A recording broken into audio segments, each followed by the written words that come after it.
Good evening, everyone. Hope everybody is having a good night. Give me a second here, make sure the audio and everything is all good. Looks like the game audio is a little bit louder than me. I'm just going to turn my mic up slightly. And we'll bump the game audio down just a bit. Yeah? Right about there? That's probably good.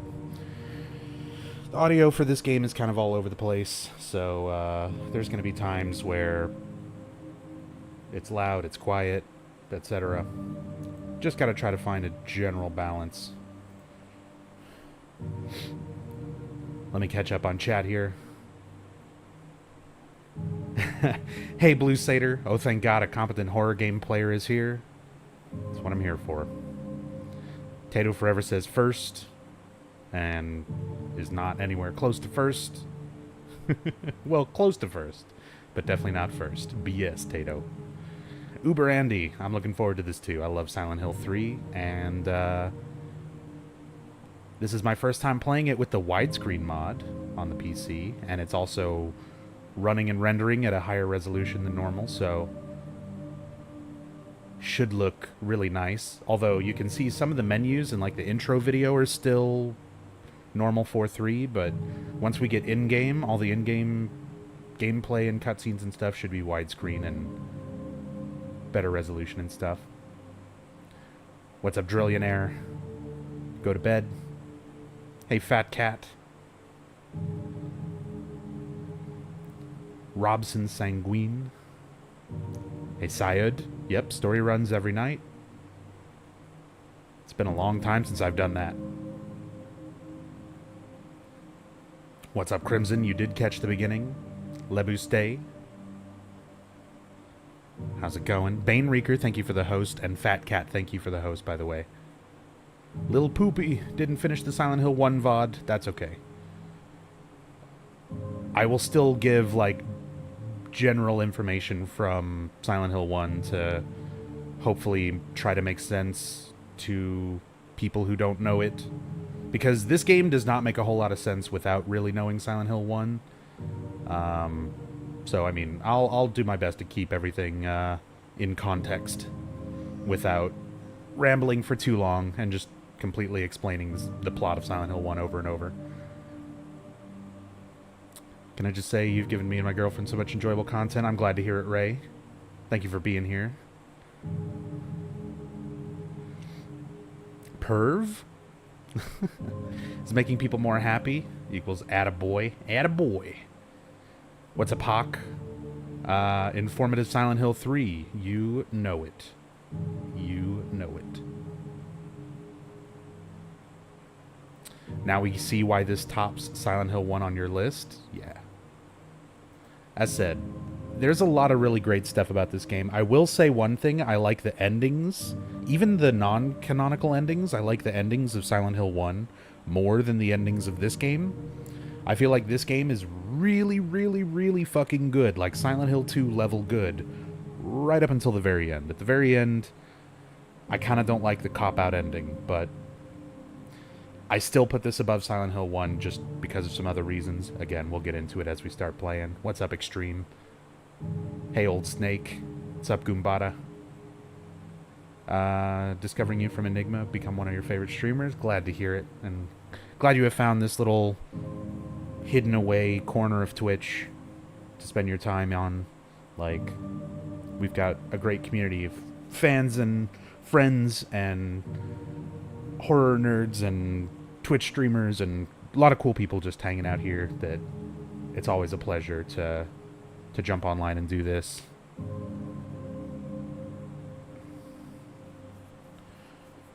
Turtle, thank you for the host. Hope you're doing alright. And hey, CJ. Silent Hill 3 was your first Silent Hill. That's a rough one to start with.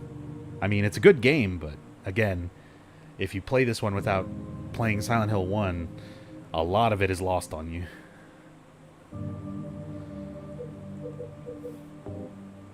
Let me take a look here, make sure my settings and stuff are still good.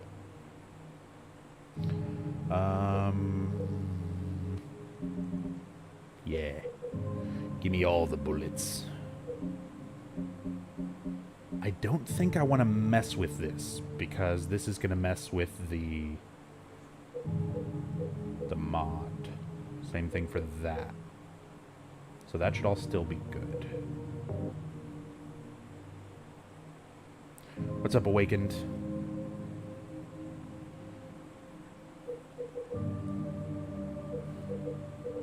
Alright. So we're going to go ahead and get started. I'm just going to be doing a regular new game playthrough of this. No extra new game content. I'm going to be getting the regular ending. I'm not going for UFO or Possessed. I'll do that another time. We're going to be playing on hard action, hard riddle. So, we're going to get to do all the hard riddles in the game, which are... This game has some of the hardest riddles in the Silent Hill series when you're playing on hard difficulty. They are very abstract and obtuse when it comes to the train of logic to solve them. Nope. It's a beautiful intro, but we saw it. We got to get started. Hey, Crosadia. And Faith, thank you for the host. Alright. So, hard action, hard riddle, bullet adjust.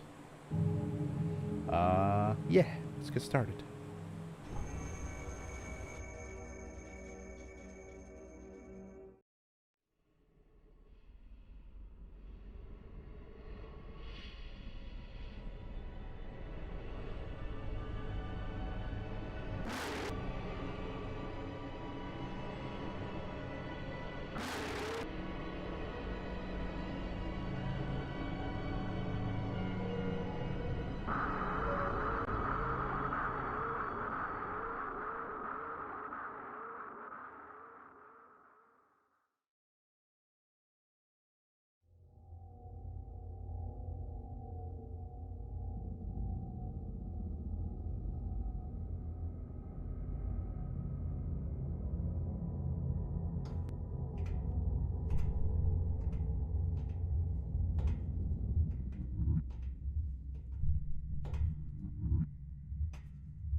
Looking very handsome tonight. Thank you, Crow. You're too kind.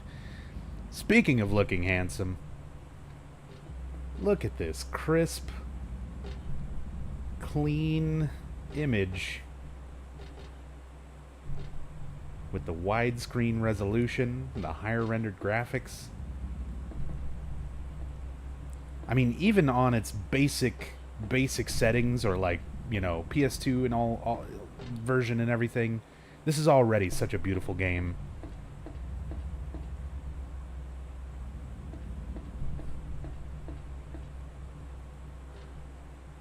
But it looks nice. As I said, this is my first time doing a playthrough of this game using these mods and stuff for the PC, so we'll see how it goes, but it should look nice. It already looks nice. A rabbit doll. No? It's a costume. Is there someone in there? It looks like there is, but I don't feel like making sure.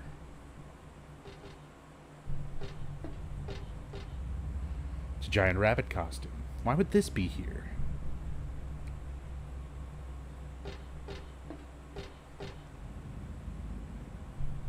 And what's this? Something strange in a cagey box thing. A person? Not quite. I don't really want to stare at it for very long, whatever it is.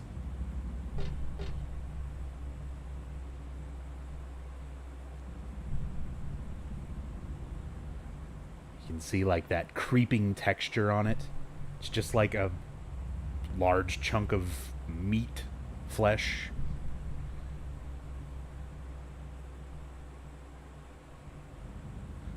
And again, that's one of the things that I feel this game does even better than Silent Hill 2. I feel like the visuals, the textures, the animated textures of like creeping sort of surfaces, and the way it's all used, the lighting, the fog, everything in this game is so well done. Tell me the story now. That's the whole point of tonight. We got all night. You'll notice we're starting here at the Lakeside Amusement Park. We haven't been in the Lakeside Amusement Park since Silent Hill 1. Silent Hill 2, we went near it. We know that the Lakeview Hotel is somewhere nearby.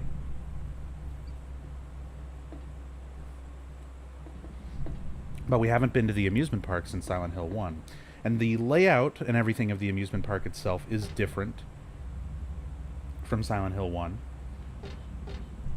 But there are some familiar things that I'll point out a little bit later. Hello, pupper. Goodbye.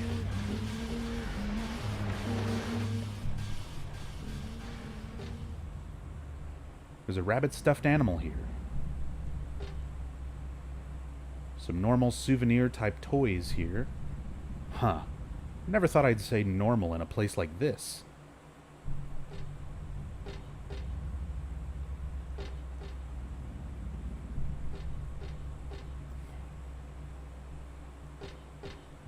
Plenty of Robbie merchandise. Lots of different styles, but I don't really want any of them.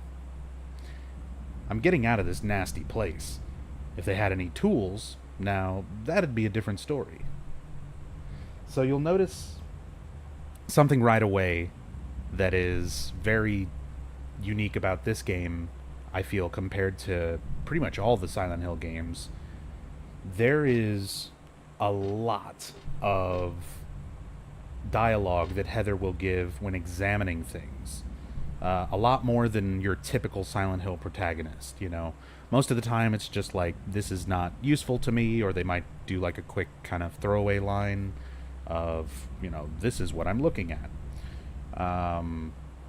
Whereas Heather, like, she comments on, you know, there's a whole bunch of things here, but she doesn't want them. She's on the lookout for tools. She's looking for things to get out of this place. So you get a lot more of her mindset, you get a lot more of her character when actually examining things. Even things that are not critical to progression in the game. Row of shirts for sale. Don't think they'd help me at all. Rabbit stuffed animal here. The mouth part is stained red. Almost like blood stains. Disgusting. Again, she lets you know when she's disgusted or when something...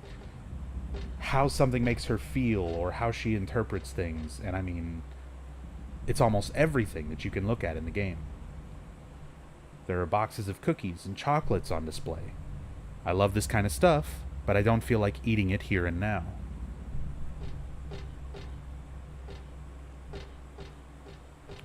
Don't remember monsters being around this early. It's because I'm playing on hard difficulty.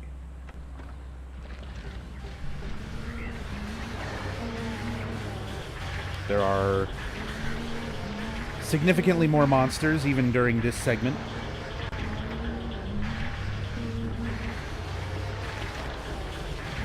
Yeah, you can see like 3 closers in this area. Those of you who are familiar with watching me do like speed runs and stuff, which are typically any percent runs on the easy difficulty, know that there's like... running up to that room, there's only 2 enemies. There's 1 dog and 1 closer.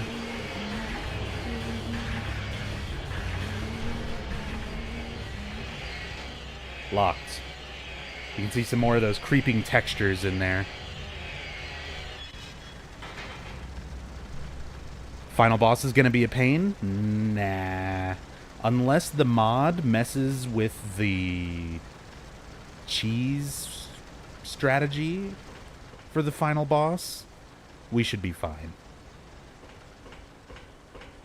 Even if it does, I'll try to stock supplies accordingly so that I can fight the boss the good old-fashioned way.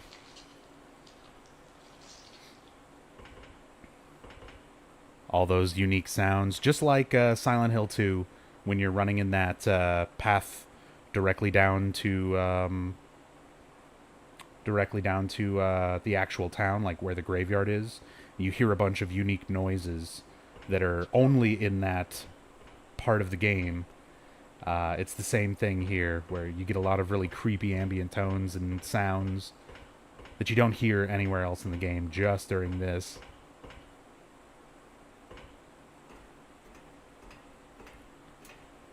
What do I use to stream?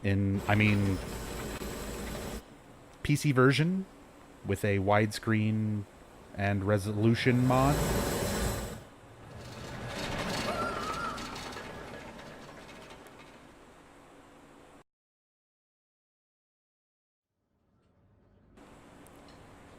And just like Silent Hill 1, the game starts with a nightmare sequence and our protagonist, with the initials HM, waking up in a diner. Even the same little condiments and things are on the table. There are so many parallels between this and Silent Hill 1. What a nightmare.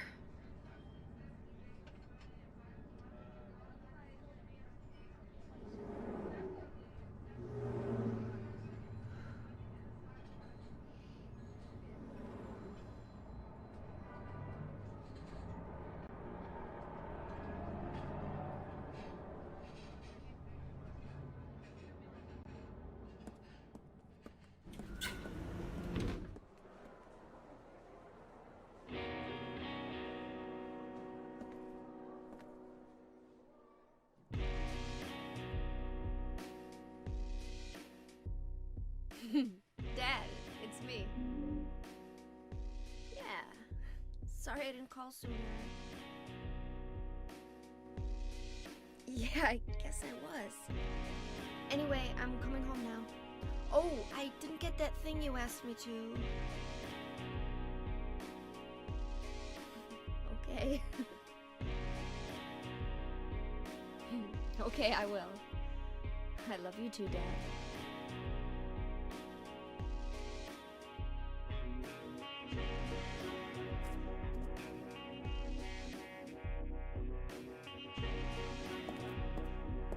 Heather, I need to speak with you.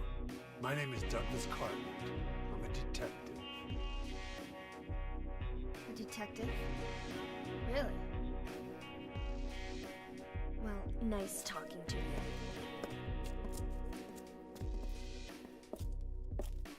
Hold on. There's someone that wants to meet you. Just let me have an hour. No, half an hour of your time. My daddy always told me not to talk to strangers. This is very important. It's about your birth. I'm not interested.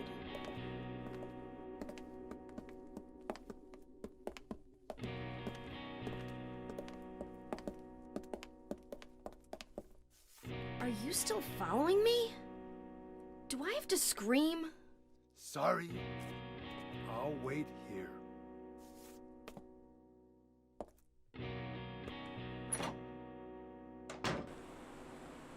Hey, what's up, Irimi? 50-something years old.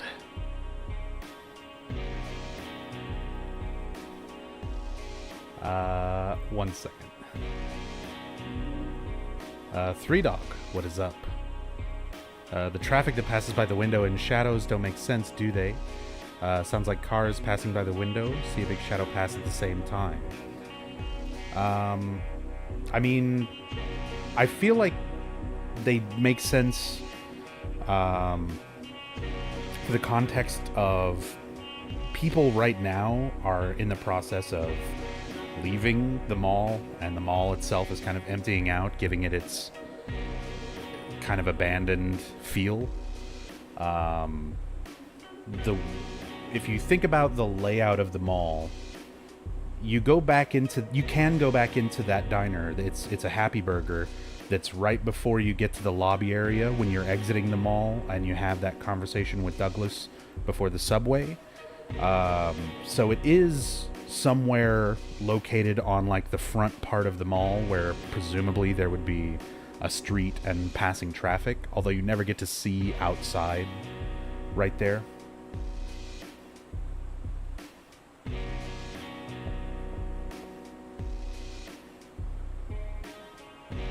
The mark on this mirror, it looks so familiar somehow. Where do I know it from? Where did I once see it? And why does my head hurt so much when I try to remember it?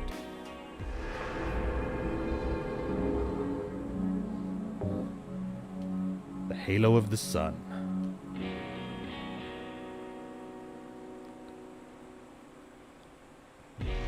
So already we've got our main character here, Heather.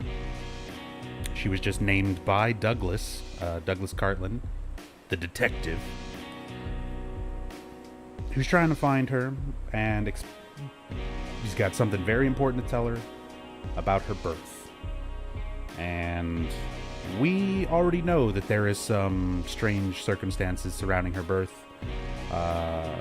Again, this is a direct sequel to Silent Hill 1. This takes place 17 years after the good, we'll say the good plus ending. It could be the good or good plus ending of Silent Hill 1. But this takes place 17 years later. Harry Mason was able to stop the birth of the god, and Alessa reincarnated herself into a newborn baby before her death, handing this newborn baby off to Harry Mason, which he escapes with. And Heather is that baby. She's now a 17-year-old teenage girl,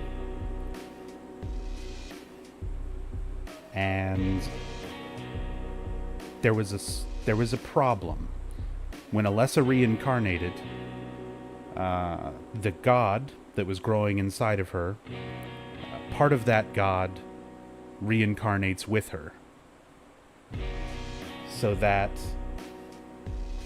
element of the god that is still inside of that newborn baby, still inside of Heather, is now maturing to a point where it's going to start affecting things in her life much more drastically, and even more so as Heather experiences negative emotion.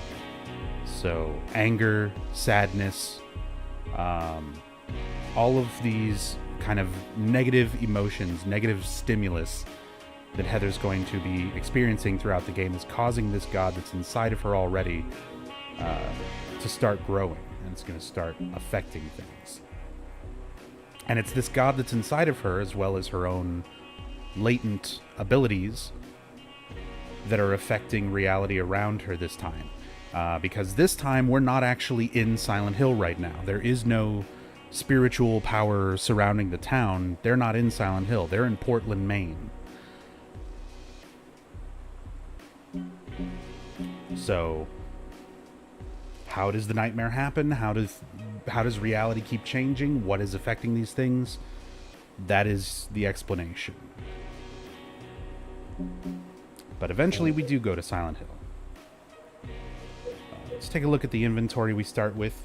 Heather's got a house key. It's the front door key. Daisy Villa apartment number 102 is carved into it.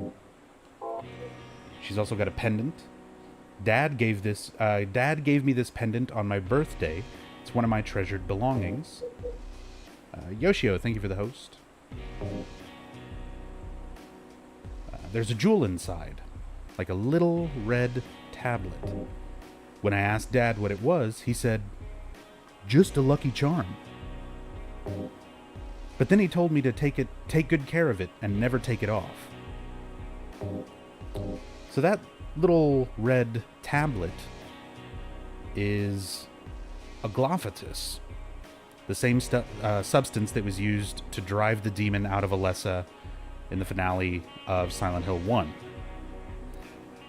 Now, the fact that Harry has this has led some fans to theorize that potentially the good ending and not the good plus ending is the canonical ending. Simply because you can pick up the Aglophatus in the hospital, not use it on Sybil, and just kill Sybil when you encounter her, and then finish the game after saving Kaufman and get the good ending, and Harry escapes with the newborn baby and Aglophatus in his inventory. And considering Sybil never ever gets a mention in this game, it's absolutely plausible.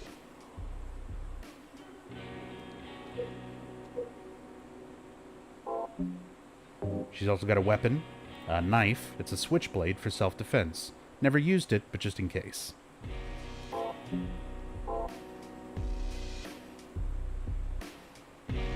And a little bit of foreshadowing dialogue here, as well as some insight into Heather's own kind of personality and fears.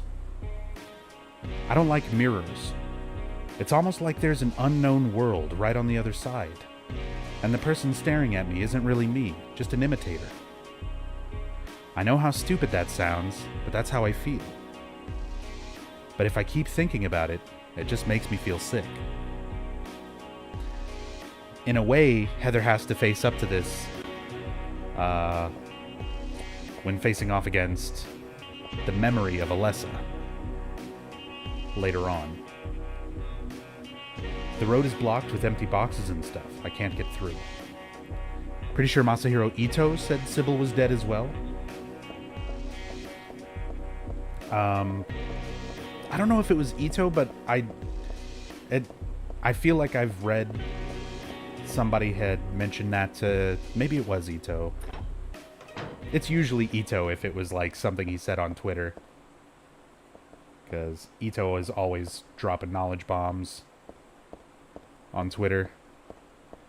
Although sometimes he can be a bit of a troll as well.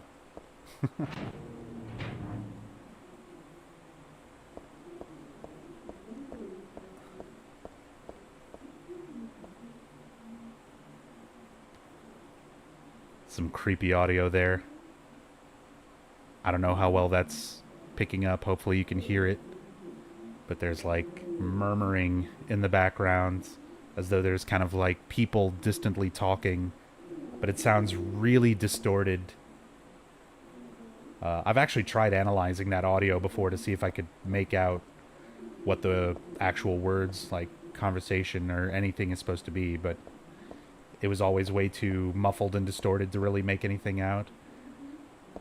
And you can see the mall is starting to already not quite look right.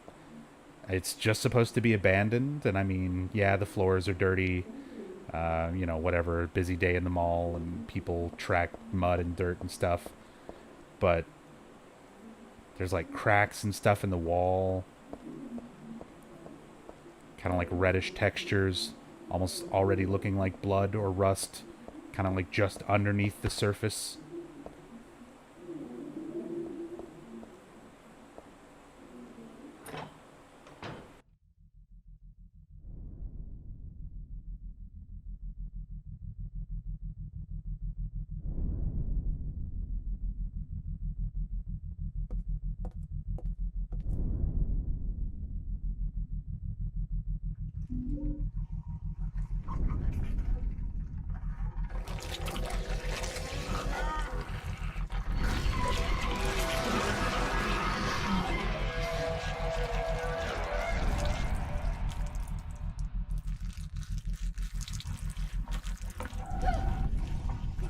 Stay back!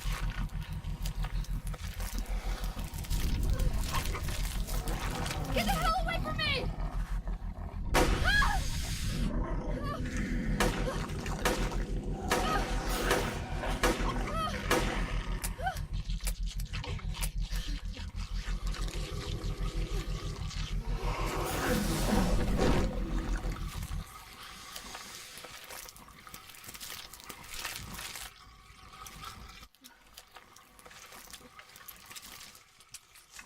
What the hell is this thing?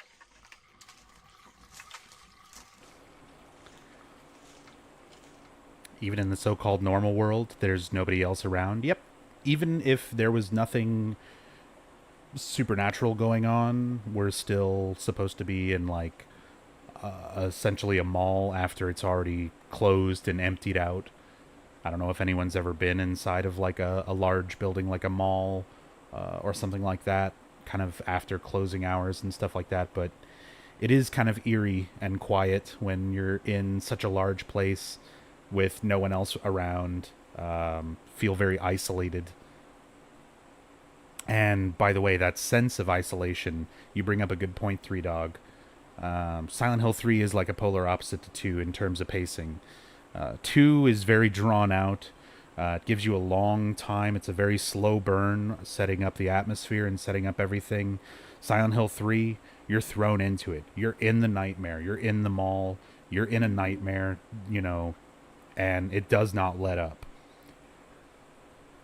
It's a very oppressive atmosphere. It's much closer to the feel of Silent Hill 1. But even Silent Hill 1's pacing tended to break it up with the open town segments. When you're just kind of running around and exploring the town itself. You don't really get that opportunity in this game for a pretty long time. You're always in these kind of contained areas. You're running from room to room, hallway to hallway throughout the mall, throughout the building area, throughout the subway. You're kind of constantly getting this sense of isolation and almost a claustrophobic feel where the game is not letting up on you. There's enemies, there's, just constant sort of pressure to keep moving and to get out of these areas. And it never, ever gives you a chance to breathe, really. Parallax. Thank you so much for the host, dude.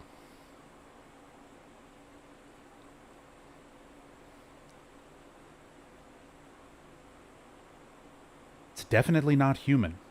I've never heard of such an animal. No way is it a costume. It sounds crazy when you say it, but monster's the only word for it.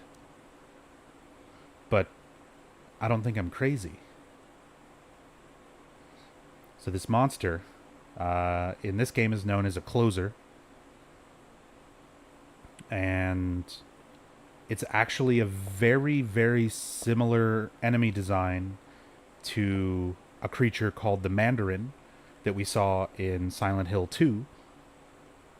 The Mandarin was usually underneath chain link grates and would swing around, hanging on to the bottoms of the grates by their arms, and they had these tentacles that would extend from their arms upwards to sort of grab out at James's feet as he'd run across above them.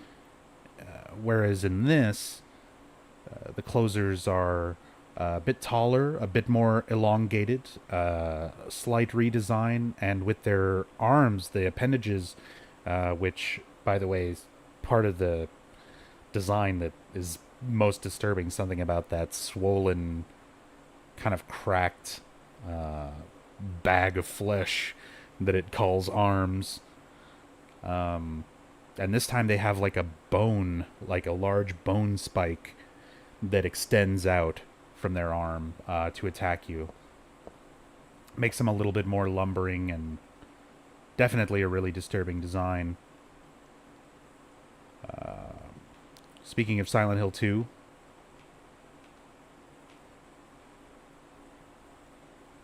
we've got a familiar face here. This is Angela Orozco. I don't think it's supposed to actually be the character of Angela in this context. It's just a reused model from Silent Hill 2. Playing the part of this victim of the closer. Just kind of a cool observation.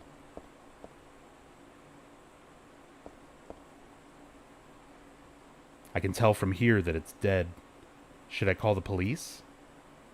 Not like they'd believe me if I said someone's been killed by a monster.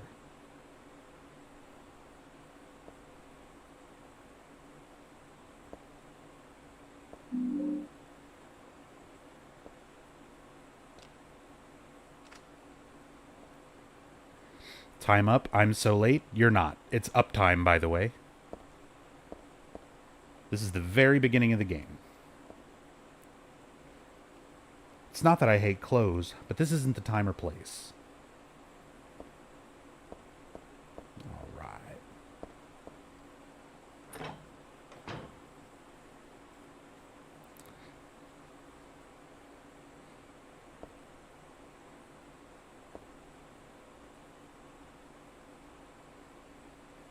So we're in the Central Square Shopping Center. And again, this is not Silent Hill. This is Portland, Maine. We're still in Maine. And I'm not honestly sure. It's never really specified where in relation to the rest of Maine and like where Portland is from Silent Hill, but that's our current location. And that's a Silent Hill 2 poster. Another cool little Easter egg. You can see it's Angela's face on the poster, James in the bottom left, Laura in the bottom right.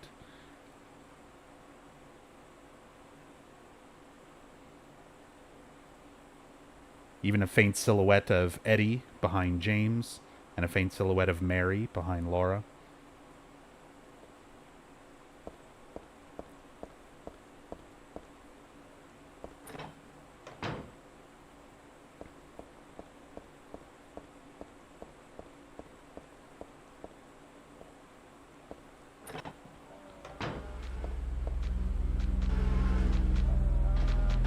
This is our next enemy.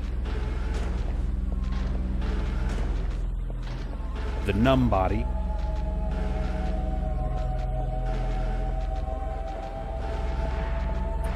The numb bodies themselves are supposed to be reminiscent of sort of undeveloped fetuses.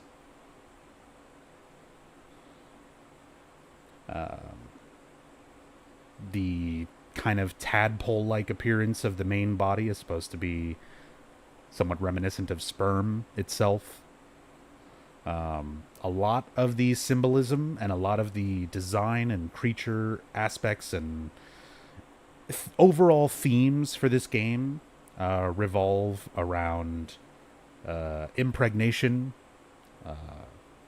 birth, rebirth.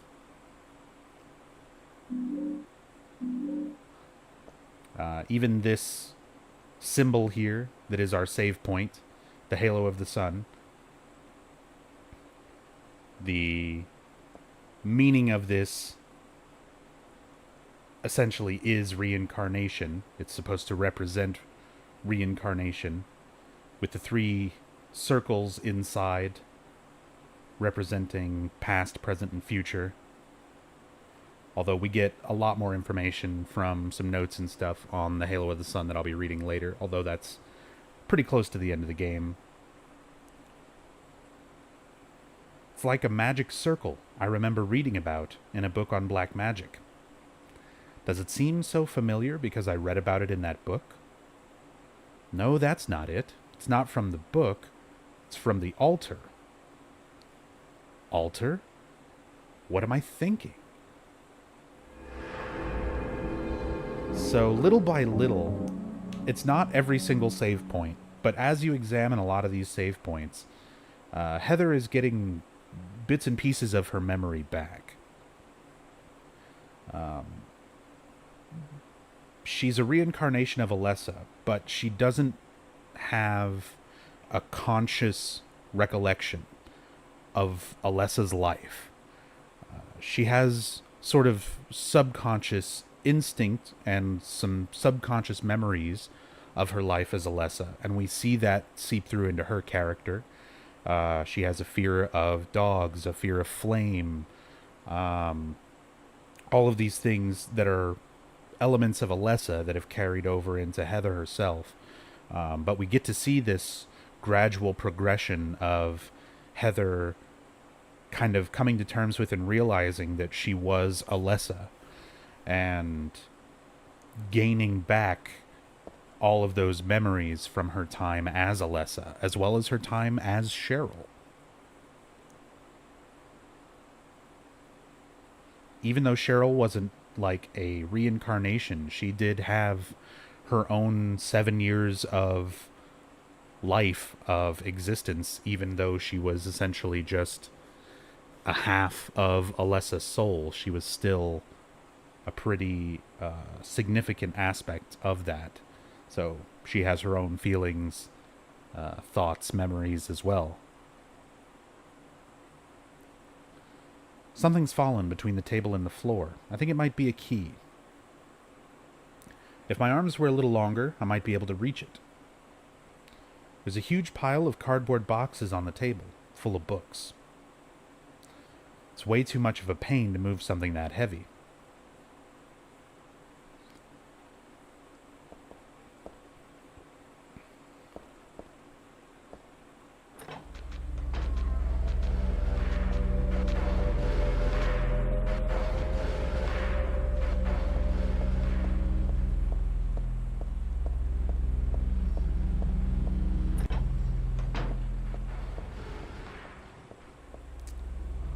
Helen's Bakery.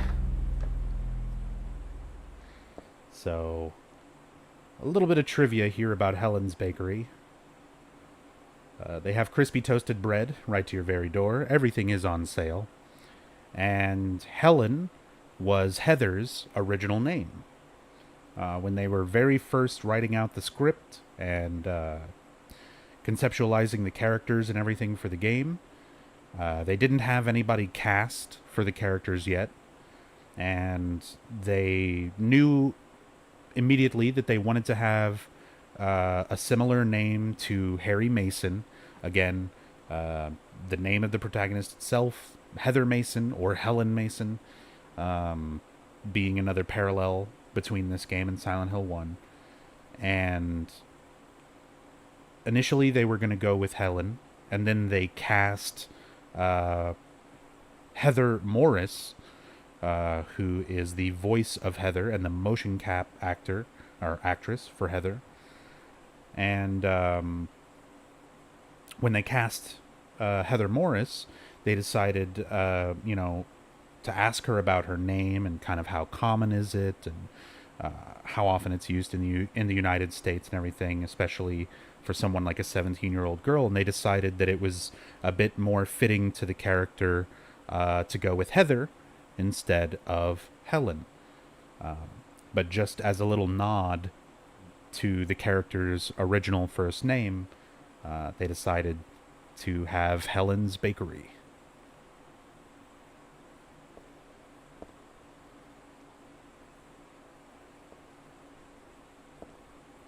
It's bread.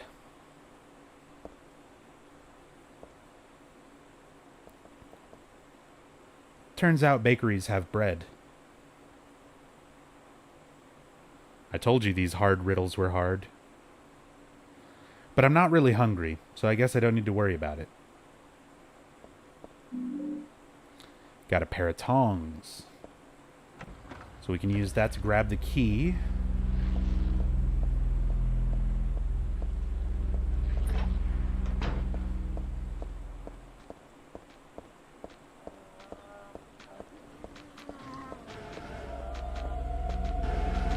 Helen is an old person's name. I mean, obviously the name Helen is still used today, but I definitely agree just from the standpoint of writing a teenage character. I feel like, given the time frame, Heather is a little more appropriate of a name than Helen. Helen does give off a more mature, I guess, vibe to it than Heather.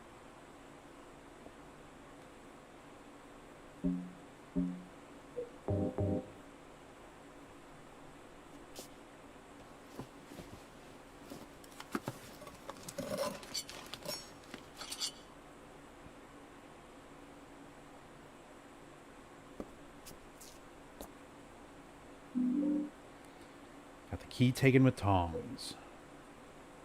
This was dropped in the storeroom. Use the tongs to get it. There's a tag on the key that says My Best Sellers. My Best Sellers. A bookstore key.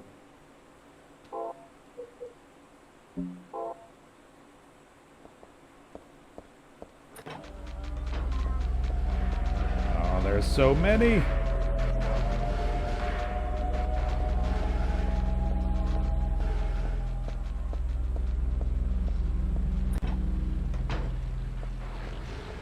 Sunshine Princess. I wonder if this is a little bit of a nod towards the Princess Heart outfit. Bluebell. Fuck yeah, I want some ice cream. Natalie's shoes. Excuse me, closers. I'm doing some shopping. Window shopping. There's My Best Sellers with the Final Fantasy font for the store sign. Cafe Paradise Noon. Boutique Marguerite.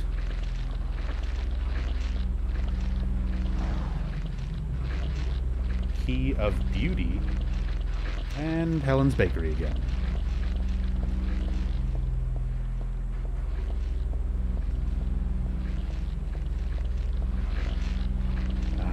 Get out of my way. I'm going to the bookstore.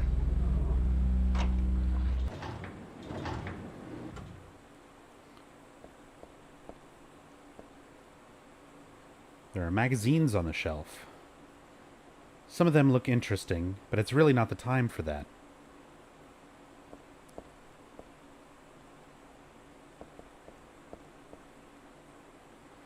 None of the books are very interesting, just the kind that I can buy anywhere.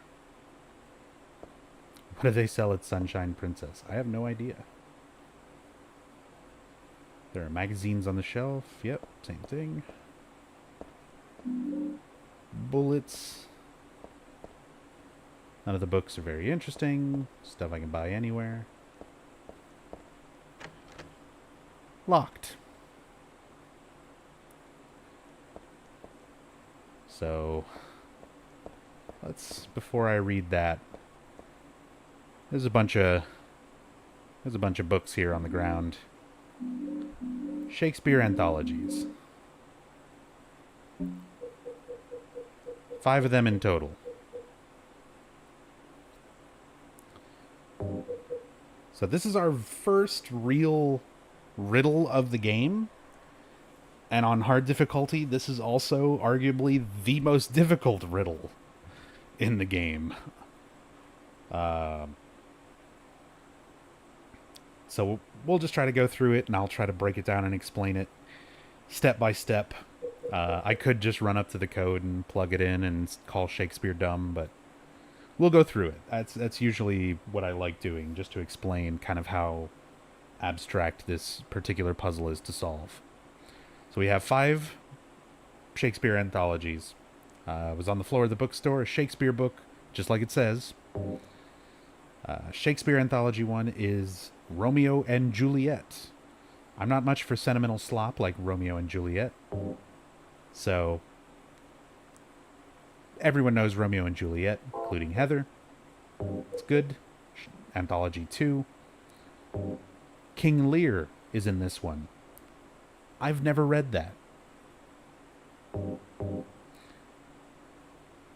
I have to harp on this because Heather has not read this book. And there's another one of these that she mentioned she has not read. Heather herself, our protagonist, does not have enough information offhand to solve this puzzle. Although somebody brought up a good point. The books are in her inventory. She could just open them up and read the information that she needs. It would obviously take a while, but she could do that. But at this moment, as she's looking at these things in her inventory, she does not have enough information to solve this riddle because she has not read all of these books. Anthology 3 is Macbeth. One line from Macbeth that I just can't forget.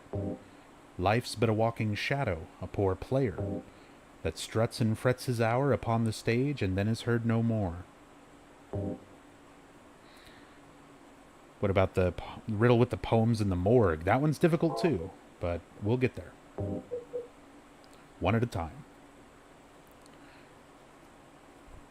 Anthology 4. It was on the floor. Hamlet is in this one. Again, she has not read this. She does not have enough info to actually solve this. And Anthology 5. Othello is in this one. Must have read it, but I forgot what happens.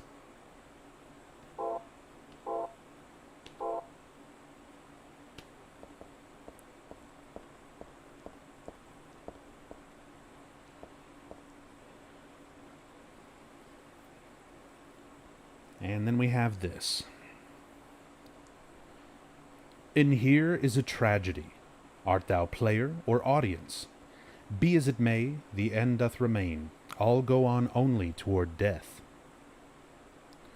The first words at thy left hand, a false lunacy, a madly dancing man, hearing unhearable words, drawn to a beloved's grave, and there mayhap true madness at last. As did this one, playing at death, find true death at last. Killing a nameless lover, she pierced a heart, rent by sorrow. Doth lie invite truth? Doth verity but wear the mask of falsehood? Ah, thou pitiful, thou miserable ones!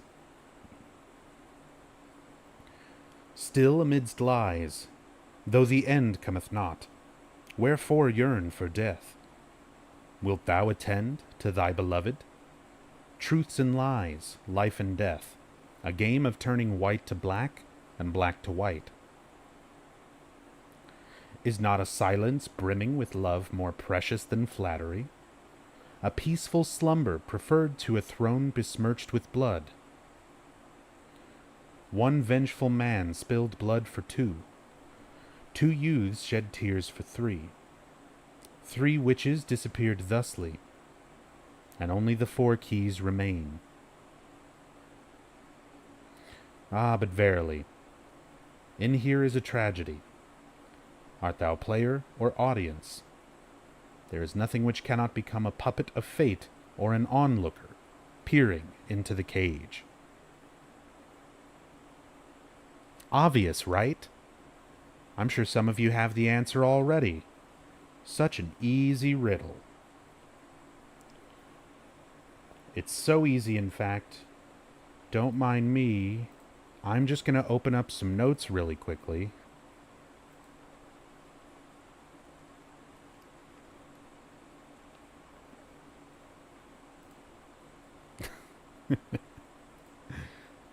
Just to make sure I don't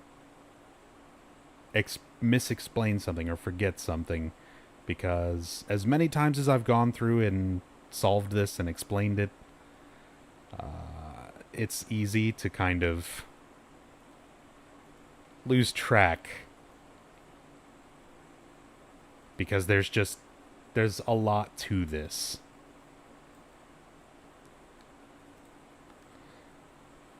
All right. So we have our 5 books. First part of the puzzle, we need to place these 5 books on that space in the shelf where we found them on the ground. And put them in the correct order. So the first verse that we read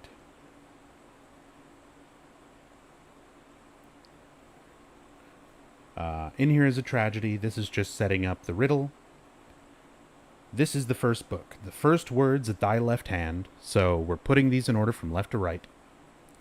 A false lunacy, a madly dancing man, hearing unhearable words, drawn to a beloved's grave, and there mayhap true madness at last.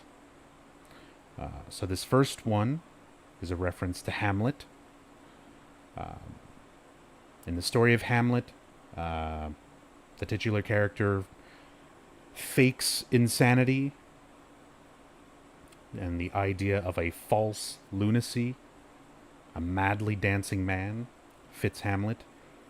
Hearing unhearable words is the idea of Hamlet speaking to his deceased father, the ghost. Drawn to a beloved's grave, and there mayhap true madness at last, which was Hamlet at Ophelia's funeral, and the ensuing fight between him and Laertes. The true madness at last. So this is our first book, Hamlet.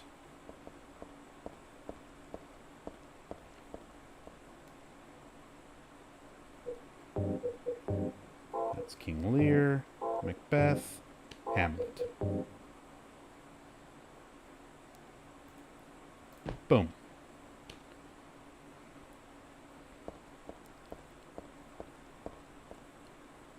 Second part, and I'm just going to go through them one by one so that we understand why the books are in this order.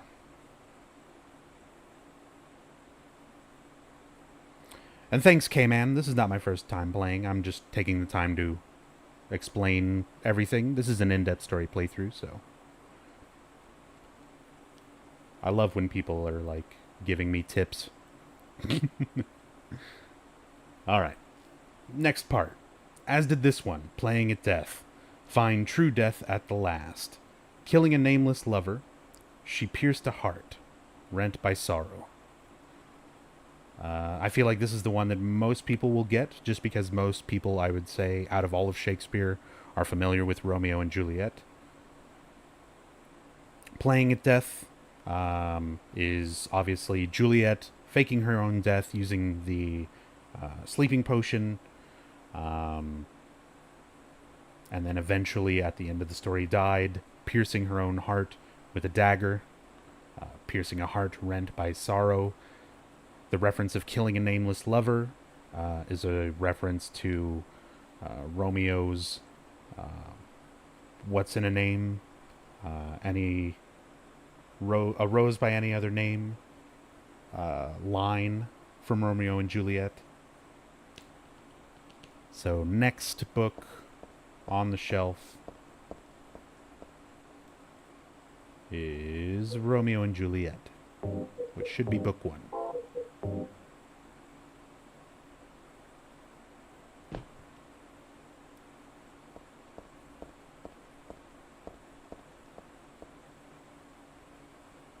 Third verse.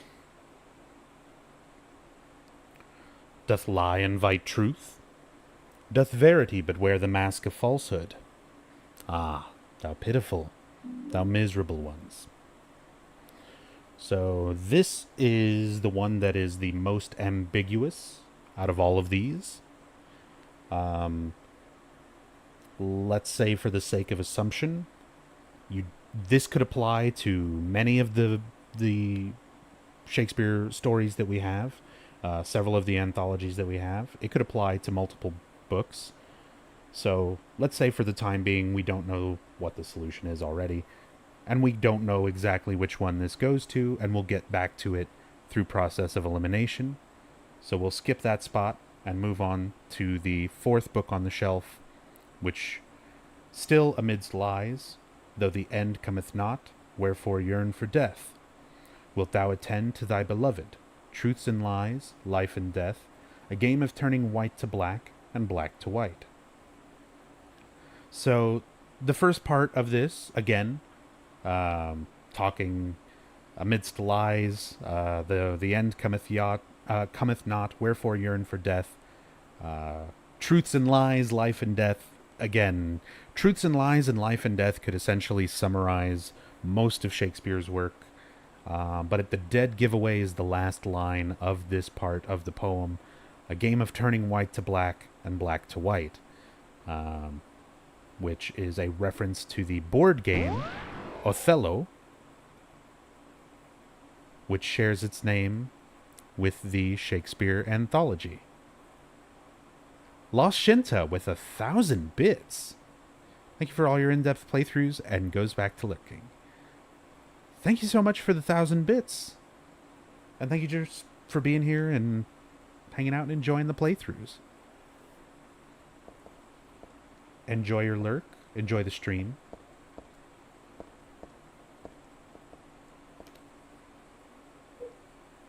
Alright, so Othello. So we're skipping the third spot. And we're going to place Othello.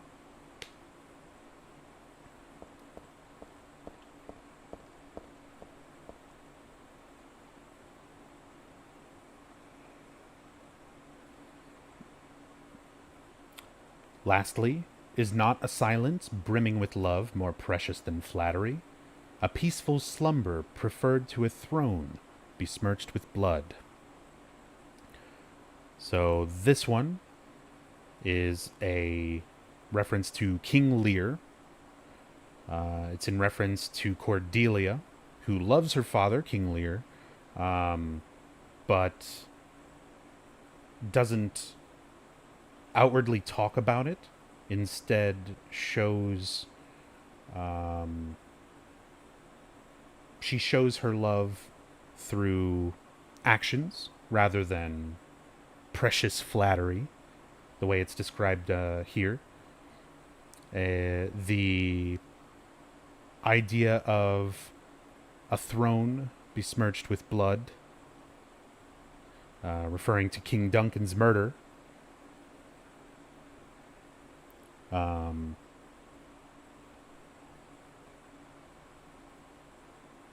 Or excuse me, it's one of the possible things that it could be interpreted as for that room for error, but it is not a reference to Macbeth. Sorry, I was misreading my note.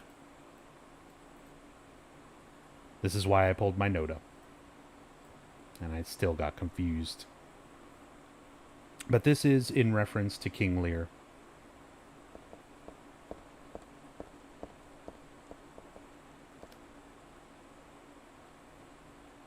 English lit majors finally feel useful with this puzzle. Like, I'm not even going to try to pretend. I did not solve this puzzle on my own the first time I played this game on hard. I had to look this up. And I'm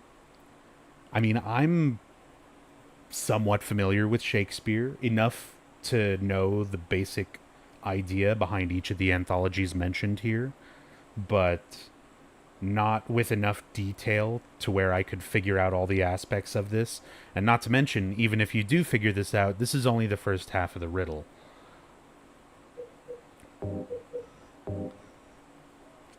But here, so we've got King Lear as the last book on the right.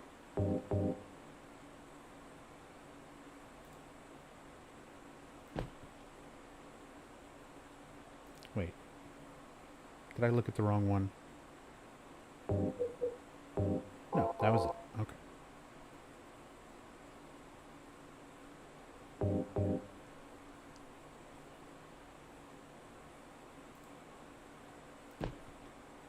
So that leaves us with the third book, the third verse, being a reference to Macbeth.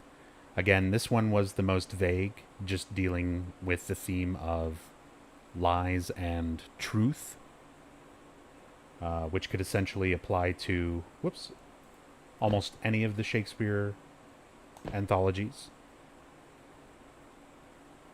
But through process of elimination, and the other verses being much more of a dead giveaway of which anthology they match up with.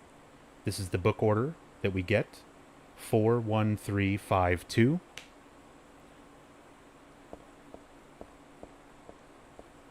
Cody, thank you for the host.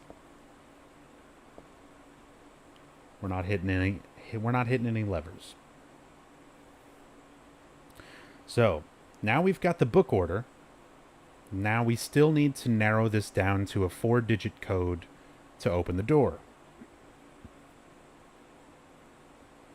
So that starts here. One vengeful man spilled blood for two. Two youths shed tears for three. Three witches disappeared thusly, and only the 4 keys remain.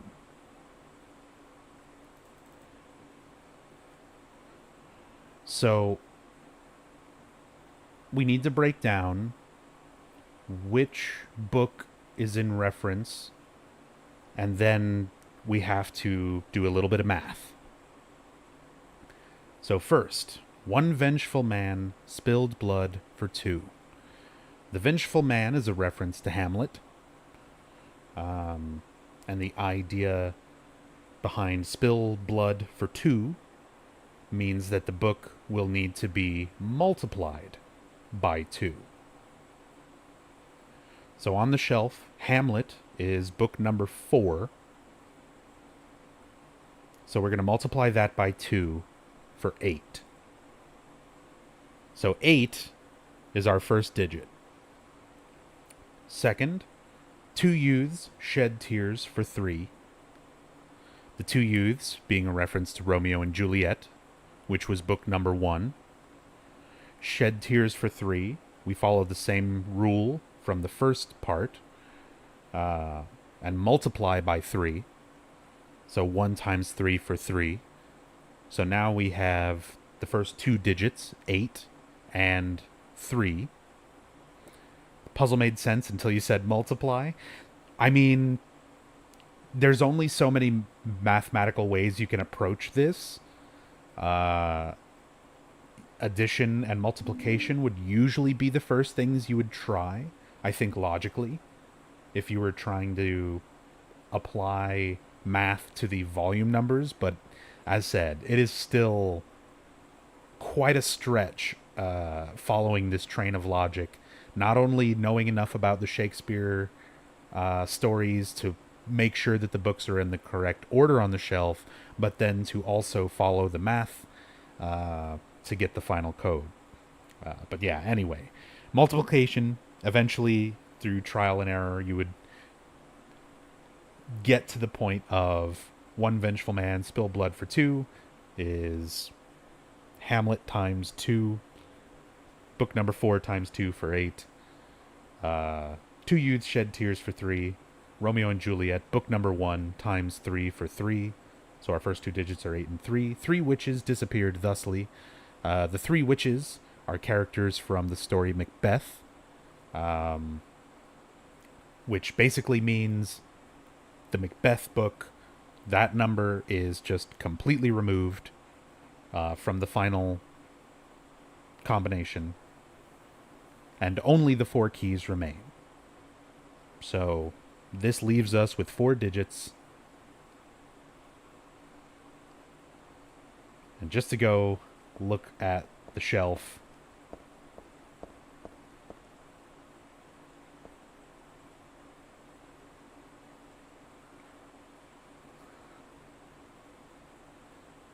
sad part when you know the numbers but don't want to spoil it. This isn't the first time I've done this, White Wolf.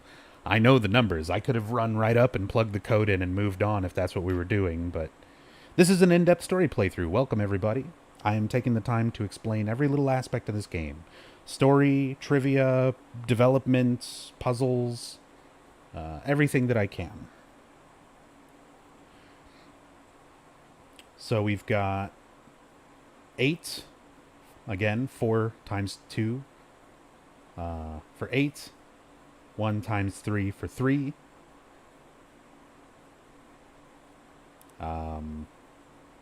This would be Macbeth, which we just leave out.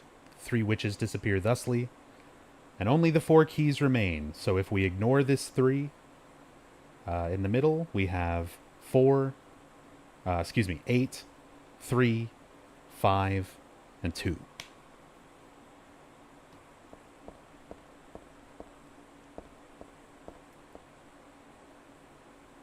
It's nice to think that Team Silent assumes we are smart. Are you kidding me? Do you know what I like? I would absolutely love to play a horror game that is willing to go this far to stump you on a puzzle. Because I can't think of another game where I got stumped on a puzzle the way I got stumped on these puzzles back in 2003. Everything has gotten so dumbed down in survival horror where puzzles are literally the 99% of puzzles in survival horror are find the thing and match the shape. Maybe it's match the color. Maybe it's match the number. But it's never like this. It's never, first you gotta know Shakespeare to get the books on the shelf in the right order. You have to read all the descriptions of every book to know what books they are. You have to figure out what mathematical property to apply once you have the books in the proper order. Like, there's so many different layers to it. And as said, there's no hand-holding here. Anyway, 8, 3, 5, and 2 is what we wind up with at the end of this puzzle. Again, insanely complex puzzle, especially considering this is the first puzzle that you experience in the game. Nothing pleases me more than watching people play this game for their first time and putting it on hard difficulty. Like, well, whatever. I've played survival horror games. I'll put this on hard difficulty. And right here at the very beginning of the game, just stuck here for hours trying to solve this. I cannot wait to watch TGA Dave play this game for the first time. I cannot wait.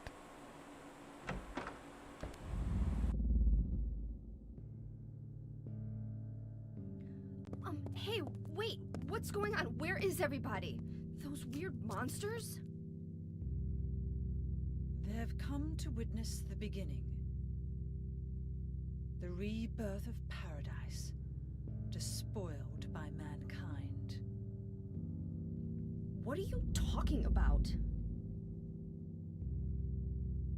Don't you know? Your power is needed. How should I know? I am Claudia. So what? Remember me, and your true self as well. Also, that which you must become. The one who will lead us to paradise with blood-stained hands. Claudia, right? Did you do all this? It was the hand of God.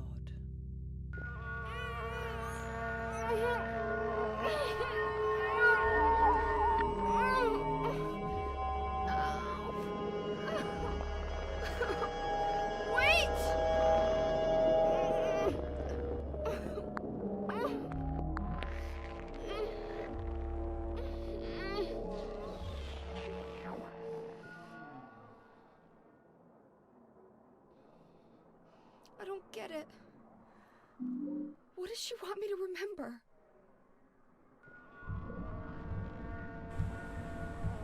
So that's our introduction to Claudia Wolf. Claudia Wolf is the new leader of the cult. So I was talking a little bit about the progression of the cult during Silent Hill 1 and Silent Hill 2. In Silent Hill 1, the cult, we get a good idea of what their overall plan is based on what Dahlia is attempting to accomplish. But after the events of Silent Hill 1, Dahlia was killed. The cult at that point wouldn't have had a proper leader. And the cult itself was already sort of fractioning itself into different sects with different sets of belief. Some people were strictly believers in Saint Alessa, that Alessa will come back one day and bring about the birth of a god and all of that, essentially what Dahlia was doing. Some people split off into a separate sect and had their own sets of beliefs, where they believed in their own separate ideas for rituals to perform and what gods to try to resurrect, how to go about it. And essentially the overall end goal still winds up being cleanse the world with fire. But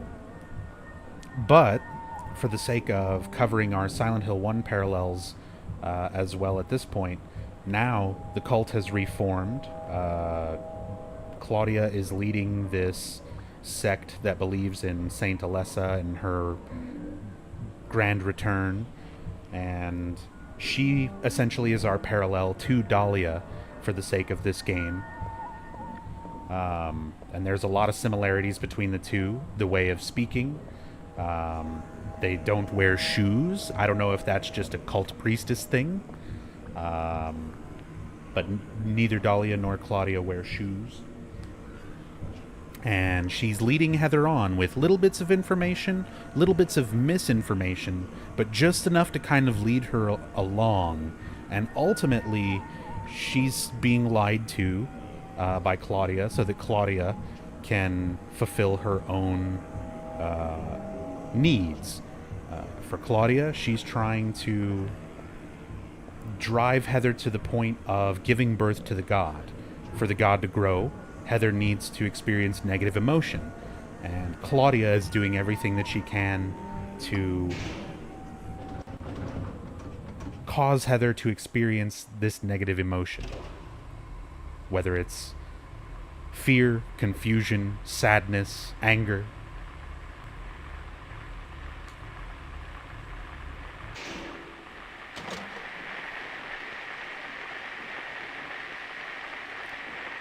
True, Claudia didn't say anything to lead you yet. I'm getting a little ahead of myself, but just for the sake of making that parallel between her and Dahlia right now, I wanted to bring that up. And as said, she's giving little bits of information. Heather asks, did you do all this? Claudia says, it was the hand of God. Technically, it's the God inside of Heather that's doing this. Yo, Turtle. Turtle, thank you for the 20. $20. I was going to donate yesterday, but fell asleep thanks to Silent Hill 2 music. I totally understand. Thanks for the in-depth story playthrough. Always fun to watch. Thank you so much, Turtle. Really appreciate the support. A radio. What the hell is this doing falling down from the ceiling? Anyway, I guess that explains the static from just before. But all it's picking up is static. I wonder if it's broken.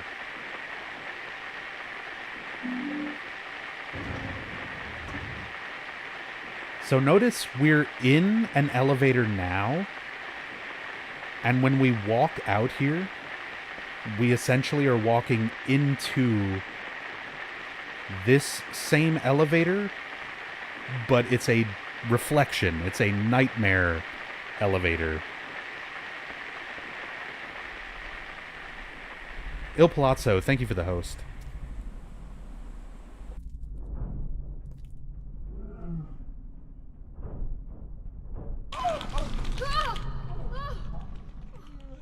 Is this a dream? It's gotta be.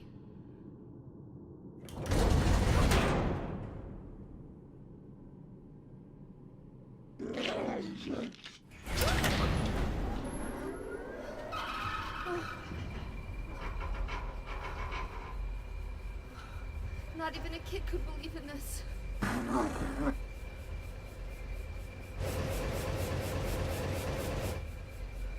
when am I going to wake up?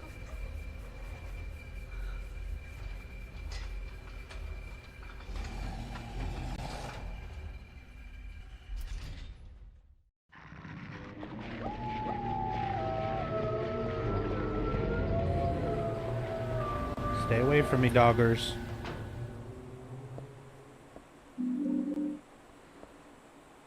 Doesn't look like there's anything useful on the shelf, except for those health drinks I already grabbed. I definitely want to stock up as many of these health items I can.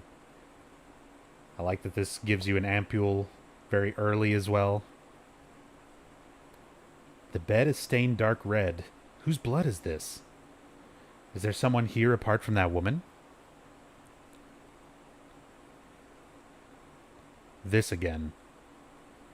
Looking at it makes my head hurt, but at the same time, it's like so familiar. I know I've forgotten something really important, but I also have the feeling that I'd be better off not remembering it.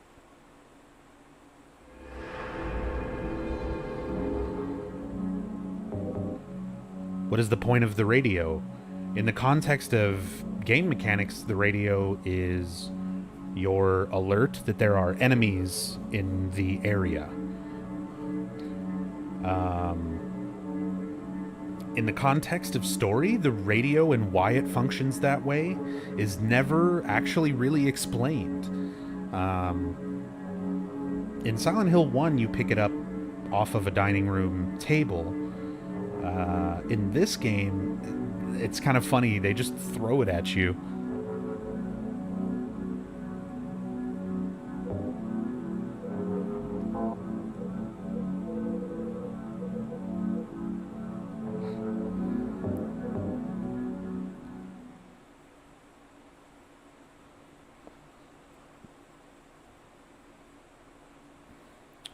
What was the creature in the elevator scene?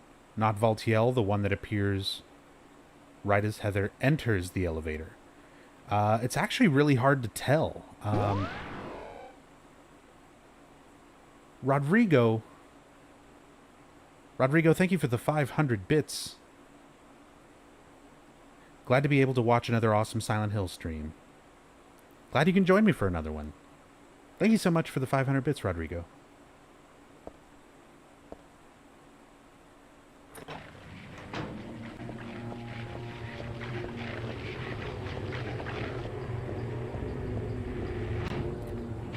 Remember when they made the radio the cell phone in the movie?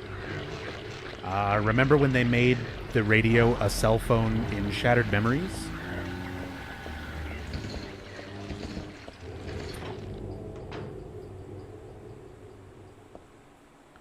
Warning. When leaving the room, be sure to turn out the lights. It'll be obvious if they are not switched off. So this is to give you a hint to switch off the light switch and reveal to you the location of the flashlight, which is needed to progress. But you don't actually have to flip the switch to be able to get it. You can actually see it's just sitting there stuck between two boxes.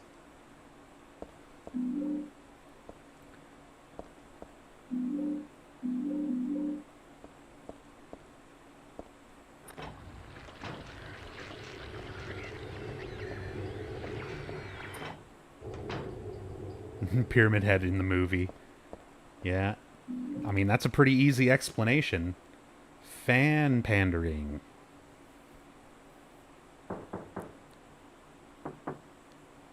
Is someone actually in there?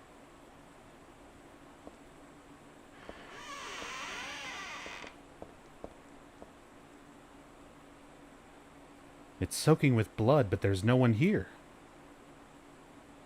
Did someone respond, or is it just me? Pyramid Head squee. I saw Pyramid Head and I clapped. It broke new ground.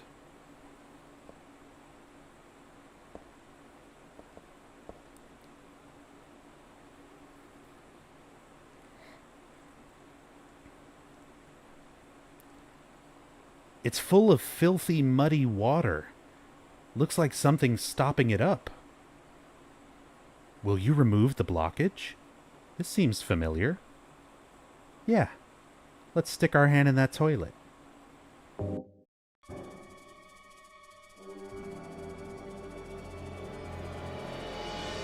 Oh, forget it. This is way too gross.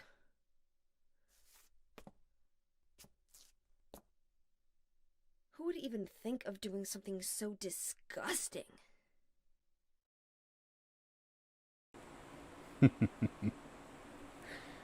James Sunderland!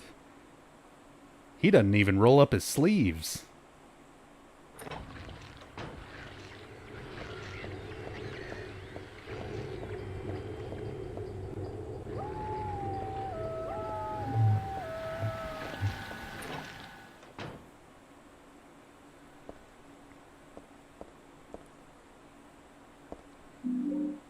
Bulletproof vest. So this can actually come in handy, especially on hard difficulty, for a few things. It's heavy under a jacket, but it should protect against a monster's attacks. The only problem is it's heavy and harder to move, so I'll run slower. So it's nice because you'll take less damage, and on hard difficulty, that can mean the difference between life and death for a lot of different fights. But you can see kind of how quickly Heather's run speed is normally versus when she has this on.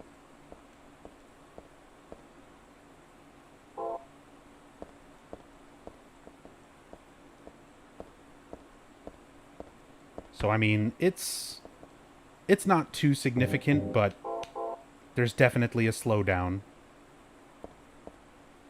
You know what? Let's just keep it equipped. I'm not in a hurry. Not that much of a hurry. Got a hanger. Wire coat hanger I got at the boutique.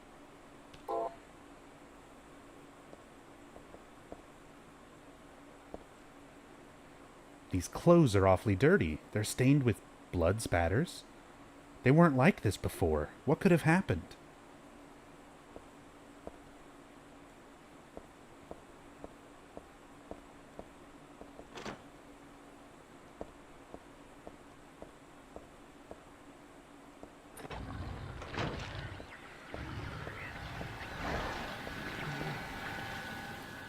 Abortion reference? It's very possible, considering the, again, overall themes of this game.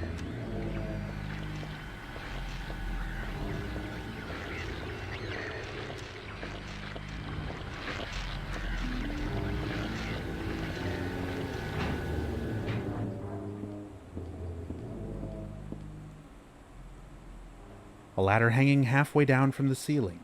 Even if I stand on the table and stretch my hands out, I can't reach it. If only I had something to snag it.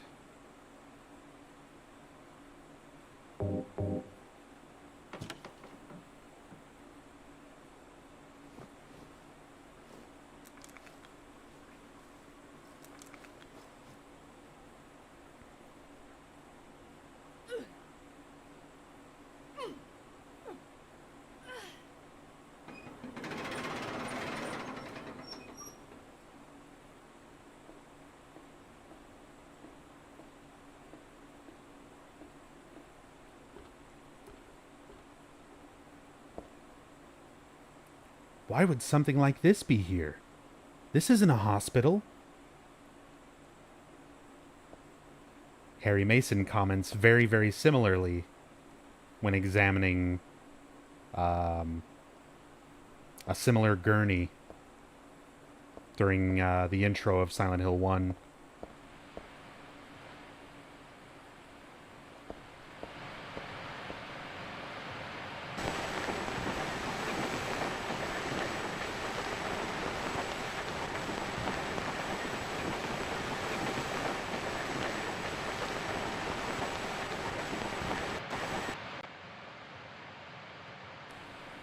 I can't see anything. I can't hear anything.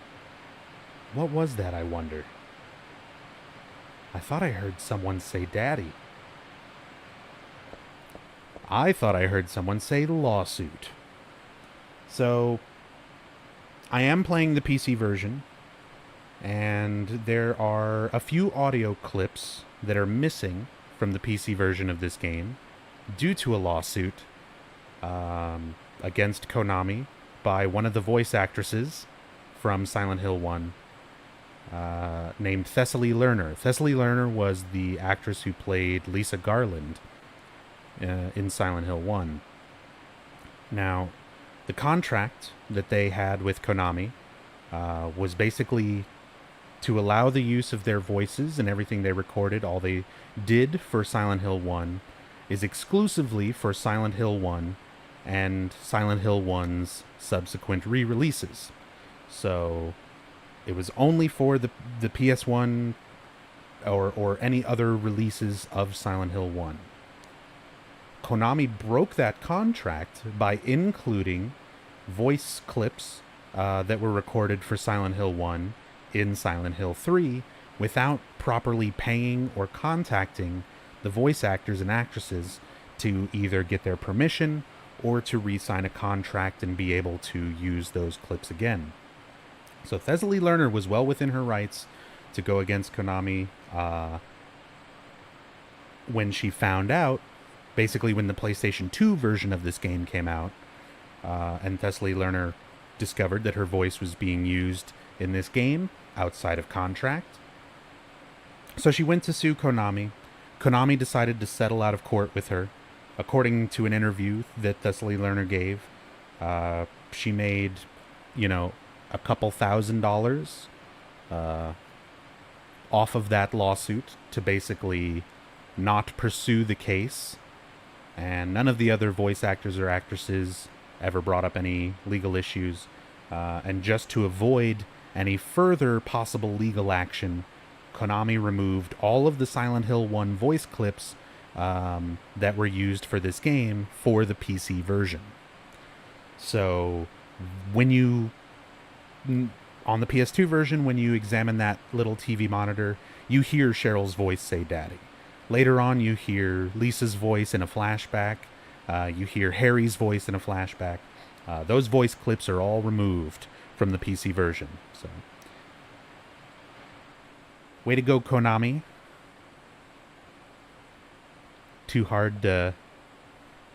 Just way too hard to pick up a phone and call your voice actors and go through the proper channels.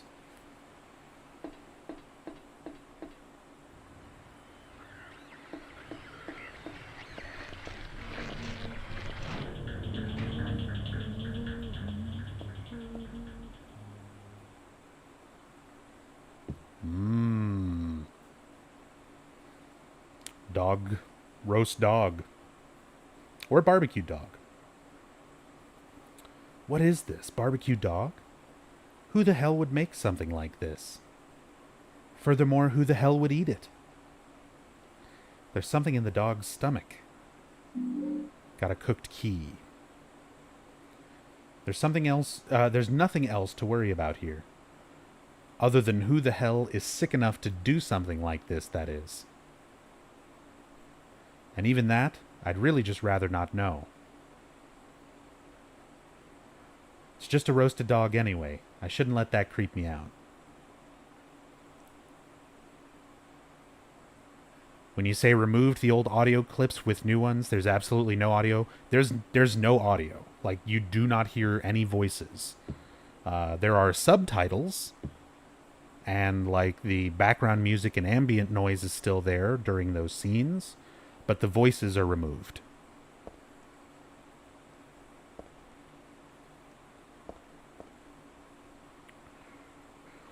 Here's one of my favorite bits of dialogue when you're just examining things. Rows of wine bottles. I don't really feel like eating and drinking stuff from an alternate reality, okay? People eat dog in some countries, that is true. But not in Portland, Maine. Not in America in general. In the United States, anyway.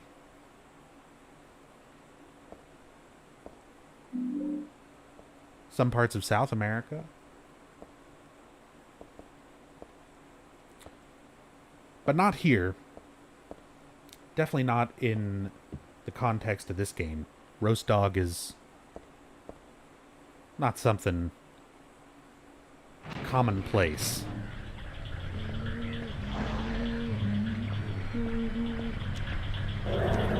Let's see if I can read this before I get attacked. It's locked. Red crescent round dent. Written here in the same color red. Piling up the 300th day and night from beyond the door. Ah, shit. Cries of pain can be heard. And the final destination has become real, though not a blessed beginning. Bye.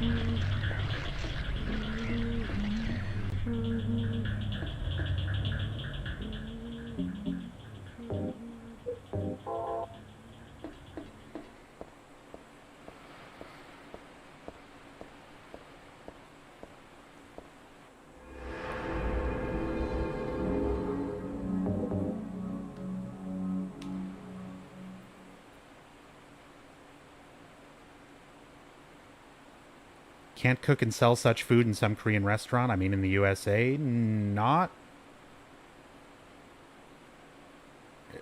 commonly, I guess. Maybe I'm just uncultured swine. But I've never eaten dog, nor have I ever seen anywhere in the United States, anywhere that I've gone, where dog is prepared or served.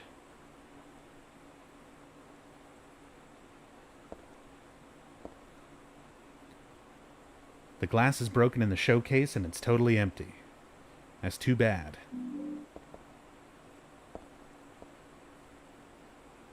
There was a nice silver ring in here the last time I came.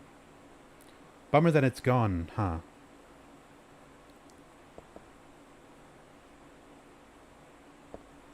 I like that line just because it gives you, again, a little bit of insight on kind of Heather's mindset. Like, if this ring would have still been here, I would have stolen it. She would have taken it. She has some klepto tendencies. Got a walnut. Got a nub nut. This is a good-sized walnut from the jeweler's showcase.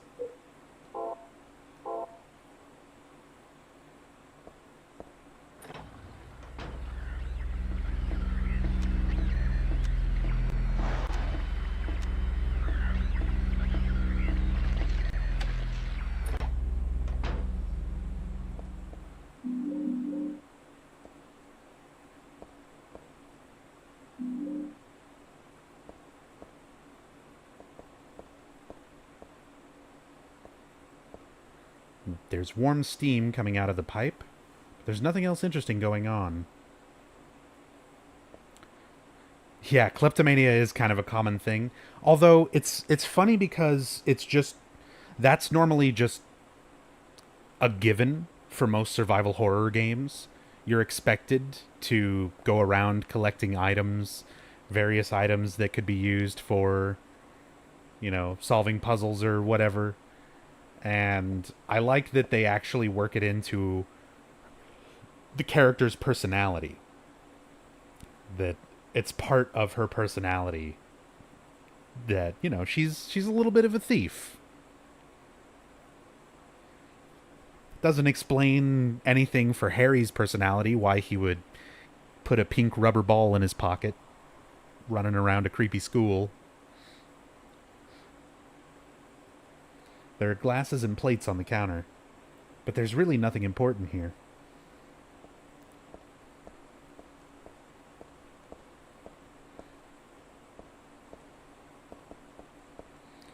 No, Heather is not a little angel, and that's, as said, That's one of the things that I'm glad they kind of go over in the game is you get to know. I feel out of all of the Silent Hill characters, all of the protagonists especially, you get to know so much more about Heather. Like, you get so much insight into her personality and the way she reacts to things, and all these little details into her character. It really, really fleshes her out as a character much more than you really get to know with Harry or James.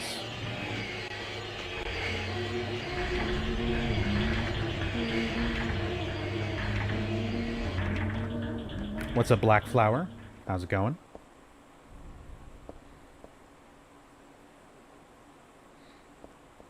Alex was the worst protagonist? Alex? You think so, Nicole? I mean, don't get me wrong, I'm not a fan of Homecoming, but I like Alex as a character more than I like Henry. Henry is, like, probably my least favorite because he might as well be a walking sentient block of soy, like, tofu. I don't know. He's just. There's nothing to his character. There's nothing there. Henry is just. He's there for the player to experience the game through somebody else's eyes.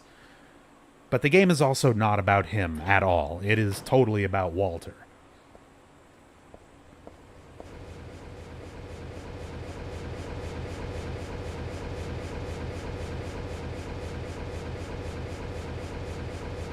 Don't know what kind of switch it is, but it's on.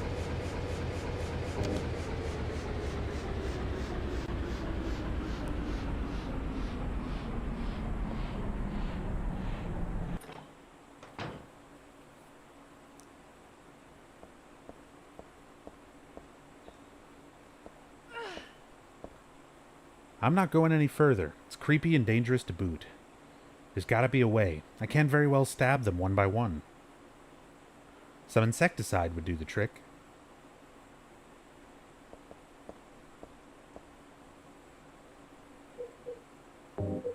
Well, I do have this bleach. The sort of stuff you'd use to clean a toilet. I think I have the same kind at home. Bottle says, danger, do not mix. Mix with an acidic detergent and it'll produce poisonous chlorine gas. And the detergent mixed with chlorine bleach.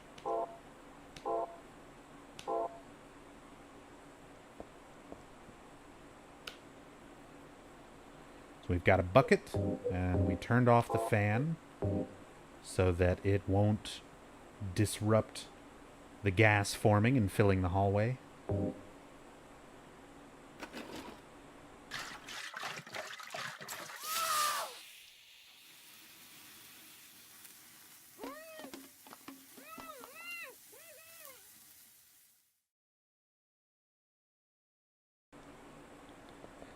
So, one of the things I like about this game is also a lot of the differences, the little changes and things that happen from difficulty to difficulty. So, on easy riddle difficulty, there's not even bugs in this hallway. There's no bleach. There's no detergent. There's nothing wrong with this hallway. You just run right through this part. On normal, you have to get the bleach. You have to get the detergent. You have to make the gas, turn off the fan. But if you try to go back into the hallway without turning the fan back on, Heather will stop you and be like, I don't really feel like dying. There's probably still poison gas in there, and who knows what else. On hard mode, no hand-holding. You can go into the poison gas and die. As far as the game cares.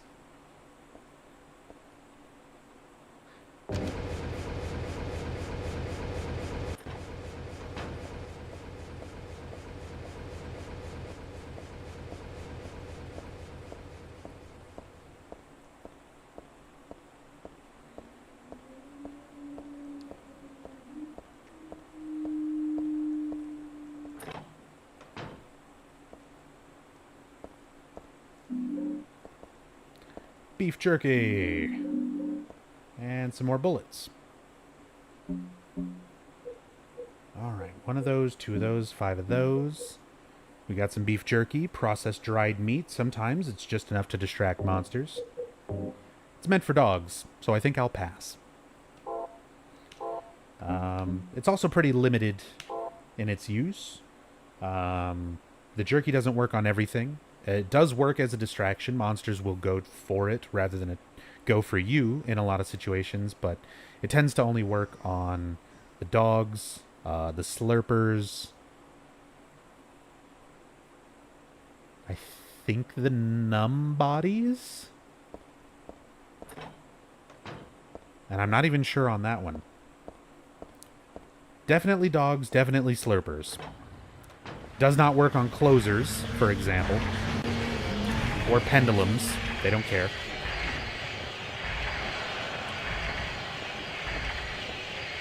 These things, by the way, up in the air, are pendulums. Easily identifiable by their ear-piercing shrieks.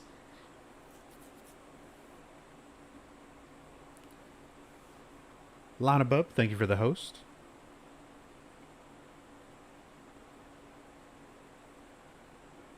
There's a sort of vice here.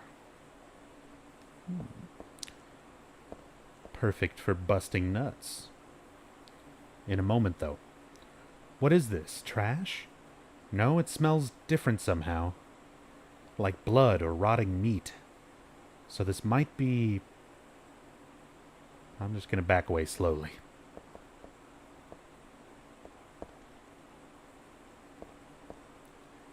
This pattern looks like it could have been drawn in blood. I bet it's some sort of cursed symbol. No wonder my head hurts and I feel so awful when I look at it.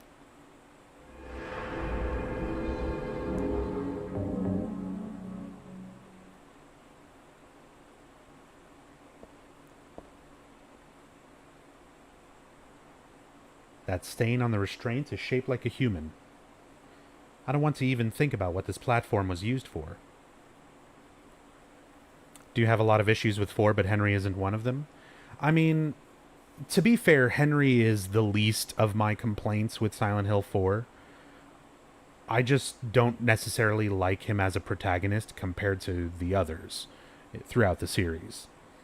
But again, I don't feel like having a bland protagonist in Silent Hill 4's story in that context is necessarily a problem. Because, again, that story is not about Henry or the protagonist in any way.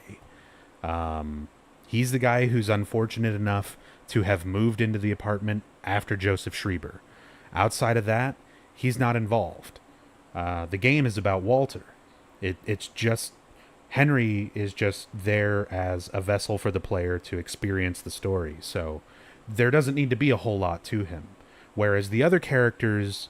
I feel were much more deeply involved with their scenarios and needed more characterization to kind of explain their motivations better.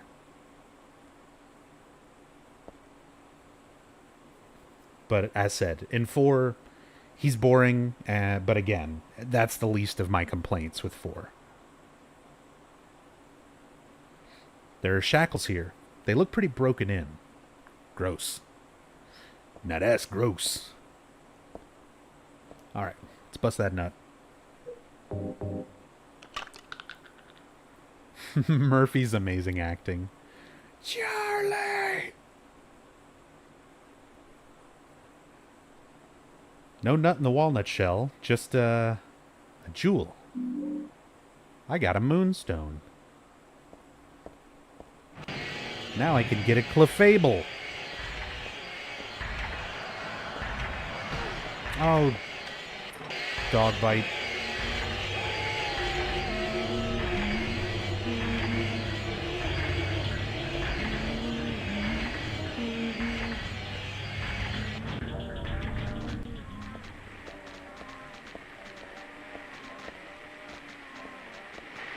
Oh.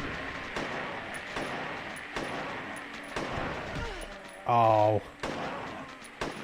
Last time I did this, I'm not sure what I did. I don't remember. But I remember, like, I was able to kind of push that, that numb body out of the way. Oh, well. Nope. No, don't want it.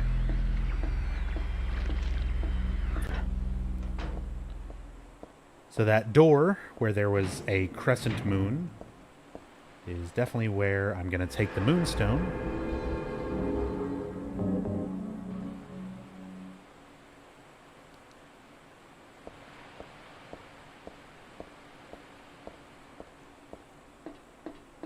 I don't know if I would have necessarily wanted Walter as, like, a playable protagonist.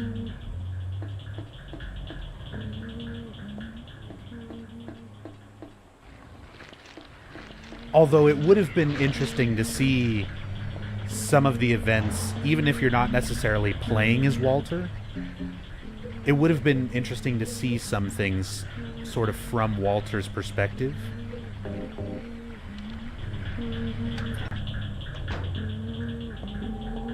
But anyway, we'll get more into Silent Hill 4 tomorrow, when I do that in-depth story playthrough. Right now, I gotta go kill a symbolic penis worm going in and out of holes.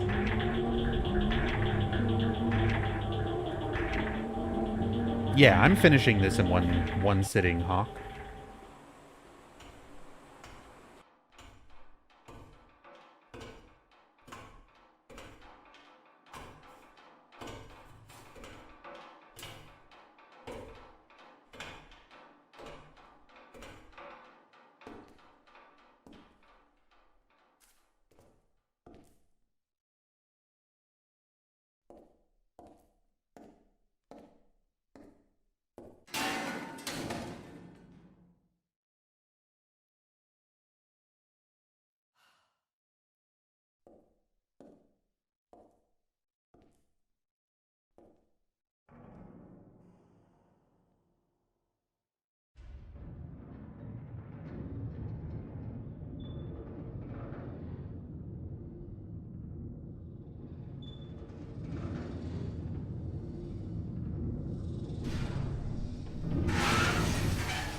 Let's give him the pipe.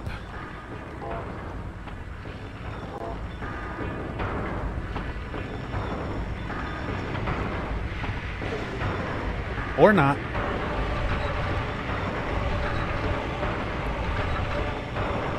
God, it takes so long to get back up.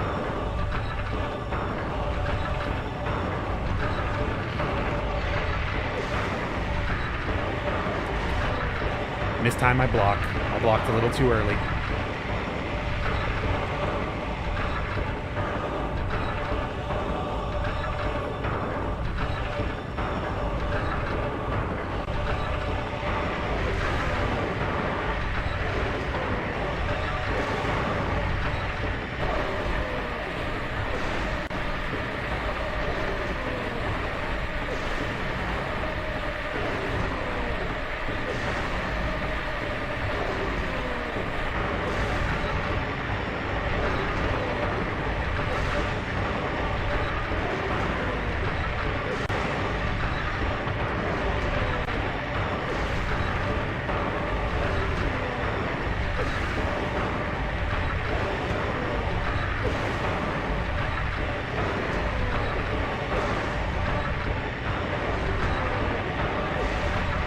Seen enough hentai to know where this is going.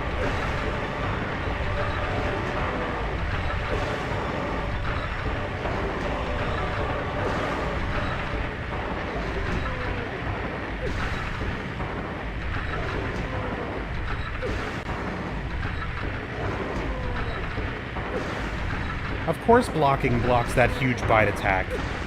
How's he gonna bite me if I'm holding up a metal pipe. I mean, come on.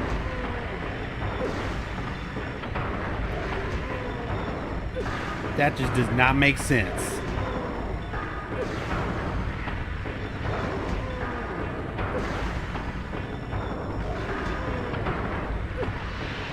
Yeah.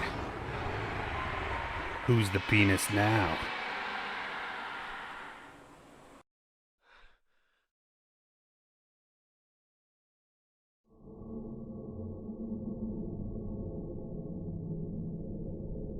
What? It's the shopping mall just like before.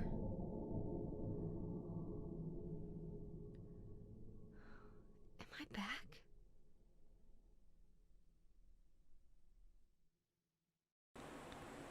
Gonna guess this is on hardest difficulty? No, it's not on hardest, but it is on hard. This game has 14 action difficulties. Beginner, easy, normal, hard, and extreme 1 through extreme 10.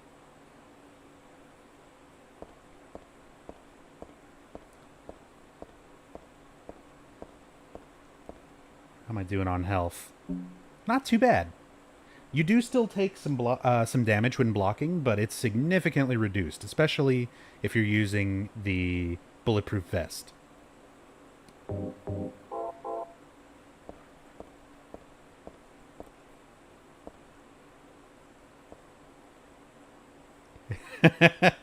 I think he's making a sex joke. That's okay. It wouldn't be a NubZombie stream if I didn't, like, answer joking comments seriously once in a while.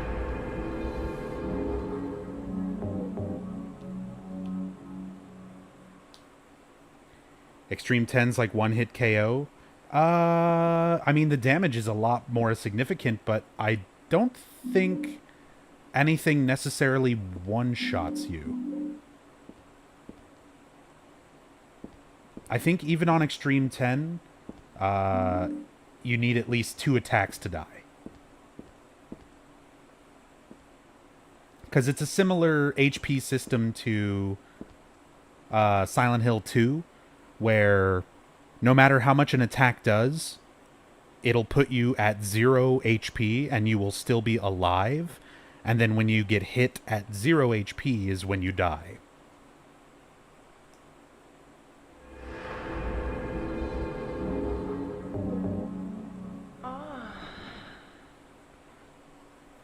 Yo, Purple. Thank you for the 6 months of subscription support in a row. Best 6-month anniversary. Nub whacking that willy with a steel pipe. Oh my. Don't get me banned. Don't tell the Twitch admins.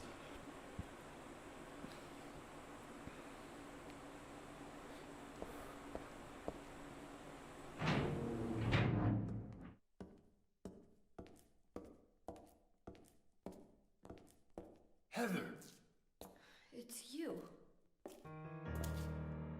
what just happened? You must be one of them. What did I do? And what do you mean by one of them? You're in on this with that Claudia, aren't you? Claudia? What about her? She asked me to find you, that's all. So you are one of them. Claudia did all that? Look, I was just hired to find you.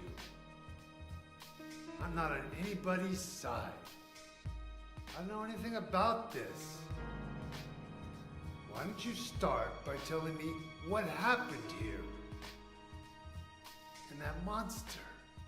What the hell was that? I don't know any more than you do.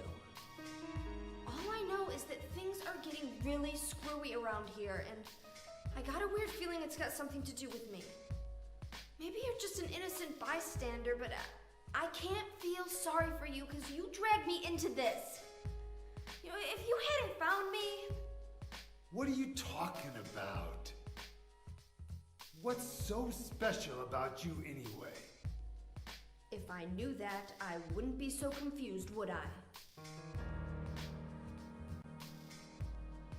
But I know there's something.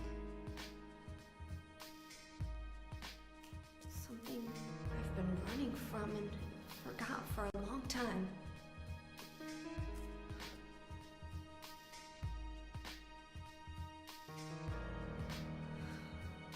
How did I remember that? What's wrong? Nothing. Where are you going? I'm taking the subway home. What should I do? Hell if I know.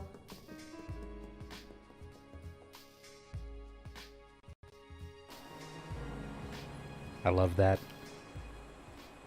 Proper teenage girl response to a 50-year-old man asking, 50-something-year-old man asking, what should I do? How should I know?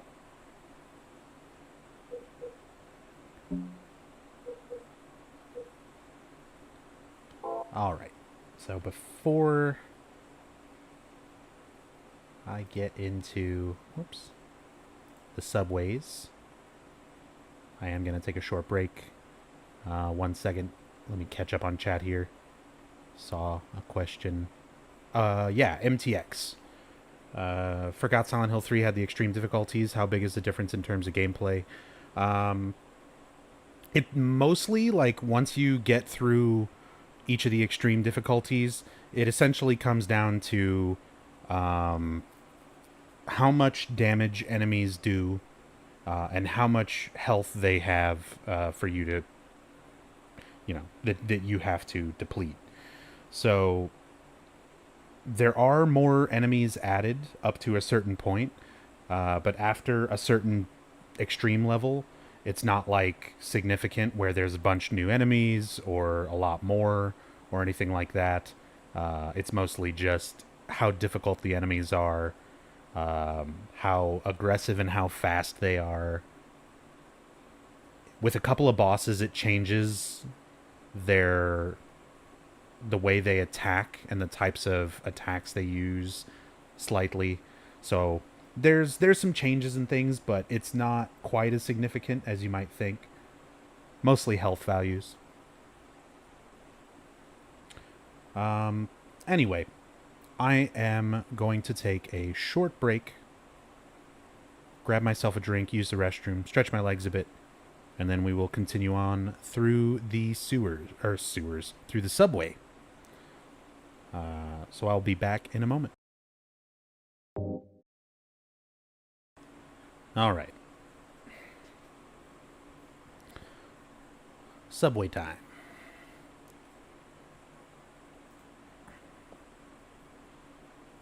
Let me catch up on chat here.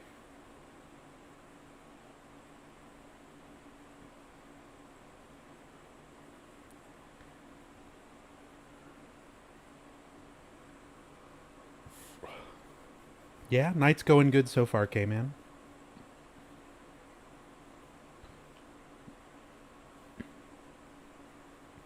Time to re-listen to Silent Hill 2 and 3 OSTs again, and 4 for Mary Elizabeth. 4 for Mary Elizabeth? That's a funny way to spell Joe Ramersa. Alright.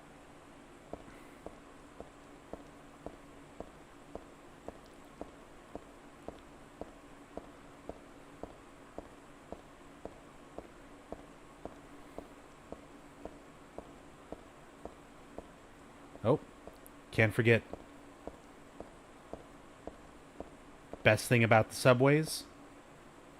Minmo. I love how, like, Heather's, like, creeping animation when she's wearing the bulletproof vest and strafing.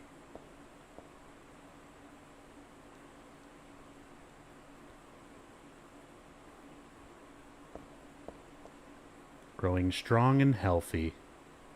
Minmo. The best cat food.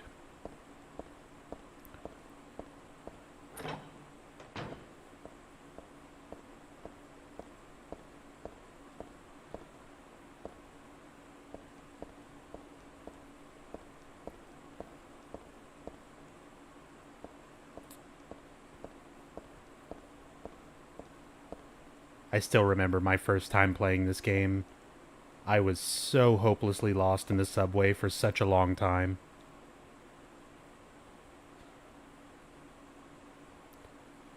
There's a newspaper left on top of the ticket machine. Fatal accident at Hazel Street. At about 11 p.m. on the 4th, a man waiting on the platform at the Hazel Street station fell onto the tracks and was decapitated by the arriving St. Renata college-bound train. The victim died instantly.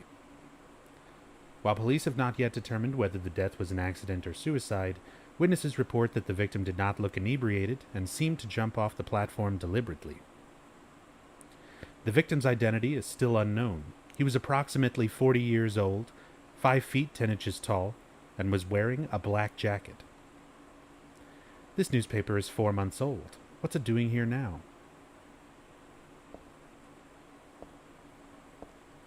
There's a subway map here, but even without looking at this, I still know my way home. I just need to get on the Bergen Street train at platform 3.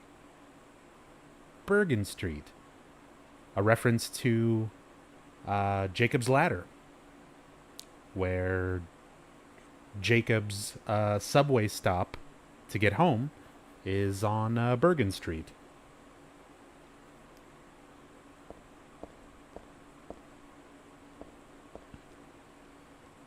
This is another one of those moments where I just like to talk about how much detail there is in this game. Look at how many little unique props and textures. The little poster on the wall, the stereo, with like stacks of tapes above it. Like all these little things inside this room, you can't get in this room. Like it's locked on both sides. There's no way to get in there. They could have easily just fogged over the glass to where you just can't see in there and have a completely unrendered room inside or whatever. But like, no, look at all those little details. Pictures and stuff hanging there on the shelf. Little tiny TV, a calendar, and there's little markings and stuff like that on the calendar. So much attention to detail for things that you're going to run past for 2 seconds, you know?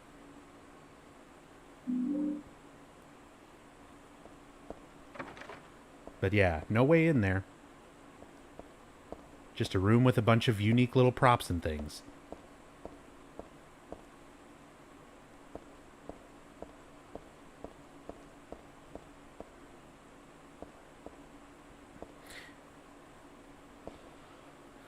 They do that later in the Otherworld office area? Yeah. Yeah.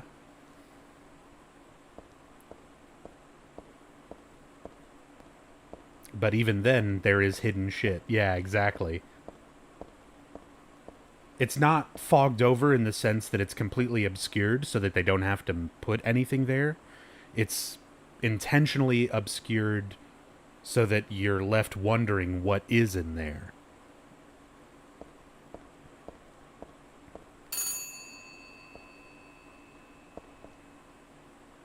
A row of phone booths, but they're all broken. Again, memories of my very first playthrough. Wandering around. I imagine a lot of you play survival horror games the same way I do when I play a survival horror game for the first time. I look at everything. Like, I meticulously will go through a room and I'll be like, what is this? What is this? What is this? What is this? And like look at absolutely everything. And I can remember doing that, running through this room, kind of clearing everything out, and then approaching the phones. And that sudden phone ring got me to jump.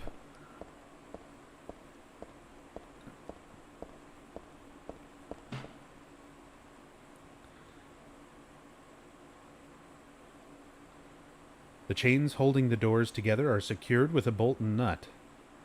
The nut is screwed on tight. I can't turn it with my hands. On nuts.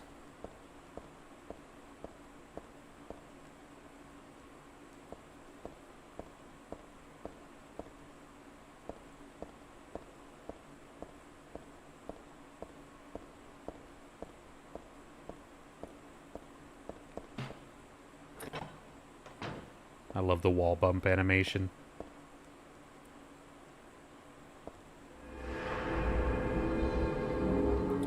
So she doesn't say anything about this save point. Unfortunately, not every save point gets dialogue for whatever reason. But at least a majority of them do. Fire doors are locked. They'd be tough to open, so forget it. If it's just for going in and out, I should use the small door at the end. Boom.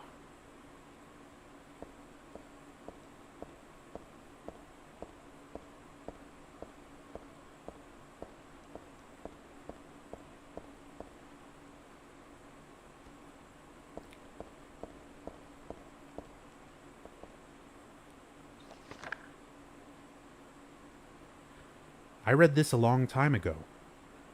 It's a nothing little occult magazine. Seemed like a bunch of crap to me. It's not so bad if you just read it for fun, though.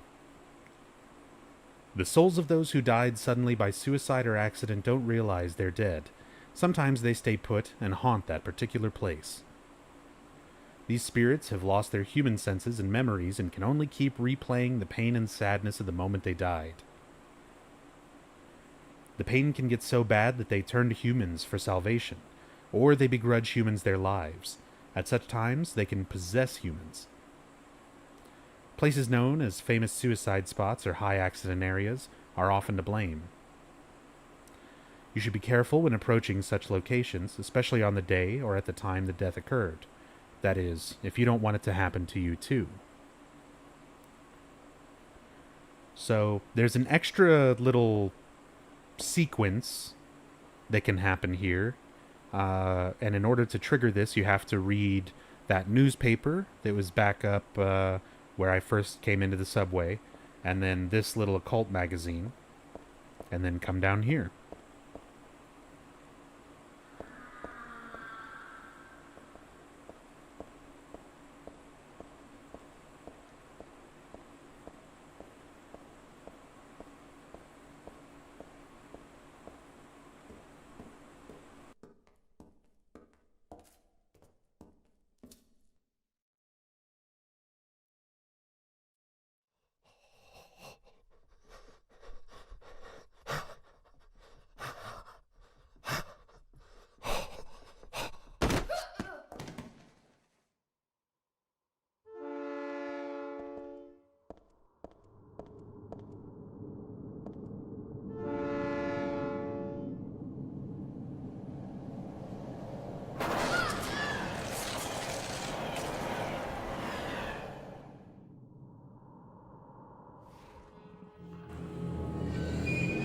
Rip.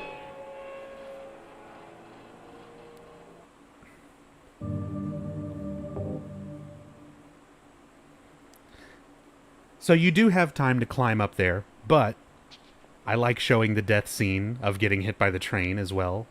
It's another thing that this game has got quite a few of, is some unique death sequences.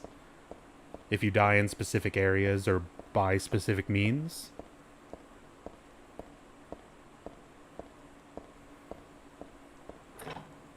So I'll show off several of those as well.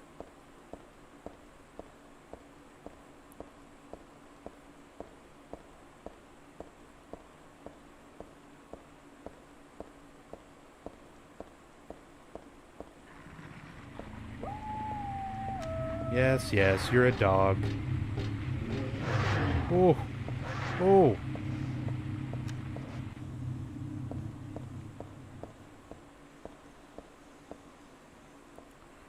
The path is blocked with trash. I can't get through here. Got a nutcracker. Rusty and impossible to turn. This is for cracking open nuts.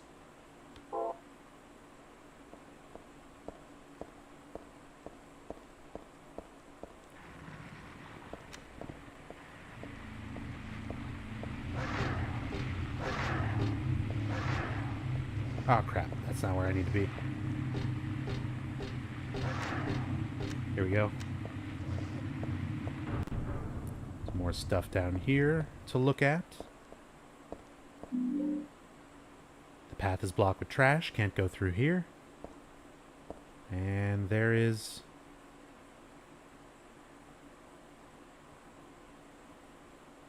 a pair of legs and a bunch of blood.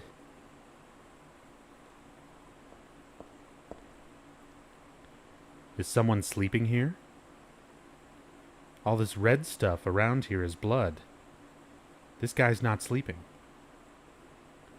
Why am I not the least bit surprised? I think that nightmare's numbed my senses a little. CBT is allowed on Twitch now? The more you know. What is CBT?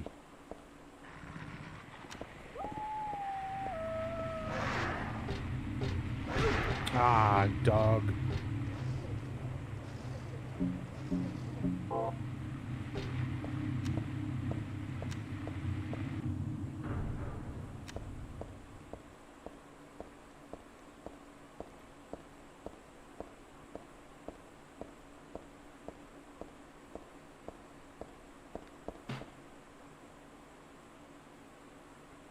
Fun fact, his top half is in the real world, bottom half is in this dimension. Fun fact, there are no separate dimensions in Silent Hill. Not in the first 4 games, anyway. I guess technically in the first 3. Silent Hill 4 kind of does that, even though it's, I don't know, a bit of a gray area.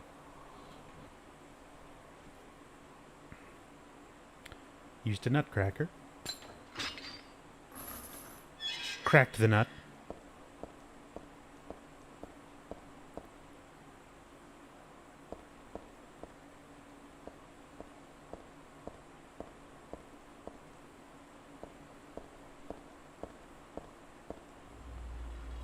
It's a gift wrap box. Could it be a birthday present? No, I guess not. Nobody I know would give me something this gross.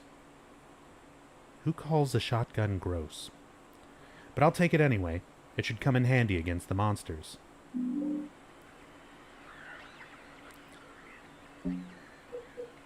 It's also the first hint we get towards Heather's birthday.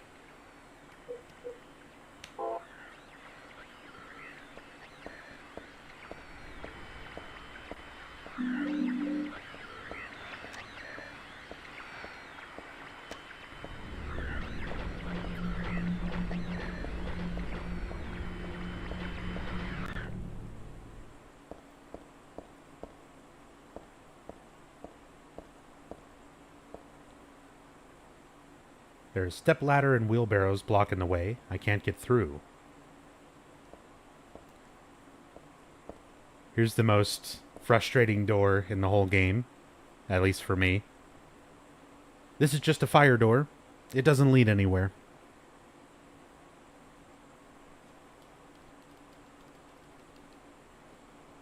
It's just a fire door. It doesn't lead anywhere. It's an emergency exit. It's not locked. It's not jammed. The door is open. We're just not going to go through it because it doesn't go anywhere. Except for maybe outside. I mean, maybe. But we don't want to go outside. We want to go to Bergen Street and get on the subway and go home. That doesn't mean we can't go explore, Heather.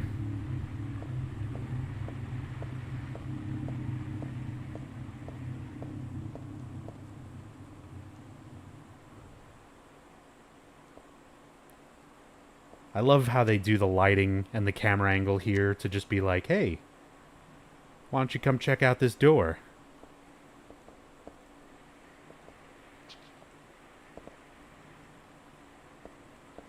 The exits for fire only. Makes sense.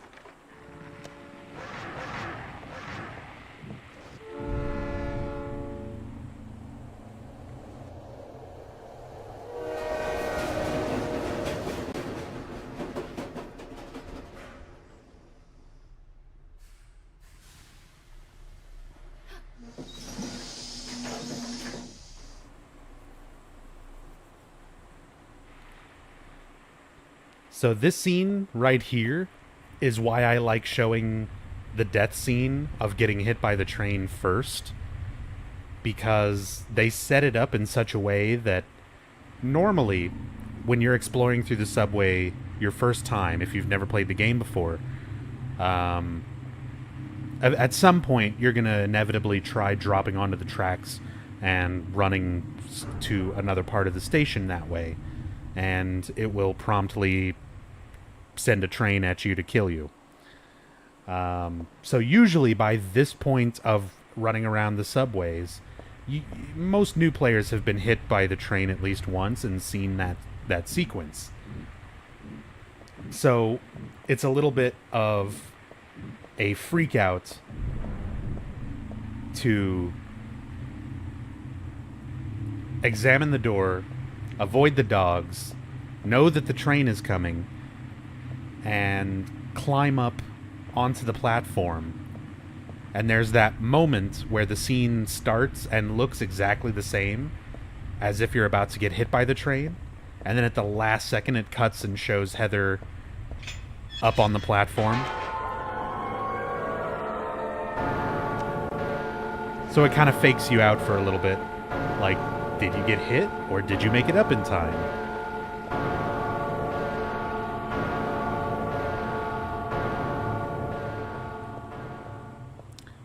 Maybe Blaustein made a translation error on the fire door? It doesn't seem like a translation error. It just seems... It seems like the idea behind it was just... Heather has a designated place that she's going to go. She has a goal. And the emergency exit would not lead her that way. But it just seems bizarre to me that they wouldn't make up an excuse for why you don't go through there. Like, they could have easily just said it was jammed or blocked or whatever. But it doesn't seem like a translation error.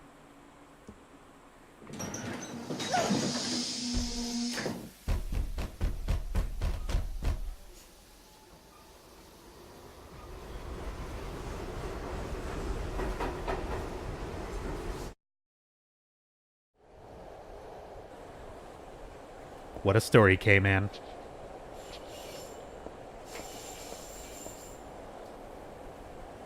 Although, to be fair, I've had light bulbs like break and pop while I'm like next to them or near them.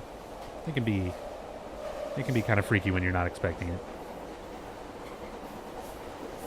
That symbol's drawn on the floor. Hope I don't get cursed just by stepping on it.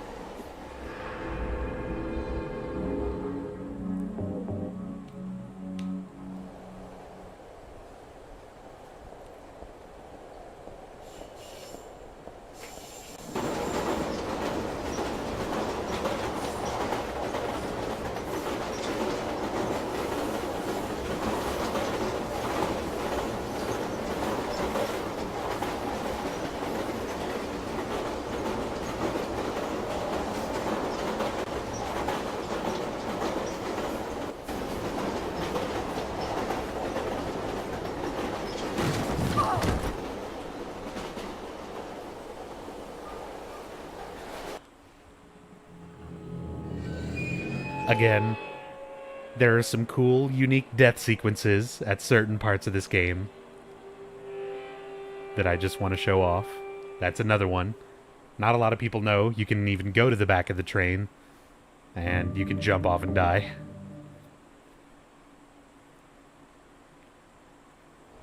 Something else not a lot of people know. When you go into each new part of the train and try to go back, the cart you were just in is gone.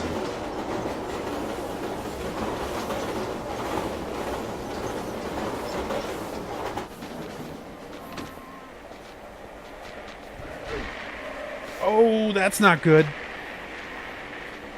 Get out of my way. But like, literally as you go through the train, it's vanishing behind you.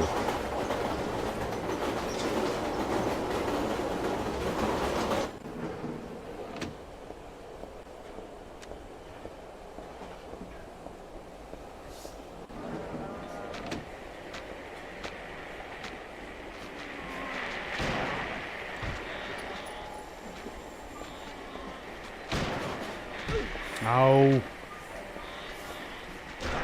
Just let me through. Why is your hitbox so wide?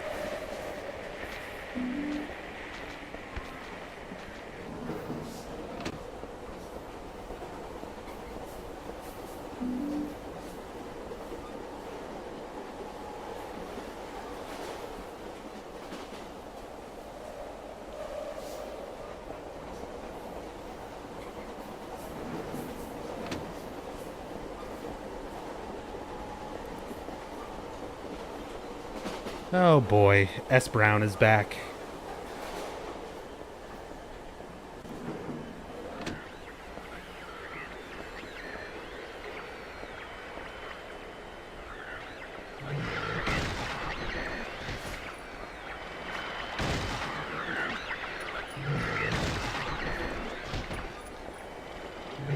Kicked in the dick.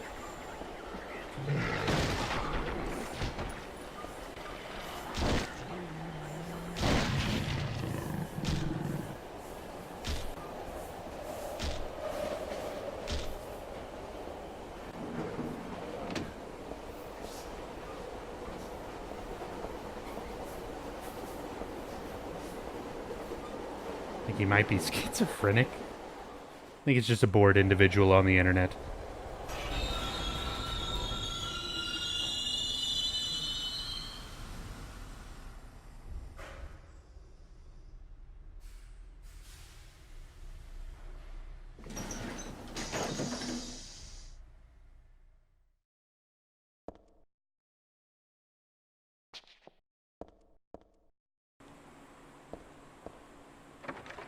Doors are shut tightly. Can't pull them apart either.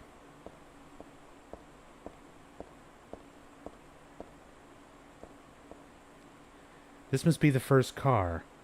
I can't see the next car through the frosted window.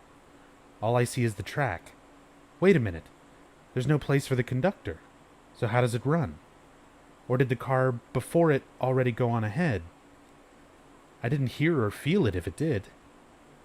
Anyway, it's obviously pointless to stay on this train any longer.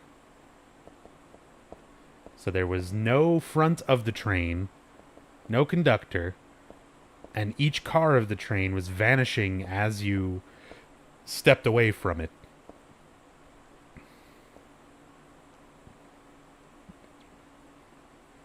Obviously, it was the Dragon Gang.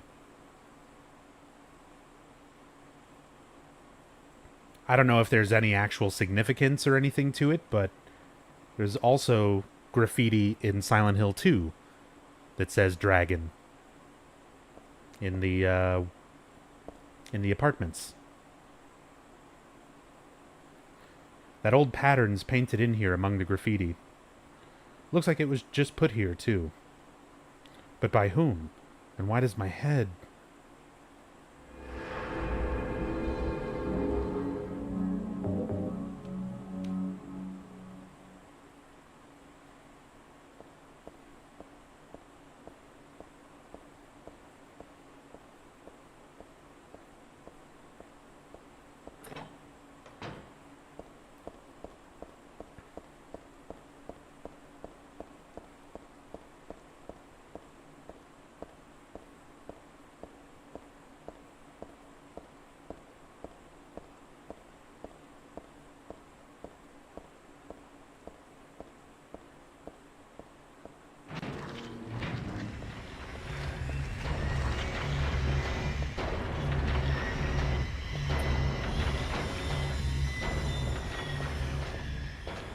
So much nope.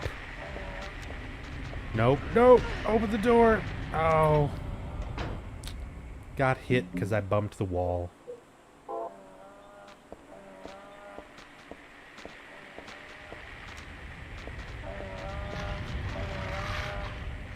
Actually. Okay.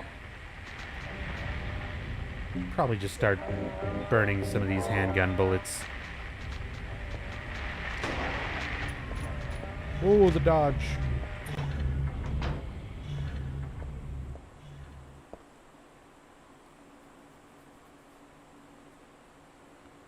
Here we go. So this is where we're at, the underpass.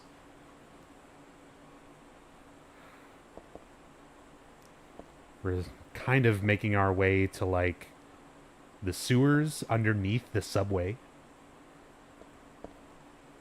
But it's still following the same Bergen Street line. So the idea is that hopefully it'll still lead to Heather's neighborhood. Got a mall. Helmets? Should I take them with me? Nah, never mind. It's pretty geeky looking.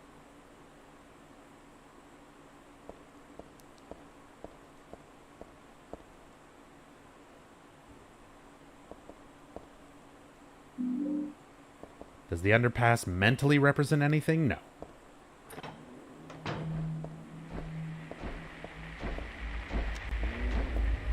It is just an underpass. Again, I was talking a lot more about kind of the significance of places and details and environments of Silent Hill 2, because so much of Silent Hill 2 is being affected by the characters in the game and their subconscious. So we're seeing much more of the world being affected by James's subconscious, Angela's subconscious, Eddie's subconscious, and that's constantly affecting everything. There's a lot more symbolism to take from everything. But Silent Hill 2 was unique in that aspect. Silent Hill 1, Silent Hill 3, Silent Hill 4, there are psychological elements, and there is obviously symbolism in enemy design and bosses and things like that, but for like the places that we're in, these are real places that exist. Obviously, they're being affected by the god growing inside of Heather, which is why there's monsters manifested, and the places are sometimes perceived in more rundown states than they actually are. But it's not like Silent Hill 2 when you're in, like, the prison where the town has completely manifested this area representing the character's subconscious. This game is not like that. As said, Silent Hill 2 was unique in that aspect. But that uniqueness of Silent Hill 2 somehow, well, not somehow, I know how, but it became sort of the stigma for the overall series, that everything is symbolic and significant in every way. And that was the case in Silent Hill 2, but as said, for the other games, it's more, how can I put it? Like in Silent Hill 1, it's just a supernatural story, and you're literally finding everything out the same way as Harry. Harry doesn't know anything about the cult. He doesn't know anything about the rituals. So as he learns stuff, the player learns stuff. But nothing is, like, psychologically relevant to Harry. There are obviously lots of psychological elements to the game that reflect parts of Alessa's mind. But yeah, not the way that Silent Hill 2 does it.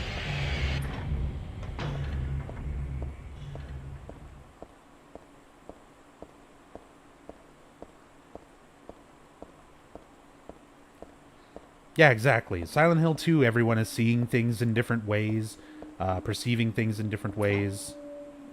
In Silent Hill 1, everyone is experiencing the same nightmare. Kaufman is seeing the same things as Harry. They're seeing the same things as Sybil. In this game, we've already seen that Douglas is seeing the same nightmare as Heather after she leaves the mall. And Douglas is asking, like, what was all that? So these are people experiencing the same nightmare. They're not all experiencing their own unique, subconscious fears manifested around them that only they can see. As said, that idea and that aspect is fairly unique to Silent Hill 2. And then they copied that for everything after 4.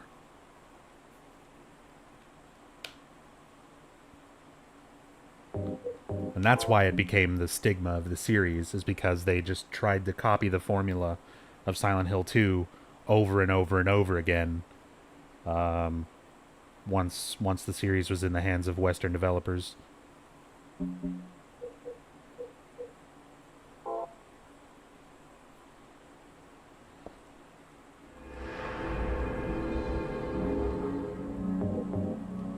Always like that there are baby versions of the monsters.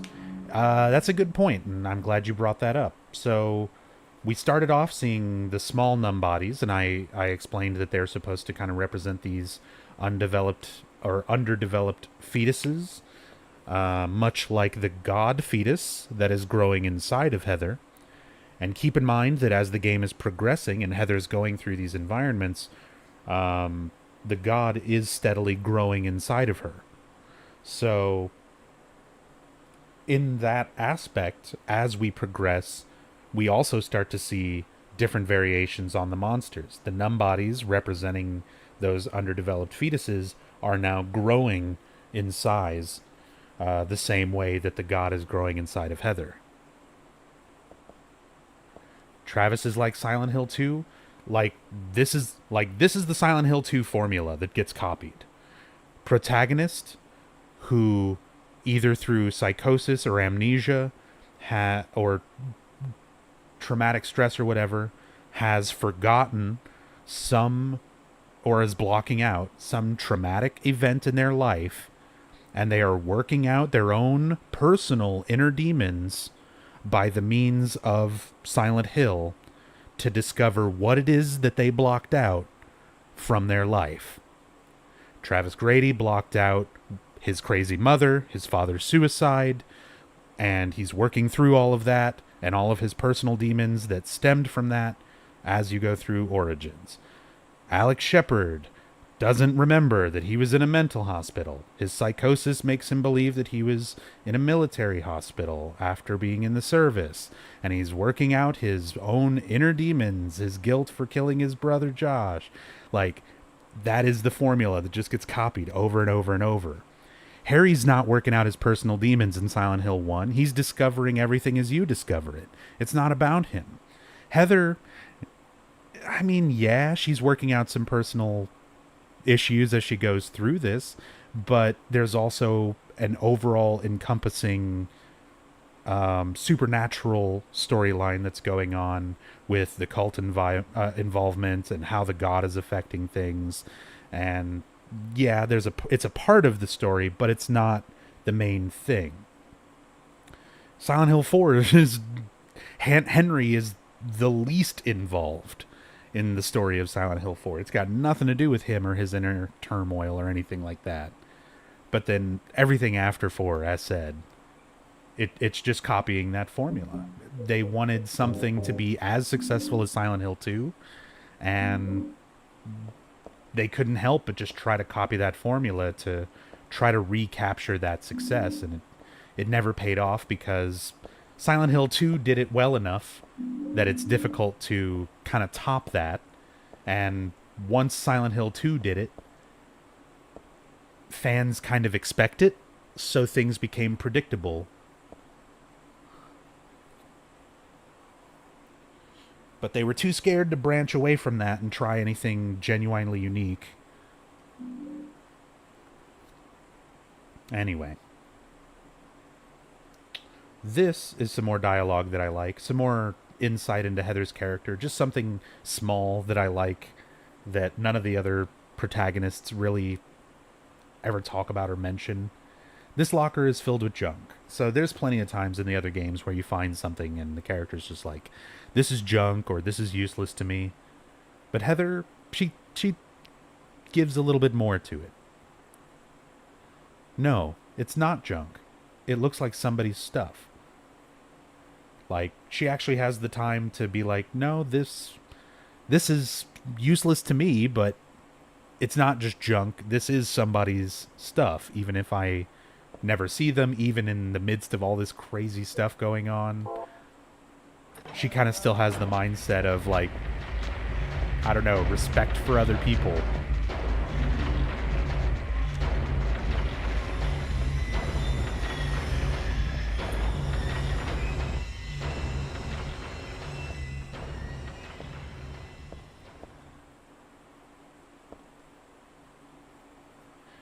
Tom Hewlett, I mean, like, Tom, honestly, I've seen a lot of stuff that Tom has, like, posted recently since he's parted ways with Konami and everything.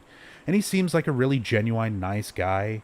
And, you know, he's a big fan of a lot of other games and series. And, you know, he is a Silent Hill fan. The problem is he's kind of your general run-of-the-mill Silent Hill fan.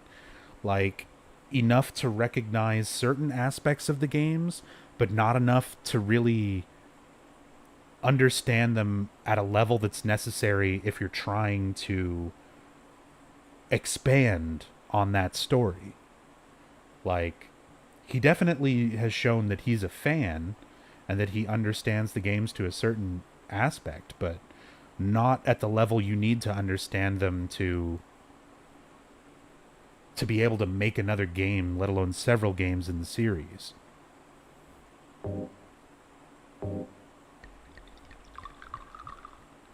Put kerosene in the fuel tank. I'd forgotten there's tiers of fandom. There is. There absolutely is. Especially if you're talking about people who are going to be in charge for working on a series or continuing a series, and you're trying to get people who are fans, you know, to be involved in those projects. They can't be your general fan that doesn't understand what Pyramid Head is, or the significance of why the enemy designs are the way that they are, why the atmosphere is done the way that it is. If you just kind of don't have this grasp of a lot of the more finer points of the series, you shouldn't be making games to continue the series.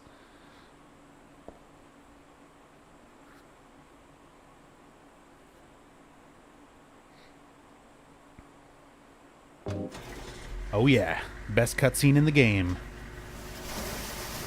Let's watch this cable get pulled across this pulley.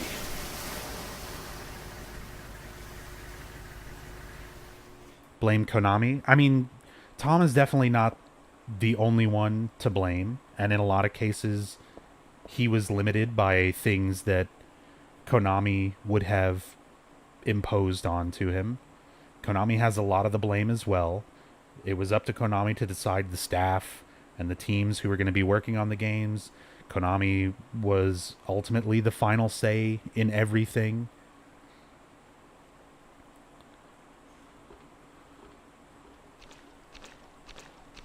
But, as said, he isn't blameless either.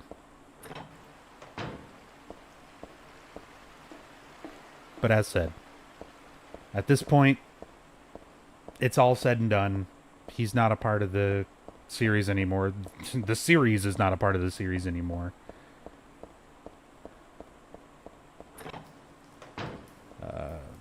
Can't really complain too much about a couple of bad games in an overall dead series now. Because, hey, we still got these. You can still play the originals. You can enjoy the hell out of them. You gonna keep chasing me like this?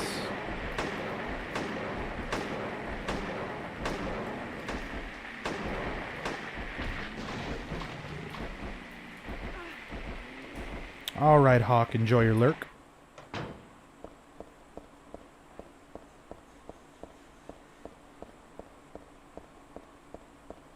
Yeah, I actually read that bomb guide.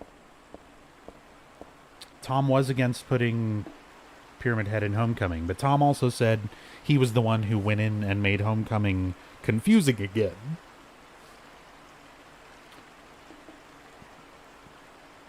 Which may have something to do with how nonsensical that game's bits of that game's story became. So, like, yes, he was enough of a fan to, like, recognize one aspect, but not enough to, I guess, steer the game in enough of the correct direction. But again, I wasn't there. I don't know how much control he actually had, how much input anyone really had on each of the projects.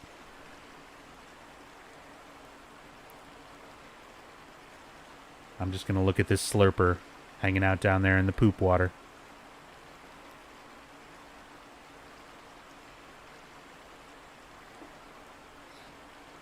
Yeah, Death Stranding's got nothing to do with Silent Hill.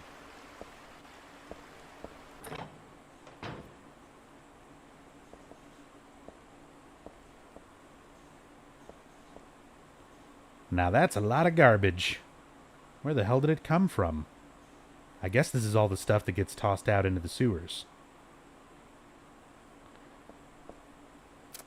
He did. He did want to put Laura in Homecoming. The character of Elle was originally supposed to be Laura as an adult.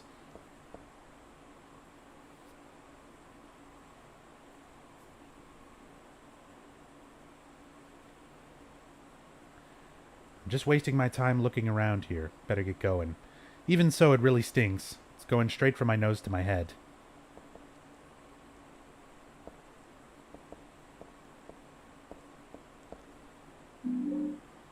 Hair dryer. Still usable. Nothing that looks useful in the cardboard box. There's a deodorant inside, but it would probably be a waste of energy.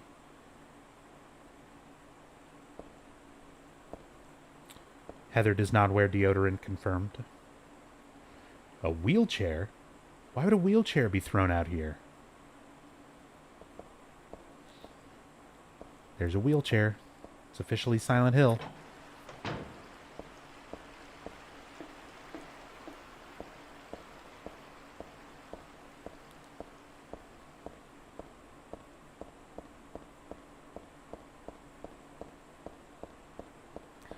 Just look at monsters like these and wonder if there's a more creative to overcome them, or creative way to overcome them than bullets being the ultimate problem solver.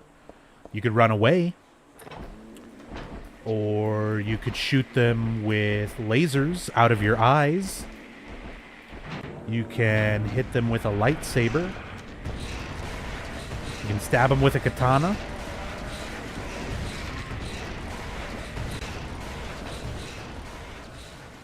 Whatever you think's more appropriate or creative.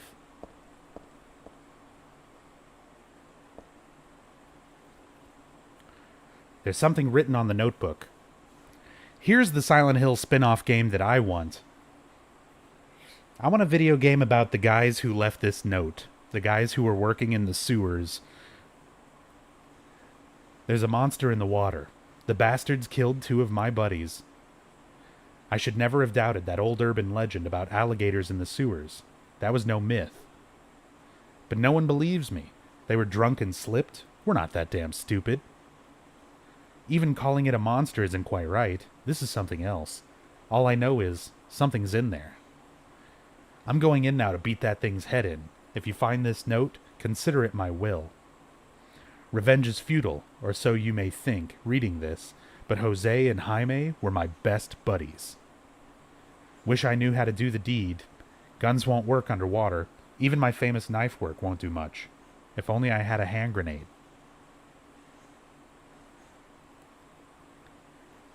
How badass these guys are. Famous knife work and hand grenades. Fighting monsters in the sewers.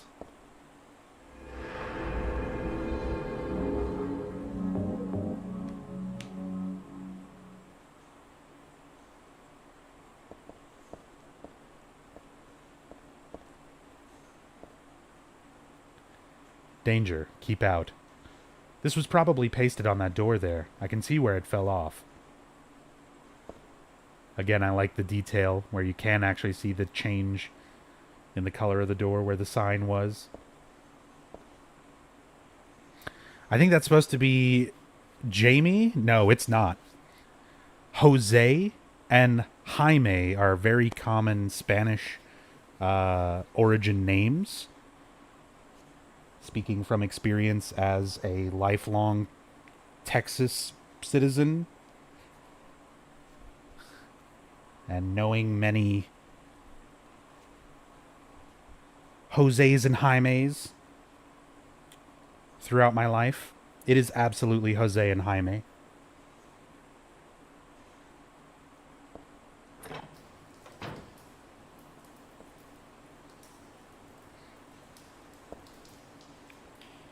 Yeah, I saved.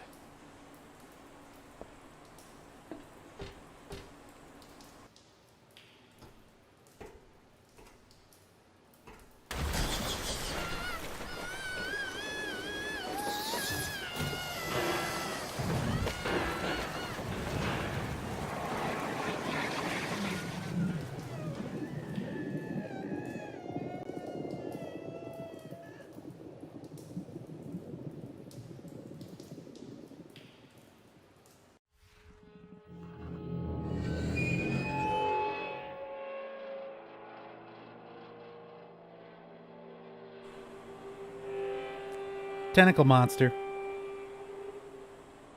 Again, some cool death sequences throughout this game that I just love to show off. In fact, I'm going to show one more here. It's not like an actual death sequence, but it's funny.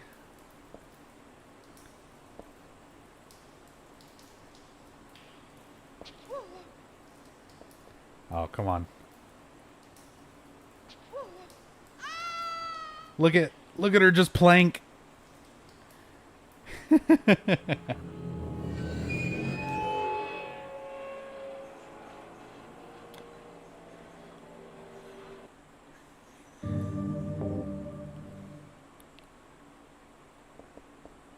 Planking before it was cool. Planking was never cool.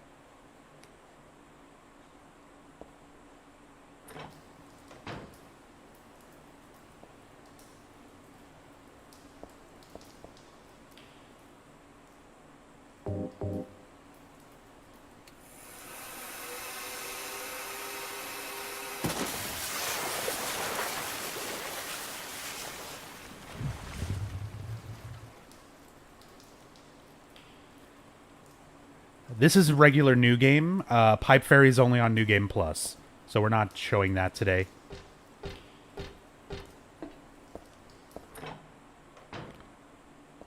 Sometime probably in September, I'm going to go through and do New Game Plus playthroughs, story playthroughs of each of the games to show off UFO endings and extra endings, things like that.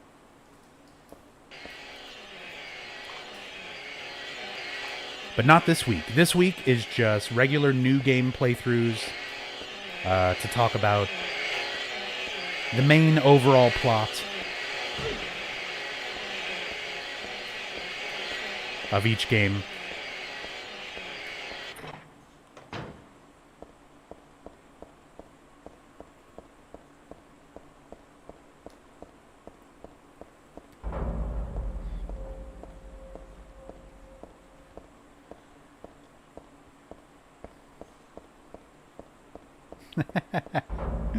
Gonzalez Mexican restaurant.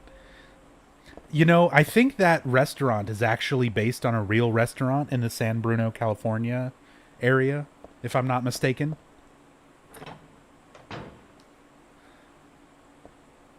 One of these days, I'm going to get out to San Bruno and go explore and see if anything is still similar, any building fronts, streets, things like that, that I can find as references. I actually did that a couple years back. I went to Maine to see a lot of the other places that Silent Hill 1 and parts of this game were based on, such as the mall. That's here is based on a large mall that's in Portland. I can't remember the name of the actual mall, but it's based on a big major mall that's in Portland, Maine. I also went to Cushing, Maine, and saw the Olson house, which is the actual house that the Gillespie house was based on. So that was cool. And then I spent some time in Freeport, Maine, where there is a lot of inspiration as well. For like the layout of Silent Hill 1, there's like the Andy's bookstore. I actually saw Andy's Books and Stationery and a couple places like that. So I did that a couple years ago. It was a lot of fun, kind of walking around and finding similar places and some of the things that were inspirations for areas around Silent Hill. But that would be the next place I'd love to go and check out, would be San Bruno.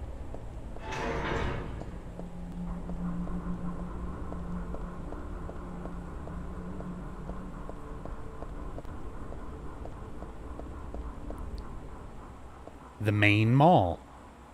I mean, that's probably it. The mall had gone... It had obviously been under a lot of changes since they probably took inspiration from it. But the like fountain area was very, very similar. The fountain area that you wind up in after you kill the split worm was a part of that mall. Again, it was obviously looked like it had all been like renovated and stuff, but you could see the similarities.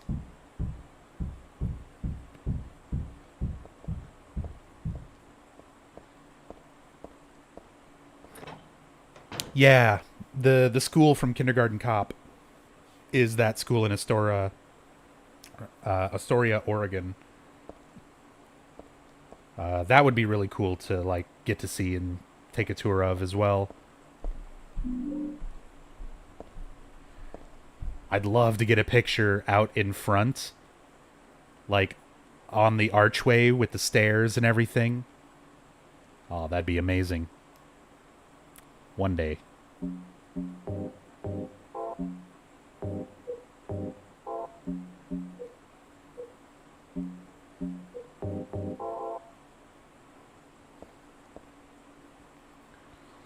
The wall color looks a little different here, and the material is different too. Might break if it's hit hard enough. Oops.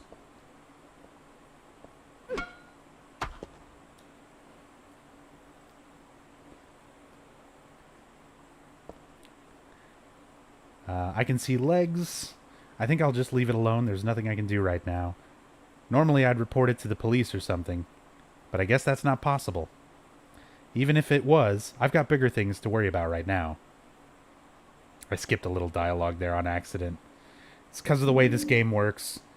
Whenever there's text on the screen, any button will advance the text. So if you're still like holding up to move, sometimes text will just like flash on the screen and then be gone, and you're not able to bring it up again. But she mentions the legs behind the wall in that dialogue that I accidentally missed. And she mentions that it reminds her of the movie Black Cat, The Black Cat, which is based on, originally I believe it was an Edgar Allan Poe story, which is what this is a reference to. Although for a long time, even still, this has been mistakenly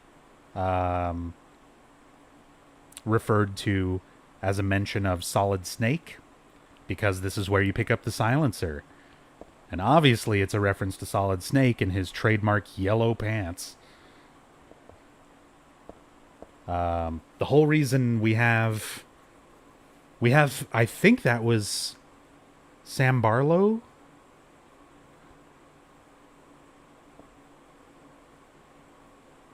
Who wrote the guide for Silent Hill 3? Or, no, Dan Burlew. I think it was Dan Burlew who wrote the guide and made a mention in the official strategy guide saying, you know, that was a reference to Metal Gear Solid, which was not true at all, but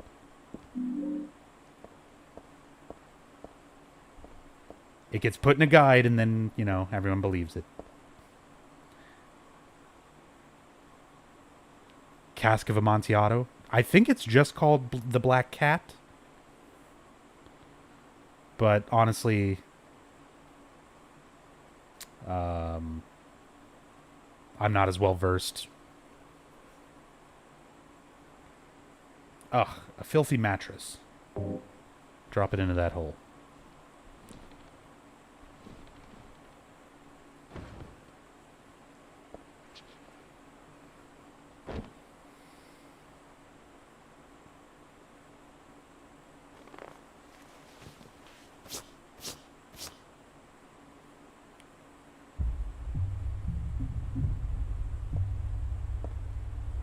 This is the mattress I threw down before. Don't need that anymore. Nah, pick it up. Put it in your inventory. Walk around with it.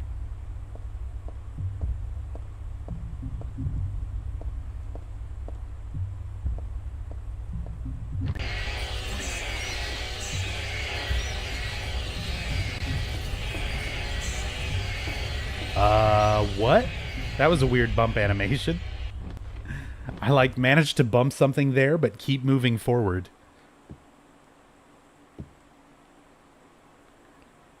It's a mannequin catalog. I guess this is the reception area for a mannequin company. Oh boy. Mannequins!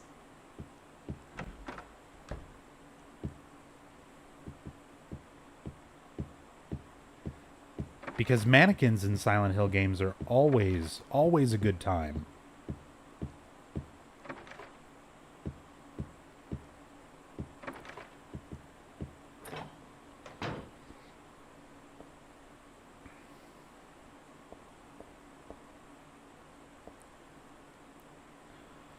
Here's a mannequin with no head or legs. I know it's just an inanimate object, but I'm still a little nervous. Afraid, maybe. Here's a mannequin with no head or legs. The cardboard box is filled with arms and legs for mannequins. This is the only mannequin with a head. There's something weird about the headless ones. Like they can still see me or something. Ugh. Really? There's something weird about the headless ones, but not the one with a head. Nothing weird there. It's a mannequin body. I know it's not real, but it's still creepy.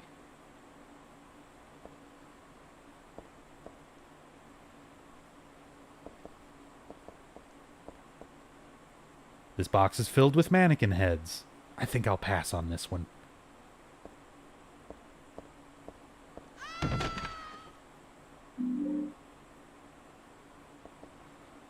So there's a little bit of a random sound effect there. The scream that you hear during this part can actually be one of two screams. It will be Heather Morris's voice, which is the scream that you just heard. Or it will be another voice actress. I believe it's the voice actress who voices the nurses later on in Brookhaven.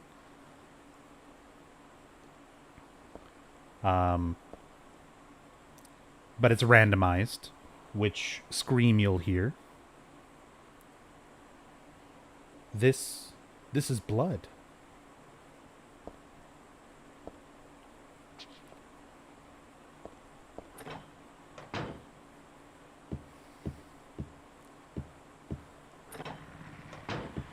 Hey, Electric Pop.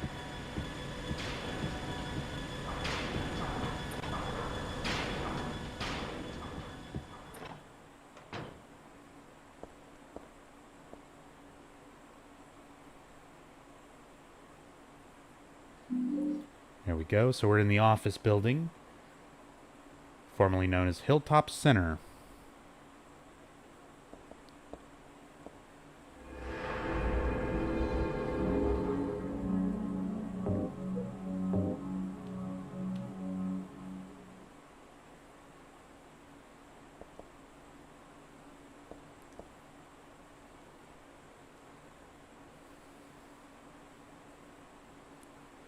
The drawer is open just a smidge.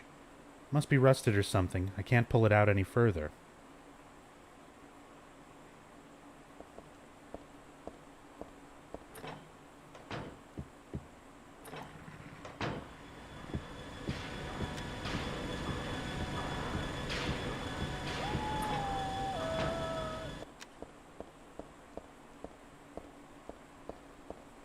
Poe really liked that idea of bodies or body parts in walls and floors. Yeah. Definitely a recurring theme in several of his stories. There are cleaning goods here. There's not much I can do with them. What are you talking about? This place is filthy. There's plenty you can do with cleaning supplies. It's not worth it.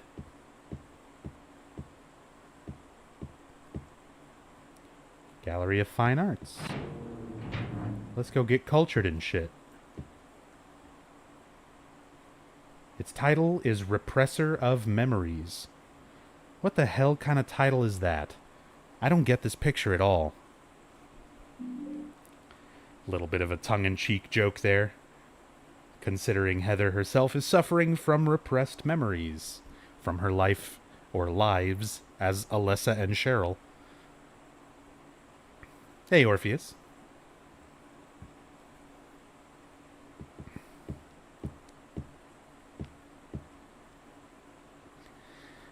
There's a price written here. Let's see. 5,000? 5 whole thousand? Dollars? Euros? Pounds? Simoleons? Yen? Man, what a world. Now this is a calm, relaxing picture. Mountain. Nice and simple. I think it's a quiet mountain. 5,000 bitcoins. A ceramic pot. Not really my style. It's too big to use as a vase.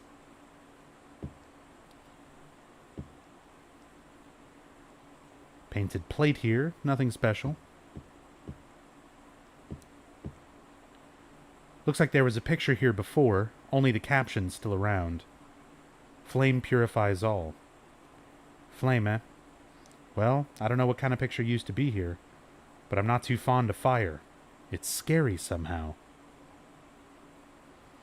Again, little elements of Heather's personality, such as her fear of fire, stemming from her life as Alessa.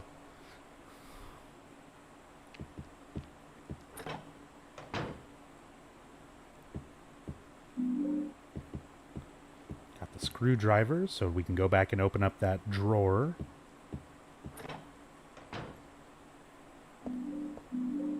Ninja sword here.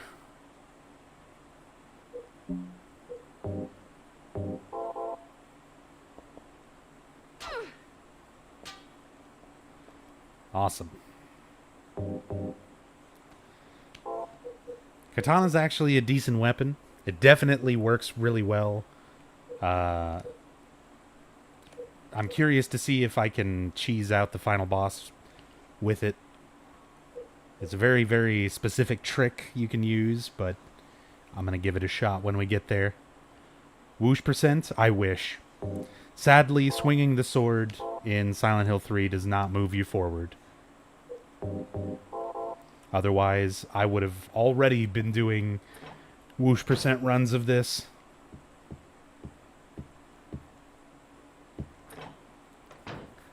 What time zone am I on?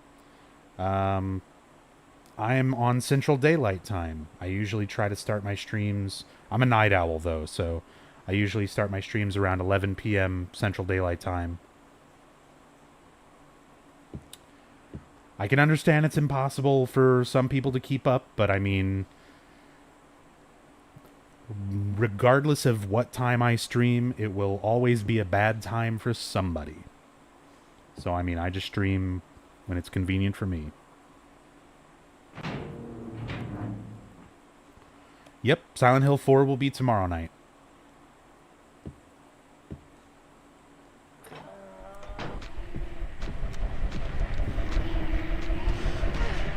Oh, come on.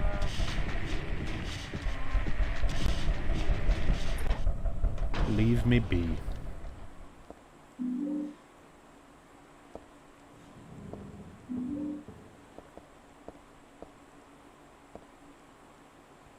Been searching for something like this on YouTube for years. Well,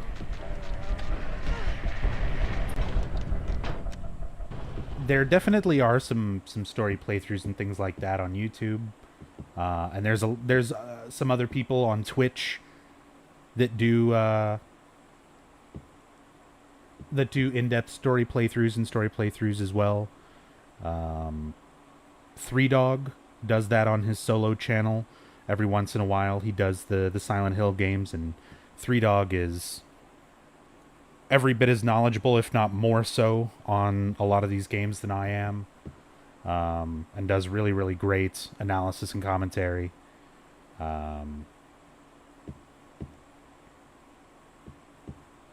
Eternal Enigma does story playthroughs and stuff like that as well. Maxi Lobes does some really good in-depth story playthroughs and stuff, so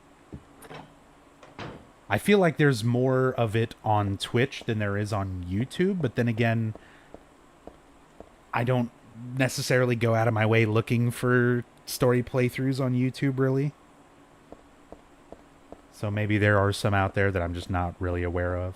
I have a YouTube, and I've got story playthroughs of 1, 2, 3, 4, and Shattered Memories on there.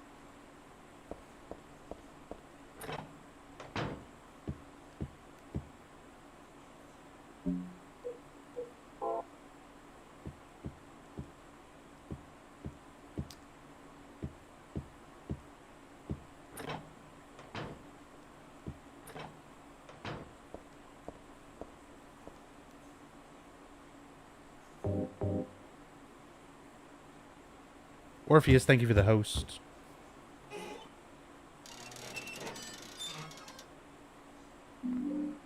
Alright, so I picked up, got a jack, and got a rope.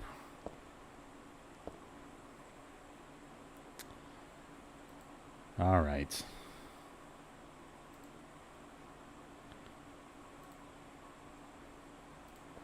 I'm just gonna give you like 20 minutes to give everybody a break from whatever it is you're posting over and over in chat. I'm sorry, I need a break from that nonsense.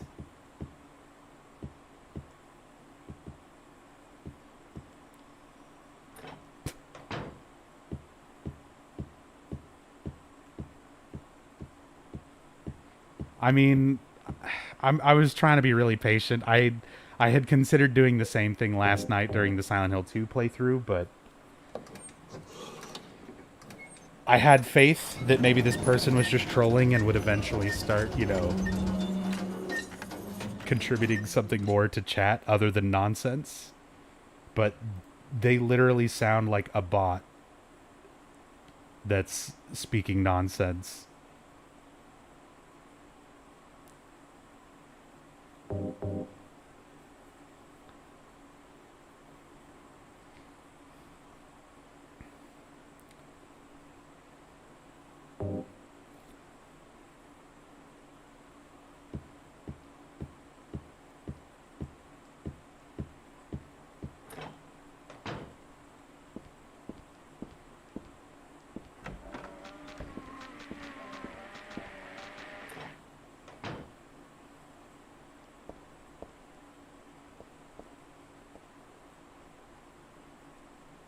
Probably a foreigner or something. I don't know. I said it's hard to tell. There are plenty of foreigners who are regulars in the chat that I know for a fact. We've had people who are not native English speakers who use like auto translate and stuff like that to try to communicate, and it still makes more sense than everything S. Brown was saying. Anyway, moving on. Let's not focus on it. I talked earlier about a lawsuit between Thessaly Lerner and Konami that resulted in the Silent Hill 1 audio clips that are in this game being removed from the PC version, which is what I'm playing here. And this is another one of those missing audio clips. Normally, you would hear Harry Mason's voice during this talking about the other world. It's being invaded by the other world. But, again, because of that lawsuit, all of those voice clips were taken out of the PC version, so it'll be missing. I'll do it myself.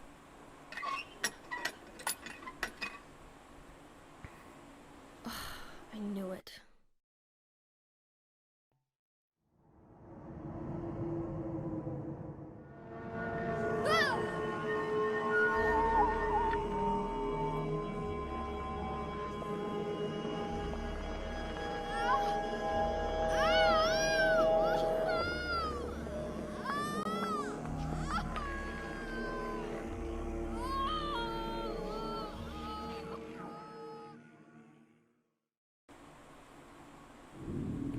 It's being invaded by the other world. By a world of someone's nightmarish delusions come to life.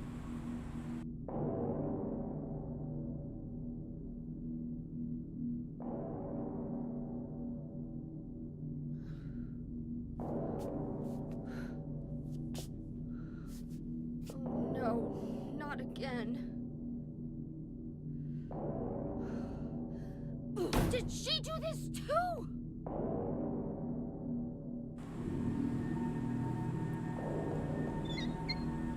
I'm twisting the handle, but nothing's coming out. So, just like before, Heather seems to grip her stomach and double over in pain. And that pain, that feeling she's getting is that God inside of her growing, becoming ever more real. And as it does, it is affecting reality around Heather.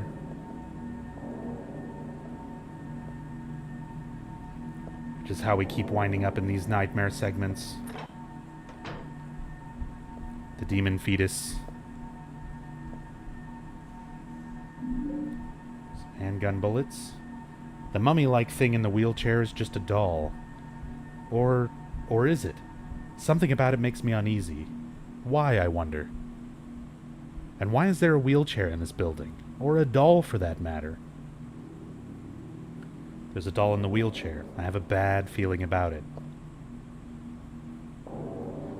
I like that she has a bad feeling about it, and yet it's not it's not like something that becomes an enemy or is especially significant later on or anything. It's just to kind of set up that here's something creepy, and Heather doesn't like it. She doesn't even comment on this.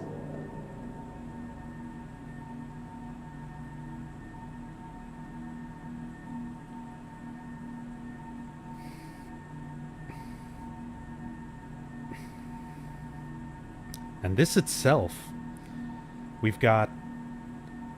see these people, things around fairly often. They actually also showed up in Silent Hill 1, mounted to walls. And I never actually knew, I never understood what specifically they are supposed to represent.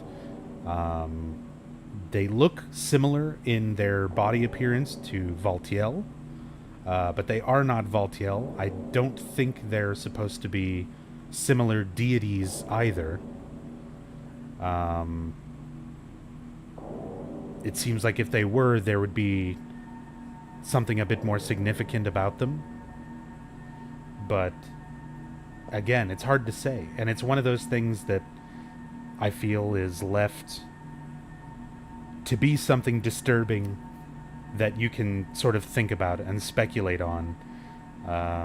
Cult members? Yeah, that's what I used to think as well, Eriku. If it was references to members of the cult who have been sacrificed or something else. Yeah, the fact that it's helping a child, or that it seems to be helping this child. Is it really, though? I mean, that's one way to interpret it.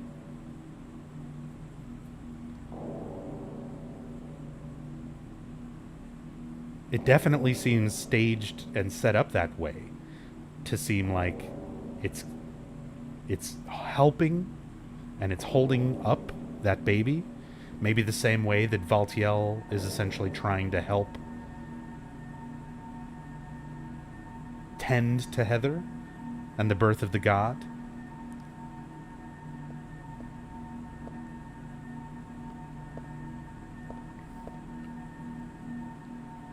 Shut your ass, Sigma.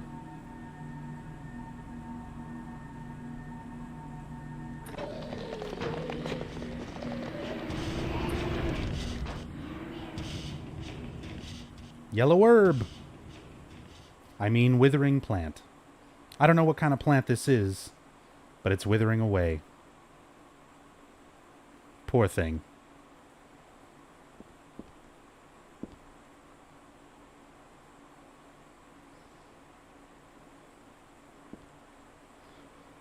Oh, there's something here. Find the Holy One. Kill her.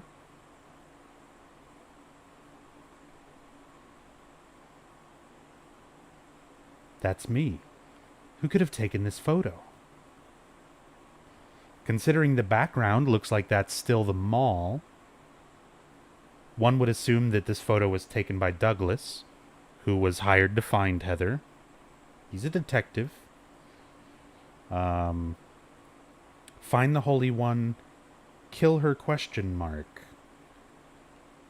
So that brings up an interesting question.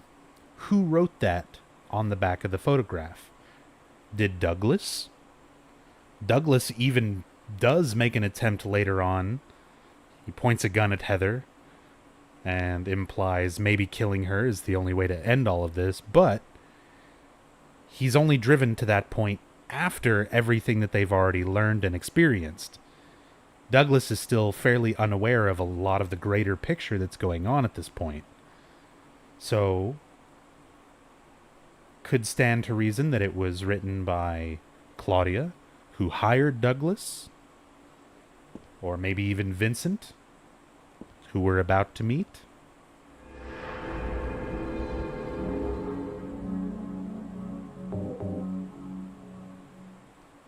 It's a shame Ito rarely has anything to say about 3's designs on Twitter. Yeah, I agree. He has commented on some things. For example, we're about to come across the images of the smiling mouth and the bleeding ears. And at least Ito has commented on some things like that to try to give some insight as to kind of what they represent and mean. But yeah, Ito talks a lot more about Silent Hill 2, I notice, and revealing kind of tidbits of information about the designs and aspects of that game much more often than he does with 3. But I do like the occasional things that he has shared on Twitter about 3.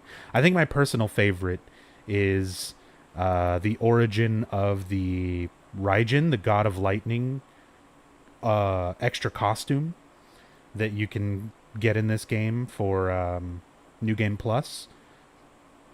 And apparently that design stemmed from a concept art image where they were working out that design as and depicted Heather holding the katana while wearing that outfit, and that was inspired by the trailer for the first Kill Bill movie.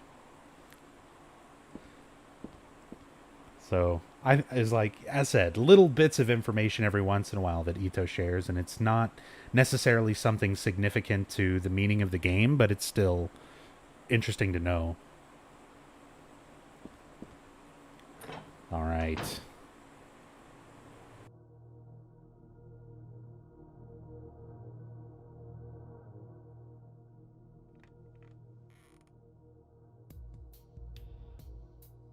Heather. That's what you're called now, isn't it? And who are you? The name's Vincent. Don't forget it, okay? I'm on your side. So you say. But how do I know you're not with her? Her? You mean Claudia? Please don't lump me together with her. She was totally brainwashed by that crazy old hag.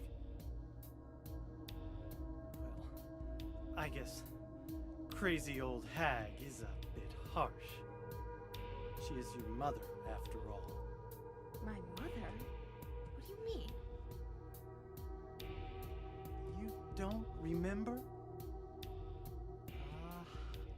So Harry didn't tell you anything.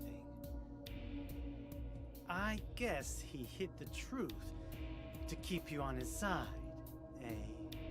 That figures. He's a pretty sneaky guy. Don't talk about my dad like that! Sorry.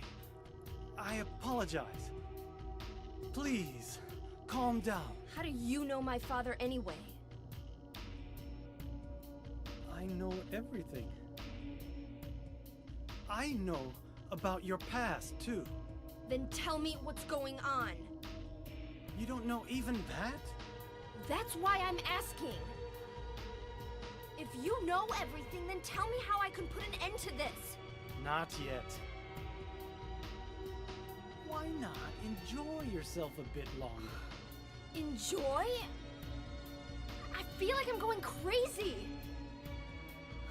Does this place get to you at all? Oh, it gets to me, all right. I find it most fascinating. Wait! I'm not finished talking! I knew you were on her side. How do you figure? There's something wrong with you, too.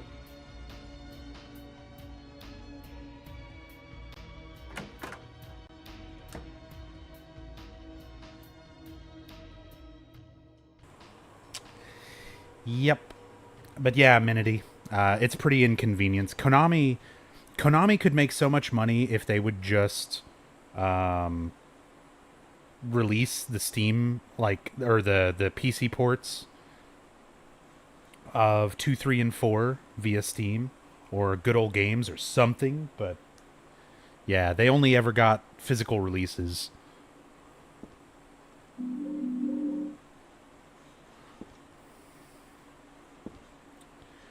Ito wasn't the lead art director for 2, was he? Tsuboyama was the lead art director. Ito did monster design and Otherworld design.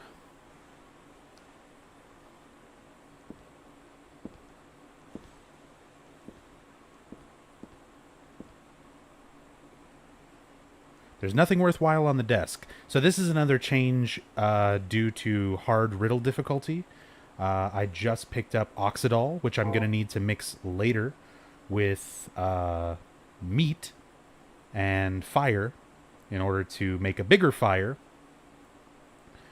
Normally, if you're on like normal or easy riddle difficulty, you get a book right here that gives you a clue of how to combine those things in order to make oxygen, and which you use to ignite and start a bigger fire. But on hard riddle, you don't get any hand-holding, no hint. Other than what's on the item descriptions.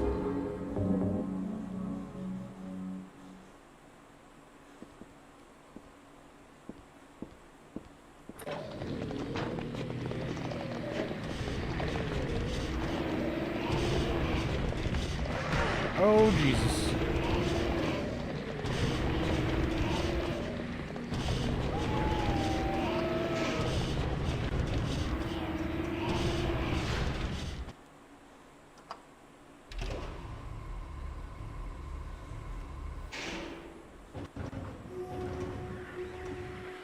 All right. So people fairly often ask me, what is your favorite monster in Silent Hill? This is it. This is my favorite monster. I mean, it doesn't attack you. It's not necessarily an enemy. But this cute little fella is known as the Glutton. And I feel like this enemy in particular just sort of encompasses everything I love about Silent Hill 3 and its enemy design. And the overall aesthetic of these games in general.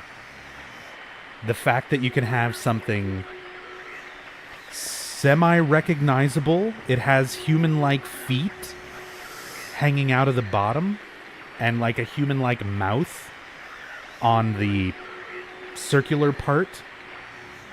But at the same time, what is that circular face part? The large swollen mouth, the swollen limbs, or whatever they are that's keeping it there. You have this sort of morbid curiosity of, what the hell is this thing? And also, I don't want to go anywhere near it. And I feel like this enemy design pretty much encapsulates that feeling perfectly. which is why I consider this my favorite enemy design. It's so freaky looking. So I'm going to turn my radio off for a bit, just to remove some of the background noise while I read this fairy tale. Kind of pity it for some reason. That's another thing that Silent Hill does, and this game in particular, where it puts creatures in situations where you do sort of feel sorry for them at times. There is the creature that's referred to as the pathetic thing that's like hanging upside down in a locker in Otherworld Brookhaven. And you have like the nurse, Fukuro, that's being strangled and abused, I guess, by Valtiel through various parts later on. Anyway. Once upon a time, there was a monster living at the gates of a village. It was a very scary and a very bad monster. It would catch people and crunch them up with its big teeth. The villagers were afraid of the monster, and no one would dare approach the gates. Everyone was stuck inside the village. When the king heard about this, he summoned his knights. The knights eagerly rode out to defeat the monster. Ha! Take that! Their swords slashed, and their spears flashed, but the monster wouldn't die. The monster tossed the knights into its mouth, one by one, horses and all. What was the king to do? He fretted and fussed and paced the floor, but could think of no solution. Soon after, the village priestess came to the castle. She was a very kind and good person. The king asked her to defeat the monster guarding the gates. The book's torn. The rest is missing. I remember reading this a long time ago. I think I borrowed it from someone.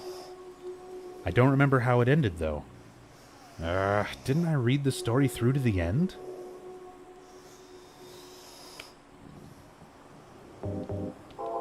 So this is our monster at the gates.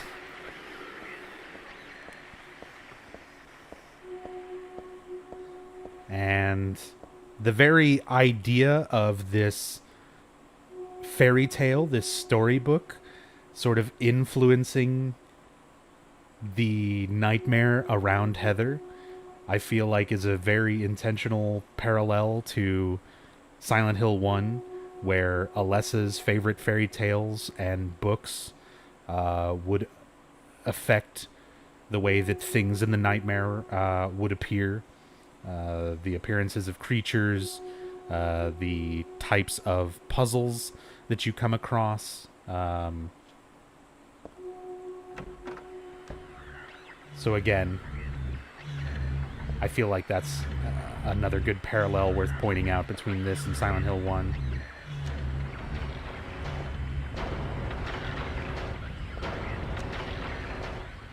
For some reason, the only thing in the fridge is liver. Hope it's not rotten. The fridge is empty, obviously. All that's left is a red blood stain and one god-awful bloody stench.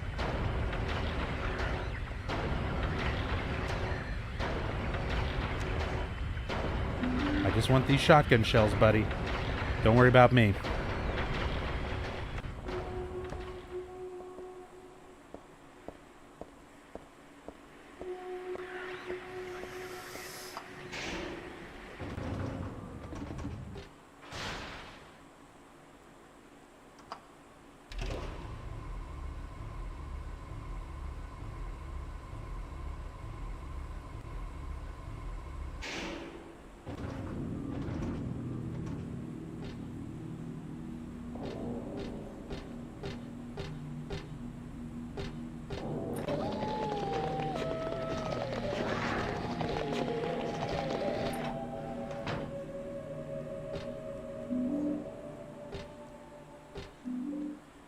Got the matchbook.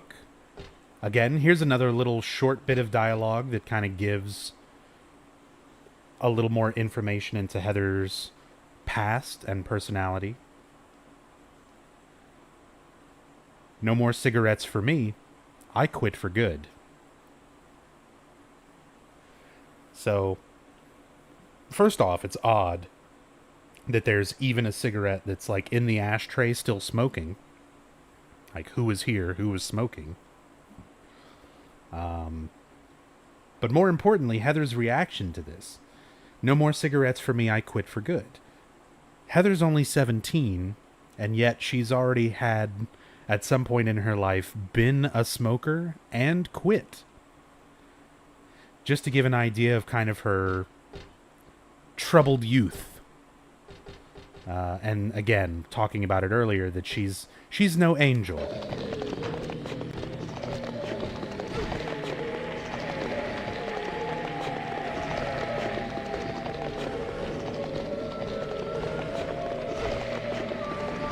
Oh, Slurper.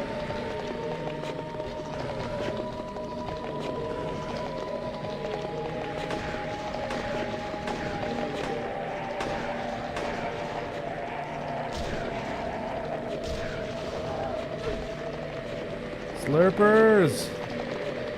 Get off. Oh my god. The Slurpers have the freakiest mouths if you view their model. If you're referring to, like, the snout, that's actually not part of them. At least, it doesn't look like it.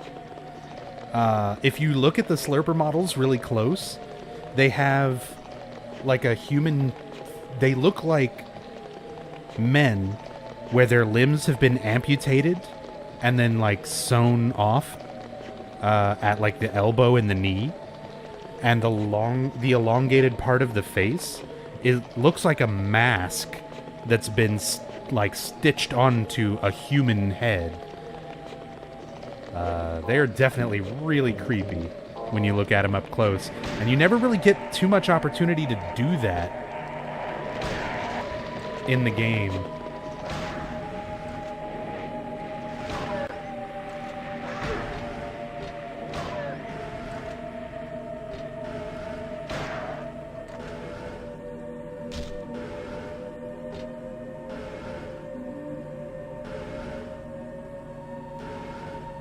Yeah, so there you go. You can see there's like the tone of the flesh of the head, and there's like an ear. You can see it's got like what looks like a human ear kind of on it. And then the front part of it kind of looks like it was stuck onto the head. Even the lower half of it is like wearing pants. And now you can see the teeth at the end of the part on its head. Such a freaky looking creature.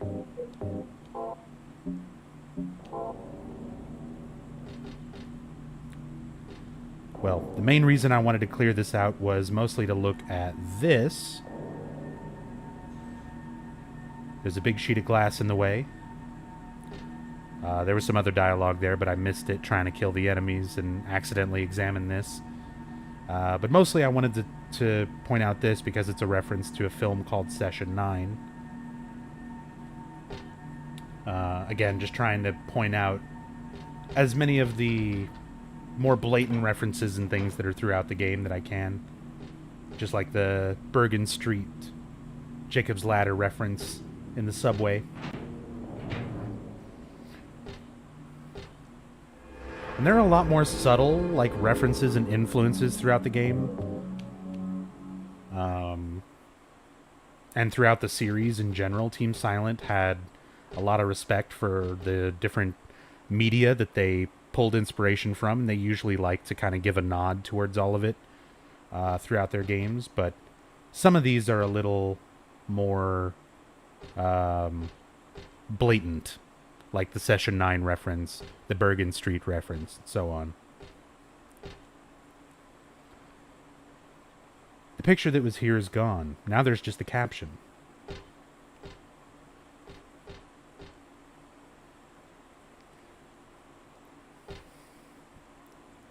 Vase here, nothing inside, and nothing interesting otherwise. A vase is broken here on the floor. Looks expensive too. What a waste.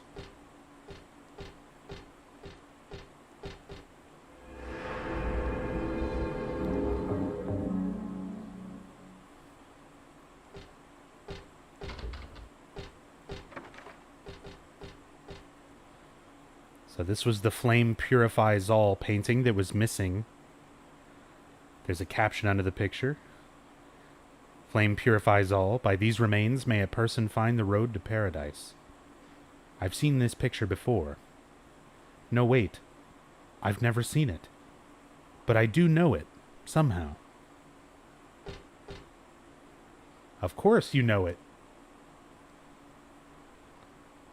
Because what we're seeing is the cult's painting of one of their beliefs, a depiction of the burning of Saint Alessa.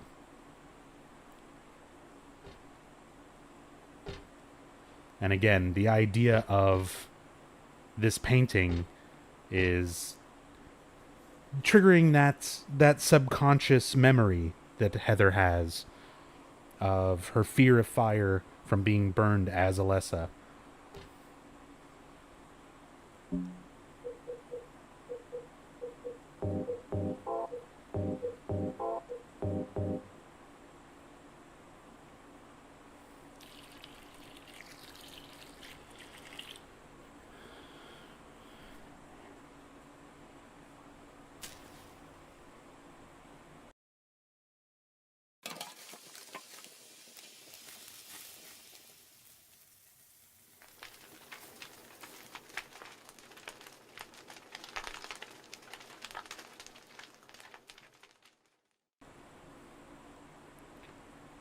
All right. So I was talking a little bit about this a moment ago, how Masahiro Ito has commented on the significance of these images that we see recurring throughout the game at this point. There's the mouth seemingly open in laughter, and a series of images of bleeding ears. And Ito describes the meaning of these as being a reference to Alessa's shrieking insanity. The idea that the memory of Alessa and the aspect of Alessa that still remains through Heather, all that's left of Alessa, has gone mad at this point. That Alessa has essentially lost herself, which makes sense. I mean, she does not physically exist anymore. She exists only as an aspect of Heather now in this new sort of incarnation. And just as a little bit of additional trivia, yeah, they look like surgical clamps, not necessarily scissors. But yeah, a little bit more kind of trivia on the mouth itself. That mouth is actually the mouth of Marilyn Monroe. It's been digitally edited. The most notable edit you can see, other than like the blood and stuff smeared on the chin, is the nose. There are no nostrils. But this is taken from a famous headshot or portrait of Marilyn Monroe and digitally altered. Initially, a lot of people thought that this was Lisa Garland's mouth or Sybil Bennett's mouth, similar to an image of Sybil laughing from the blooper reel of Silent Hill 1 and the cover of the soundtrack, which shows Lisa Garland with a similar open-mouth smile. But if you take the images and compare them, they are not exact, whereas if you compare this image to the photo of Marilyn Monroe that I'm referring to, you can see that they are nearly identical. You can obviously see where it's been altered, but you can tell that that was the original source that they used for the image. What might this be? The rest of that fairy tale I read earlier?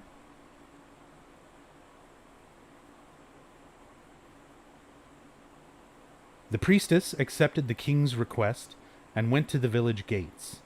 But when she saw the monster, she tried to convince it with words instead of killing it. "Shut up, you. I'm going to eat you up." The monster didn't listen to a word the priestess said. But she kept trying to convince the monster to give up.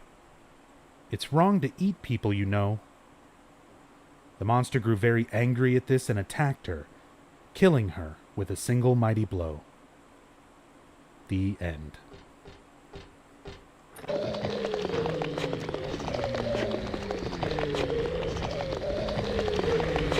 Oh, the Nightmare Slurper hallway.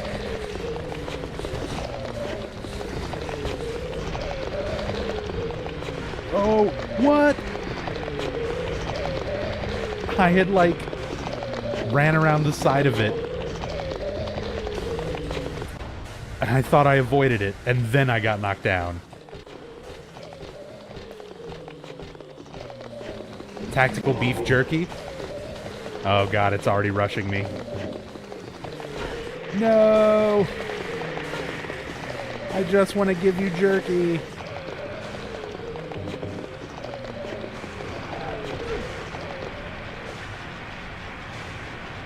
Starting to remember how much I hated the hospital. I love the hospital in this game. We're not at the hospital yet, but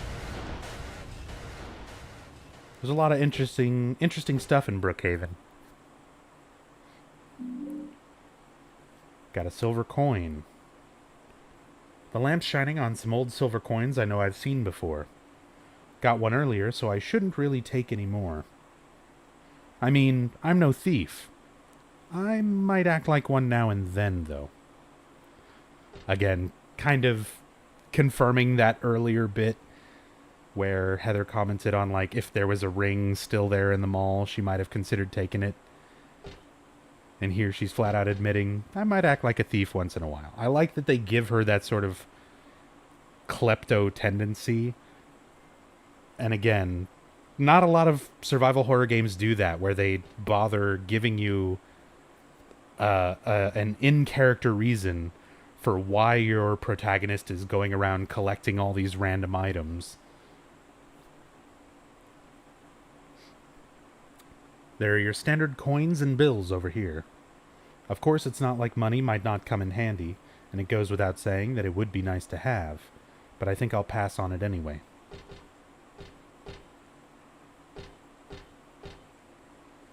There's something written on the wall. Thus one's life turns to riches. What was a bag of silver coins is now the number in a book. Yet fate hath no price. Ah, but people know this.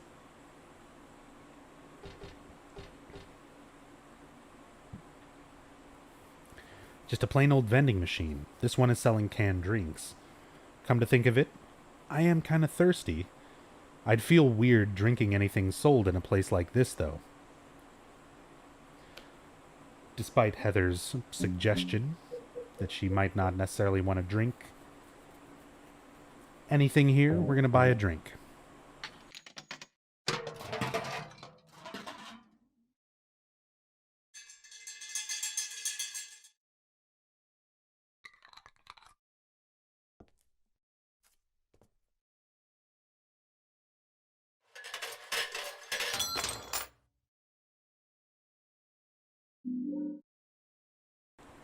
Got the life insurance key. Great camera angle. Oh, yeah.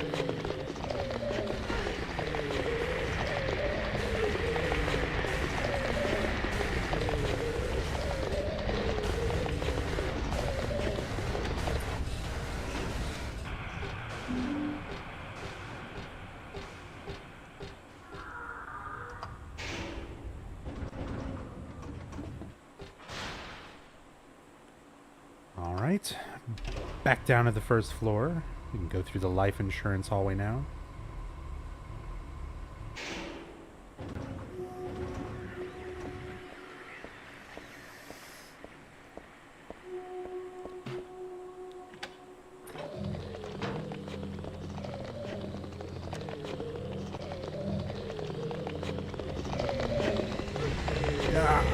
slurpers.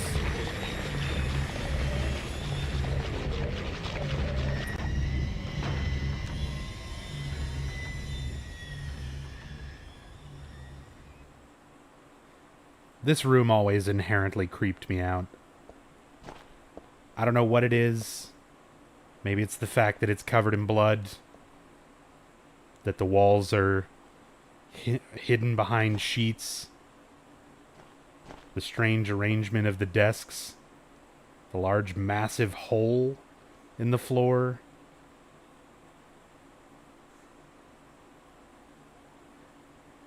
This room just always creeped me out, even though not much happens here. The end of that fairy tale. The king and his people shed tears at the death of the kind priestess. God took pity upon them and, granting their wishes, healed the priestess. The priestess opened her eyes just as she had done every morning of her life. She went once more to the monster's lair. So again, all these parallels in the storybook compared to what we're doing in the game. The idea of a priestess that dies and is brought back to life. Same way Alessa could be viewed as a priestess with her psychic abilities, who comes back to life in a sense through reincarnation. Fool, you wish to die again? No, this time it's your turn. The priestess had come to defeat the monster once and for all. As the priestess was very, very kind, she felt sad about this task, but it had to be done. Swords and spears won't work. Arrows and bullets will just bounce off. You can't kill me. The monster laughed, but the priestess used neither sword nor spear. She chanted but a single spell. Tu fui, ego eris. Do you know what happened then? The monster let out a huge cry, and then died and vanished. Tu fui, ego eris is the Latin of the phrase, as you are, I once was. Thus the villagers were able to use their gates once more. Everyone lavished their gratitude upon the priestess, and they all lived happily ever after. Tu fui, ego eris. Weird writing. What was that?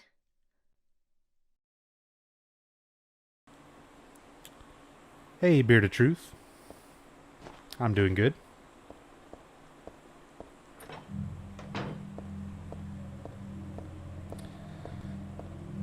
So, the priestess, aka Heather, reads the magic words, and just like that, the monster guarding the gates has vanished.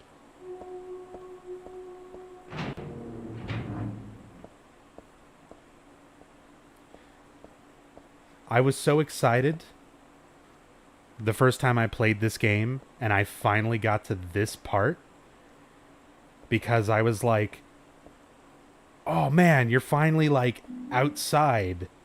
You're not running through hallways and rooms. You're on a street.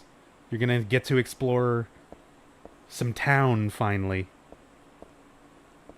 And there's not much here.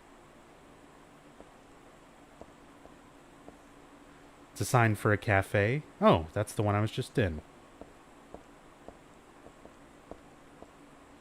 My apartment is the other way.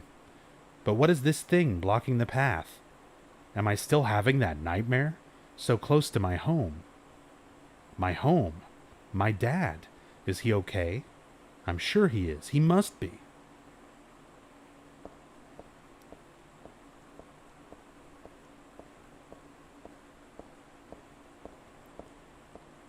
There's Eddie's van again. But yeah, I was so excited here. I was like, all right, I'm outside.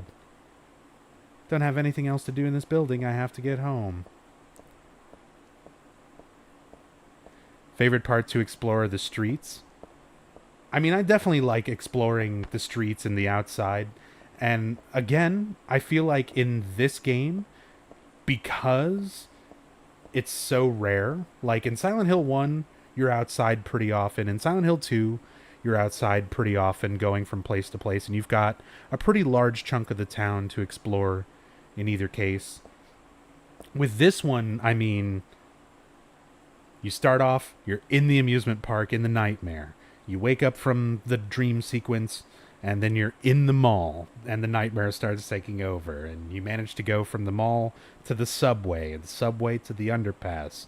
And, like, it's just constant locations where you're indoors, narrow rooms, narrow hallways. Everything felt very claustrophobic. And this is the first moment where they kind of are like, oh, look, you're outside. But not really. It's just blocked off. It's one little chunk of street. But it's just enough to let you get over to the Daisy Villa apartments where Heather lives.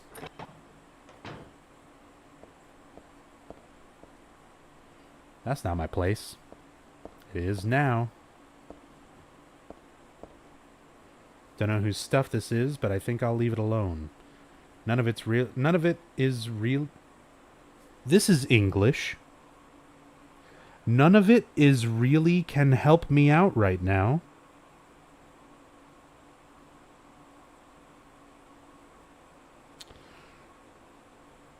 Somebody get me Jeremy Blaustein.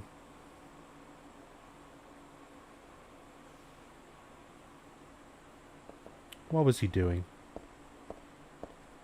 There's a typo on this dialogue over here.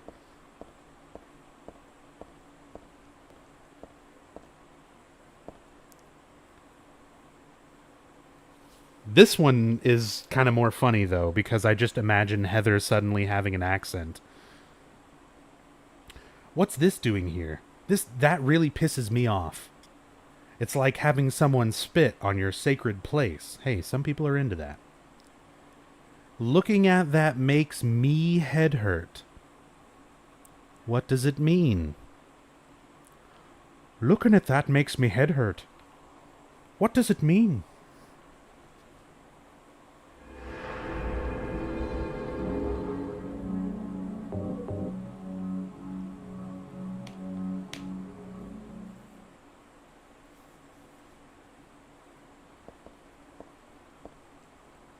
But this is my place. Why should I leave the apartment?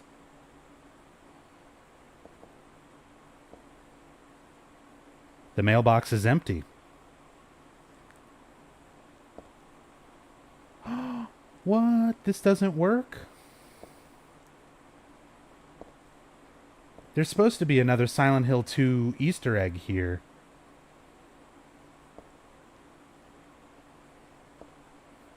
The mod that I'm using also activated, basically made it to where you can see the Silent Hill 2 Easter eggs. Because normally you can't, it's like you don't see those in the PC version. In the console version, you just have to have a finished save file from Silent Hill 2 on your PS2 memory card while you're playing through Silent Hill 3. And it makes like that toilet cutscene that we saw earlier work. And then there's one right here with the mailbox. The toilet one worked earlier, but I'm surprised the mailbox one doesn't. There's a little Easter egg here that should happen where you examine the empty mailboxes, and Heather's like, the mailbox is empty. But she goes on to say, there's not even a letter from a dead wife or anything. Not that I have one of those anyway.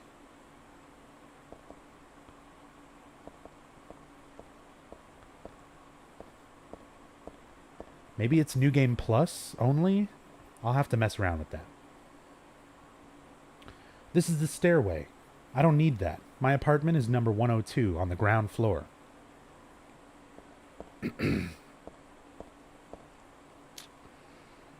Welp.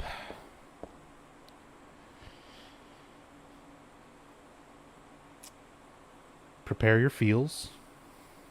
It's been a long time. It's been 17 years since Harry escaped Silent Hill 1 with that baby in his arms. It's been a long 17 years. He had a lot of shit happen. He's been trying to raise this baby as best as he can into the girl that we see now. We haven't seen Harry this whole game. And it's finally time for our reunion.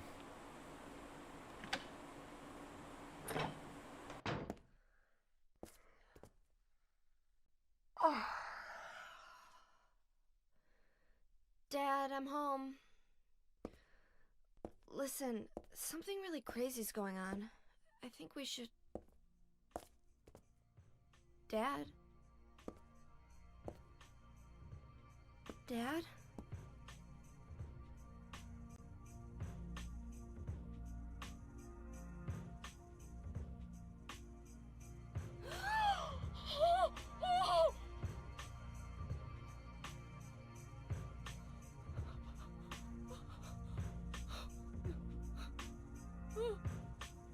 No! No! No!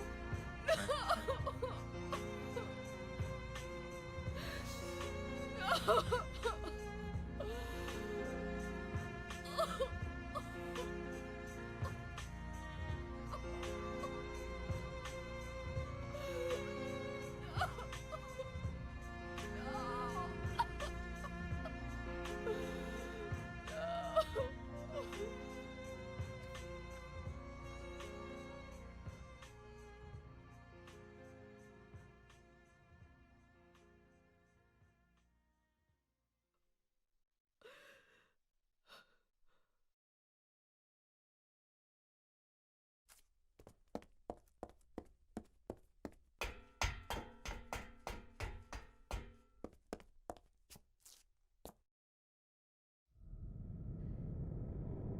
Did you do this? You're late. But why? Why? Revenge for 17 years ago, for one thing. If not for him, our dream would have come true. And then he took you away from us. I'll get you for this!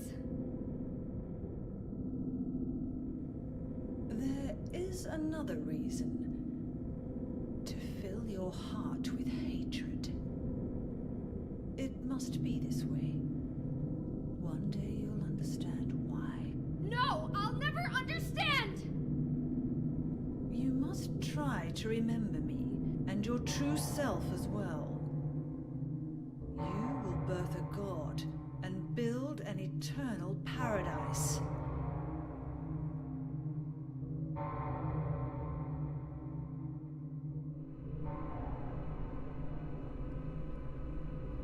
He's the one who killed your father.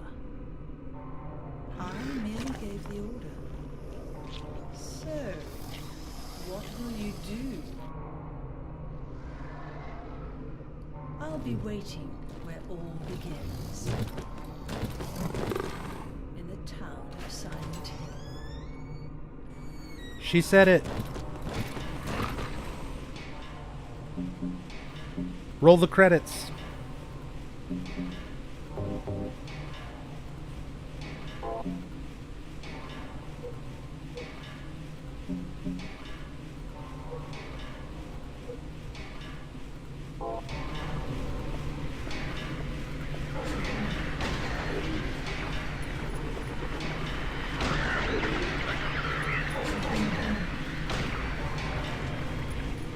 Turbo Missionary.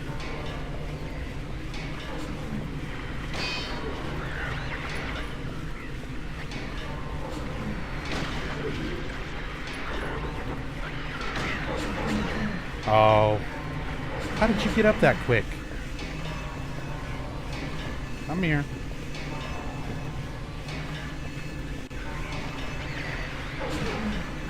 Bad time to reload.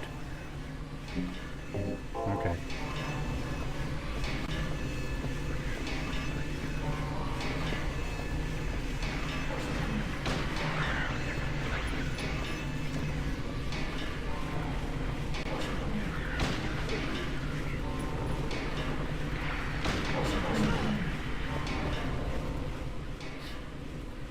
I'd love a Silent Hill haunted house deal. Yeah, Universal did that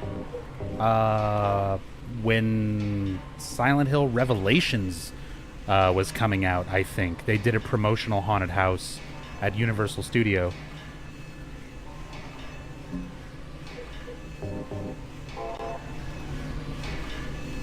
Of course, it was based on the movies, but, you know, it kind of happened.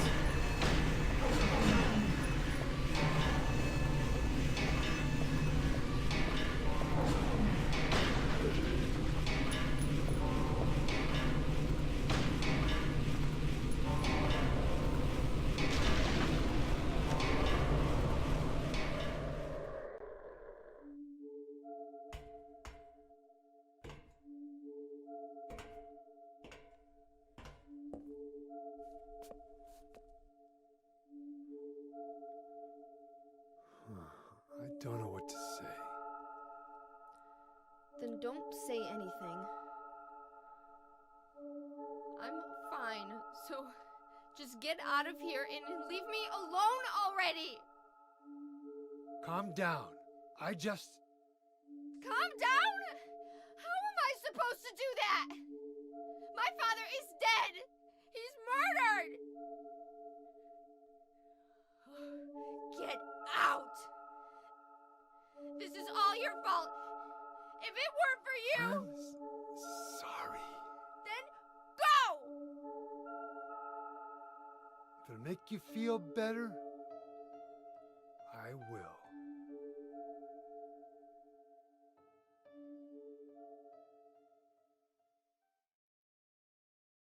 But moving a dead body is hard work, so Douglas stayed. What else can I do? There's no one here to give him a decent burial.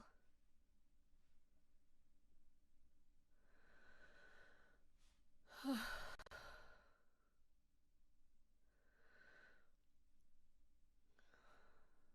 sorry, Dad.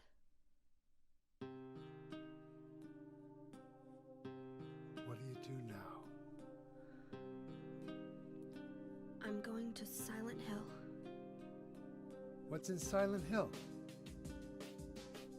I don't know. Do you think it's safe? Of course it isn't. I don't know what kind of hell is waiting for me there, but I've got no other choice. I don't care about God or paradise. If that's what she believes, then fine. But she won't get away with what she did.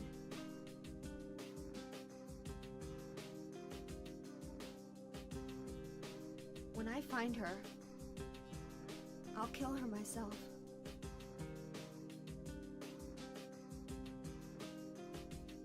Revenge doesn't solve anything. Maybe not, but that's what I'm going to do. How are you gonna get there? None of your business. I'll give you a ride. I don't need your help. Yeah, but it's too far to walk. Besides, I'm partly responsible for this. I'll bring the car around back. Come by and we'll finish saying goodbye. You know, you might die too. That's fine. Nobody's gonna cry over my grave.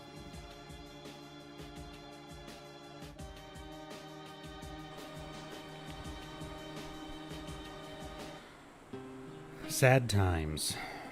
Sad times in the Mason home. Even for Douglas. That's our first little hint at kind of Douglas's tragic backstory as well. We'll talk more about that when we get to that scene later on in Lakeside Amusement Park. Dad's bookshelf. There's nothing unusual about it. Nothing odd about the TV or VCR.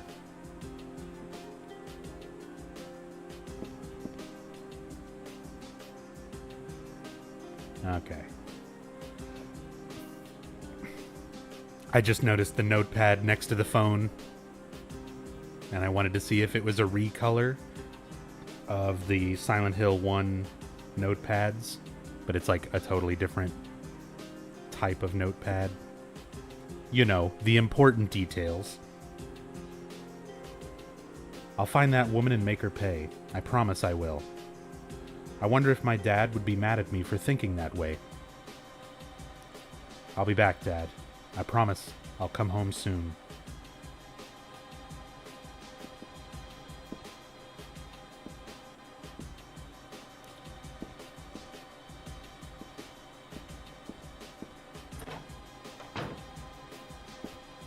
So there's a lot of great little details here in the apartment. This is one of my favorites.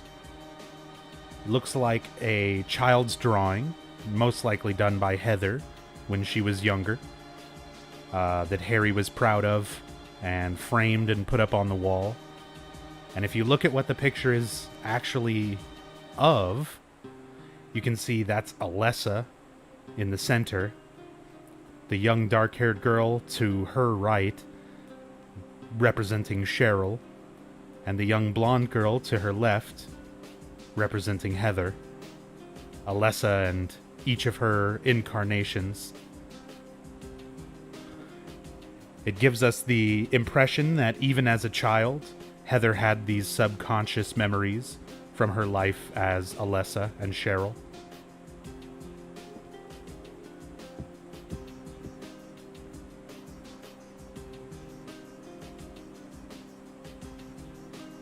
There's also an albino otter sitting on the shelf.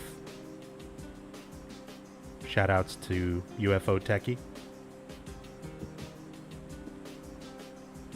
There's no need to go back on the roof. That monster is dead now. Besides, Douglas is waiting outside. Regular TV. There's nothing different about it.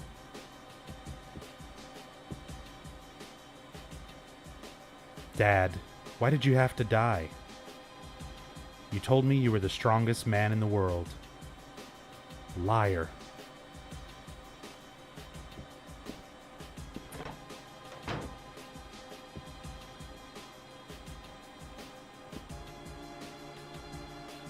I don't remember exactly when, but I think I got this doll at a garage sale.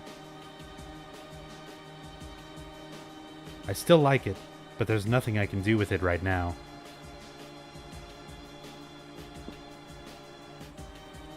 Techie55, that's the old name.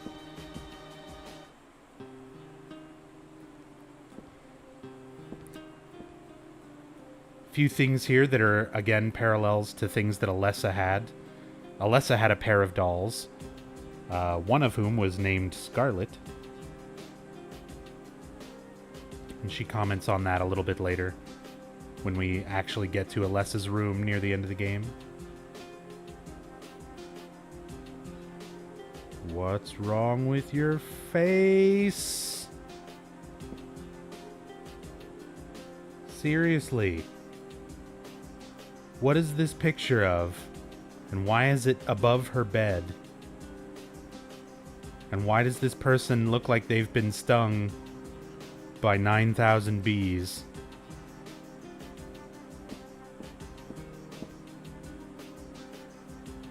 Morning always comes. It's corny, but it's true. But if your eyes are closed, it always feels like night. That's the hero's line from this movie. I always liked that line, but now it just seems stupid.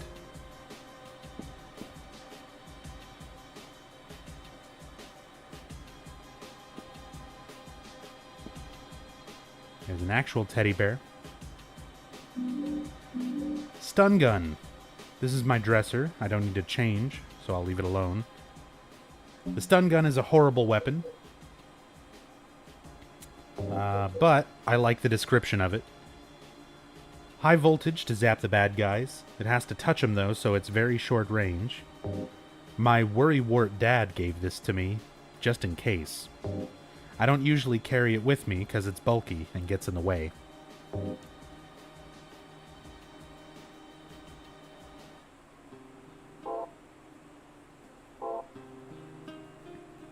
Is the line "Why did you have to die" referenced in Shattered Memories, or is it just a coincidence? No, that was an intentional reference to this game. Shattered Memories does that pretty often throughout its dialogue. A lot of the characters have lines and things that are very similar to their original game counterparts. So that line is supposed intentionally kind of reference this. And there's several other lines from a lot of the characters that are, as I said, kind of similar. Sometimes it's like exactly what they said. But that's, again, Shattered Memories. It was made to be reference fodder. Nothing to do in the kitchen. I'm not hungry at all. Who could eat something in a situation like this?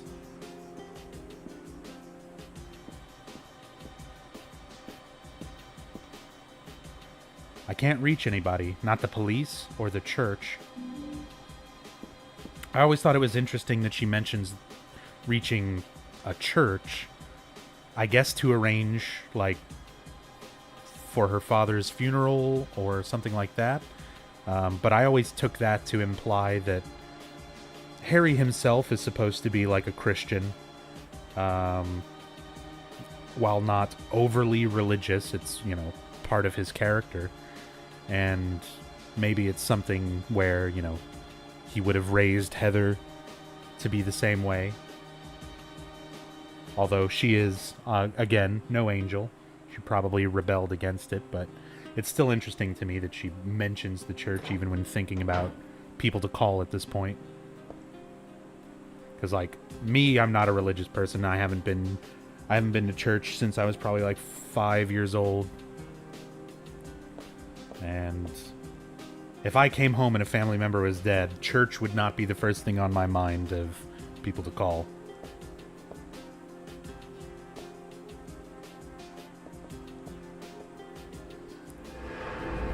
When is this game supposed to take place anyway? There is no definite timeline for these games.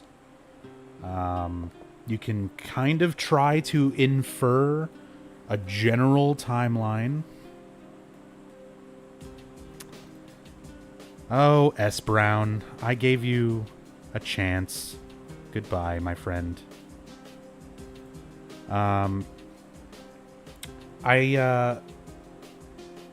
I don't know. There's really not a set timeline. The closest thing that you can really get to arranging a proper timeline comes from Silent Hill 1.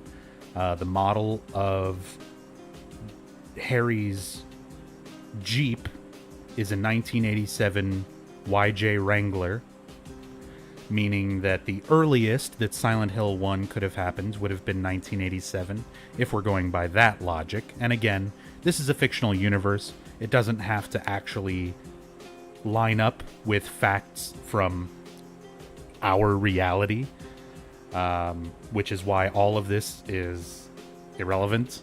But if you're going to try to force a timeline onto it, Silent Hill 1 would be 1987, Silent Hill 3 would be 17 years after that,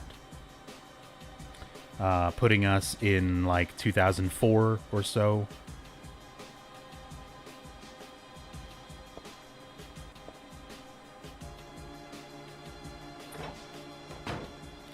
And now we actually begin the trek towards Silent Hill.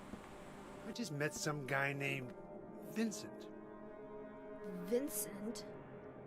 He's a friend of yours, right? I'm not sure. He said when we get to Silent Hill to look for a guy named Leonard. And he gave me this map. What do you want to do? We can't trust him, but we've got no other choice.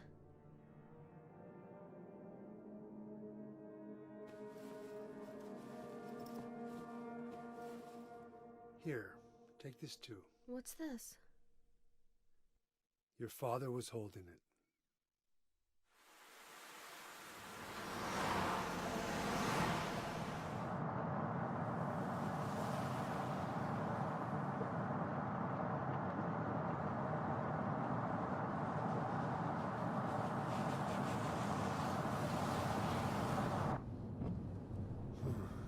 started raining. Are you sleeping? I'm awake. You cold? What's the deal with Silent Hill anyway? It used to be a nice, quiet little town. But now, You've been there? once, on a missing persons case. Never did find him. But I'll tell you, that's one screwed up town. My line of work, you hear a lot of nasty rumors. I was born and raised there. Sorry. I didn't mean to offend you. No offense taken.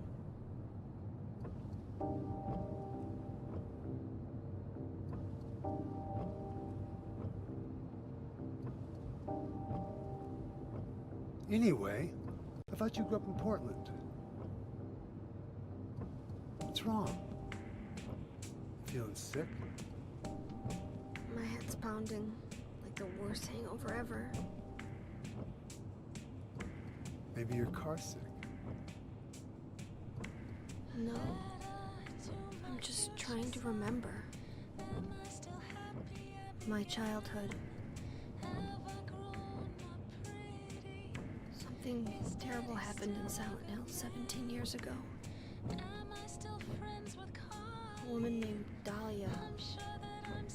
She tried to summon the ancient god of the town. She offered up her very own daughter. That's crazy. Maybe so, but it worked. The girl gave birth to a god. You see, that girl had special powers. Powers? Her classmates called her a witch. She could make things happen with her mind. She could kill people just by wishing for it. But in the end, that god was killed by a single person. My father, Harry Mason. I guess it wasn't much of a god if it could be killed by a human being.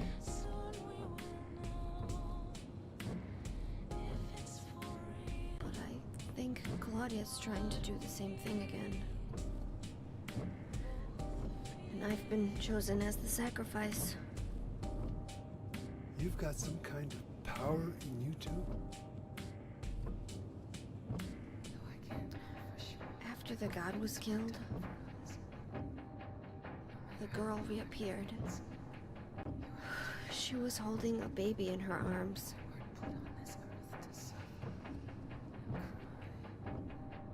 Before she died, she gave the baby to my father.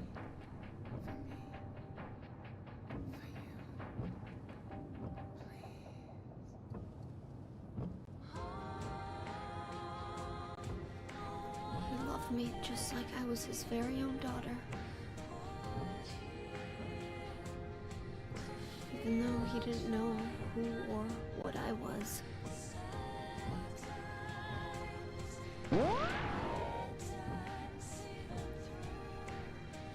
It was so sudden.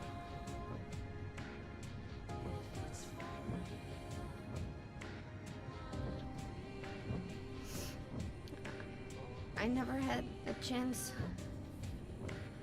to tell you how happy you made me.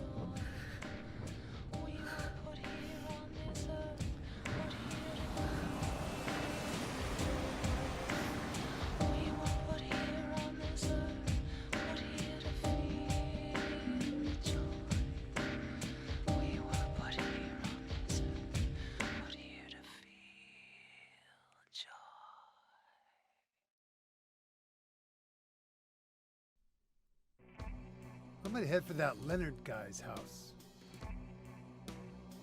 You check out the hospital. You got the map, right? Yeah.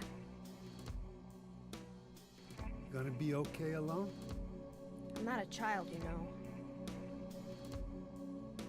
Are you sure it's not you who's afraid to be alone? You're right. I am afraid. I'm 50-something years old. I ain't never seen nothing like this. I still feel like I'm dreaming. More like a nightmare, I'd say. Yeah. I want to wake up and have a smoke already. Meet me back here when you're finished looking around the hospital. Okay? Roger.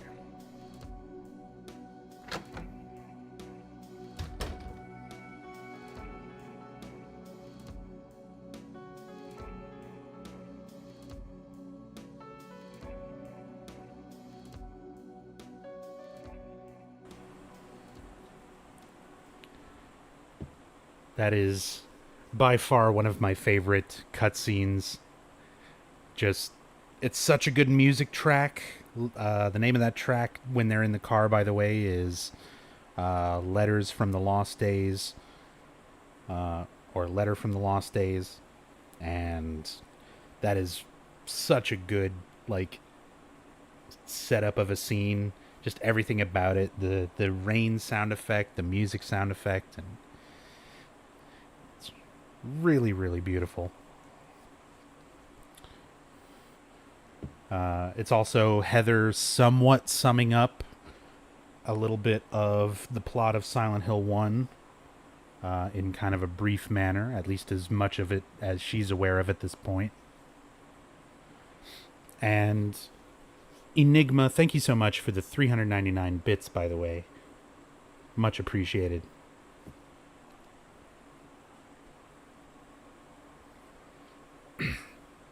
It's got to be a coincidence. Oh, excuse me. But still, that's pretty weird. Who could have done this?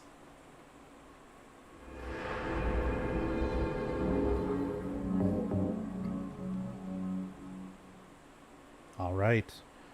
We're finally in Silent Hill. This is Jack's Inn, which we passed by briefly. I took a moment to kind of talk about it when I ran past it in Silent Hill 2.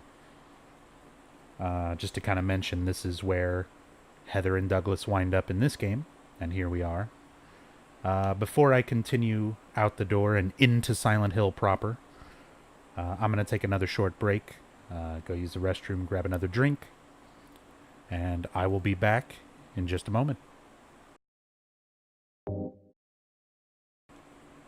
All right.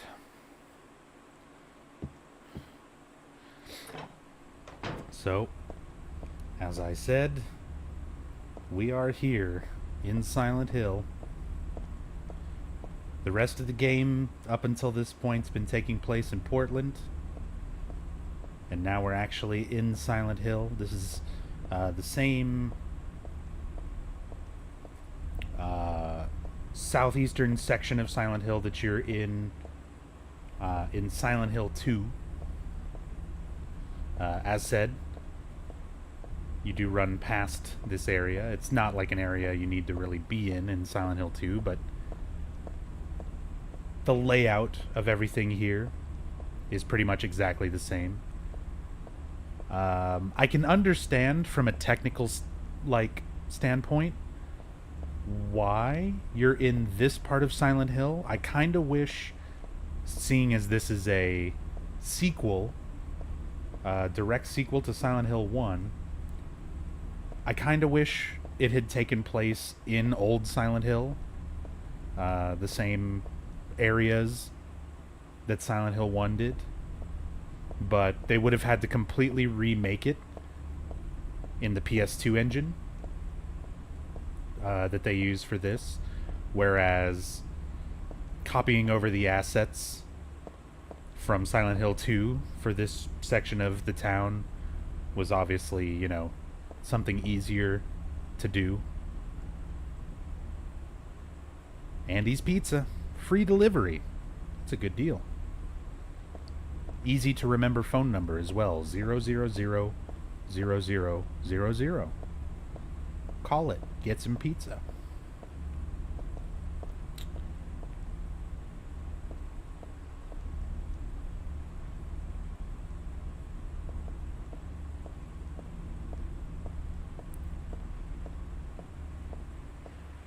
Probably could have recycled many SH2 assets and remake only a few things for old Silent Hill. I mean, we get to go to Lakeside.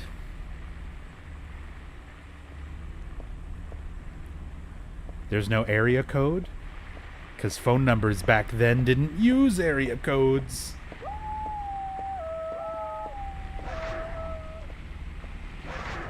Is that normal or HD version? This is the PC version. This is the official PC port of Silent Hill 3. I'm currently using a widescreen mod, a higher resolution mod, to make it widescreen and to make it higher res.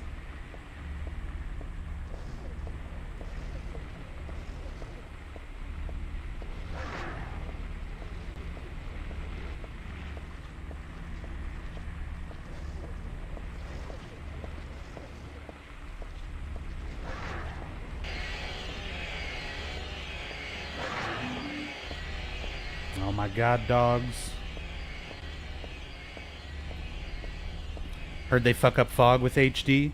Well, the thing is, if you're ever like jumping into a stream and you're trying to figure out, is this HD or is it not? With Silent Hill 3, in this area you can tell because the frame rate drops to about 15 FPS. The fog is all fucked up. Hell, sometimes it glitches out and it's blue at this point. Like all the fog. And the voices. The HD collection for Silent Hill 3 does not have the original voices as an option. So if you hear original sound effects and voices, you're not watching HD.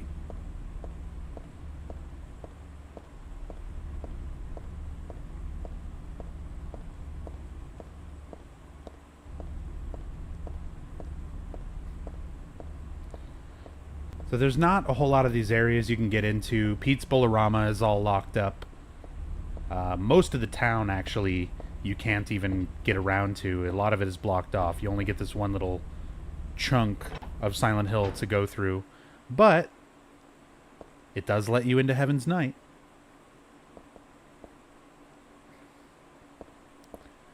Was just reading some plot points from Silent Hill 1 through 4.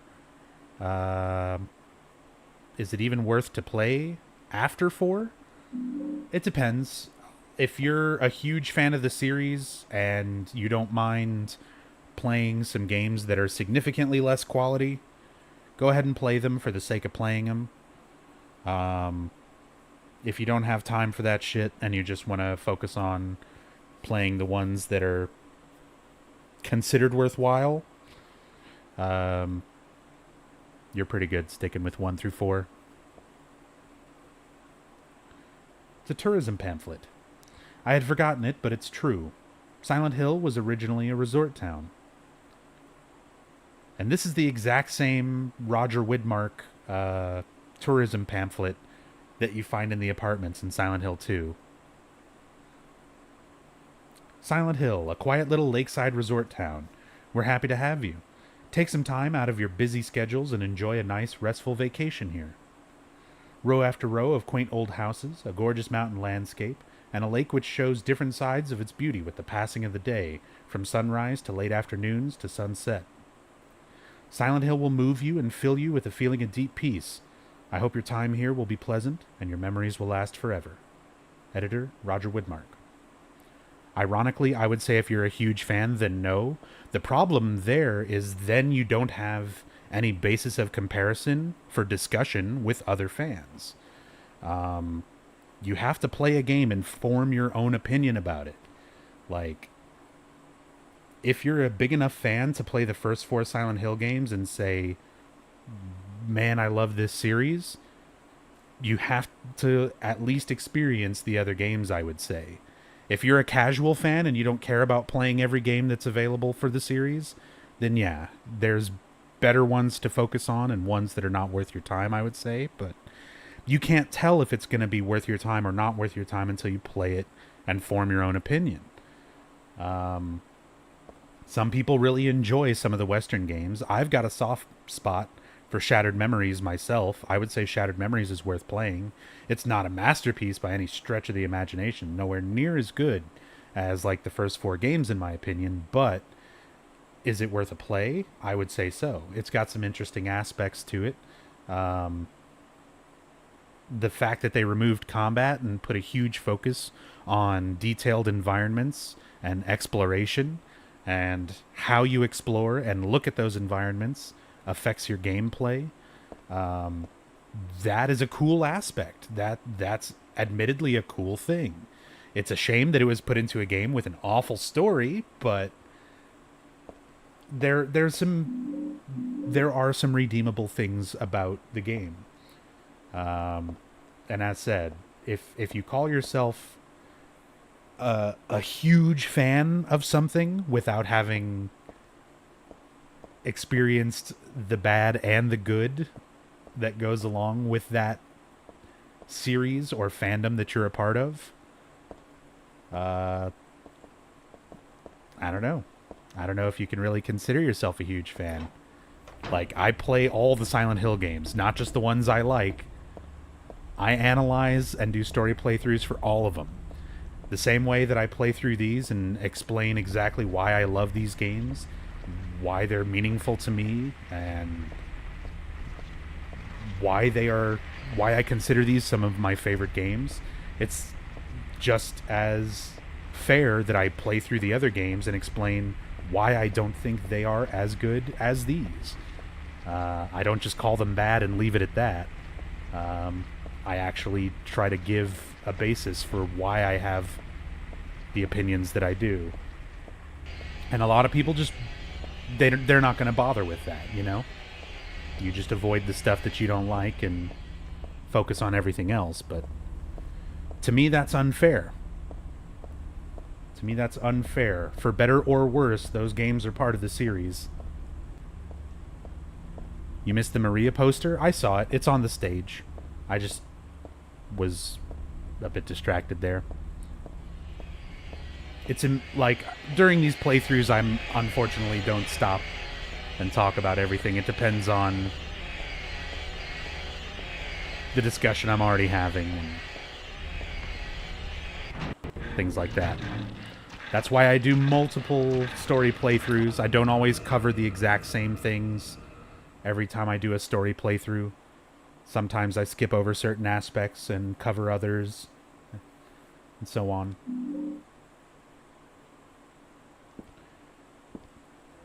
Just kind of depends. Because I don't like being too repetitive when I do these story playthroughs. I kind of like to point out as many different things as I can. And if I just went over every little detail the exact same way every time I played, I would fucking just go insane. I already play these games so much. Several months back, I was starting to get burned out from how often I was doing it, and I was like, I don't want to get that feeling. I don't want to feel burnt out on some of my favorite games. So I kind of had to change how I go about all this. How often I do these playthroughs and how much I cover.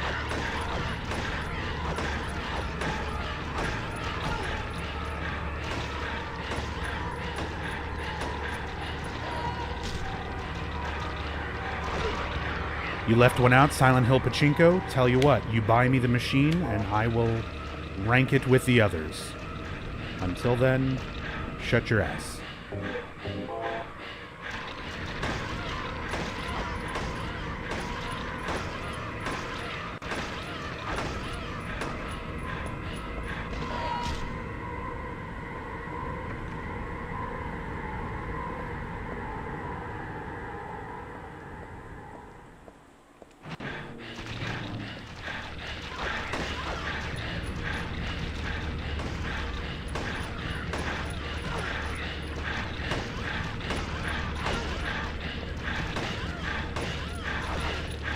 Oh, this is bad.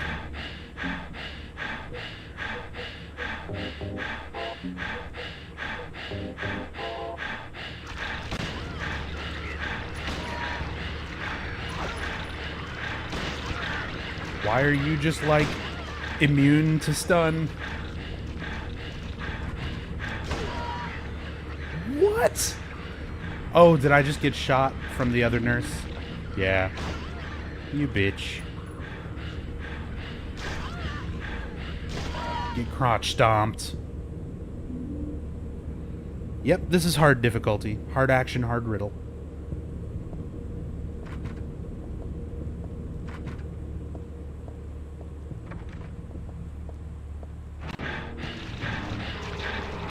This isn't where I left my car.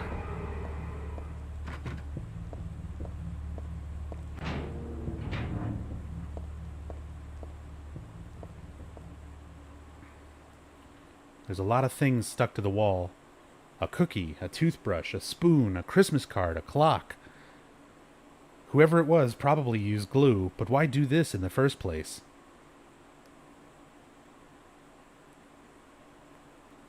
There's a key glued to the wall. I'd love to take it with me, but it's really stuck tight. I can't even pull it off. Yes, the nurses actually have faces instead of big pustule things.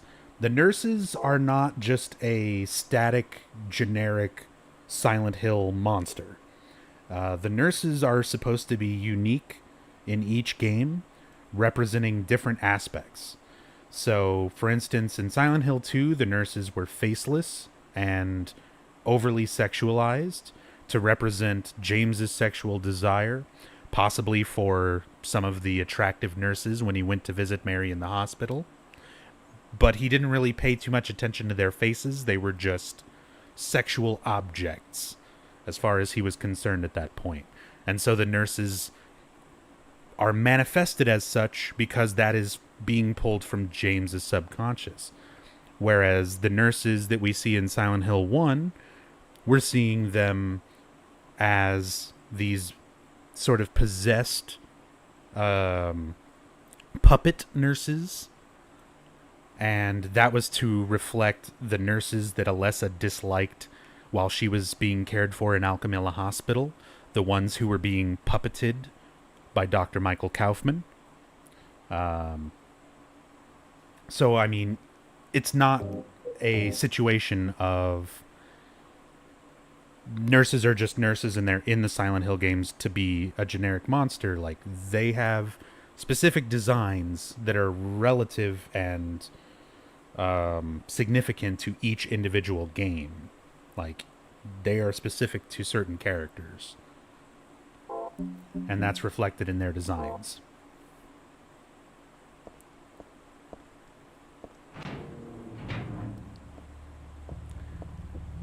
Explain the ones in Homecoming. I saw the nurses from the movie and I clapped. It broke new ground.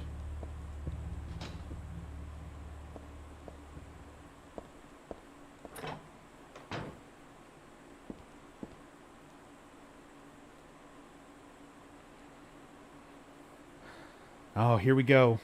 There must have been kids here too then. I played with dolls like this when I was a child too. It really takes me back. Aw, how nice. There's a doll. There must be kids. I remember when I was a kid and played with dolls. What a nice memory, Heather. Now let's read this diary. This day has finally come. That's right. The day when you and I will meet. I was always thinking of you here in this gloomy cell. I never even knew your name or face until today. But now I know. I know you're the one I've been waiting for. And haven't you been waiting for me too? That's why you came to rescue me. Oh, how I love you, Heather. I want to give you my prize doll I made to commemorate our meeting, the start of this everlasting love. I can already see your smiling face. Stanley Coleman. Let's take another look at that doll. Disgusting. I won't touch that with a 10-foot pole.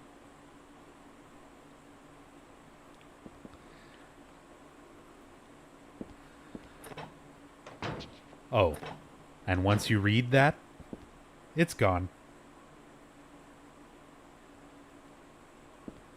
And now there are more Stanley diaries hidden around Brookhaven that we can go find.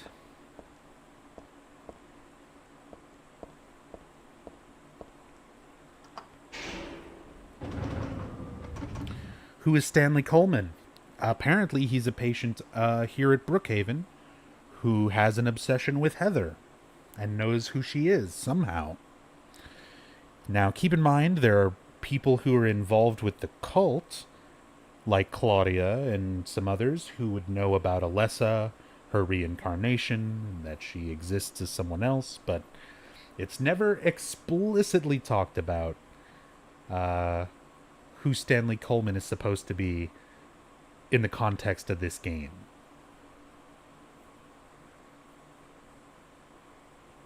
Nice Wikipedia reference, MTX.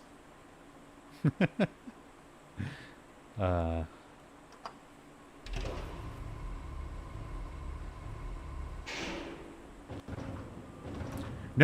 I believe you. What I want to know is why do you think that there is a relation or a relevance just because they share the name?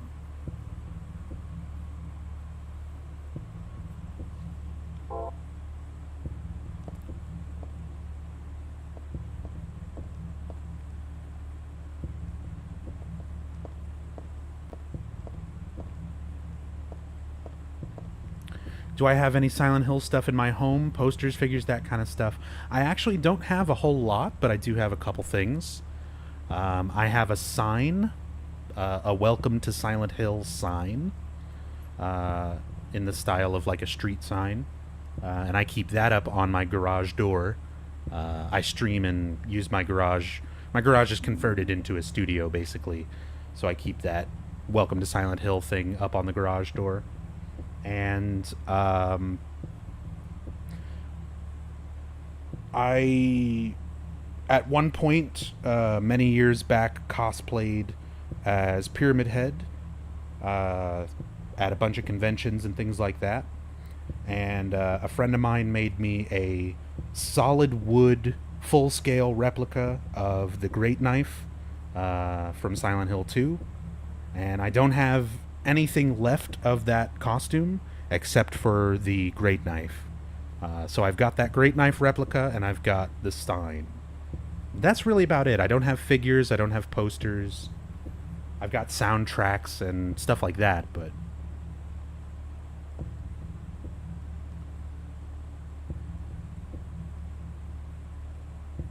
do I have pictures of that? I do. Here, before we do another Stanley note,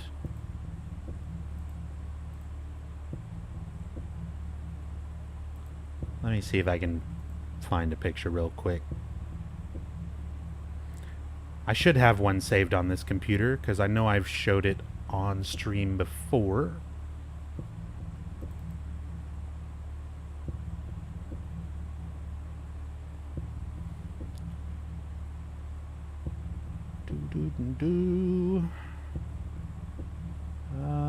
Damn it. At least I thought I did.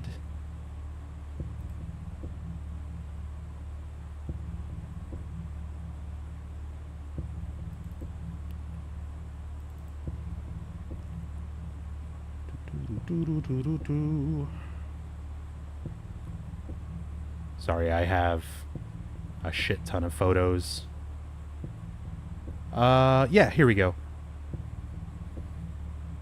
So this is me and my girlfriend at the time, Pyramid Head, and a nurse.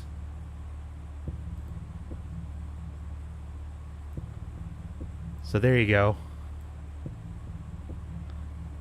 Not really the best shot to show the great knife, but you can kind of see it there.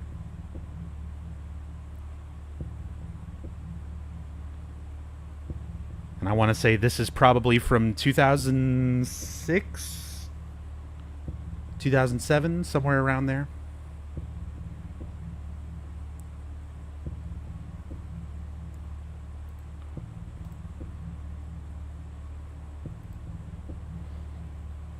Anyway.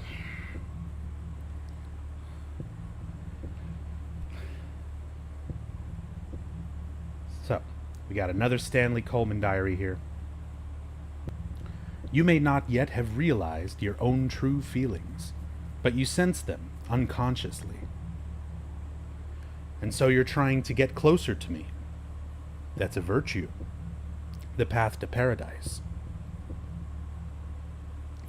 If the door is locked, open it. Use the password for the prison gates. Dr. I've forgotten his name.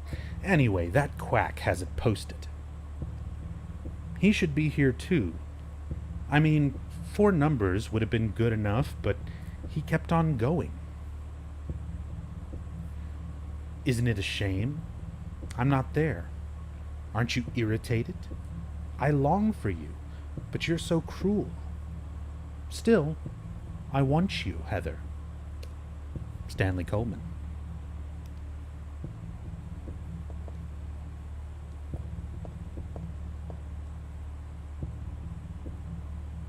There's a typewritten memo posted here. What's this supposed to mean? So this is a clue to open up this locked door to Heather's left. See if you can figure it out just from this. Pure eyes, blue like a glassy bead. You are always looking at me, and I am always looking at you. Ah, but you're too meek, beautiful, unspoiled.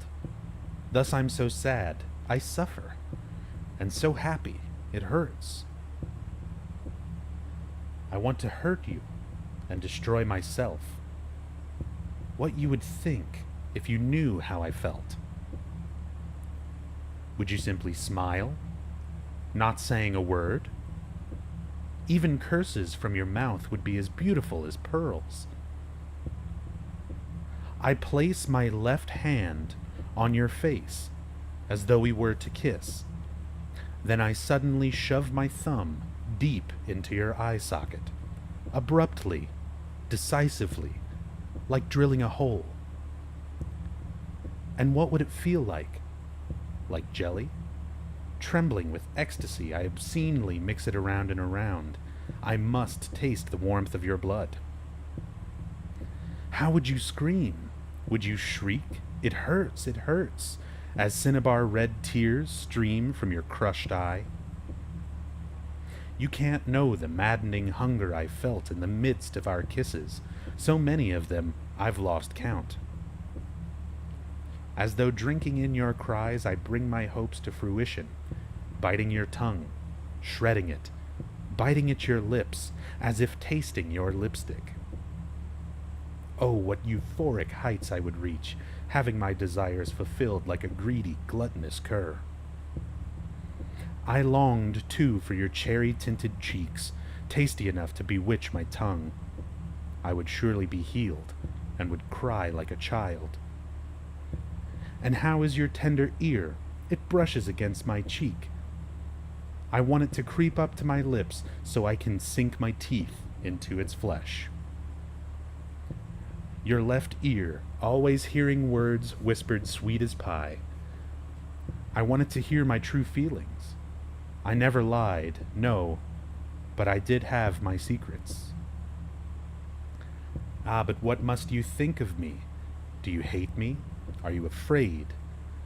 As though inviting you to the agony at the play's end, if you wish, you could destroy me.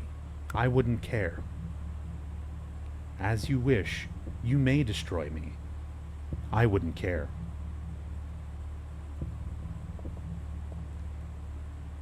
Easy, right? It makes perfect sense. It's obviously a numerical code to open up this door.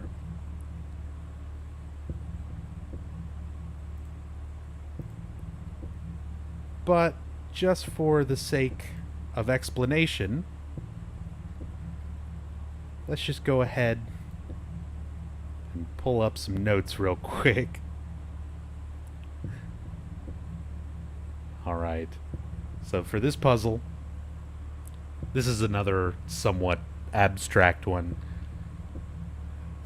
So the idea behind this is you're trying to equate the times that the writer of the poem was tasting or biting or eating part of the person he was writing about.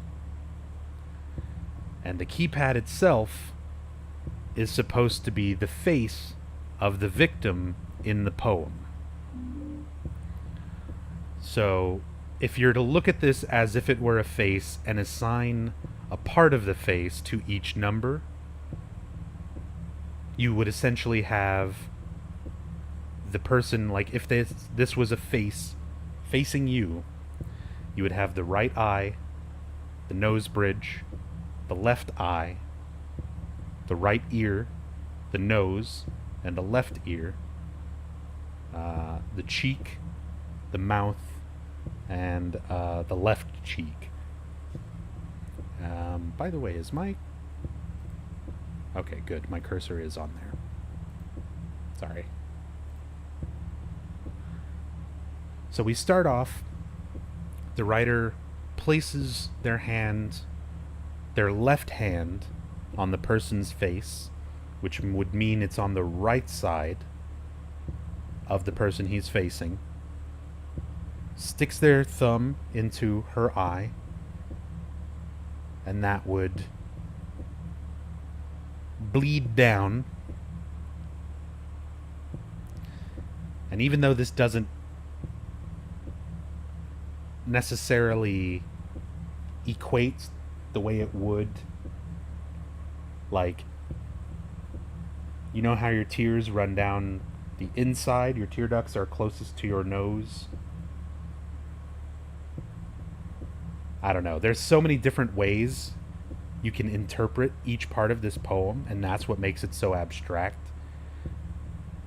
Even if you're at the point of this, where you can figure out, okay, this is a face, and it represents each part of the face, like, trying to exactly figure out which parts of the poem are relevant to which number on the pad, and what each part of the pad is supposed to represent. That's when you get a Brady Games strategy guide. Again, my first playthrough of this on hard back in 03, I needed a guide. Just like with the Shakespeare puzzle.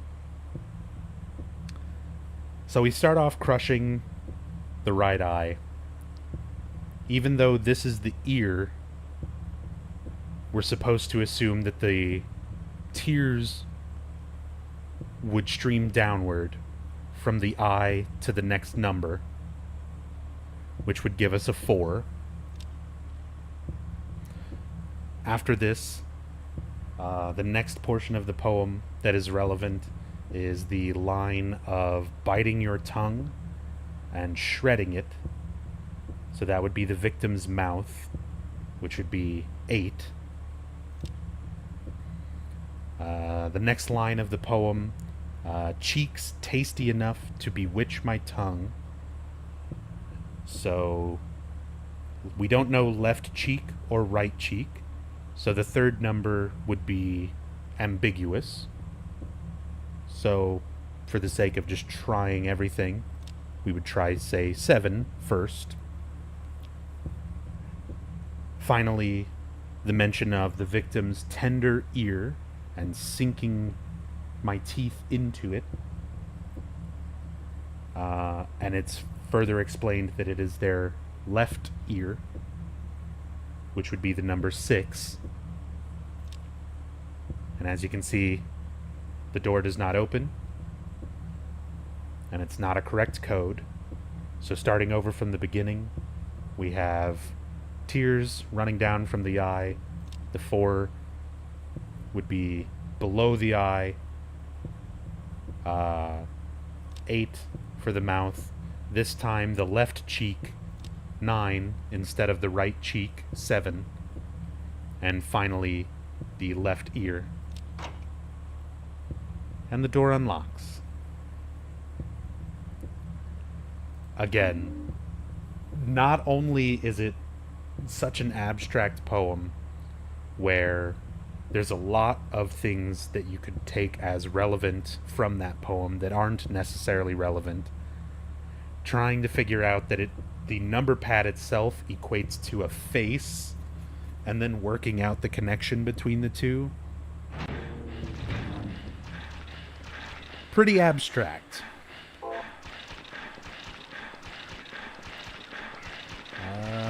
Oh god. Sorry, I'm trying to fix...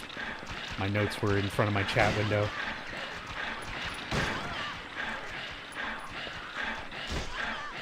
No!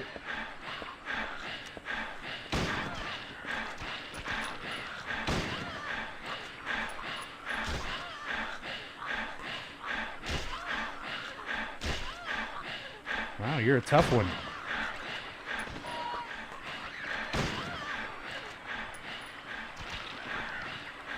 Bad time to reload? Okay, good.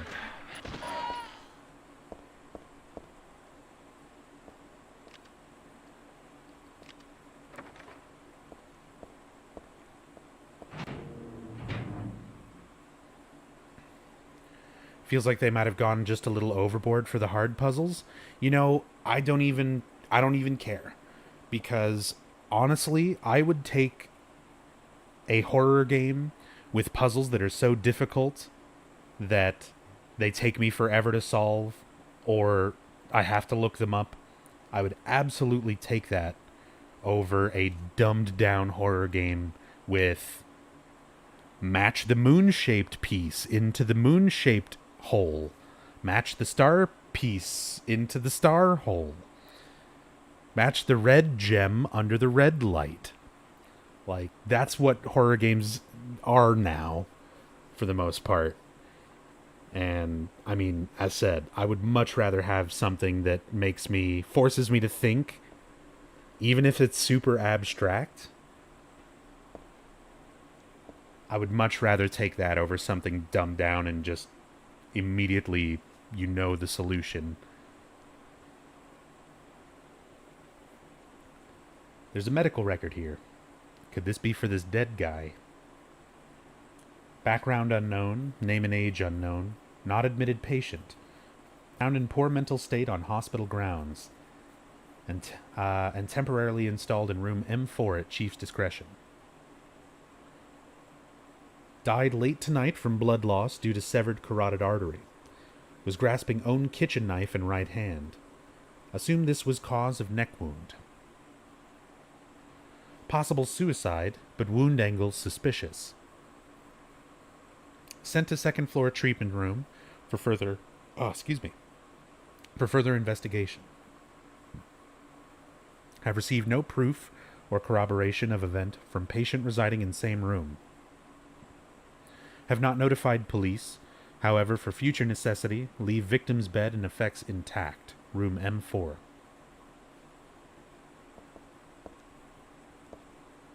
There's a man's corpse laid out on the stretcher. The hand that's sticking out of the sheet has something written on it.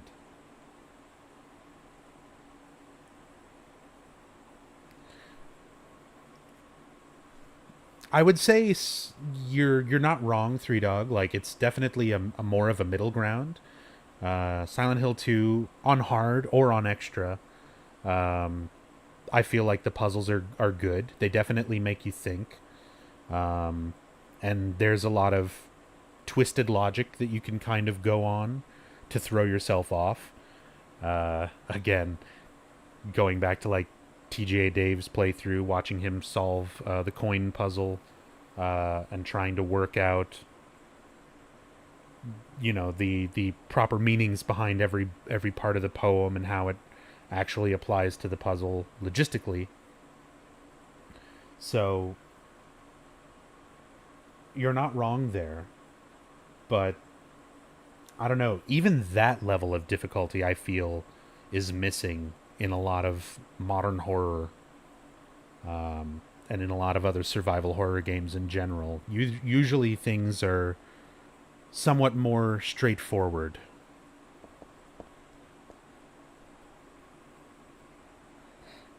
There's a tattoo on its foot. Margaret, let's swear our love until death do us part. Aw. Well, you're dead now, so you're free, Margaret.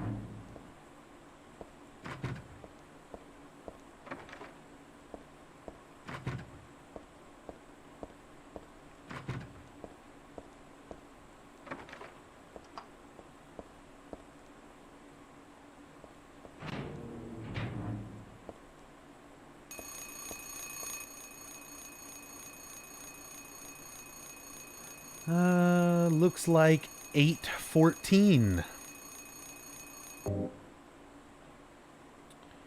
So since we're on hard difficulty, what you have to do with the clock is take the time given, 8:14, convert it into standard or military time, and assume that it is PM.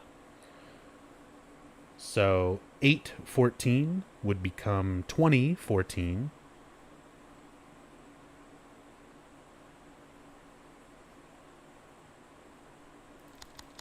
Whoops. There you are. That's why you have options. If you play Silent Hill on easy combat, easy puzzles, it's very casual. Very true. But, like, even the games now, and a lot of other survival horror games, like, Silent Hill is not unique in having variable puzzles and things that change on differing difficulties or subsequent playthroughs and things like that. And that's still something that, as said, a general difficulty level overall in puzzle solving and the way that puzzles are implemented in games seems to be fairly dumbed down. Like, there's not many other survival horror games I can think of where I was really sitting around solving, like, really thinking about puzzles, trying to solve them. Like, I can't think of any puzzle that stumped me that bad in, like, any Resident Evil game. Most of those are find the gear, put the gear in, and then figure out what order the gears go in. And it's usually not very layered in the way, or clever in the way that it's solved. It's just find the thing and figure out how to use it.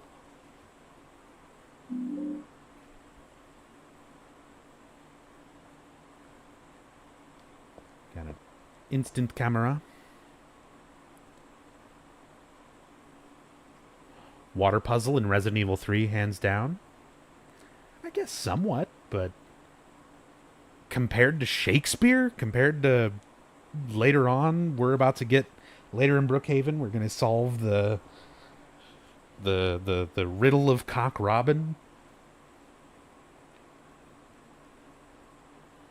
Like, I feel that's a whole other level of kind of critical thinking that you have to apply to solve those. Whereas water puzzle in RE3, I mean, you can essentially work out most Resident Evil puzzles through trial and error pretty quick. Whereas even trying to get to a point of trial and error with a Silent Hill riddle like Shakespeare, like, so many things have to work out perfectly. Anyway. Another Stanley Coleman. Are you kidding?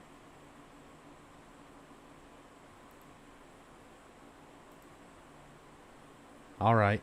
That's obviously the same person as before that I banned already. It was the same exact pasta and they were the only one who did it. Last warning, that's ban evasion. I'm going to report you to the Twitch police. And if I've got any moderators in chat, just keep an eye out for dumb shit. Anyway, there was a tattooed guy on that rumpled bed. Not anymore, though. That alarm clock and filthy bag are his. But don't misunderstand. I haven't done a thing. I didn't hate him, though he was a liar. Shall I write something of my own? On my chest, since I can't cut it open to show you my heart? I love Heather. No, something a bit more forceful. I love Heather isn't enough for what I feel. Oh, what tender emotion this image brings. Stanley Coleman.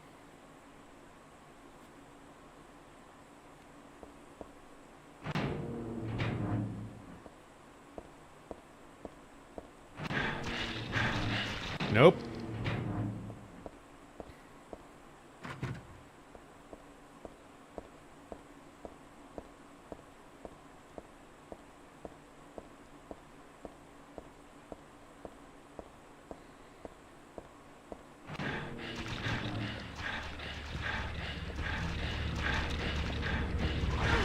Oh, wow, that swing. I thought I was going to be far enough.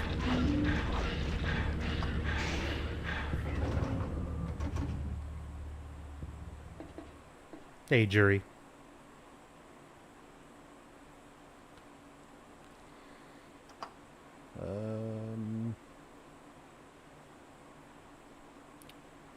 Oh, I didn't get everything here yet.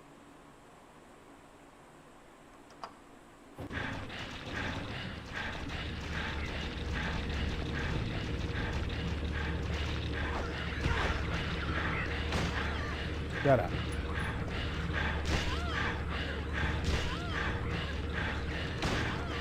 Oh my god, why don't you die?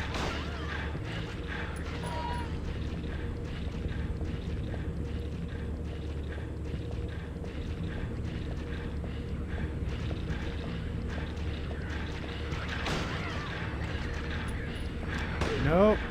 God dang it. They shoot so fast on hard mode.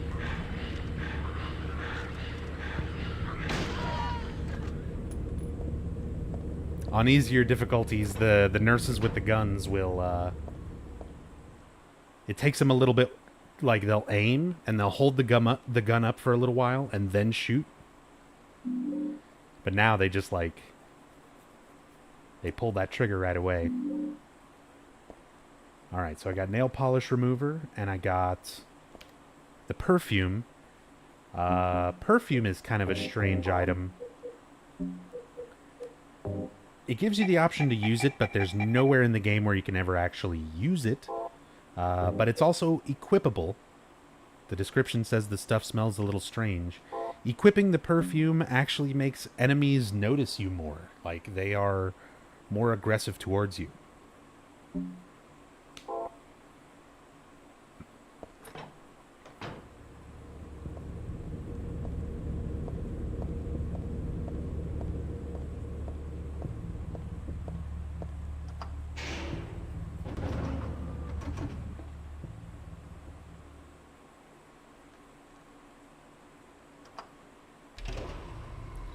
So now that we got the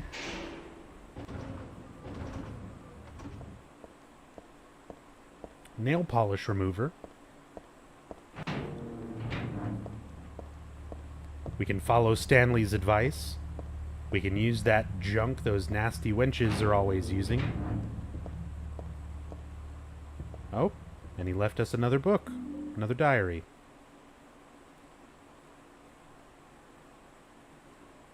The organization has me shut up in here. They mean to break my will, to make me forget about all that. But I'll stay sane, even if they throw me in here with lunatics. How about if I stick this to the wall? That would be worthless. You can peel it off, can't you? With that junk those nasty wenches won't stop using. If a thing has no meaning, there's no reason for it to exist at all, just as you exist for me.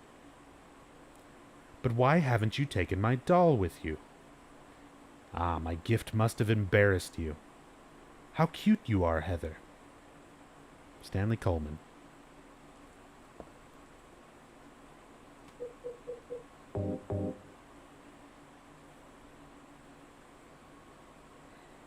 And yeah, I need hugs. This is hard action, hard riddle.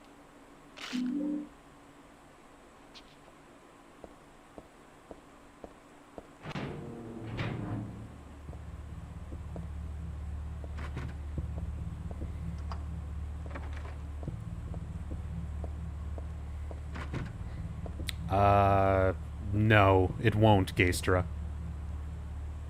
Maybe something similar or something inspired by, but PT as it is, Silent Hills as it was supposed to be, cannot come to exist.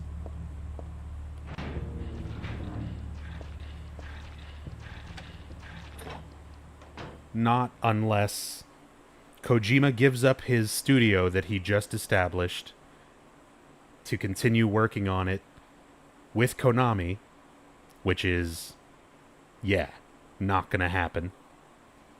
Or if Konami gives Kojima the rights to both PT and Silent Hill in order to continue the project, which is not gonna happen. It's not just a matter of renaming it. Every asset that was used, the textures, the sounds, that's Kojima's. And he can't use any of it because technically it belonged to Konami, since that's who he was producing it for. So, Kojima can't do anything with it. Konami can't do anything with it. As said, making a game like that and naming it something different is making a new game. It's not Silent Hills. It's not PT. It's not the same.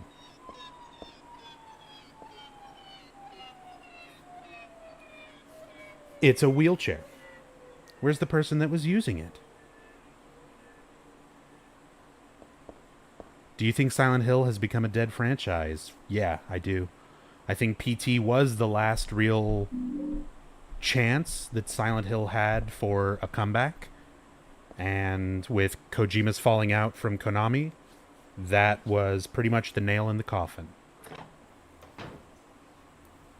I can see Konami milking what they can, since obviously they're not selling the rights to Silent Hill. They're not giving it to anybody else. I don't see them making another Silent Hill game. I can see them milking the license, putting Silent Hill characters in other Konami games, like Pyramid Head and Bomberman. I can see them making more pachinko games, maybe mobile games, cell phone games, and things like that. Cheap throwaway stuff, but a full-fledged Silent Hill title, I don't think is going to happen. Not likely, not anytime soon.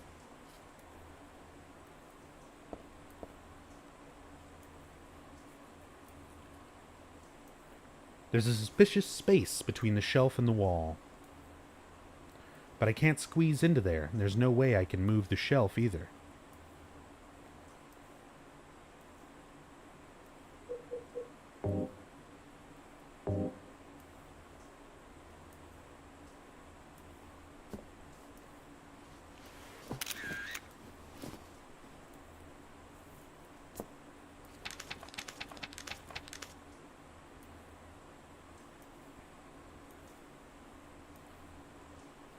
Five 287. Do you think Downpour or Homecoming would have been considered better games if they hadn't been associated with the Silent Hill brand? Slightly. I don't think they would have been better games. That's not the right way to phrase that. I think they would have been... there wouldn't have been as much expectation from them, so fans wouldn't have jumped on all of the inconsistencies, because once you put the Silent Hill name on something, you're comparing it to every other Silent Hill thing that exists. So because of that comparison, people are going to have expectations, and the games did not meet those expectations. Now, if you were to remove them, all the elements of Silent Hill, and release them as they were on their own as standalone games, that had nothing to do with Silent Hill. They are still mechanically not very good, not written very well, full of plot holes. I don't think that makes a bad game better just because it's not being compared against other better games. If that makes sense.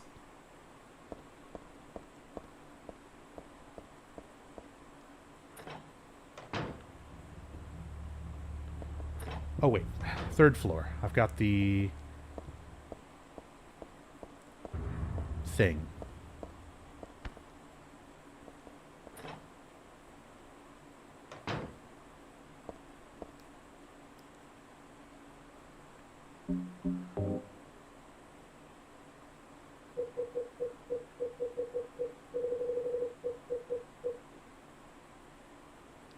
$52.87.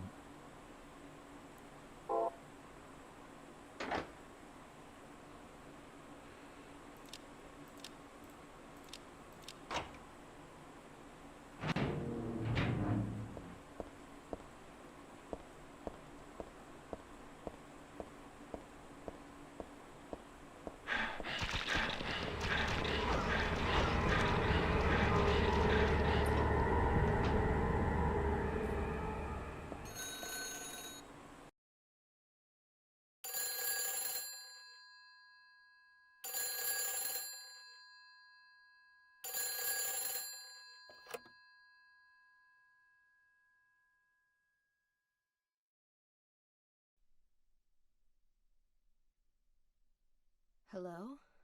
Claudia. No, I'm not. Don't lie to me, Claudia. You're always trying to run from your responsibilities. Have you come to apologize? Or maybe you still don't realize how foolish you've been. The salvation of all mankind. Ah, what a ridiculous dream. Wait, just listen to me for a second. I've heard enough from you already. How did you turn out this way? Where did I go wrong? Listen to me already. I'm not Claudia. You're not Claudia. My name is Heather. Heather. Who are you? Leonard Wolf.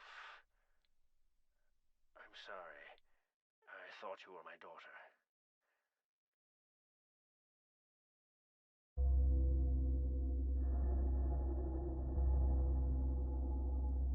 Claudia is your daughter? Oh, so you know her, do you? Are you one of her followers? No, never. When I find her, I'm... I can feel the hatred. What? Behind your words. The anger. You plan to kill her, don't you? I'm sorry, but... She killed my father. She's a fool. But she's still my daughter. I was going to forgive her if she changed her ways. But I see it's too late. Heather, will you help me? Help you? I'm locked up in here, and I must stop Claudia. Where are you now? I'm not sure myself, but the door is at the end of the hall on the 2nd floor. I think I can be of help to you. I have a seal. Please. A seal?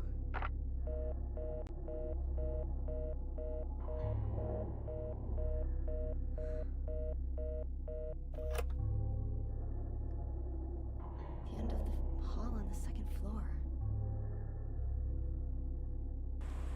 Well, you would assume he's human? At some point, yes. Because he fathered Claudia Wolf. And he speaks. We don't really come across a whole lot of other manifestations or monsters or anything that have the capability of speech. but we never see Leonard in any kind of a human form.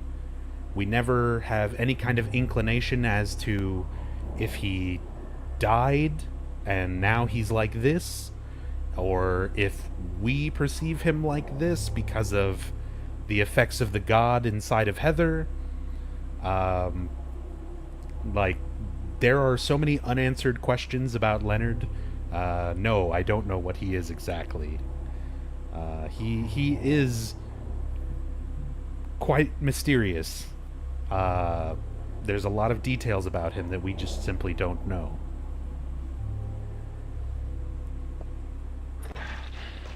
In the movie, he was human. I hate to break it to you, but stuff in the movies has no bearing on the games.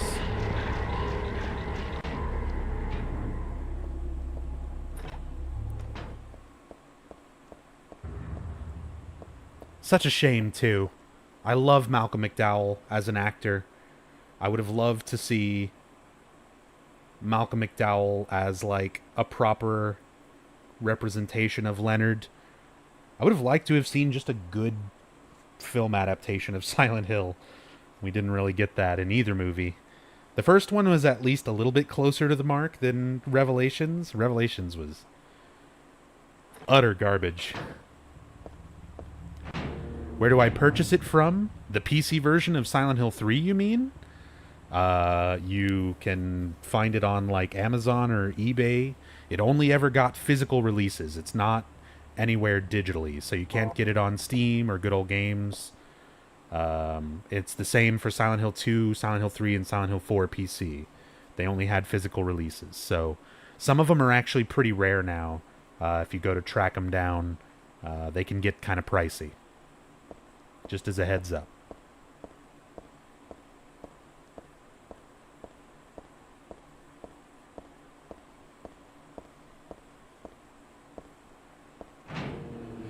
Sure, you can get it digitally illegally. But if you're looking to legitimately buy the game, you've got to get a physical copy from a collector.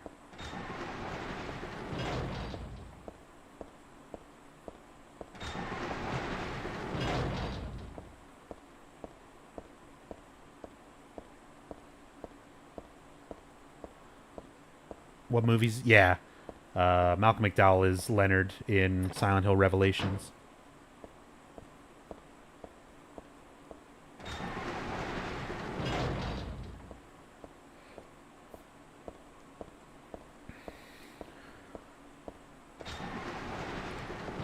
Or on PlayStation Network? Not even on PlayStation Network. On North American PlayStation Network, the only Silent Hill games you can get are Silent Hill 1, and I think maybe Homecoming? I don't even know if there's a digital version of that on PSN. On Japanese PlayStation Network, there's Silent Hill 4. But no, these are not, like, 2 and 3. They're not available on PSN. Unless you're talking about the HD collection, and then shut up. Get out.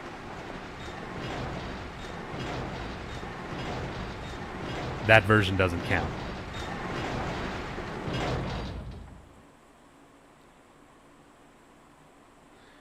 This picture. This one doesn't make my head hurt when I look at it. But I know this one. It must be... This is our first viewing of the Seal of the Metatron in this game. The HD versions are garbage. Swift. There you go. There's some info.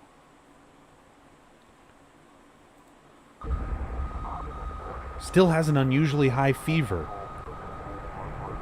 Eyes don't open. Getting a pulse. But just barely breathing. Why? What is keeping that child alive? Again, sadly, Thessaly Lerner, the original voice actress for Lisa Garland. Again, that voice clip is removed from the PC version here. What the hell? Was I daydreaming? No, it was more like watching a video in a dark room. I love that she expresses it that way, because that's exactly how you see that scene in Silent Hill 1. You're watching a video in a dark room. But that nurse, I know her. Lisa, who was so heavenly toward me in that hellish hospital room. She did get a little weird, though.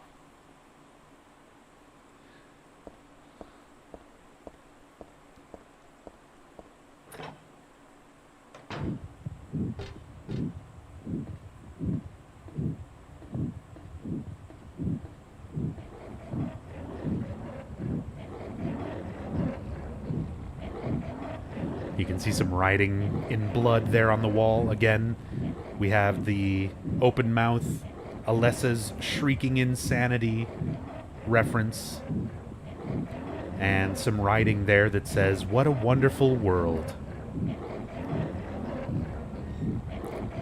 And yes, Bloomlight, this is Valtiel.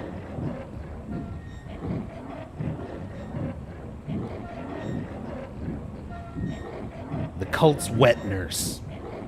I guess not really a wet nurse, but he's somewhat of an attendant to the reincarnation of Alessa, trying to ensure the birth of the god. And the tortured nurse, Fukuro. We get another shot of Valtiel with that nurse right out here.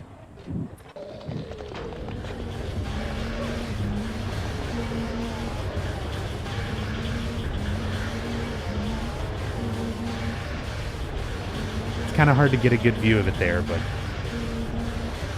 that was Valtiel grabbing the nurse and pulling her into that hole. And we'll see Valtiel sort of torturing this poor nurse, Fukuro, in a few situations here in Brookhaven.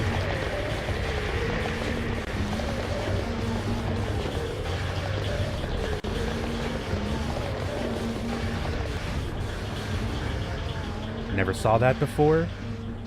Oh god, don't fall. Well, I'm always happy to show off some stuff that people don't know about in Silent Hill games. Especially the fact that I can show like new stuff to people like yourself, Three Dog, and other really huge fans who know a lot about these games as well. That's what I love about these games. As said, the discussion and watching other fans do playthroughs, you can always learn and discover new things, I feel like.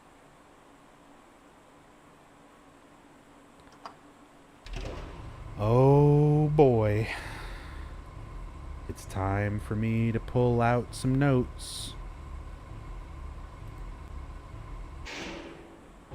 so that we can learn the tale of Cock Robin.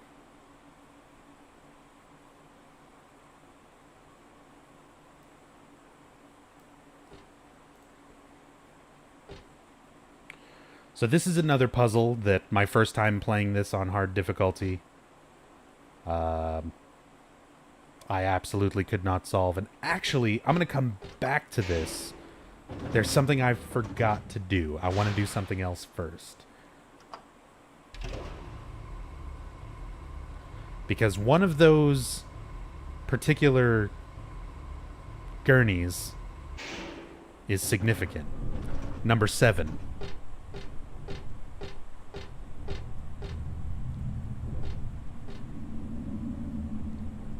But we need a certain person to tell us why it's significant.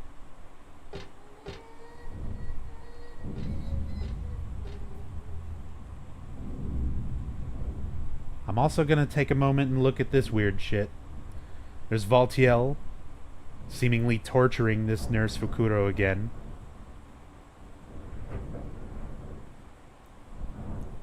In whatever this is supposed to be. It looks like something's on the other side of the glass. It kind of looks like a person. But the smoky stuff makes it hard to tell for sure. What even is this?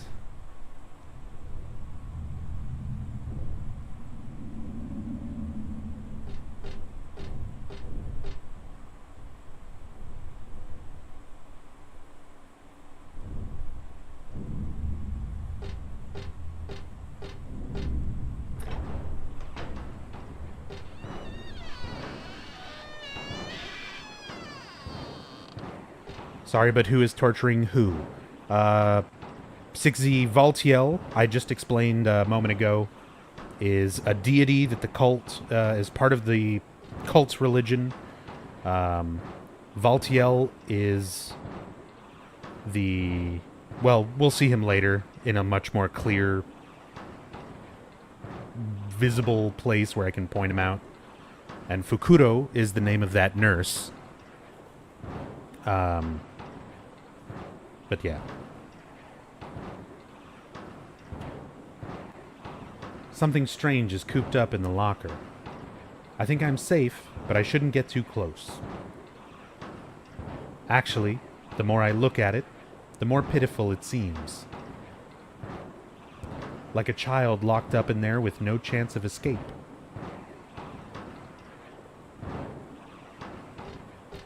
When was the last time I streamed the first Silent Hill? Like 3 or 4 days ago. Check my past broadcasts. I did an in-depth playthrough of Silent Hill 1 on Sunday? No, that is not Valtiel in the locker. And then I did a Silent Hill 2 in-depth playthrough last night.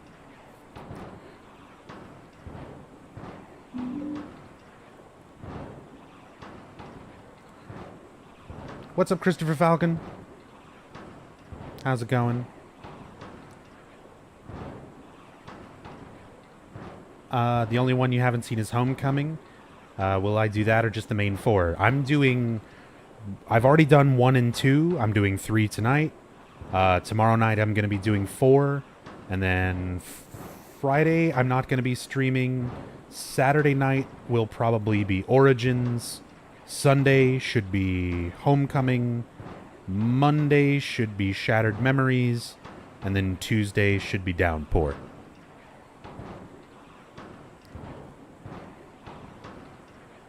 I got a plastic bag. Okay. So like I said, one of those gurneys down there in the basement where we were is significant. We've been reading these notes about Stanley. And it's time to find out a little more of Stanley's fate.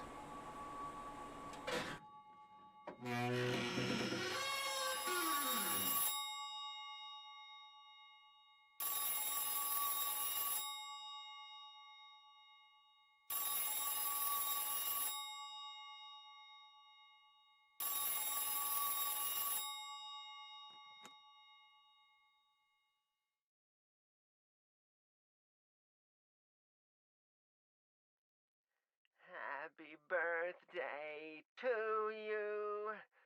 Happy birthday to you. Happy birthday, dear. Oh, I forgot your name. Who are you? Oh, okay, thanks. Happy birthday, dear. Who are you? Happy birthday to you. Happy 31st birthday. Is this Leonard? That's the murderer's name, not my name. I'm not your beloved Stanley either. He's underground now. His new name is Number 7. But don't worry about that now.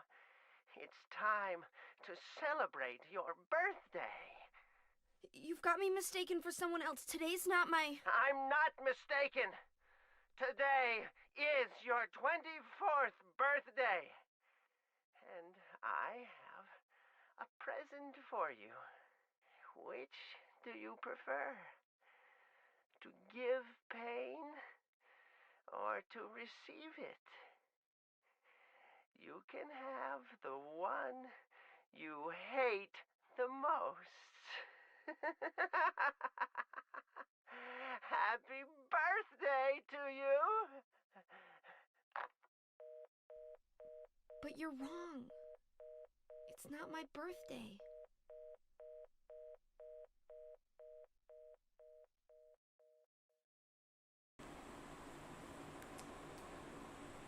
So he gave us some info on Stanley there. He says, I'm not your beloved Stanley, and that he's underground now, and his new name is number 7. So down there in B3, where all the gurneys were, where they're numbered, one of them was numbered 7, and that is Stanley. So now we can head back down there and examine things in there a little bit closer. 31st or 24th, both. So the difference in ages that the person on the phone, by the way, the person on the phone is never explained who that is or why they know what they know. A lot of things in these games are simply left to be mysterious and ambiguous with no definitive answers, but there is a lot of the main plot that does have definitive answers that people tend to look over because it's usually requires pretty close analysis to pick up on a lot of the details and piece things together. But like the happy birthday phone caller, we don't know who that is. But we do know the significance of those numbers. Those numbers are relevant to Alessa's age if you were to add each of her lifetimes together. So the original Alessa, as we know from the first Silent Hill game, by the time she was 7 years old, the ritual was performed on her, and then she was in Alchemilla in a coma, suffering a nightmare for another 7 years, putting Alessa at the age of 14 when you first arrive in Silent Hill 1.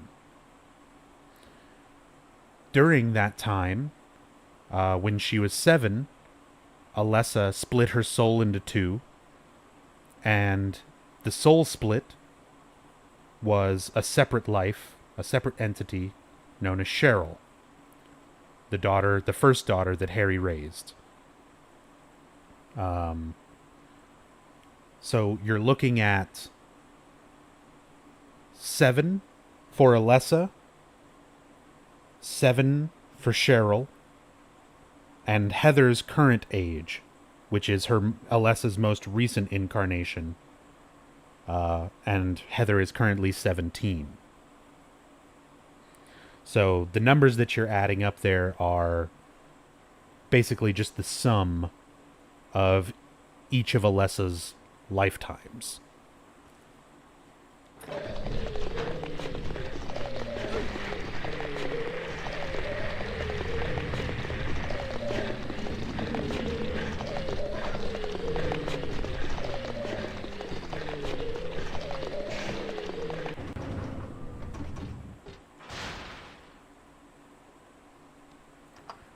So now, let's return to B3.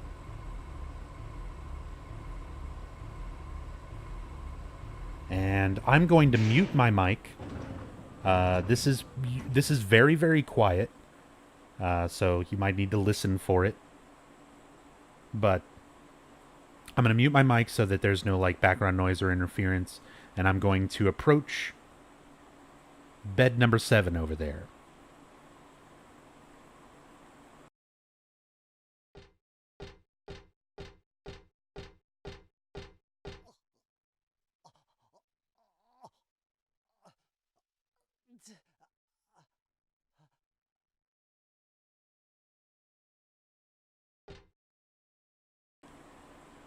Did you hear him? This is our boy. This is Stanley. He's underground now, and his new name is number 7. Even in death, he is so obsessed with Heather that he strains to try to speak to her. And all you can hear is sort of a strained, choking noise.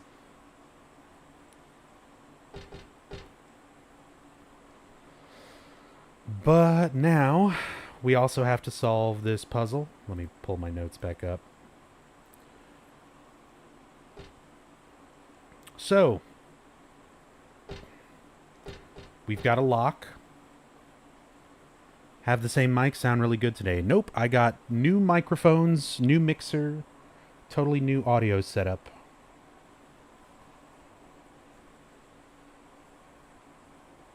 So we need a 4-digit combo to get this.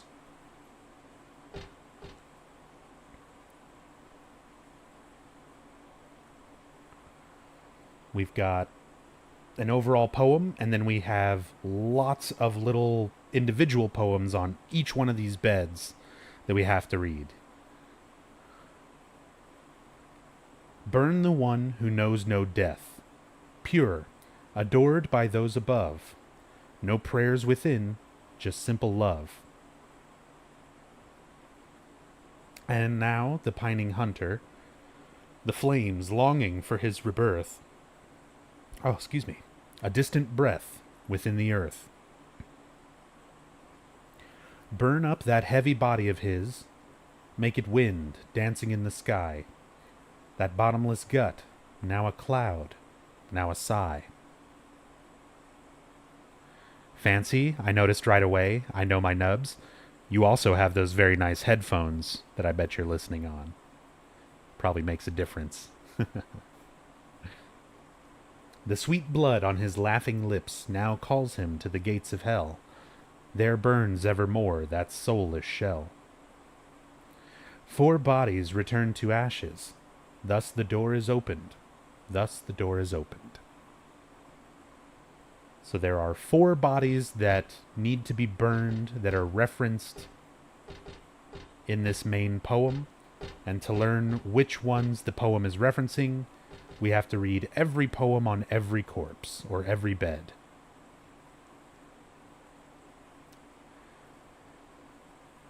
Who killed Cock Robin? The sparrow, they said. He wants them all dead. To him, honey sweet is their sobbin'. So that's number 1. Bed number 3. The grass the thrush so loved to eat gave him sweet happiness. He sank ever deeper and finally fell to destruction and fatal distress. Stanley, number 7. He seeks out her soul by his own black ambition, frightening her out of her wits, whispering love songs into her ear.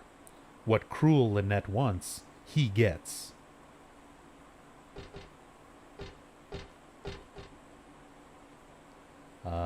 Number 4. Cock Robin, who hid the key away, is ash in the oven, all right. The place he held is empty now, and the doors remain shut tight.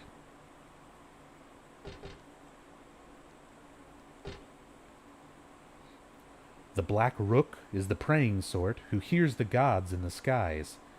His whispered petitions go on without end, and glassy and dim are his eyes.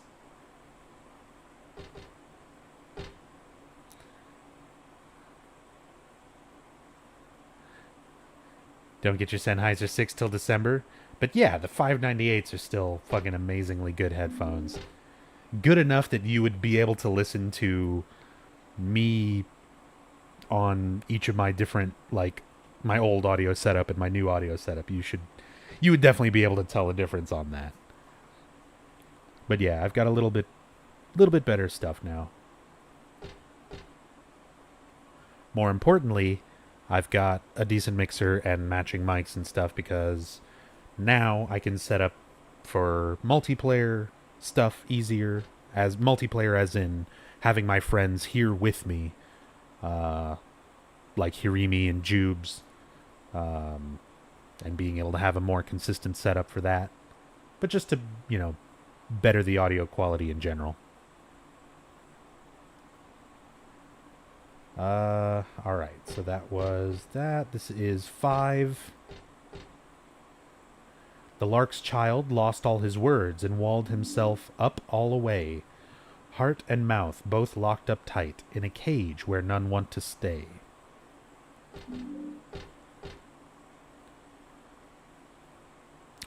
Number 9. Number 9. The wren, with pure heart as yet unrefined, makes us laugh with his feeble lip smacking. But still we all know he shall never grow old, and he knows not how much he is lacking. Number 2. The owl who forgot the sky, resigned to his poor earthbound state. Hungry or full didn't matter at all. He ate and he ate and he ate.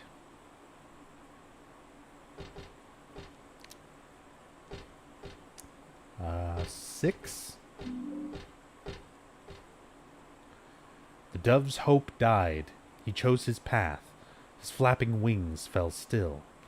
Drenched in scarlet, here they lay, his cheeks pale white and chill. And lastly, 0.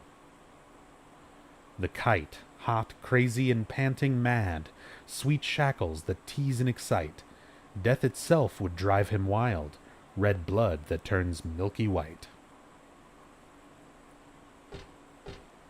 So the hardest part about solving this puzzle is trying to remember each of these damn poems, just because there's so many of them, and the way that they are related to this main poem to figure out which 4 are the ones we need for the code. Sometimes it's literally just this and the poem that it lines up with share like a single word or a word or two. So, first, burn the one who knows no death, pure adored by those above, no prayers within, just simple love.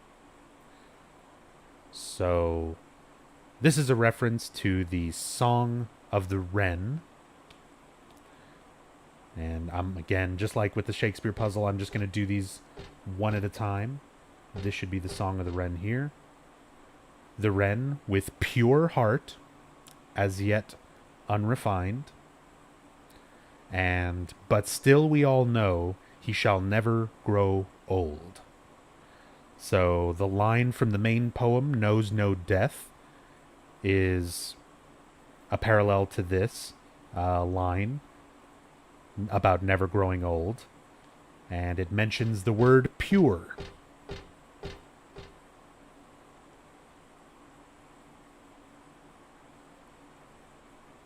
Pure, adored by those above. So 9, the Song of the Wren, would be the first number.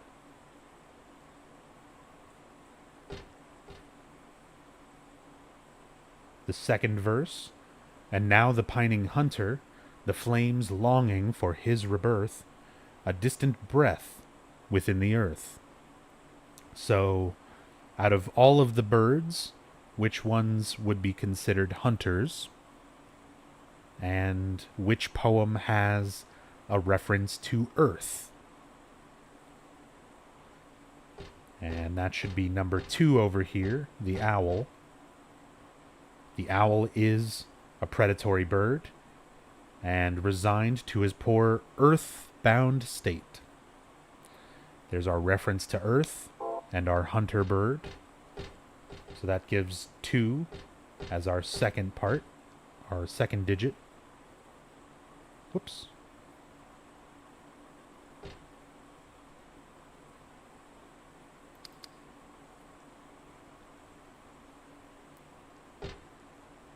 The third verse.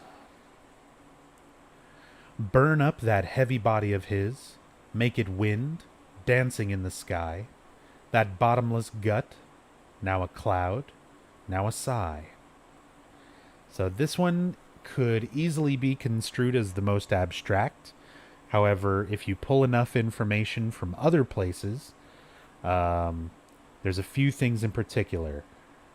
Knowing that Number 7 is Stanley, and when you approach him, you can hear a sort of strained sigh, a choking sigh, and the idea that you would burn him up, make him wind, dancing in the sky.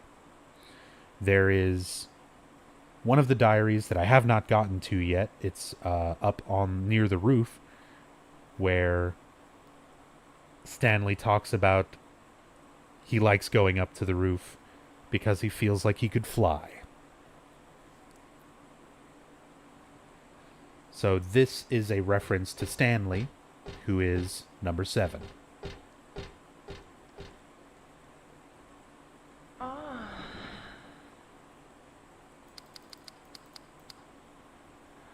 Yo, Voidomatic. Void, thank you for the 6 months of continued support. Really appreciate that, dude. Thank you so very, very much for the support. Half a year? I know, it's kind of weird. It doesn't feel like it's been that long since I've been partnered. Where have the months gone? Okay, so, final number. The sweet blood on his laughing lips now calls him to the gates of hell. There burns evermore that soulish shell. So a bird with blood on his laughing lips, called to the gates of hell and burning evermore.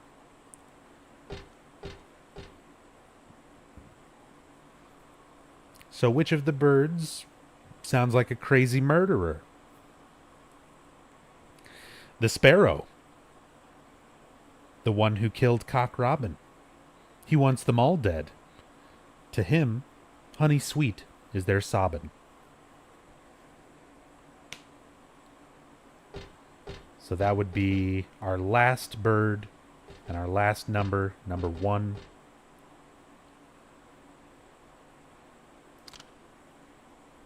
Boom.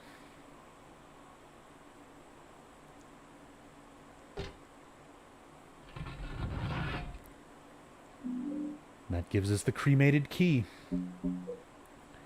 Found this in some sort of crematorium underground. It's burned black, but still usable.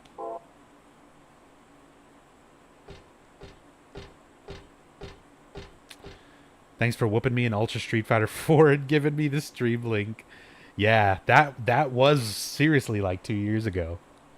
That was a long time ago. Good times. Maybe one of these days I'll do like some fighting games, more fighting game streams and stuff. I've just been so out of fighting games for such a long time now.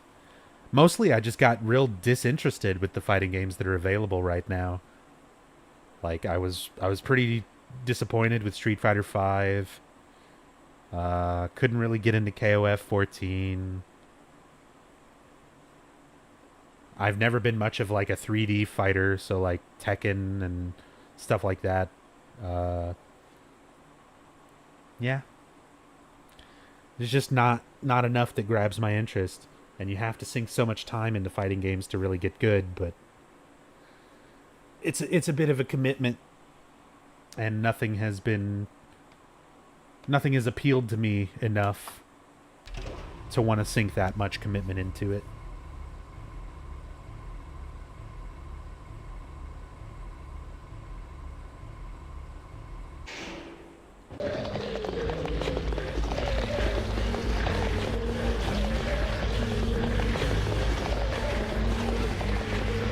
Oh, he still managed to get me. Marvel could be good, but probably won't be day one. You talking about Infinite? Yeah, maybe. Honestly, right now, Guilty Gear isn't terrible if you don't mind anime fighters. I don't mind anime fighters, and I actually played the older Guilty Gear games quite a bit. I just never got around to really sinking any time into Zerd or Revelation. Right now, I would say out of all the fighting games that are going to be coming up, the one that I'm most interested in is Dragon Ball Fighters. Like the new Dragon Ball fighting game, Dragon Ball Z fighting game and stuff that's supposed to be coming out looks so fucking fun. It looks really good.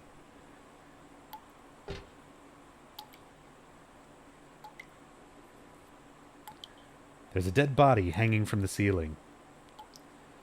The blood dripping from it has totally filled the bucket set out below. Who would do this, and for what?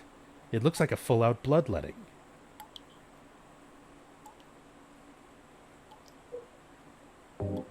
Well, let's very neatly scoop up some blood into this bag without getting it all over Heather's or everything. I mean, very, very carefully, I guess. Without any kind of funnel or anything. You ever try to pour, like, liquid into a Ziploc bag and not spill it everywhere?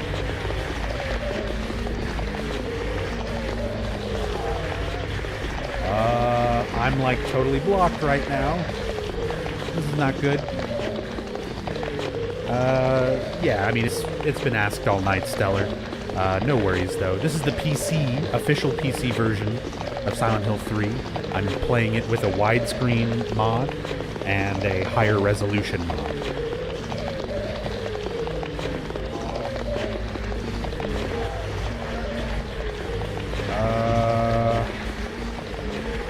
Oh good, they cleared an opening.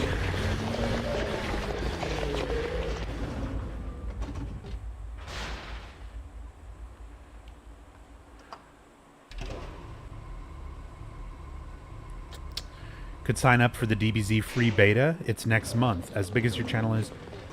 That's a good idea, Denny. I didn't know that there was a beta I could sign up for.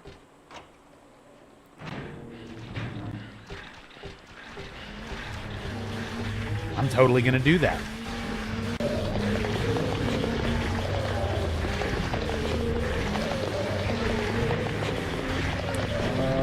Don't block me, don't block me. Ah, you fuck.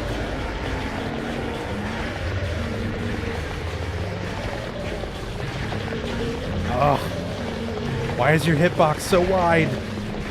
Fuck you.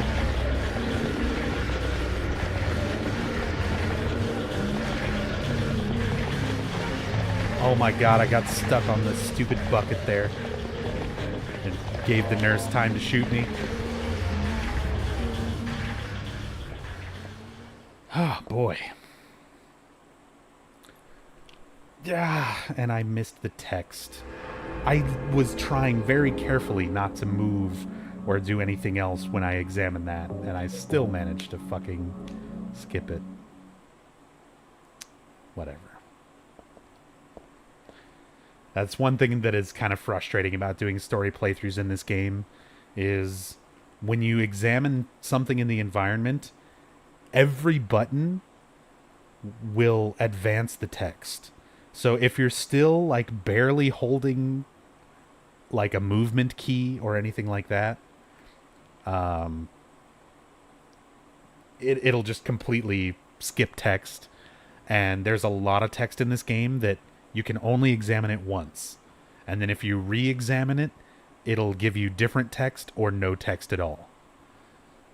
So there's a lot of dialogue and text in this game where you pretty much have one shot, and if you accidentally skip it, which is super easy to do, that's it. Yeah, movement keys, anything. Anything will get rid of the text and not bring it back. So, whoops.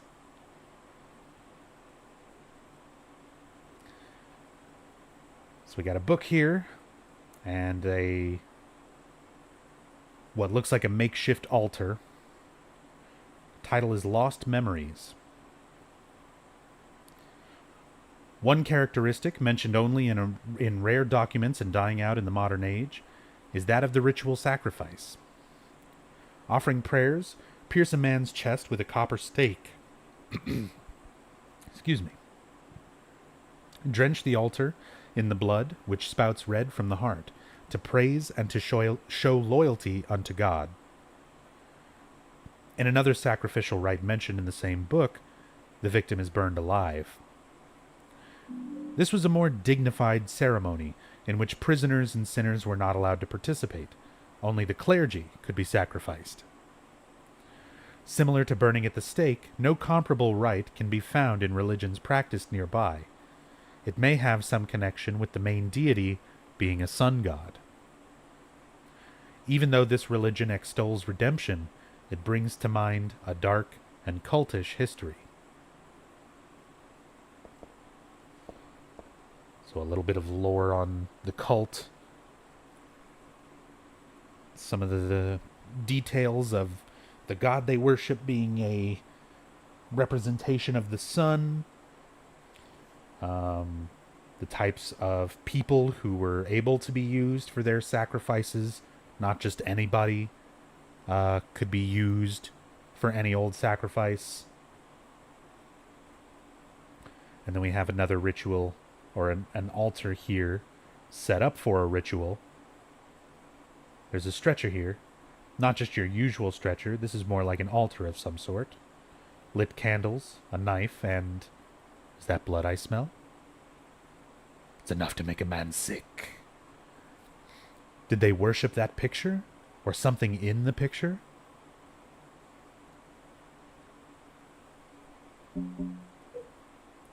Luckily, I've got some blood with me.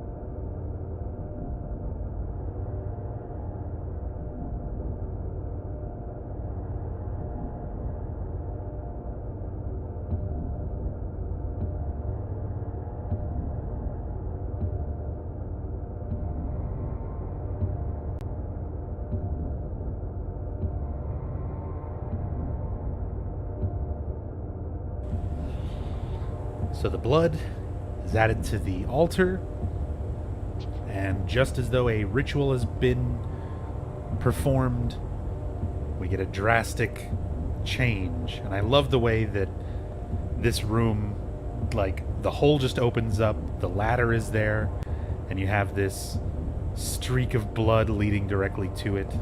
Very ominous.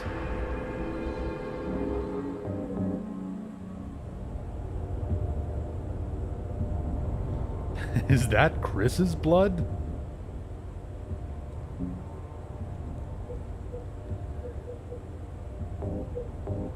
Oh boy. Let's see. Let's do an experiment, shall we?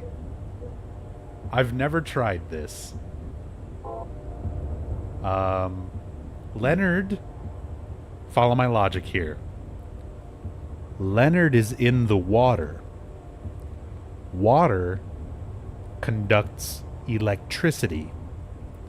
The stun gun is high voltage to zap the bad guys.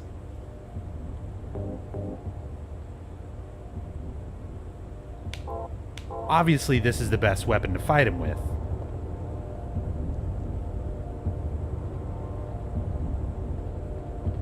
Wish me luck. I've literally never used this weapon on this boss.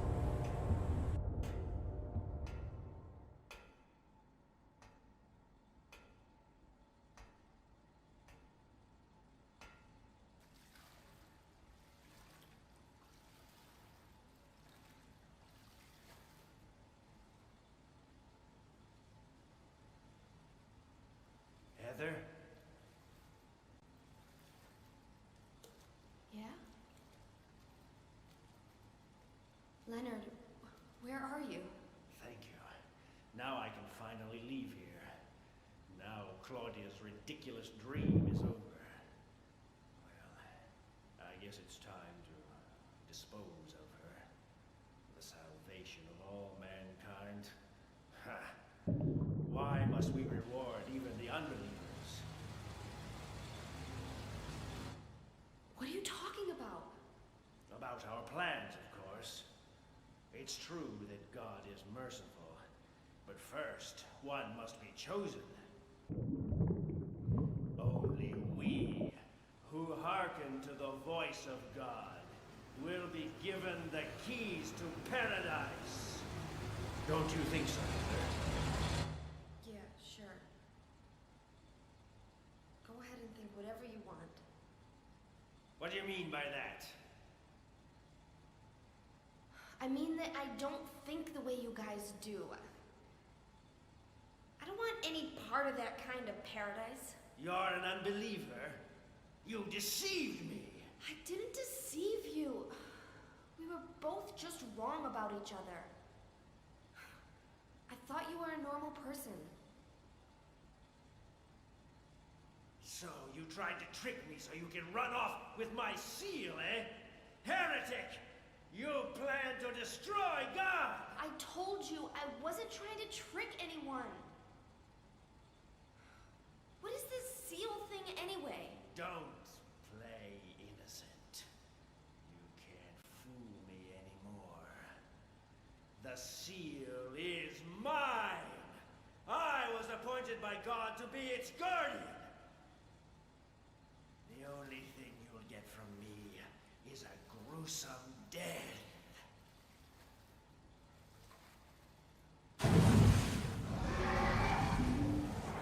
Leonard? Is that you? Death to all who turn their backs on God! Is every person here a mental case? Well, I guess you're not a person anyway.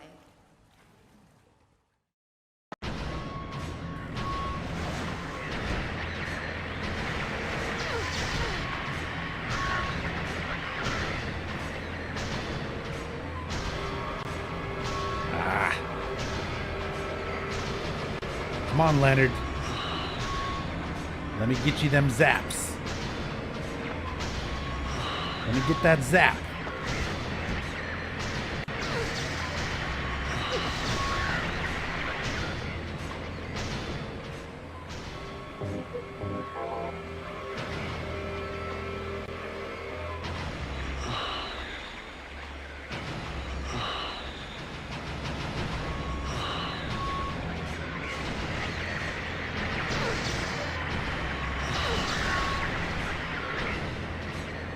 I mean, it does like his stun animation, but he doesn't get stunned in the water. Like, once he gets in the water, he's able to swim. Oh, Hyper Leonard.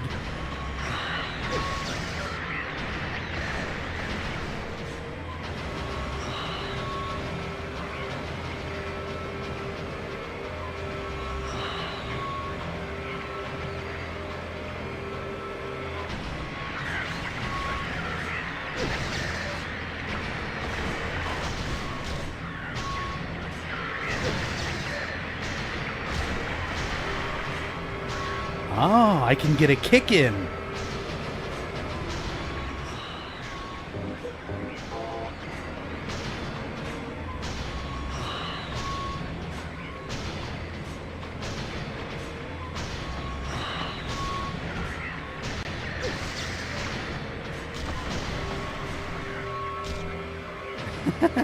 How did I kick when he was swimming away? That was awesome.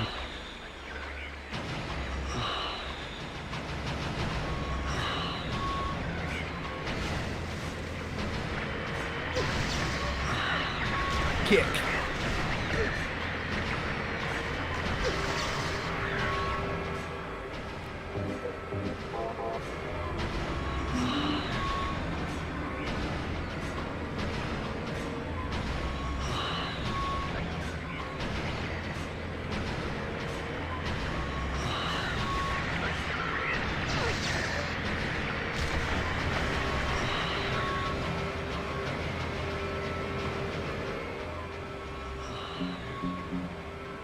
I still got a decent amount of those batteries.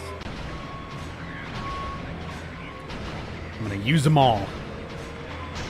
Because I never use the stun gun for anything. So why not, Leonard? Kick.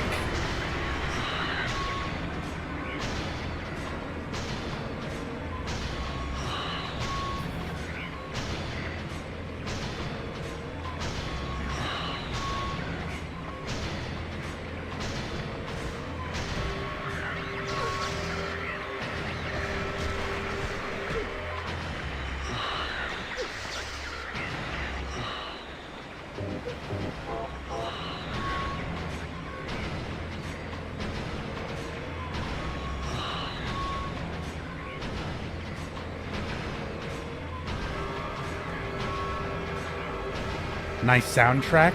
I agree, Bloomlight.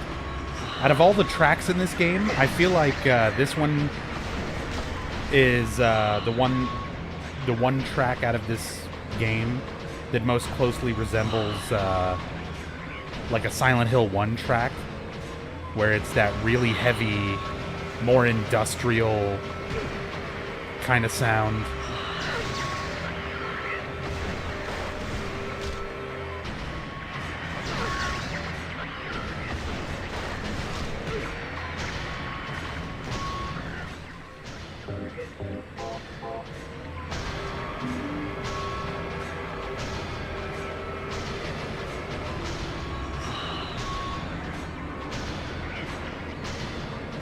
If you equip a healing item in the game, it functions like in Metal Gear Solid. No.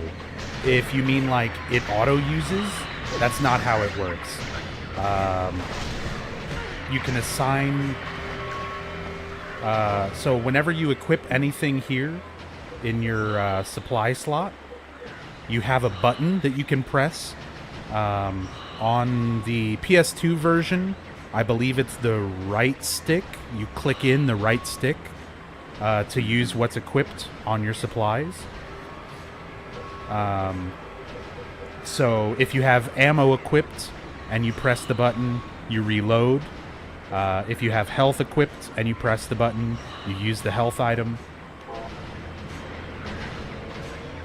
etc.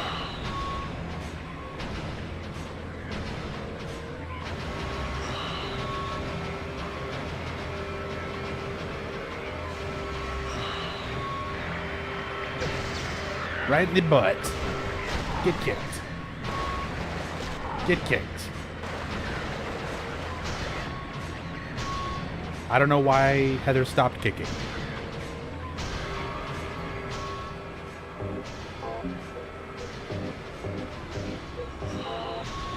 Last four. Last four batteries.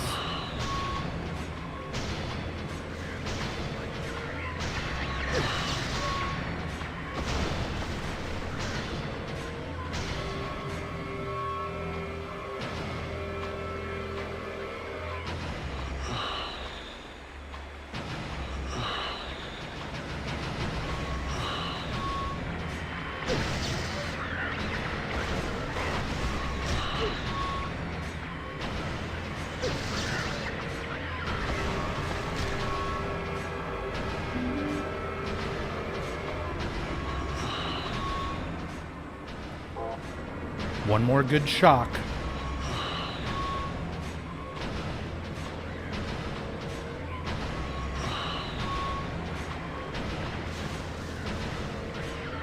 Take it.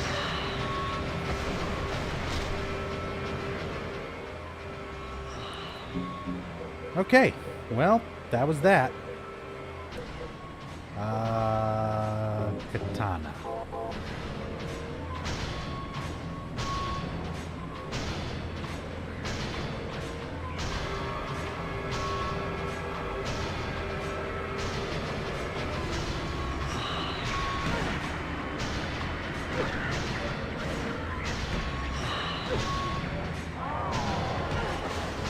Oh, wow.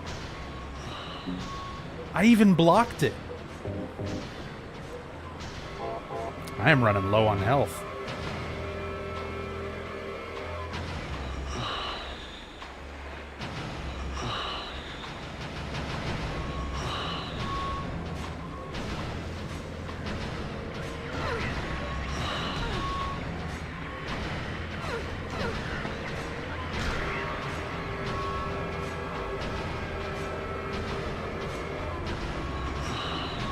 Those are Dark Souls skills. The block in this kind of reminds me of parrying in Dark Souls.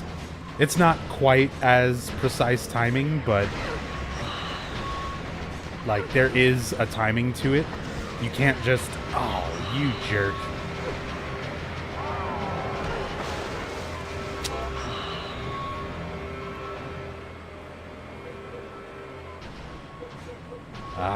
I'm tempted to do this fight again and not spend so much healing items. Okay. Alright.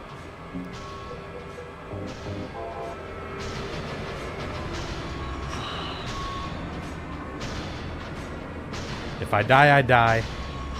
If I live, I'll use 1 ampule and continue on.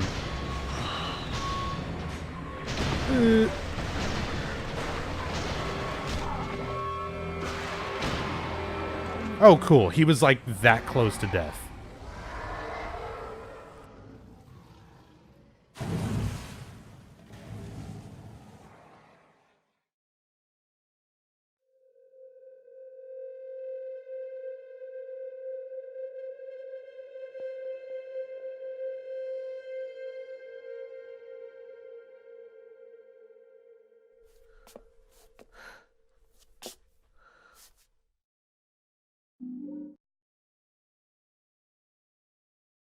Leonard's not here anymore.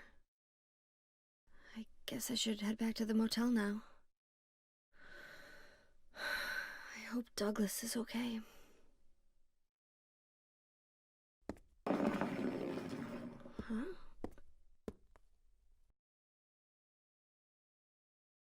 What's this? The seal of the Metatron.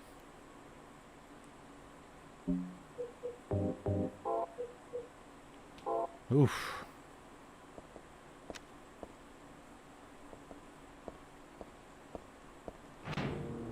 That definitely took me way more health items than I wanted. But oh well.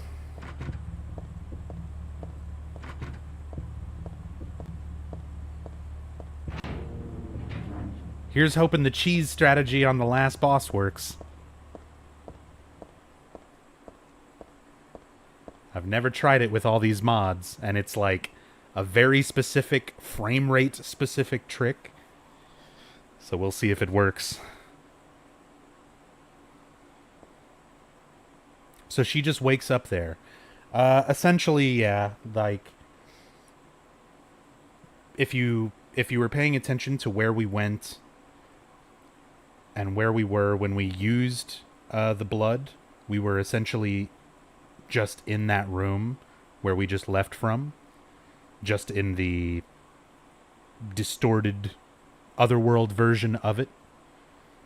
And once Leonard gets defeated, the nightmare subsides, and we're back in the non-distorted world in the same room. So, I mean, it's not like... I mean, I guess kind of she teleported. Not really. I don't know. Did she actually climb down that thing and fight Monster Leonard, or... It's such a mystery. Why did you send her to my father? Was that wrong? It's your fault that he... Oh, but surely it's a good thing. It means he was one of God's beloved, no? Those who mock God will never receive salvation. You'll go to hell, Vincent. You'll never feel the joy of God's everlasting paradise. And you think God is going to save you? Ha! What do you know anyway? I know about the pleasures of this world. And I want to find my happiness while I'm still here. You hated your father, didn't you? I saw the way he hit you, and kicked you, and made you cry. The memory of his cruelty is forever burned into my mind. Yes, and that's why we need God. What you call faith is nothing more than a child crying out for love. That's why you're all alone. You don't understand. None of you do. So we get a little sequence there, and if you look at the background, you can see that Vincent is talking to Dahlia, talking to Claudia in Heather's hotel room.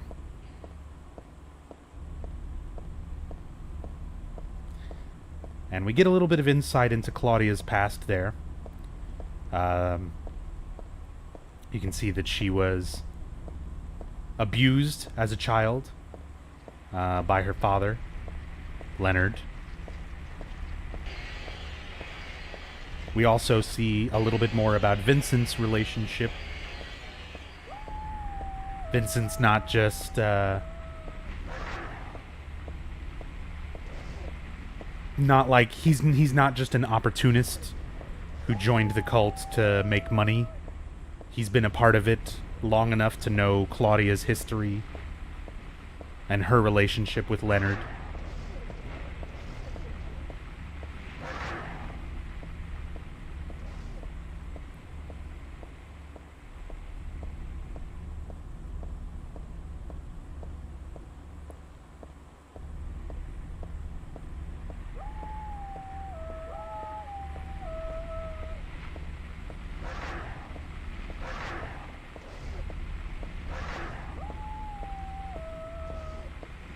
Serpentine.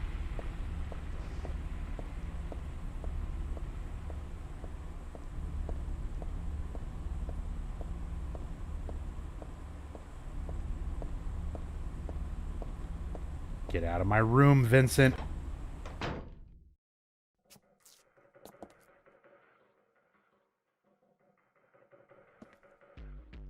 Where's Douglas? He went out. But he left a message for you. Was there someone else here just now? No, just me. Don't you want to know what the message is? Yeah, what did he say? The church is on the other side of the lake. Church? Wonder what he meant by that. You don't understand? That's where Claudia is. Across the lake. On the north side. If you're going, you better go through the amusement park. It's probably the only way in now. Go northwest on Nathan Avenue. It's a bit far, but closer than heaven. Is that it for the message? Uh-huh. Thanks.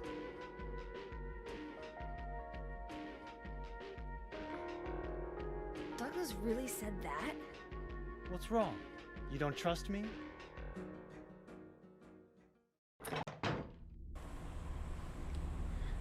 What? You don't trust me? The character who just blatantly lied to your face when you asked if someone else was here? Oh, but sure. Let's all collectively believe him when he makes one offhand comment about monsters. They look like monsters to you? That always surprised me how many fans took that line at face value. From Vincent. Come on, Silent Hill fan base. Come on.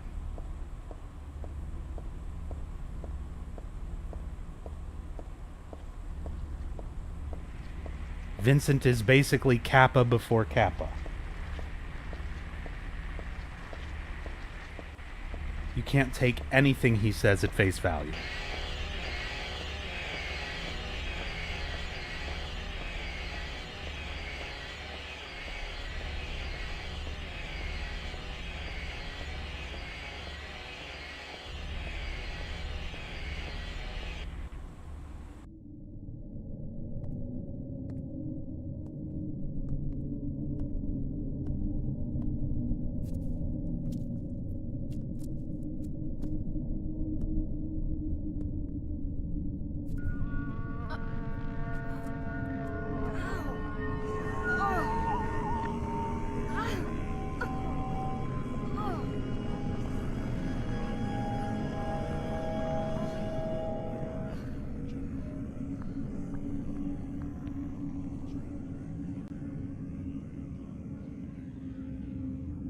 Oh, hell.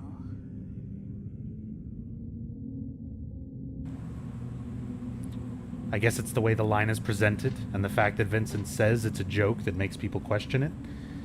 I mean, it's definitely set up to make you question it, but the fact that, I don't know, maybe it's just me, but I feel like there is so much evidence to the contrary, and there's so many situations throughout this game where Vincent is not what I would consider trustworthy.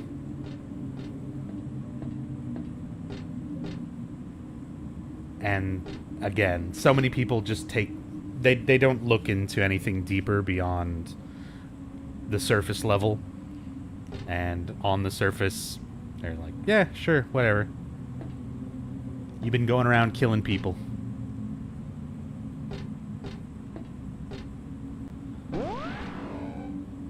Yo, Turbo Dog. Thank you for the 100 bits.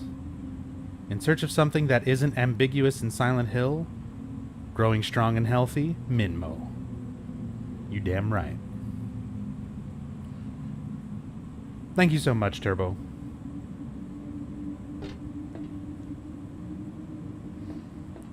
So we've made it to Lakeside Amusement Park for real. It's not a dream this time.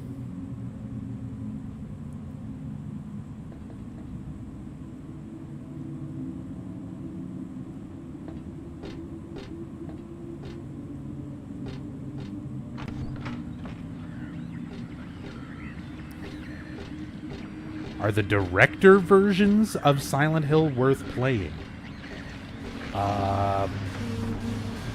The only game that got a director's cut was Silent Hill 2. And I mean,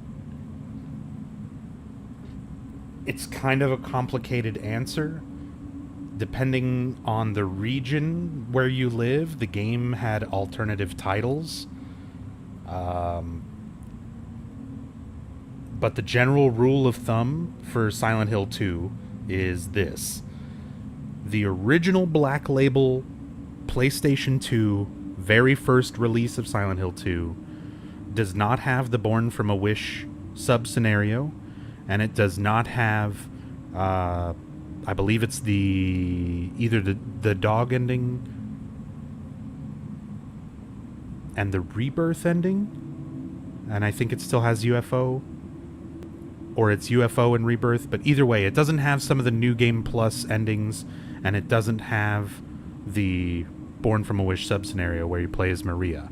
Every other version of Silent Hill 2 that was released after that original PS2 Black Label are all the same, regardless of what they're called, whether that's Director's Cut or whatever. It's got a couple different titles depending on the region where you bought the game and what platform you got the game for.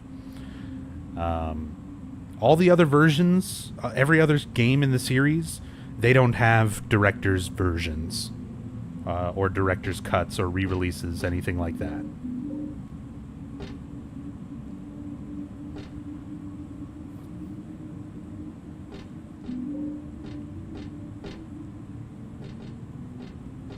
So hopefully that clears that up for you.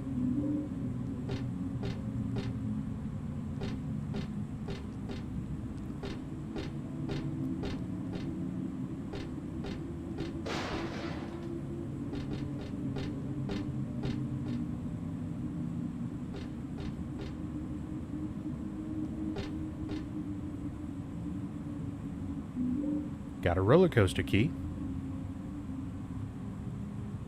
Nothing left in the cookie tin. I thought it was a cookie tin, but there was never anything in it but a key. The sweet seemed to have fallen from the shelf and gotten crushed. This wasn't part of my dream.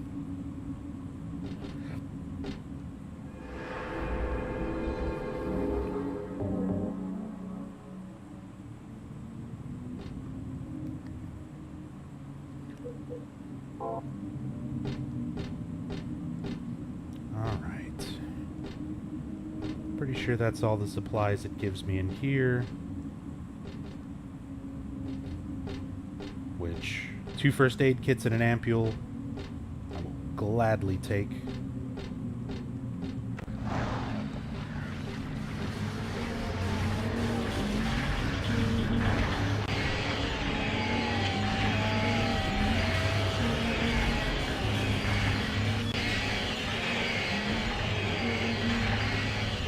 Back to the mountain coaster. Just like in the nightmare. Except this time,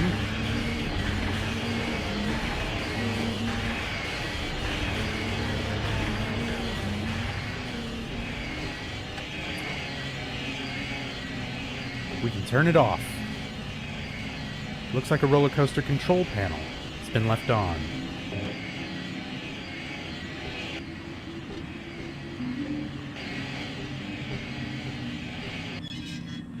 Anyone knows timeline sequence of Silent Hill? Yeah, okie dokie. It is just like, as far as a continual story, the only ones you have to play in a particular order are 1 and 3. 3 takes place 17 years after the good or good plus ending of Silent Hill 1. But otherwise, 2 is a standalone story. 4 is a standalone story. There's little references to the other games and things like that in 2 and 4, but they're not linked in their overall plot.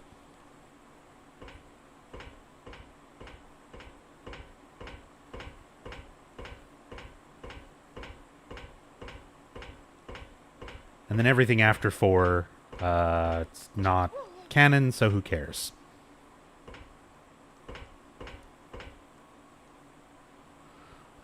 Origins, if you want to count... No, I don't count Origins because Origins is not canon.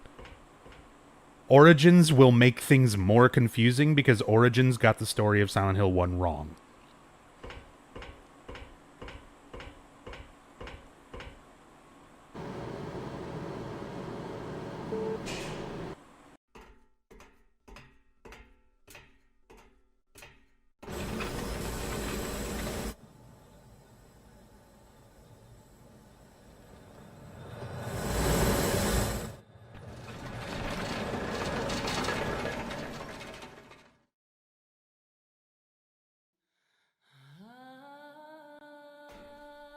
I hired you to find the girl, and you performed serviceably.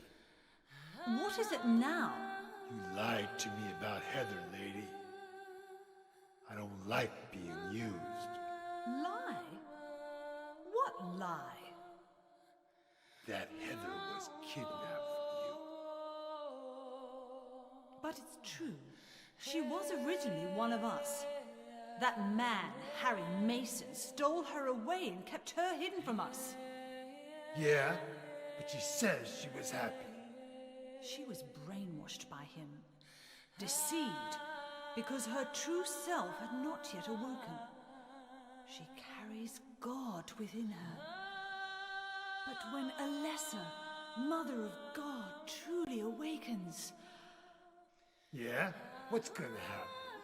she will usher in the eternal paradise. What kind of place is that? A place with no pain, no hunger, no sickness, no old age. There will be no greed or war, and all will live by God's grace alone. No this, no that, no nothing. A paradise?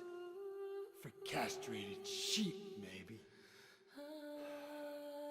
Sounds pretty boring. I pity you. You still don't understand.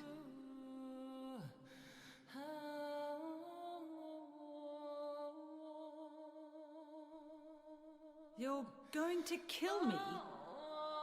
Is it really so easy for you? I've done it before. Then I truly do pity you.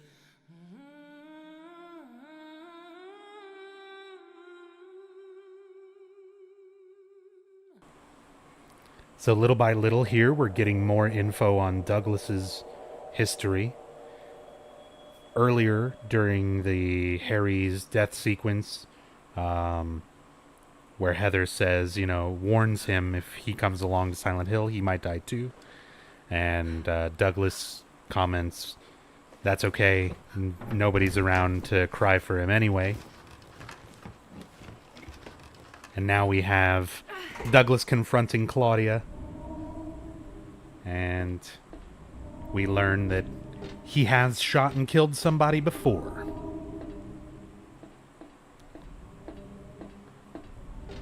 And we'll get a little more info on that in a bit before I expand on it. Nothing written on it. Probably supposed to have the ride's wait time or something.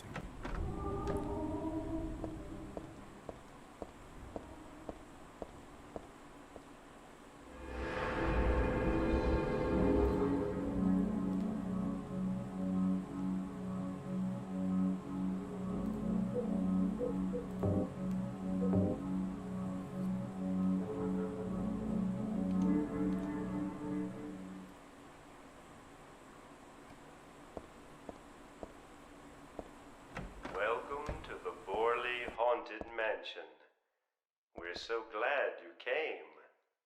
Please come inside and look around.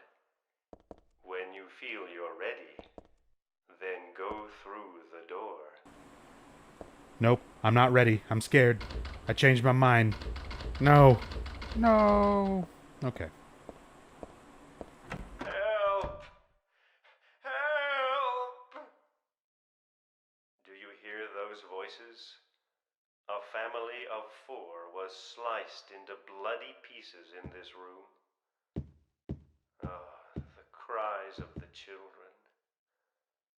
The murderer was caught. Do you know why he said he killed his family? Because I felt I had to! Anyway, I'm lying. It's all just a joke. I wanted to scare you, that's all. The truth is, only one person died. By suicide.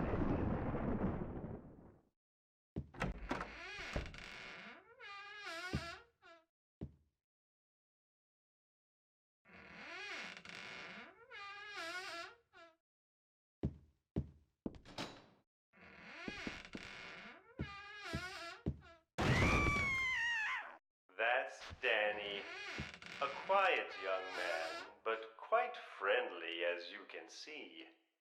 He was so eager to meet you. His hometown is New Orleans, but he came here after first losing his way.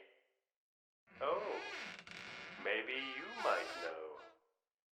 Where is the path to heaven?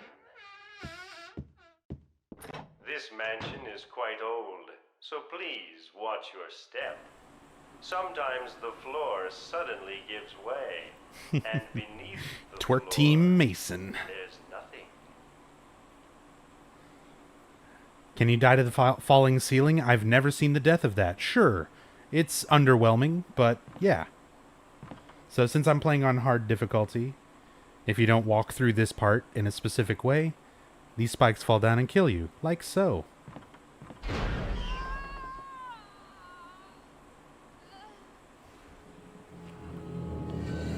Yeah, as said.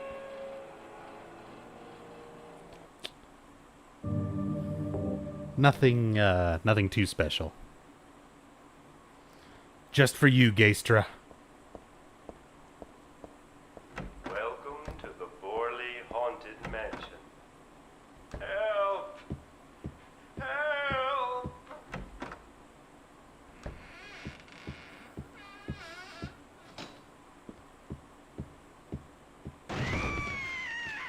That's Danny, a quiet young man, but Twerk quite Team Mason. friendly as this mansion is quite old, so please watch So your yeah, step. for this, all you have to Sometimes do, the floor suddenly gives way, and beneath the floor, there's ready your nothing. weapon, and then walk. I'm so sorry. This place is just falling apart. The mechanism is broken, you see. It wasn't supposed to stop there, I assure you. That was supposed to be the exit, but it seems that no one wants you to leave. Everyone really It's likes a you. complicated answer, They want okie to dokie. stay with them forever. I have to agree with them. It changes from game to game, Dying. and the games do not deal with reality and how it is affected in the same way from game to game. Silent Hill 2 is a much more psychological look at the subconscious of the characters. So in SH2, James, Eddie, Angela, Laura, they're real. Maria, the monsters, Pyramid Head, they're not. In Silent Hill 3, Claudia Wolf, Vincent, Douglas, they're all real, you know.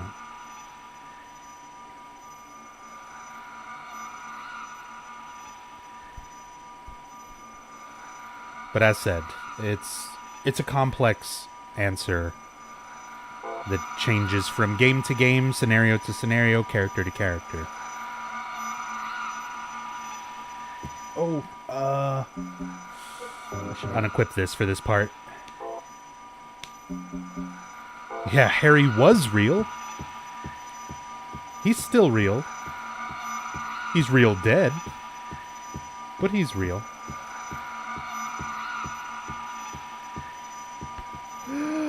The wall bump.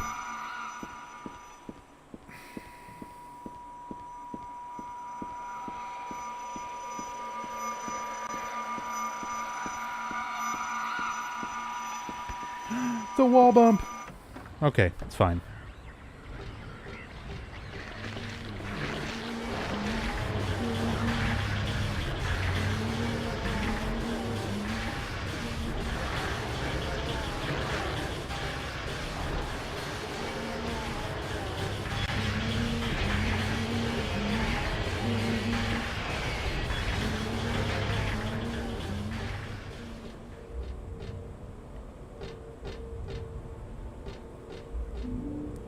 So really quickly, I want to point something out. There are 4 mascots total for Lakeside Amusement Park. But the only one that anybody ever really pays any attention to is Robbie. I guess just the image of the bloodied Robbie mascots became a favorite among fans, which is why the Robbie became a recurring reference throughout the series. But despite Robbie getting all the attention and focus, there's 3 other mascots that never get any love. There's Huey the horse, Kathy the kitty,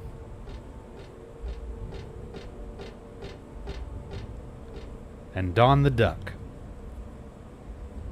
But you never see anything for them. You never see a bloody duck mascot, anything like that. A theory say that the monster in Silent Hill 3 are people and that's God inside Heather that make her see them as a monster. That is a bad theory. It is absolutely not true. The creatures and monsters you see are manifestations that are being created by the God that is inside of Heather and growing. They are not human beings. Got a red shoe.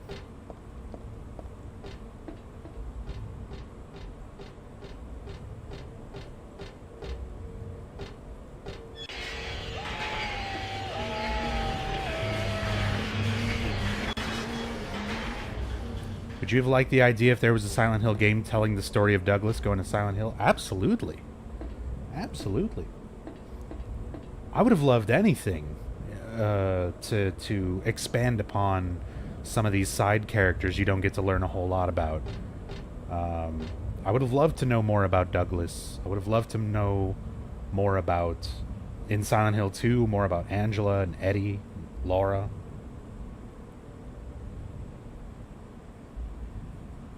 This column here, wouldn't that work? The door doesn't seem locked, but I can't open it. Could it be rusted? I'm not strong enough to budge it no matter how much I pull. There's gotta be a way.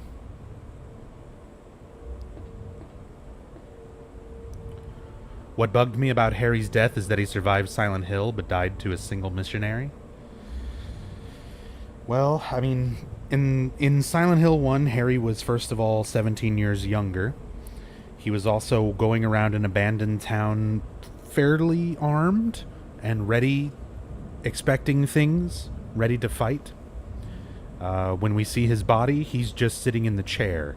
It doesn't look like he put up a fight. It looks like he was killed in stealth.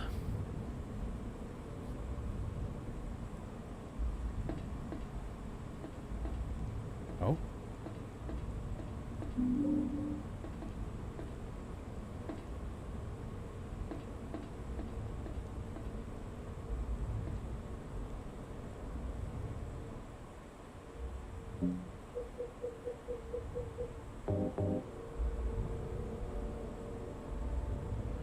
Alright, this half is fine. Better do something with the other half, though. Let's put that here. And start the ride.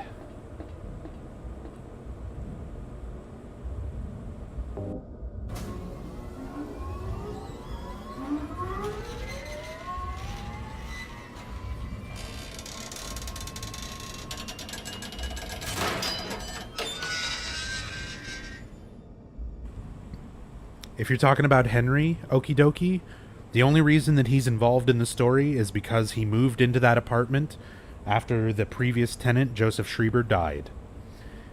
If you're interested, this evening, starting around 11 p.m. Central Daylight Time, I'll be going through and doing a story playthrough of Silent Hill 4. If you want to come by for that, or if you can make it for that, and want to understand more about it.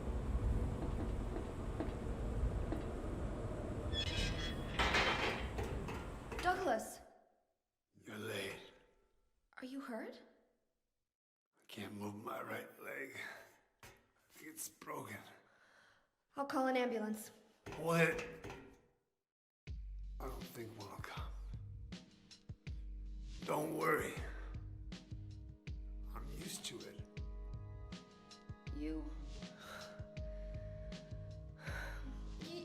You old fool! Getting yourself hurt like that? Sorry. Why did you have to do that for me? What'll I do if you die? What'll we do if this god thing gets born? Come on. How powerful could a god from a dump like this be?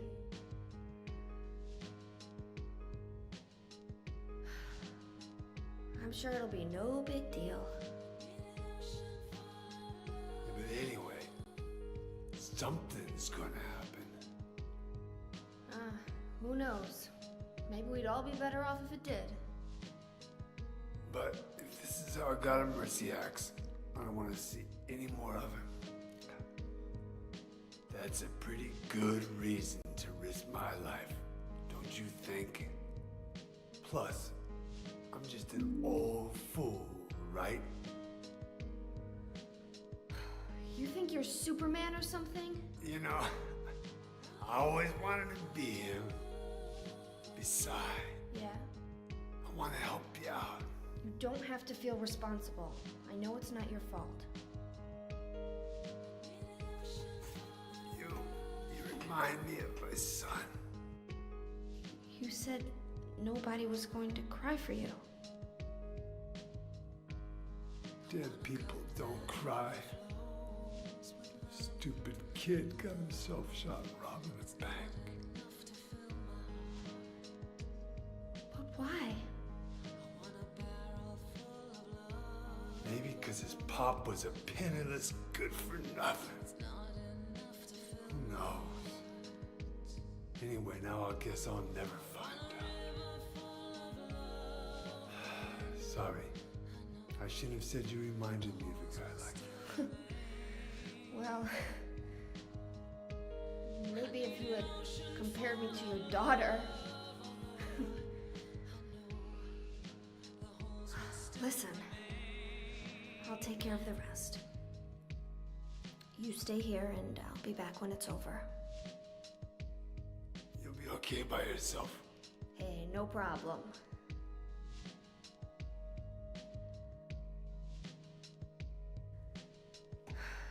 Besides, my dad's not around anymore, so only I can do this.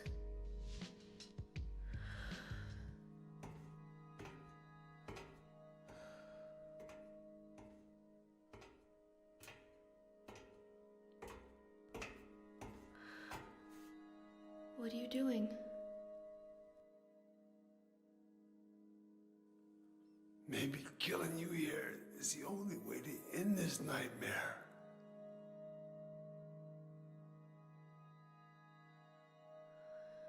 Yeah, you might be right.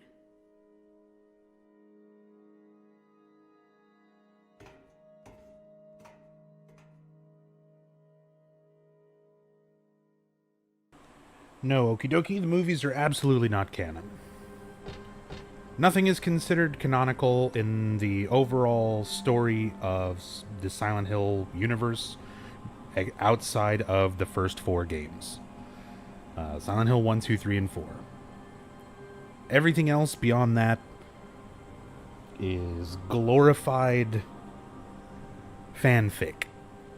The movies, the comics, Origins, and all the games after that. The cell phone games. So, we get some info here. Kind of the last little bit of info for Douglas's kind of tragic past. So he's mentioned he doesn't have anybody around to cry for him if he dies. He mentions he shot somebody and killed somebody before when confronting Claudia. And he says that his son, stupid kid, got himself shot robbing a bank.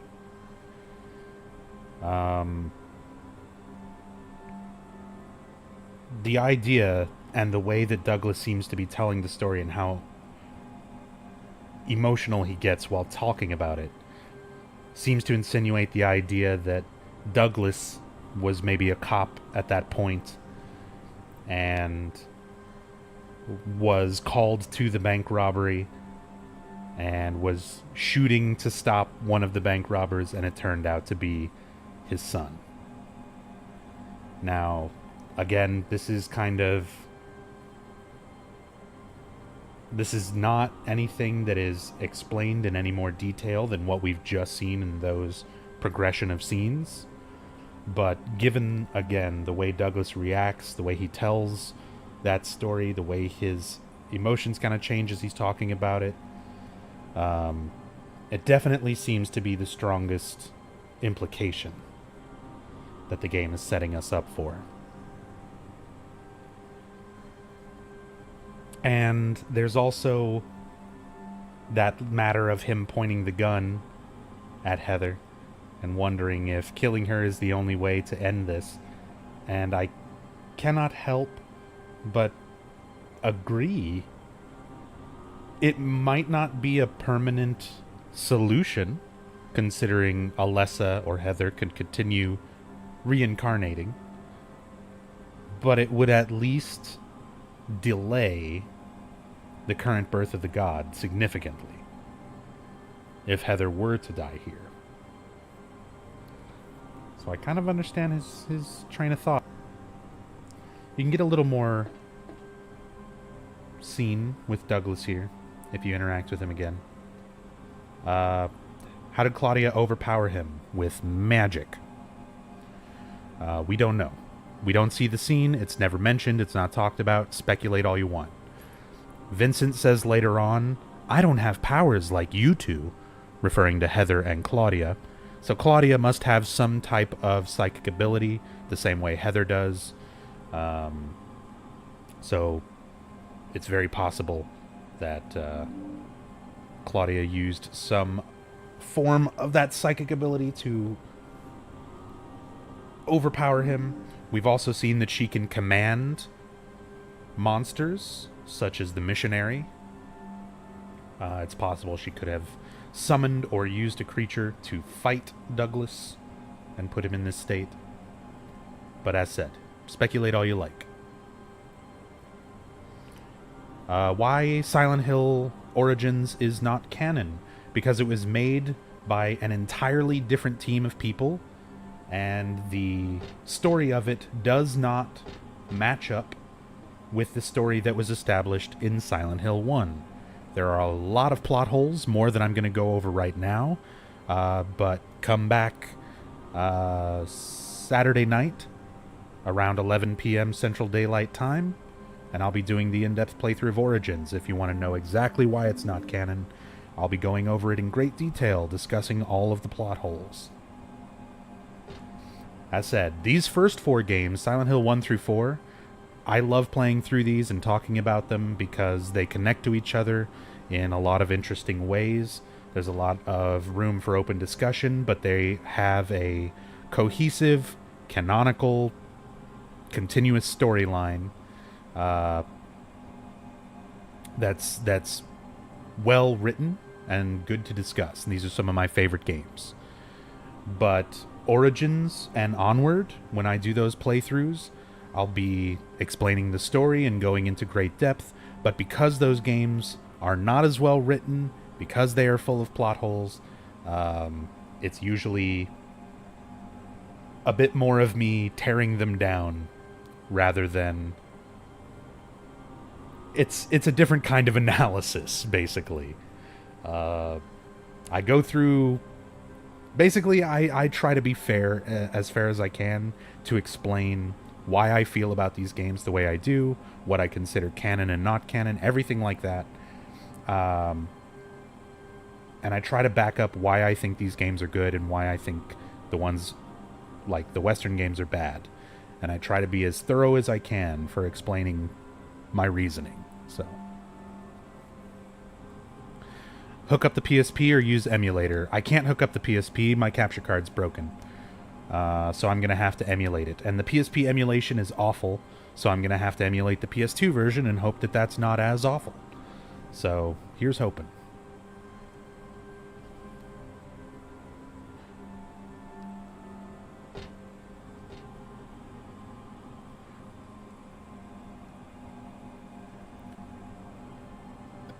I think Silent Hill Origins is a terrible origin story, but a best story with Trevor and his family. His name is Travis. And if you can't remember the main character's name, I have serious doubts as to if you can remember how good or bad the plot of the game may be. No offense. Hope they make a new Team Silent someday. It'd be cool if they came back together and made anything. I would love for Team Silent to reunite and make any kind of a game. Even if it's not a Silent Hill game, I would love to see... They're just all such creative minds. I would love to see them collaborate on something again. Got a doll head. This symbol usually looks unnatural and weird, but here it sort of seems to fit. Still makes me feel creepy though, like someone peeking into my brain.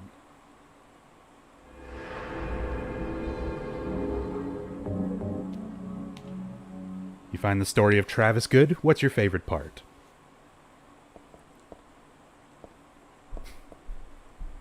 What's your favorite thing about Travis and his story?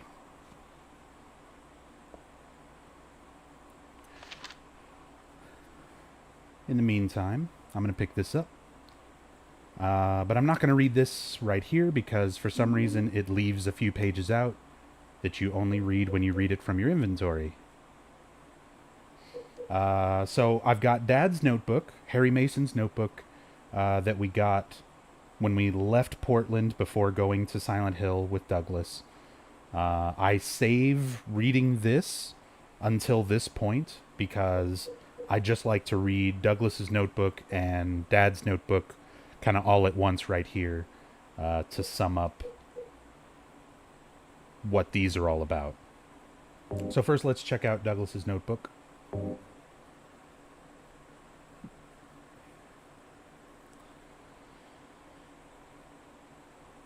Client, Claudia Wolf. Request, searching for then infant Alessa Gillespie, kidnapped by a man named Harry Mason. No word from police.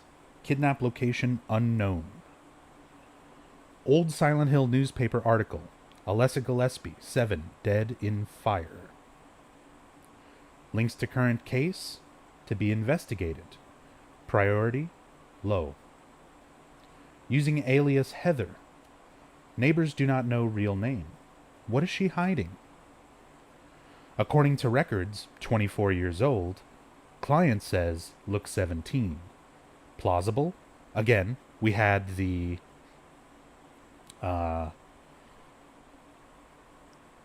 phone call in Brookhaven where it gave several different ages, and we explained that was Alessa's age as Alessa plus Cheryl plus Heather's age. And they're adding Alessa's age to Heather's age to get this 24. Lived in Portland till 12 years ago. Got wrapped up in a murder case. Harry shot suspect. So the whole time during the beginning of the game where I'm like, we're not in Silent Hill, we're in Portland. This is how you know. Douglas also mentions it on the drive to Silent Hill. He says to Heather, didn't you grow up in Portland?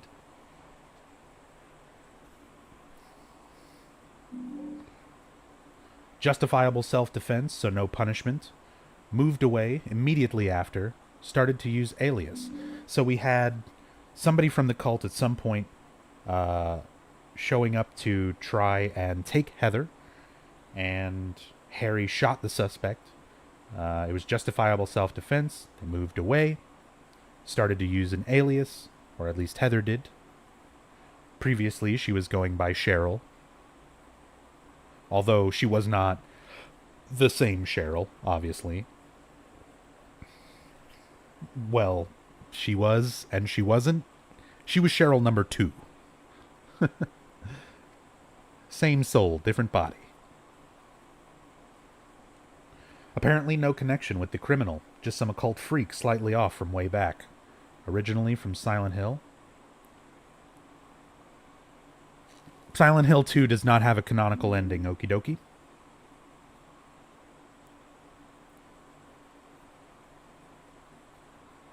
It also doesn't have a good ending plus. Silent Hill 1 has bad plus, good and good plus. Silent Hill 2 has named endings because it's up to you to determine whether they're necessarily bad or good. But none of the endings from 2 are canon. For 1, it's either the good or the good plus ending.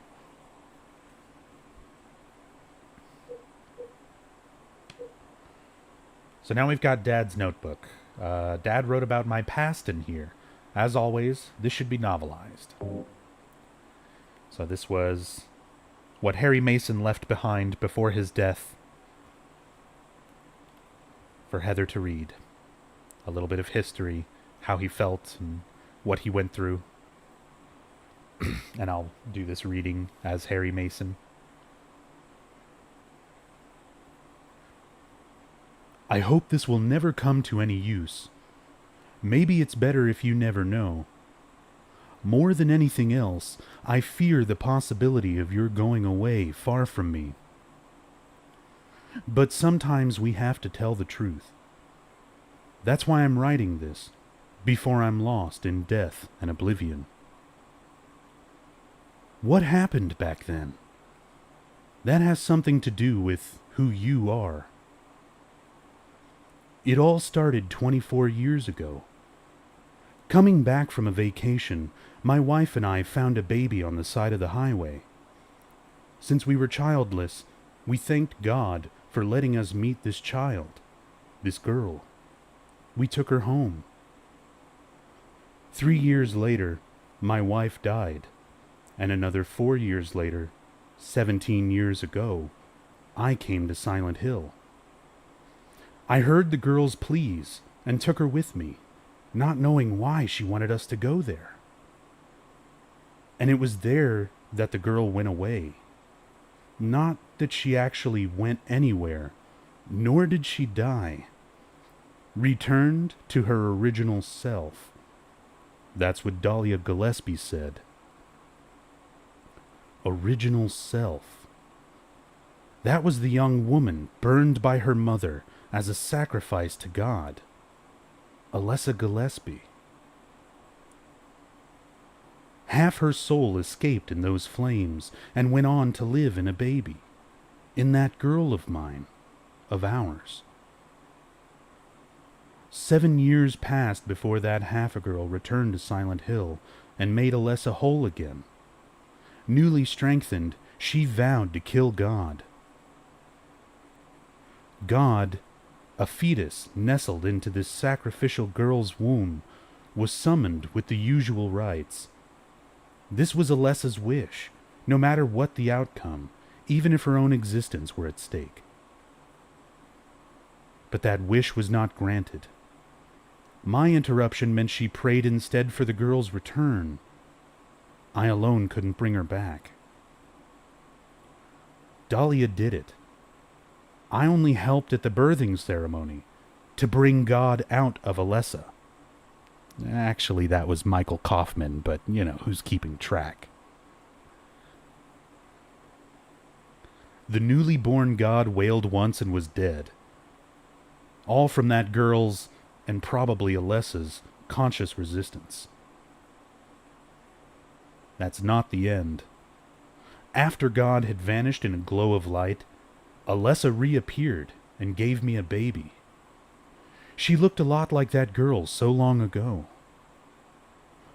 And then Alessa was gone, dead. There was nothing I could have done to help. I simply clutched the baby to my chest and ran off. The whole thing felt like a dream, but I had proof that it wasn't. The girl was nowhere to be found, and in my arms, the baby. Now 17 years have passed.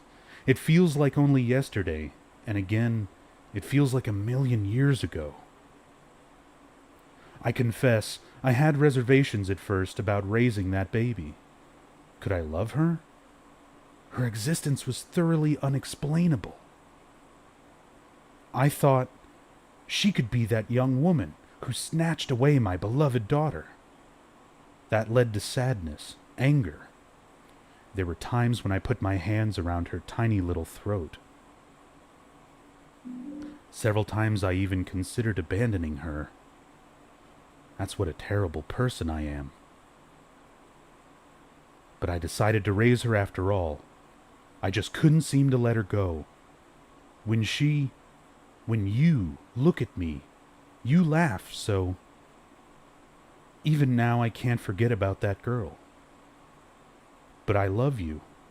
I have no doubts about that. That's all I ask you to believe. To my precious daughter, Harry Mason.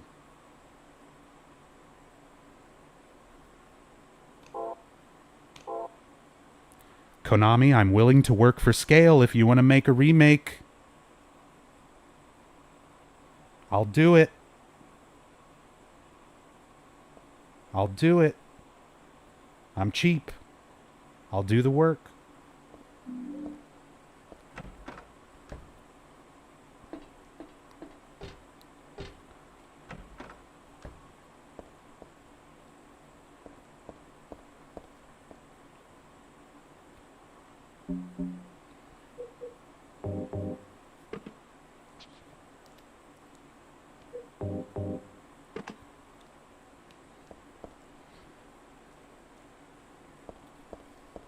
His daughter is Harry Mason.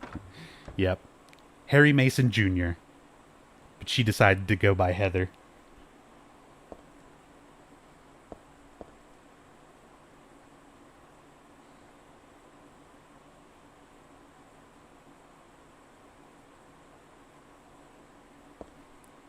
This is the dragon that guards the treasure chests. It's just a prop and not scary at all.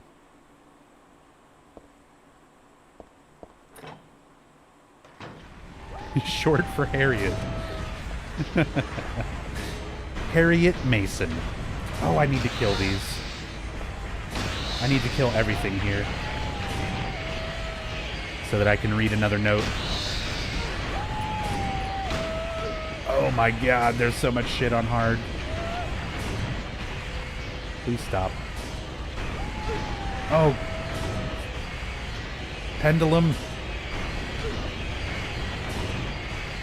Stop reloading, Heather.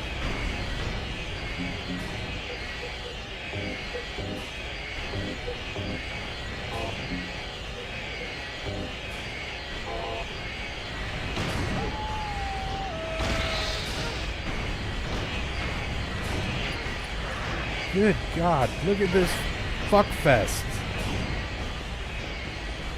Ah, damn it.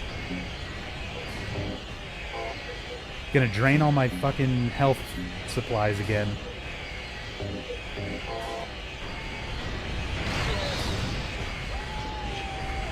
Shut up. How is the shotgun not knocking you down?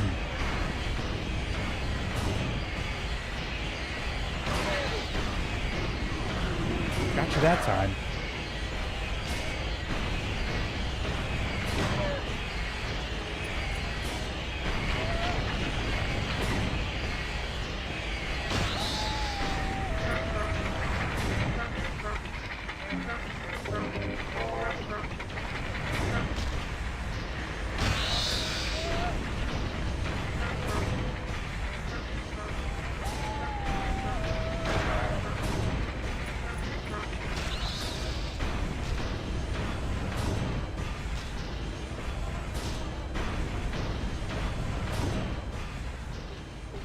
Okay.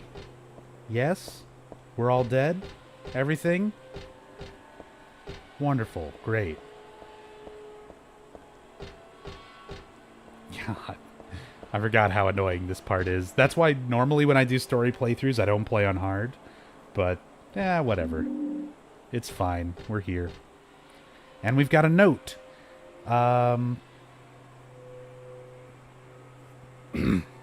Harry Mason. Another note from Harry Mason.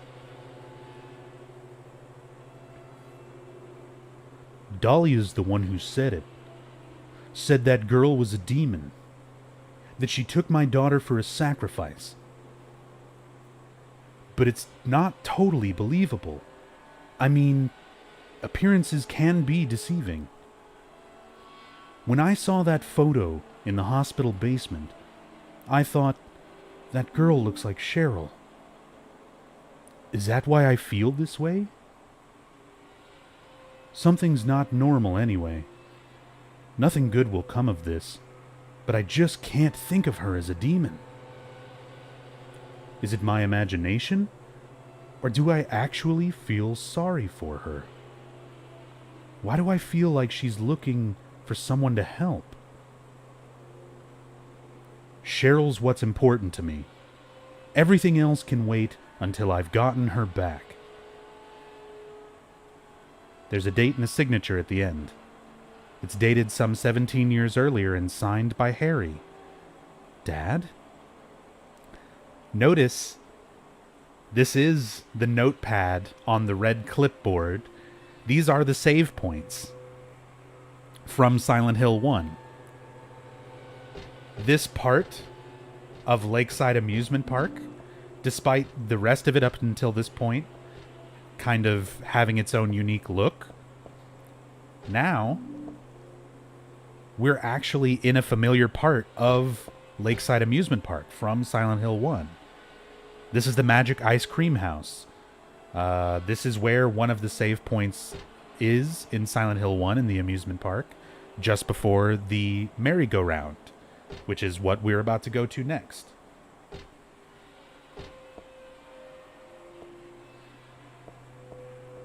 So, keep in mind, in Silent Hill 1, whenever you make a save, Harry explains in the very first save point that you examine that he's just writing down his experiences and thoughts as he goes along and finds these notepads, just in case anybody could ever find them and learn what he did and what he went through. So, in this case, like, you never get to read what Harry is writing down in Silent Hill 1, because when you interact with it, it just takes you to the save screen. Now in Silent Hill 3, when we start revisiting these areas that Harry was in and finding these notepads, we can actually read what Harry was writing down at these points. I love that connection.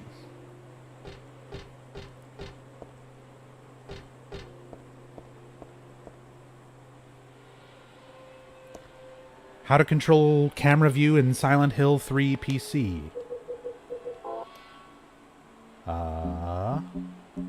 You're going to want to go to your options. You're going to want to look at your button configs.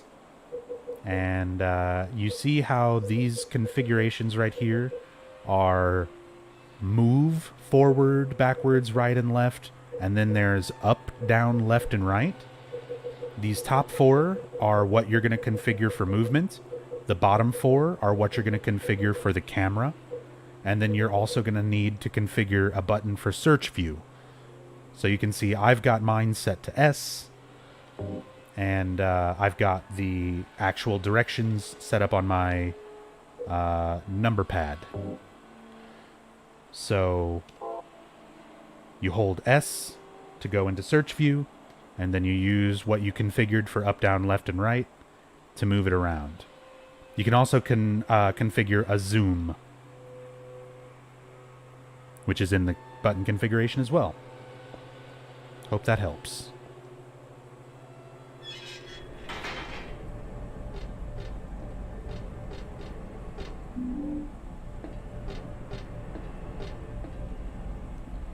Popcorn wagon. Nothing interesting about it. Oh, I missed some more text. Movement. Can you use a pad? Absolutely. You can set up a controller and use it. You'll probably need to use something like XPadder or Xinput to be able to configure most modern USB controllers. Otherwise, it limits some of the buttons you can use. But yeah, you can absolutely set it up with a controller.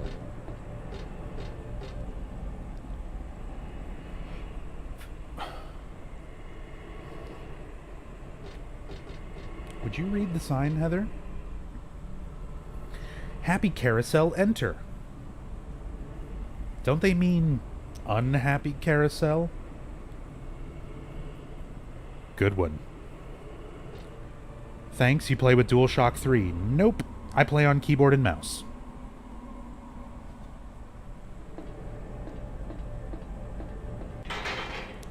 But if you want to use DualShock 3, you absolutely can. You'll probably need to download DS3 Tool, but you can totally do it. There's a memo pinned to the horse's side with a huge nail. When 13 turns count 4, you will die from their curse. If you wish to escape, there is but one way out. To kill before you are killed. You will be saved by the 12th death. So as said, these are familiar parts of Lakeside Amusement Park. This is the same merry-go-round that you fight Sybil on in Silent Hill 1. And there is a secret death here that not a lot of people know of. Notice the note gives you a bit of a warning. When 13 turns, count 4. So literally 13 times 4. That's how many times this whole thing has to go around. This takes a considerable amount of time. Like, it's like maybe 8 to 10 minutes to go that entire cycle. And if you don't, most people figure out, oh, you just have to kill the horses, and they have plenty of time to do it, and they never even realize that there's a death sequence that happens here if you don't do anything. So since a lot of people don't normally see that, and since I can just reload a save and come back and do all this, I don't show this too often, just because of how long it takes. But we're going to run around and enjoy the music, enjoy the merry-go-round, and wait for the sweet embrace of horse death. Or death by horses. Or death by horse breath. Whatever.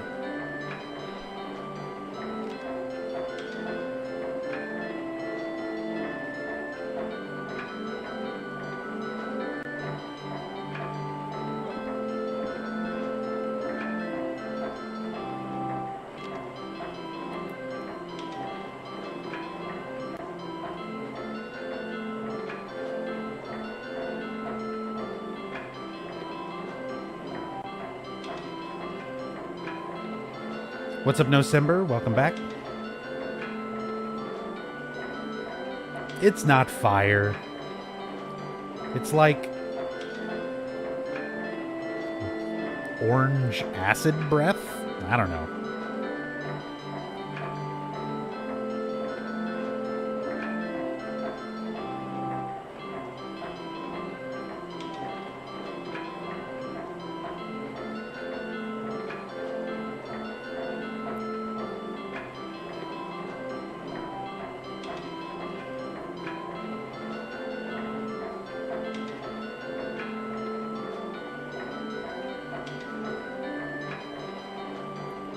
Na na na na na.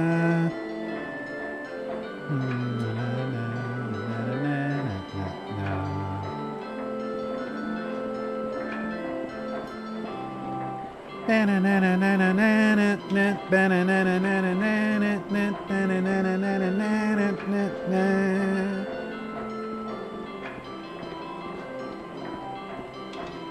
Isn't this song like really close to the merry-go-round music from Super Mario 64?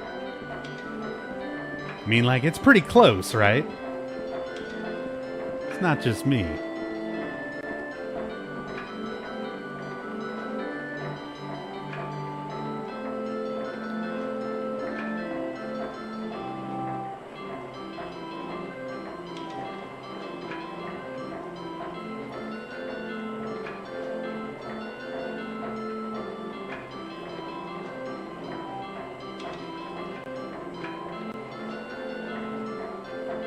What's going on here? We're dancing on a merry-go-round.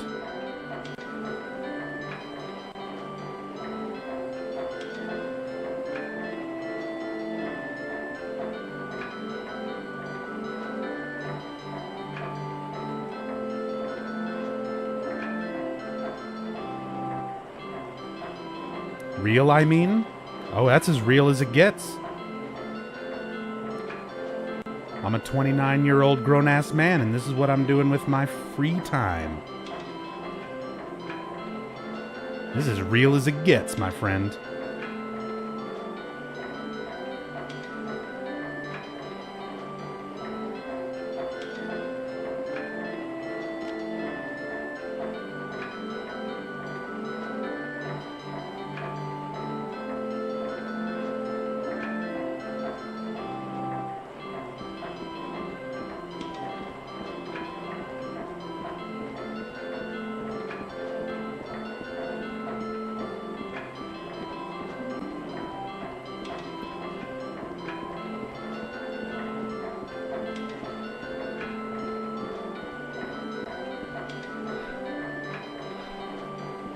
Was gonna ask if they're real horses or not real. This horse is alive. Well, alive may not be the word for it. It's no ordinary carousel horse. It's not made of wood or plastic. I don't know, but it's just kind of strange, that's all.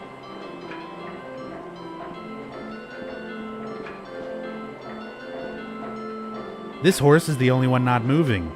Is it because it was stabbed in the head?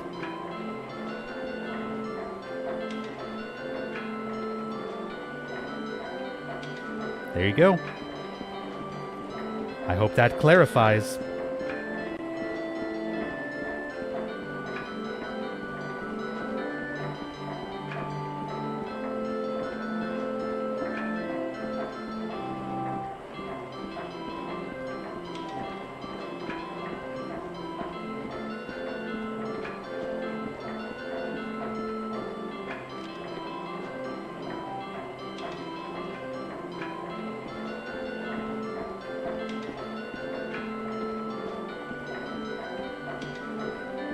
I wasn't joking when I said this takes a bit.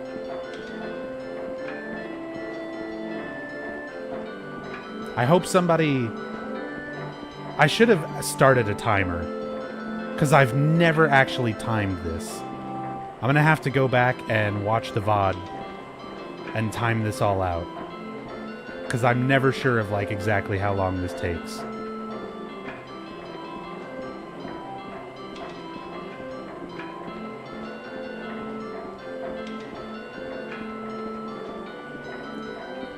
But it takes a good bit.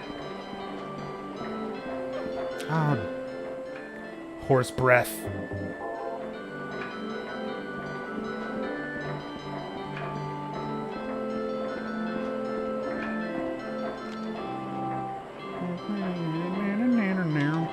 Can imagine you'll barely have enough time if you were to use, oh, say, the knife. You have plenty of time to stab each and every one of these horses to death with the knife. Like, there is like, I don't think there's an accidental way to die here. I've never, in all of my time watching blind playthroughs of this, and even in my own first playthrough, like, it's pretty easy to figure out you're supposed to kill the horses. And I've never ever seen anyone not figure it out in the time it takes to trigger this death sequence.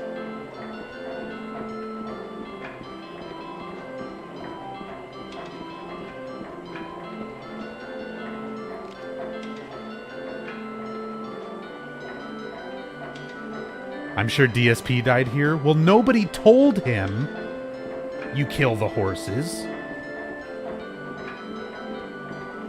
How was he supposed to know?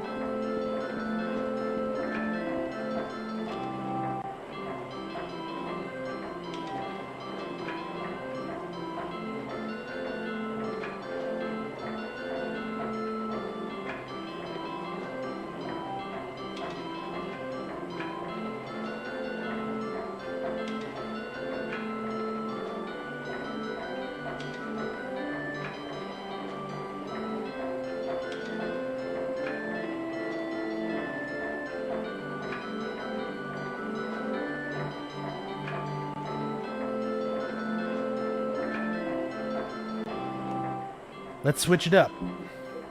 Knife dance.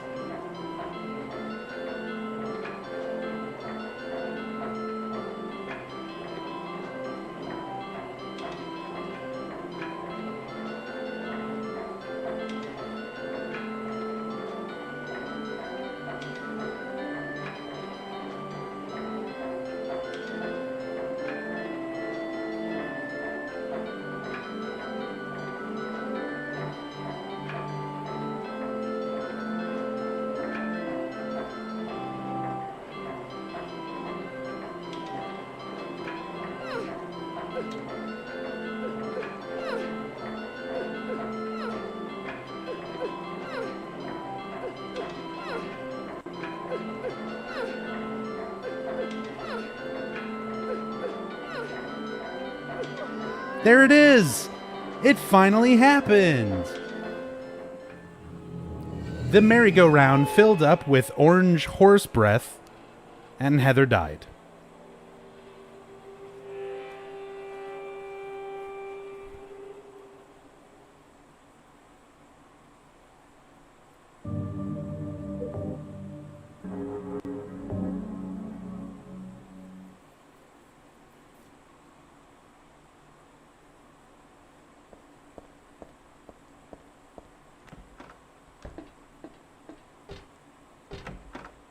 Secondhand smoke is bad.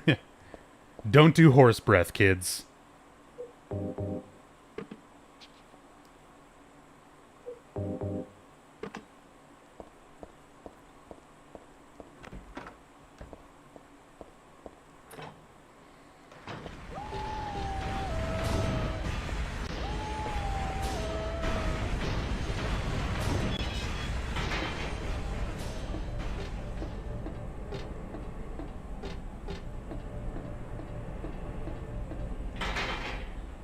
Now let's kill these fucking horses.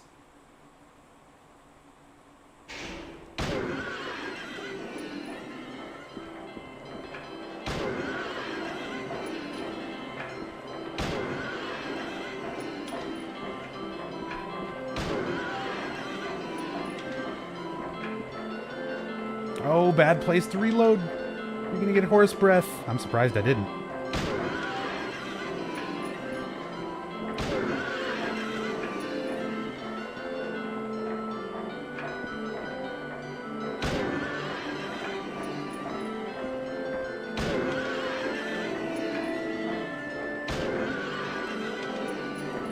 Shoot 'em all right in the butthole.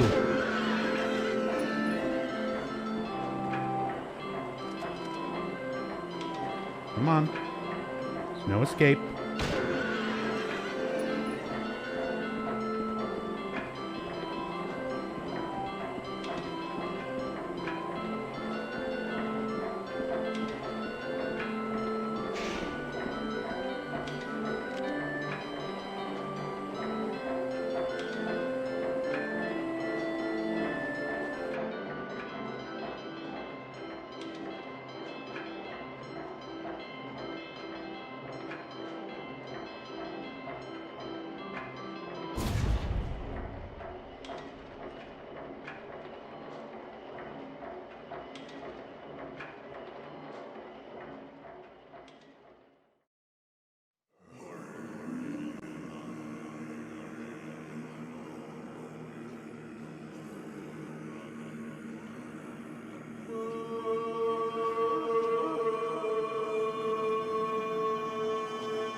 Hey, Alessa.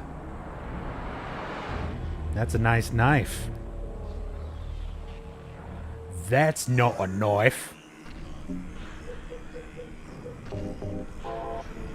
This is a knife.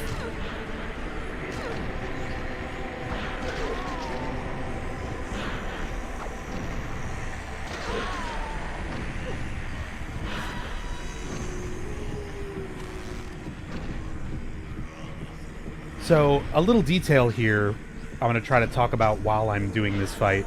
Notice the merry-go-round is now an elevator. It's still spinning, but we're descending downwards.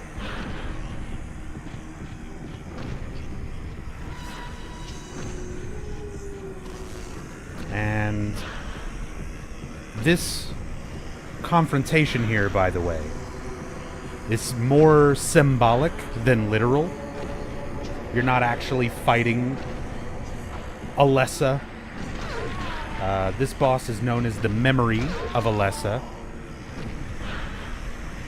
So this entire time that the game has been going, Heather's... Oh, look. She's trying to twerk. Yeah.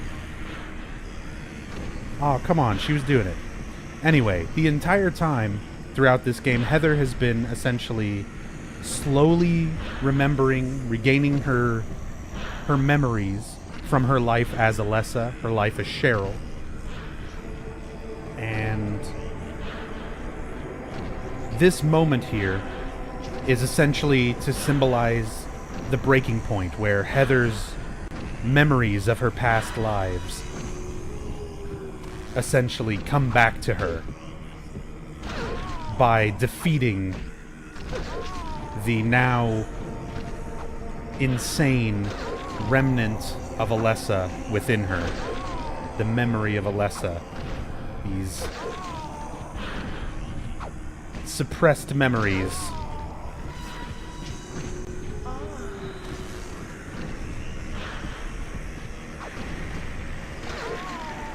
Ace!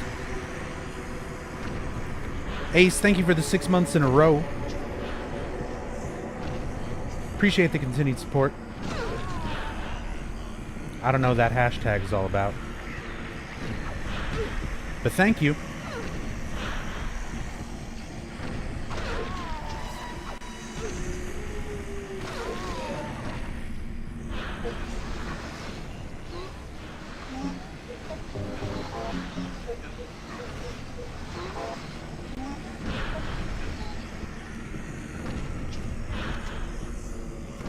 Can't shoot me. I'm behind a horse.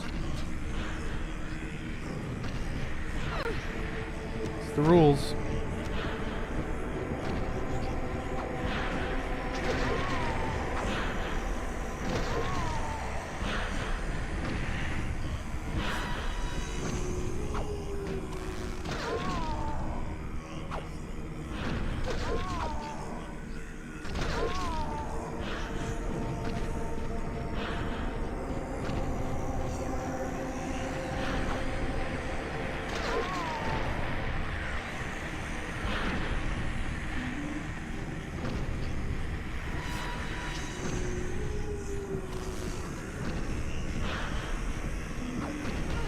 Oh, I tried to block.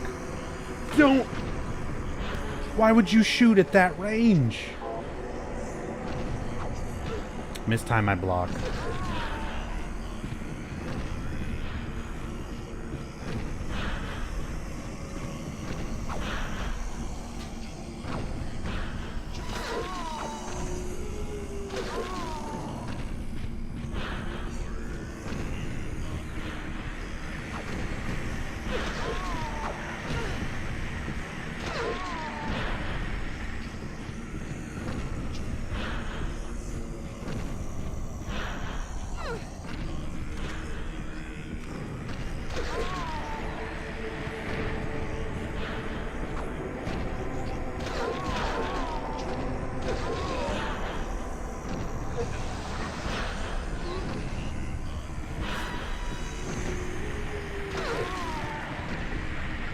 Fuck.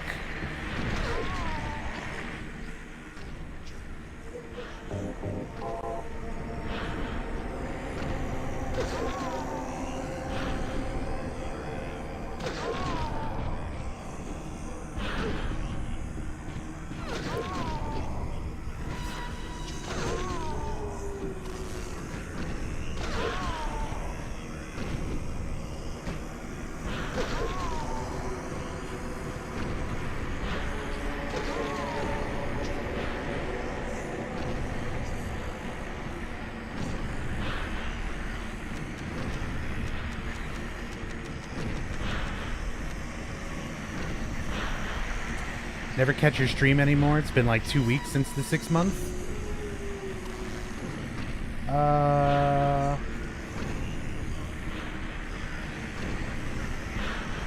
6 months was like 6 days ago.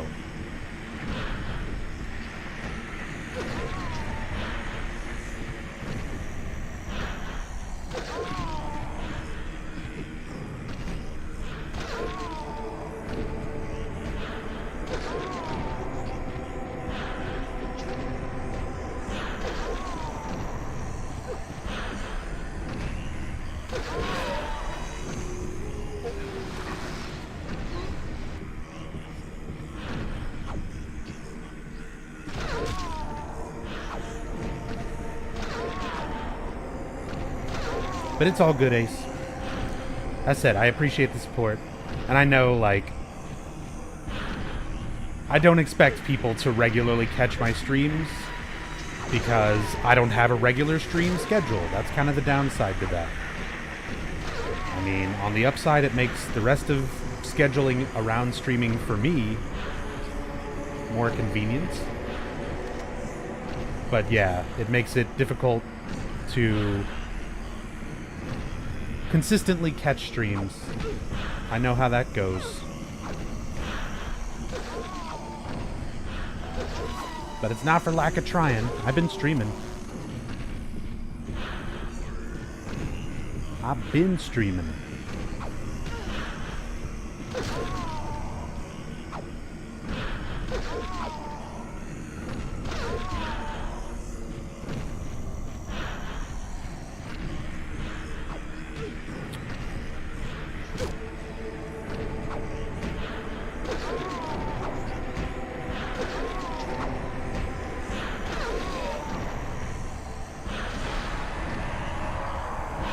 She did. Finally. Man, I wasted so much of this. Someone tell me who is the final boss of Silent Hill 3. God. I mean, Maybe not the god, but a god. Oh my god.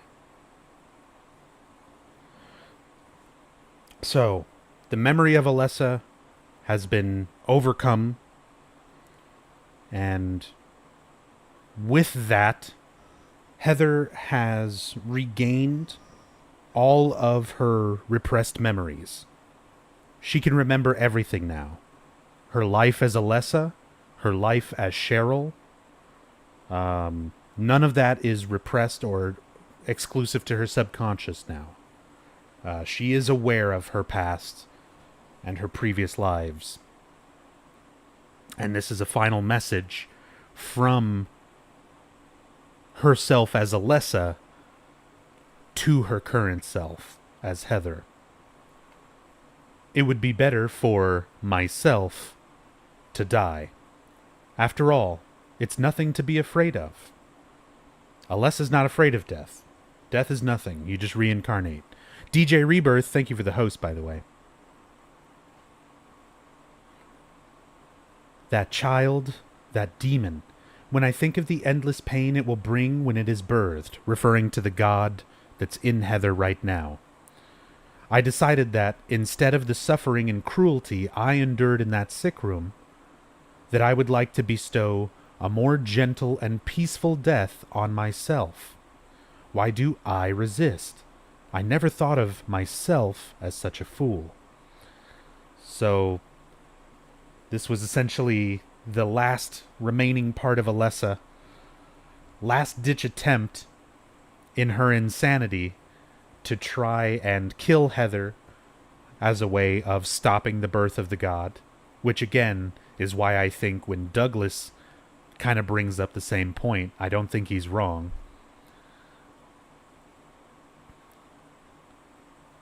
Alessa, I guess it's kind of strange for me to call you that, since you are me. But you know what? You and I don't think alike after all. And it's not that I don't remember that sick room either. So now she remembers. She remembers the sick room. She remembers everything from that previous life. Hold on a second. Who's texting me at 7:30 in the morning?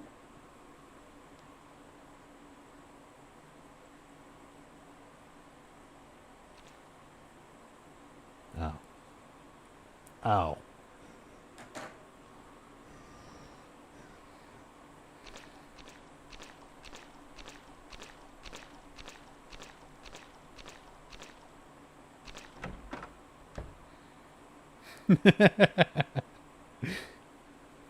Those were just Johnny's nudes, which just makes my reaction funnier. Oh. Oh. Stuart, thank you for the host. Alright, so we get a little bit of insight into the beliefs of the cult, the current beliefs of the cult. They've got several of their scriptures written along the walls here as we proceed to the chapel, the final area of the game, by the way. Stained by the evils of this world, we hold our sorrows within us. Only you can heal us these wounds. Each morning, afternoon, evening, and night, we call out your name and pray for the day of the miraculous descent.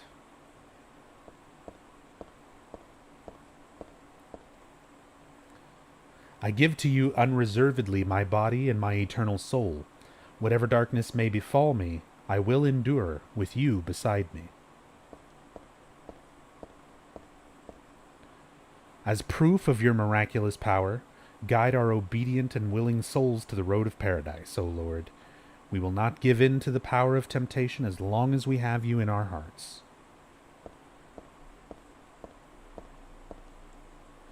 O Lord, save us with your compassion. O Lord, shower us with your blessings. O Lord, favor us with your abundance. O Lord, explain to me why this gate is here, and what the relevance is, and why I can see this door through this gate, because this is an area of the game that you can never, ever, ever access. What is this? Why is this here? Why can I see it? Why does it taunt me so?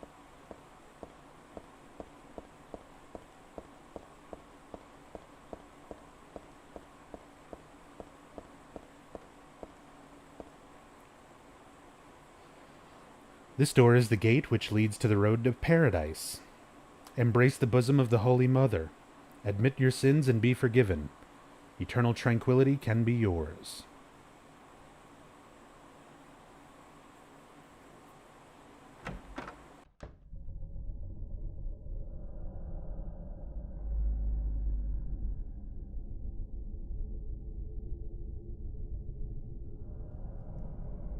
How did you get here?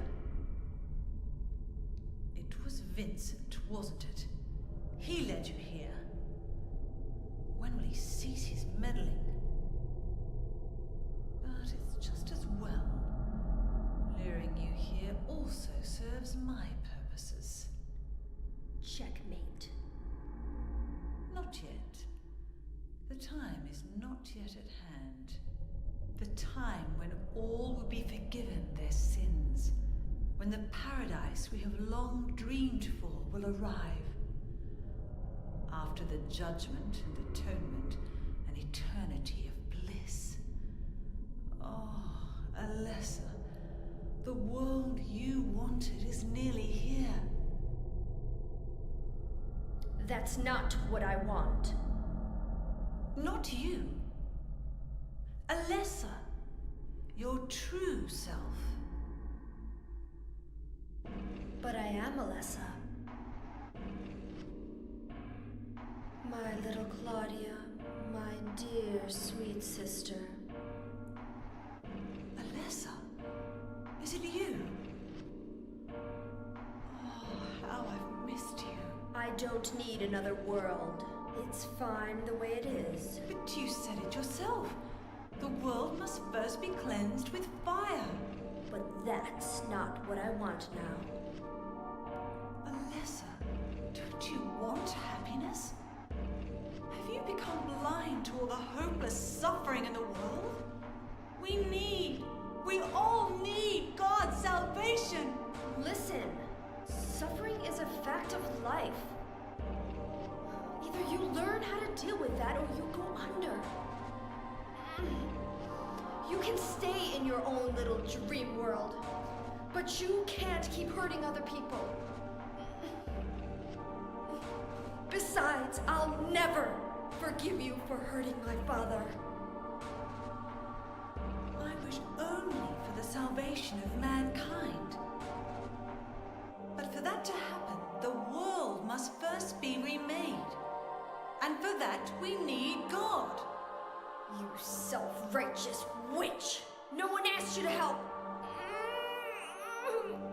What is growing within you? You despise me, don't you? You're damned right I do! That's good.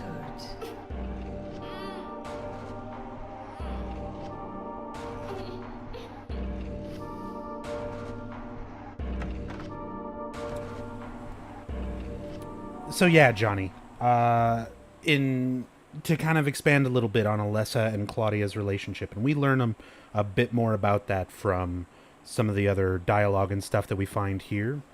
Keep in mind something that we learn about the cult, and it gets expanded upon greatly in Silent Hill 4.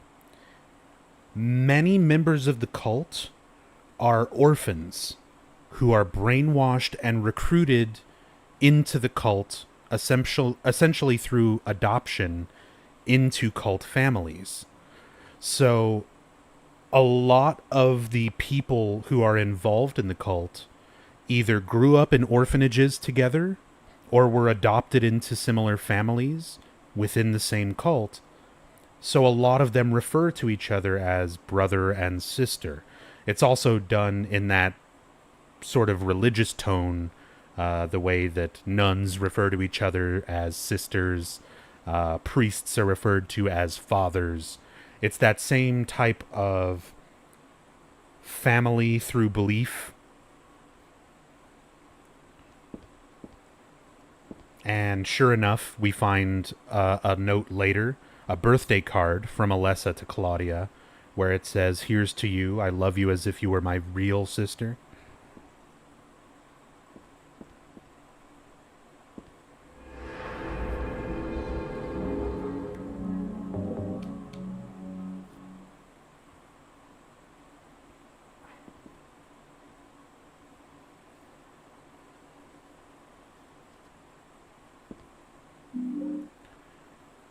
Got an Eye of Night tarot card. Found this in the chapel. Is this a real tarot card, though? Tarot doesn't go to 22. But there's even an explanation for that in a book later on. Somehow, I remember this stained glass. It shows God and the man and woman who birthed her. I used to come to this chapel all the time when I was a little girl. I came to worship God and to ask for my prayers to be answered. But it wasn't exactly me. It was actually Alessa when she was a little girl. But anyway, none of my prayers were ever answered. Hey, Bid Wars. Gonna fall asleep? Alright, have a good night, Pablo. Take it easy. Nothing I can do with the organ. Don't know how to play anyway. More insight. She doesn't know how to play organ or piano. So here we've got some more information about the cult. This is the cult's creation myth. This is where the origin of their belief comes from.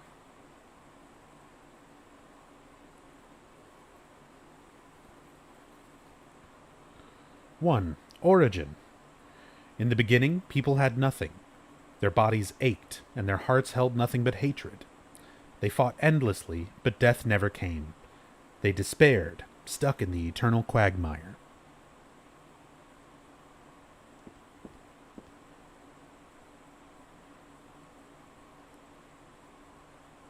2. Birth.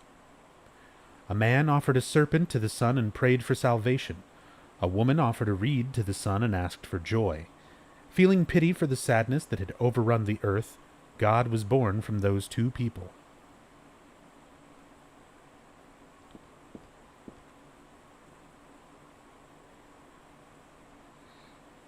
Three, salvation.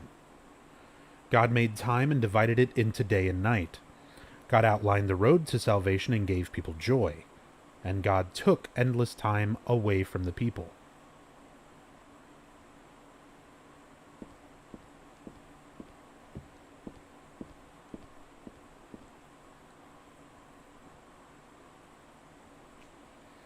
Four, creation.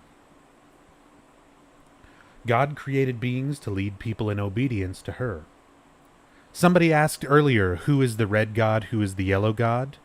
And they mentioned Valtiel. Valtiel is not that high tier of a god. He's more like a attendant to the more major gods. But here is the explanation of who the red god is, who the yellow god is. God created beings to lead people in obedience to her. The red god, Zuchelbara, the yellow god, Lobsel-Vith, many gods and angels. Finally, God set out to create paradise, where people would be happy just by being there. Demigod would be a pretty good way. 5. Promise. But there God's strength ran out, and she collapsed. All the world's people grieved this unfortunate event, yet God breathed her last. She returned to the dust, promising to come again.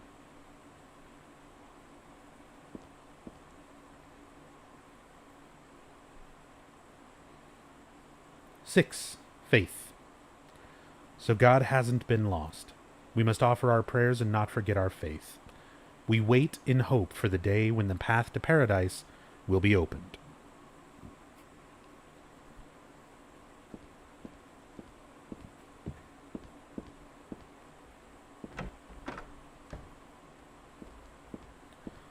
Here is my favorite map in the whole series. The chapel.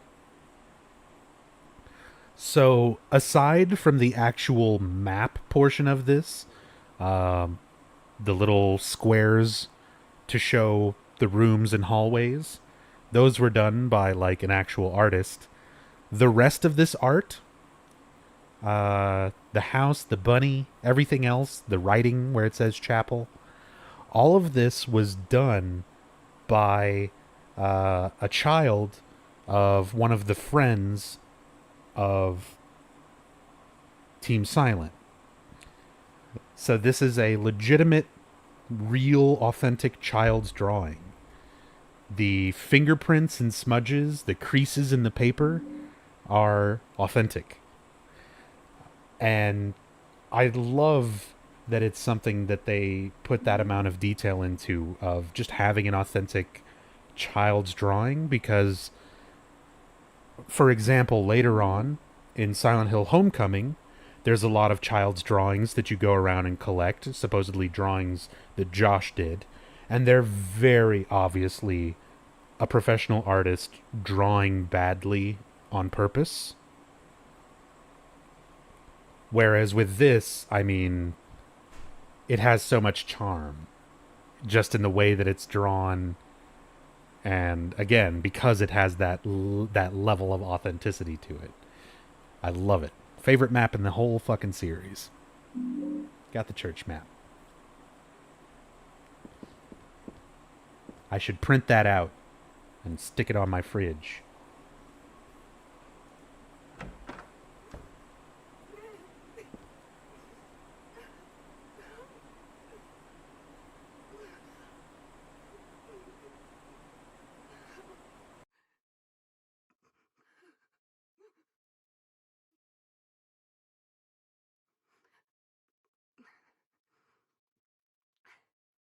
Dear God, please forgive me. I know I'll be put to death for the sins I've committed. And I'll go to my death gladly and with a peaceful heart. But please, grant me just a small piece of your everlasting mercy.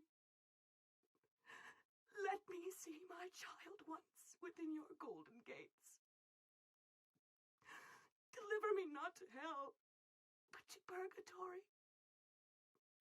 Allow me to atone for my sins there. I'll stand within the very flames of redemption, no matter how they burn me. Forgive me for my wicked act of revenge. And deliver the soul of my poor murdered daughter. Please, also care for the soul of the girl whose life I have taken. God, I am a child, trembling with fear as I stare at death. Soothe my tortured soul with your infinite mercy. Please, forgive me.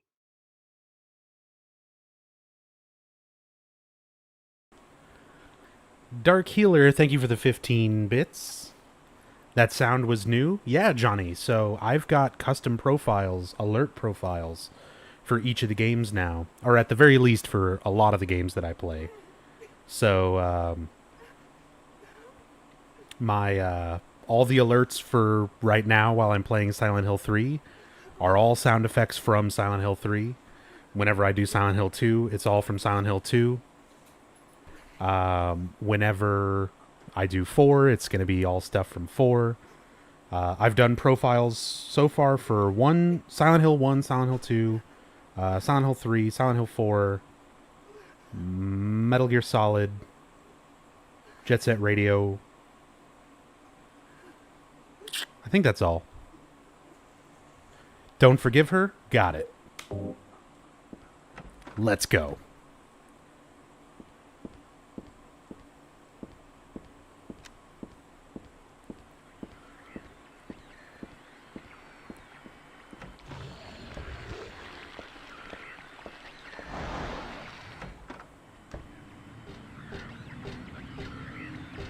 Is there a GGGG sound set up for play novel? Not yet. But I'm gonna go back and make one when I make those alerts. I'm gonna use the clip of Trina doing that noise from last Christmas's play novel playthrough. That would be amazing.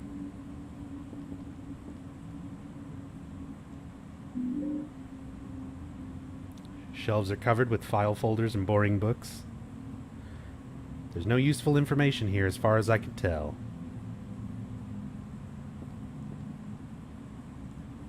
Can I pick up this? Thank you. Got the cassette tape.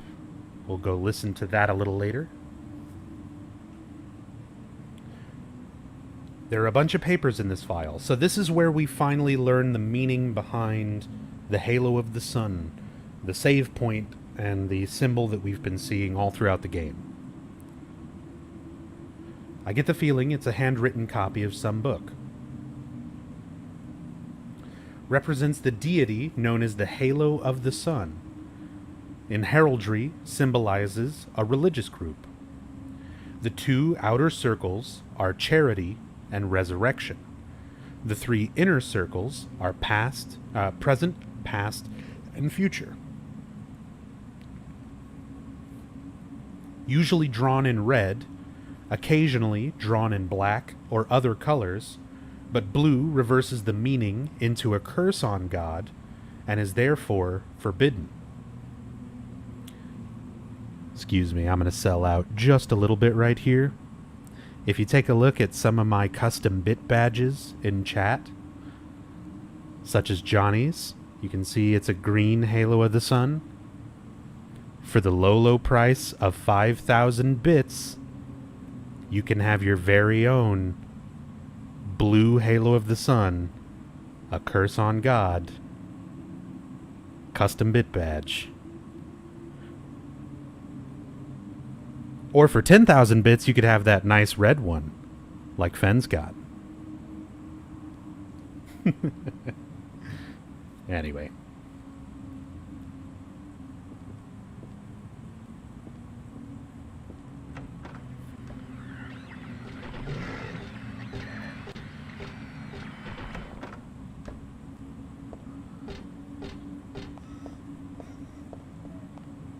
Sell out.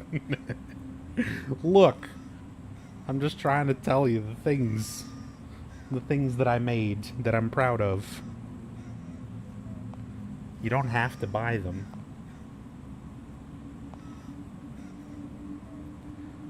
There's a wheelchair here. Just a plain old wheelchair. It's just being Silent Hill. Okay, this is cool. So, the same way that Silent Hill 1 had progressive information, like in order to read certain notes and newspapers and things like that, you had to read other notes and articles and things like that first in order to make future notes readable. Otherwise, you would just ignore them and, that would be that. This game does the same thing, where if you don't go and read that book about the meaning of the halo of the sun, and you come into this room with the large halo of the sun and examine it, Heather doesn't say anything, and it just functions like a normal save point. Thur999, thank you for the bit. Don't eat stuff you find on the floor, Claudia. It's a bad habit. We'll see if she can break it. Thank you for the bit. But yeah, because we read that book first and then came here, Heather gives some more insight into this. This circle means reincarnation. That's what it said on that paper back there. So death isn't the end. Pretty good deal if you ask me. Thanks to reincarnation, I died as Alessa, but I'm still living as myself. Rodrigo, thank you for the 100 Kappa bits. Appreciate the support. Much appreciated. Thank you. Is the Silent Hill Wiki info about right about the halo of the sun, different symbols, and the meanings of them? It's been a while since I've read what the wiki even says about these symbols. I would assume that that information is correct because it is literally in a document in these games explaining each of the symbols. So I would hope that somebody was thorough enough to read that information and post it on the wiki as it is explained within the games. But then again, it's the Silent Hill wiki where any crazy admin or editor can upload whatever crazy theory they have and post it as fact. So there's a lot of misinformation on the wiki as well. Anyway, thanks to reincarnation, I died as Alessa, but I'm still living as myself. But you know, just the thought of it is starting to turn my stomach.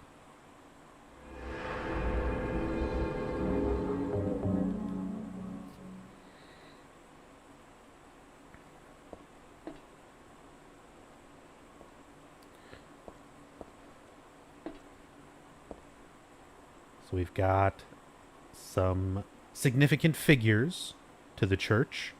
Saint Nicholas, miraculous hands, a doctor of God. Good old Saint Nick. Saint Jennifer, unwavering faith under death's blade. But most importantly,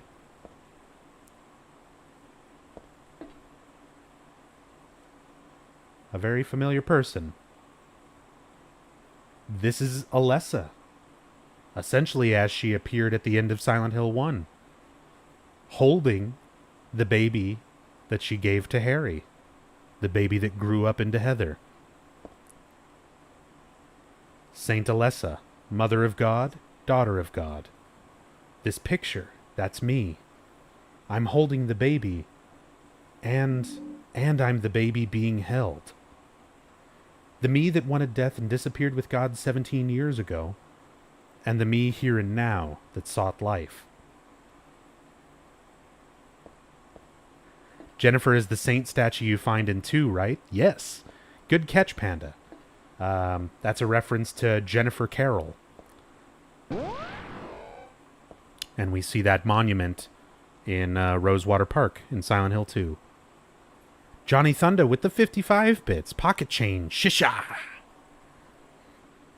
Thank you for the pocket change. Much appreciated, Johnny.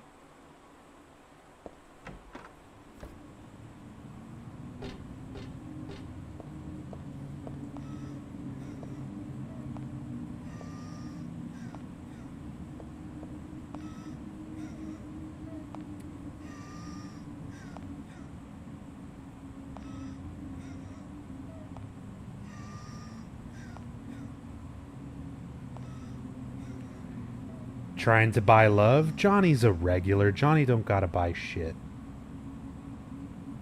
Can't buy me love, as the Beatles said. In all seriousness, thank you. Everybody who has been here, who's been giving bits, donations, everyone who's subbed and resubbed. And everyone who's just, here, hanging out, enjoying the stream, nothing else attached. If there was no bits, nothing like that. I'm just happy to find such an amazing community. You know, when I started streaming, I didn't do this thinking it would become what it has become now after all this time. I started streaming regularly January of 2015.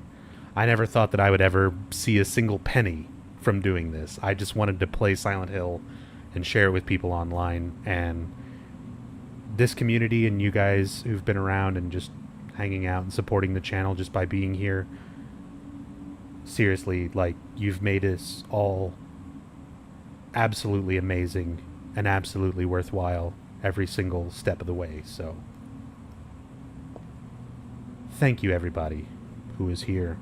Whether you're a regular, whether you've been around since the beginning, or if you just found the channel today and you've been hanging out and enjoying. It's awesome. Thank you all so much.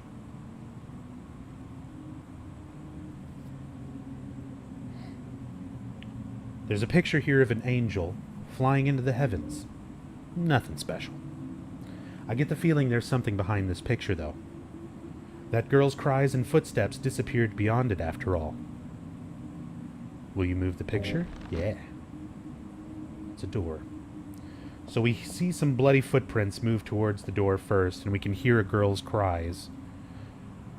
Again, supposed to be representative of Alessa in her youth.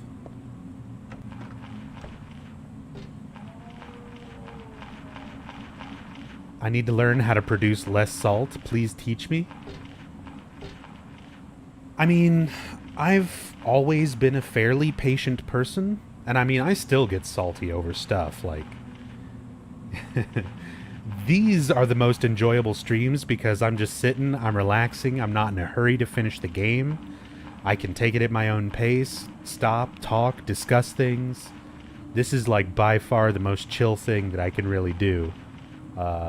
On the channel, and it's just impossible to really get salty over this.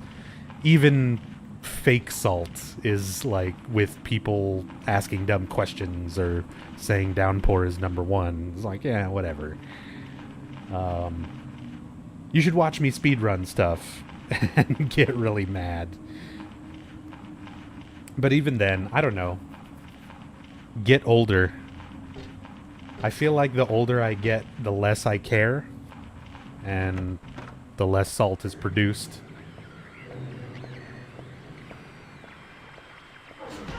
Oh, you bitch basket. No! Oh, he knocked me off! Yeah. Yes. I moved too close to the edge and the missionary just pushed me right off. Oh, that was perfect.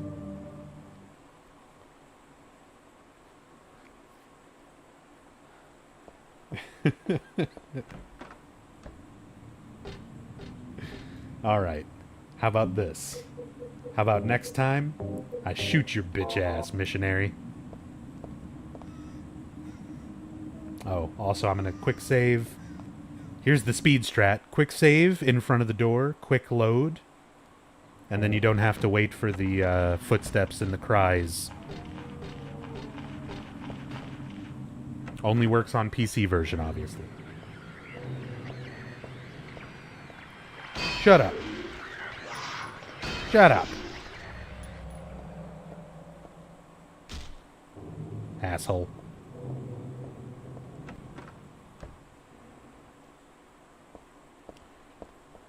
All right, some books to read. Let's read the book about gods first. Then I'll read the tarot book. Silent Hill's Ancient Gods, a study of their etymology and evolution. What a mouthful.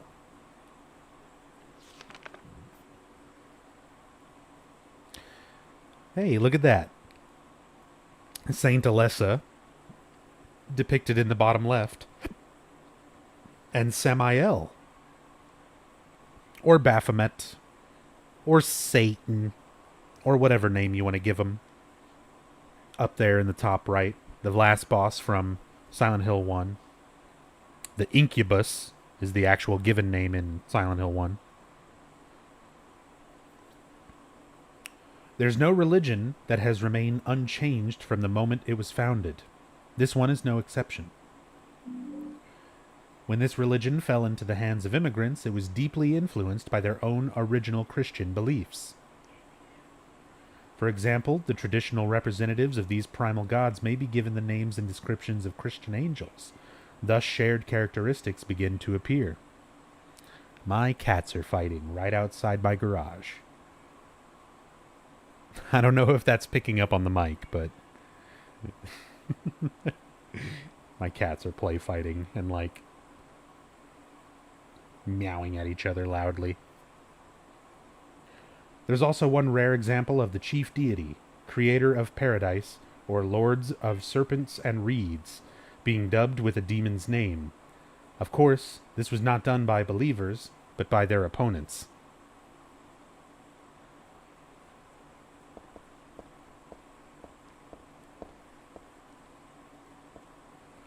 And a book on tarot. Tarot was based on the 22 Hebrew consonants and is said to represent the entire world. Each card, numbered 0 through 21, has a particular meaning. By reading these cards, fortune tellers predict the future. For example, the first card, the Magician, signifies creation, wisdom, beginnings, or destruction and fraud. The second card, the High Priestess, denotes intuition, harmony, faith, or dogmatism and arrogance.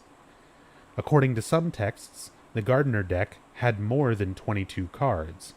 The Gardner deck does not exist today. It is mentioned only in the literature. It is said that these extra cards were based on lost Hebrew vowels and denoted an otherworldly, transcendental existence, i.e. God. So there were extra cards beyond 21 that denoted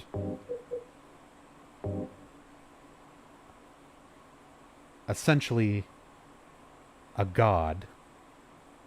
And so we have card number 22 right here, the Eye of Night.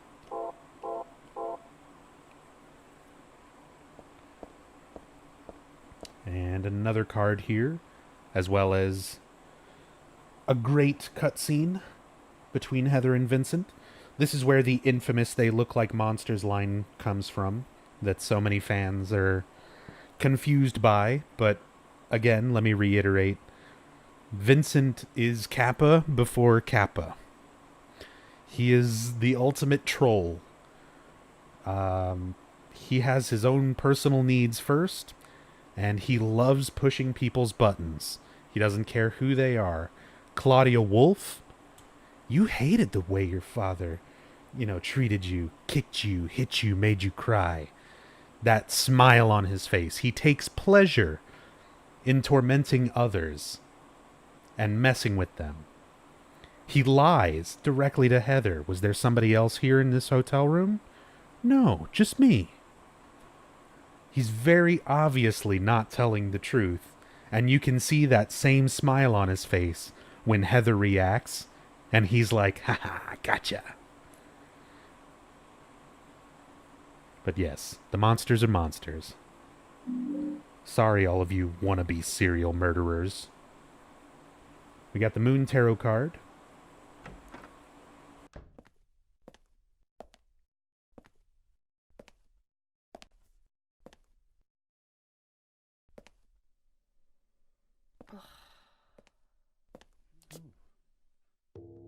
Hiya, Heather.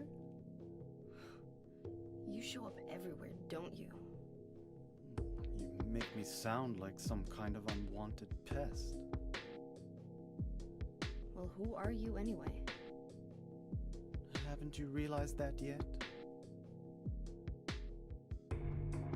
Yeah, you're on Claudia's side. I told you not to put me in the same category as that mad woman. Well, you're pretty loony yourself. It's true. We believe in the same God. But I'm quite sane. So why did you help me out then? Was that also part of trying to resurrect God? It's not uncommon for people to worship the same God and still disagree. God? Are you sure you don't mean devil? Whichever you like. The point is that now I really am on your side. I don't want God to be born. Wouldn't be convenient. Much too unpredictable. So you've been using me to stop Claudia, is that it? Do your own dirty work. My dirty work? I think we both had our own interests in mind. You hate her too, don't you? You're the only one who can get it done. I don't have powers like you two. Besides, I always hated getting all hot, sweaty. Oh, really? I'm just looking out for myself. Everyone does it. Huh. Don't stand there looking so smug. You're the worst person in this room. You come here and enjoy spilling their blood. And listening to them cry out. You feel excited when you step on them and snuff out their lives. Are you talking about the monsters? Monsters? They look like monsters to you? Oh no. Don't worry. It's just a joke.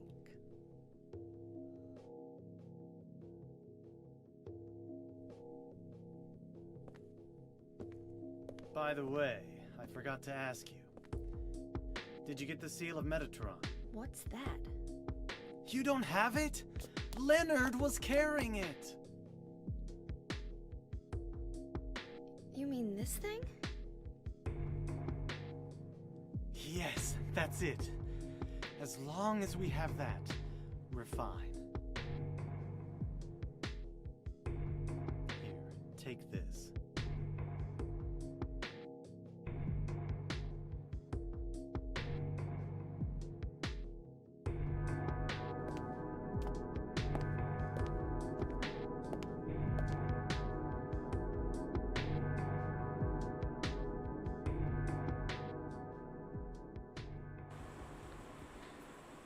Love Vincent. Me too, Crimson. Me too. He's just such a sleazeball. Like, it's hard to not really like his character. Bit Wars. Bit Wars, thank you for the 200 bits. Happy birthday, dear. Who are you? Thank you, Bit Wars, for the 200 bits. Much appreciated.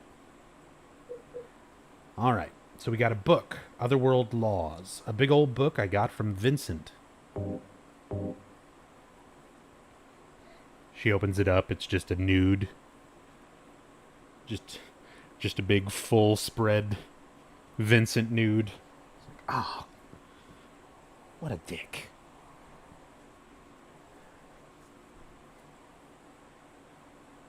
This magic square with strong protective and dispelling properties is called the Viren 7 Crest, or the Seal of Metatron. Excuse me, the Seal of Metraton. So now we're getting some explanation into the Seal of Metatron, the symbol from Silent Hill 1.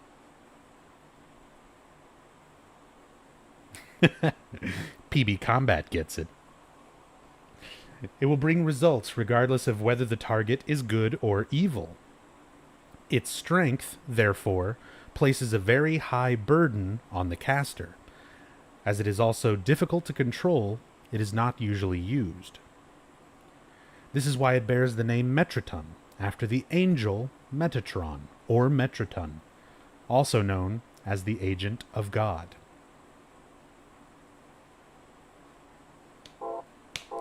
Great. And something to keep in mind with the Seal of Metatron and the way that it works.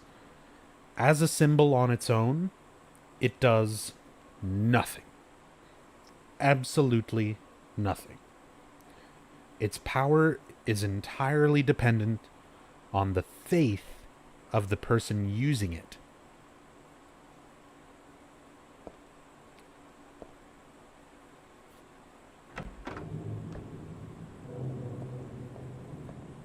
So in Silent Hill 1, Alessa was able to use it early with some success, but as time goes on, her faith wavers. She's more actively trying to stop the cult. Her beliefs change, and the nightmare becomes stronger. So the seal slowly loses its power over the course of Silent Hill 1. And at this point, Heather doesn't believe in this shit at all. She has no faith behind it. So, it's nothing. Hey Nub, I was curious if you might know, those in-game cutscenes, are the music and the voices mixed to one track regarding possible sampling? Yes. Unfortunately, the voices and the music from the actual game is mixed into a single track, which makes pulling dialogue by itself really, really difficult. You can get the soundtrack versions of the songs if that's what you're curious about sampling, and I would recommend going that route, or go to silenthillmedia.com. It's a site, a website that is hosted by Fungo. A lot of you Silent Hill fans are probably familiar with Fungo. He does a lot of Silent Hill related stuff on his YouTube channel. Does streams. Was formerly part of the Real Silent Hill Experience with Twin Perfect. And he's got a website, Silent Hill Media, and he ripped a lot of the audio from the games and separated out a lot of the audio tracks himself, since he is an audio engineer and musician as well. So he's got a lot of really good audio stuff on that site. It's definitely worth checking out. Is Fungo even still active on YouTube these days? Yeah, he is. He mostly has been doing, like... I know he was doing a lot of Dark Souls and Bloodborne lore stuff. He's not nearly as active as he used to be, but he is still active.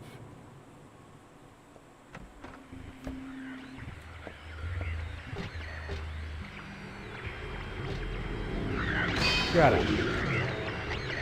Shut up.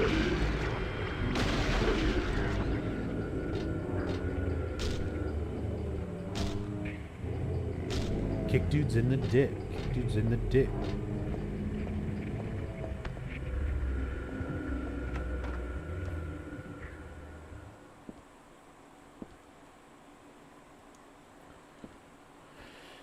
There's a musty diary on the bed.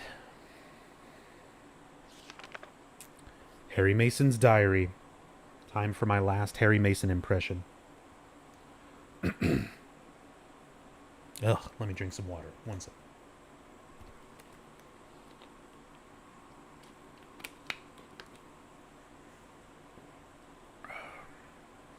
Turns out 9 hours of talking. It's not good on the throat. All right. This writing, is this Dad's diary? Why would it be here? I sometimes have the sense, even now, that that girl is a reincarnation of Alessa. I don't worry about it much now. That's all forgiven. You were unloved, Cheryl. Or was that Alessa? Now, Cheryl is Alessa again. No matter whose reincarnation she may have been, that girl was my most beloved treasure. But that name was a mistake. At the time, I thought of her only as a replacement for my lost Cheryl. When she knows the truth, will she feel bad? That's what worries me. Thanks, Dad. So I was Alessa after all. But I do have just a trace of one more memory left. I haven't forgotten my sweet and gentle mother. So, I'm pretty convinced now in the context of this that when she says her sweet and gentle mother, I think she's being serious and not sarcastic. Not sarcastic. The idea that I used to have, I was kind of torn between, is she being serious and referring to her adoptive mother when she was Cheryl, which would have been Jodie Mason, Harry's wife, or was she being sarcastic and referring to Dahlia Gillespie? But I feel like in the context of everything else here, it really seems to me like she's being serious and referring to Jodie. She could be serious and talking about Dahlia before she went crazy. I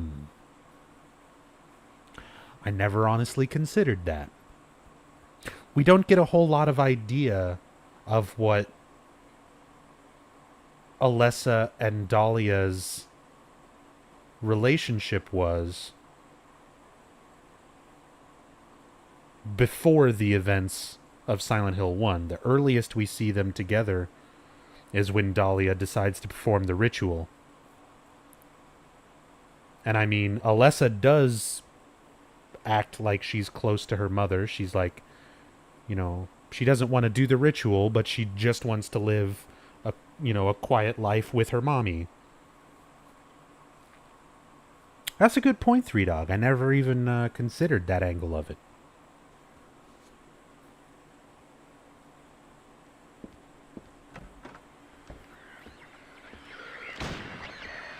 Has Heather even seen Jodie herself? No, but Heather has Cheryl's and Alessa's memories.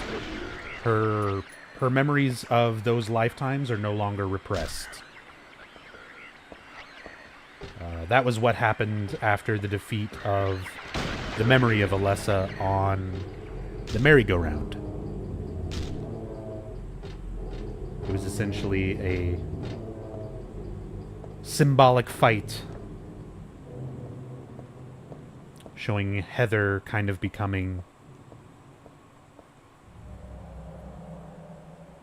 aware and remembering everything that she lived through and experienced as Alessa and as Cheryl. So she would have those memories. She would remember Jodie.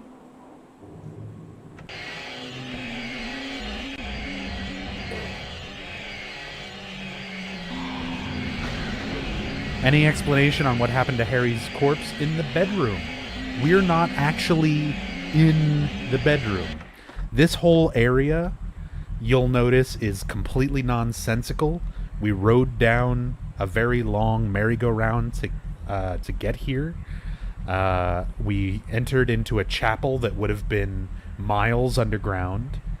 And that chapel opened up into random hallways that feature areas that we've been to before, fragments of Heather and Alessa and Cheryl's memories. So we see Harry's bedroom, we see Alessa's bedroom, we see Midwich elementary classroom.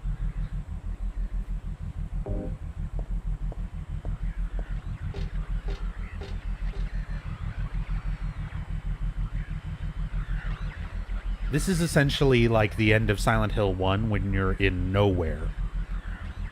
We're not like in a very... We're not in a logical, physical place anymore.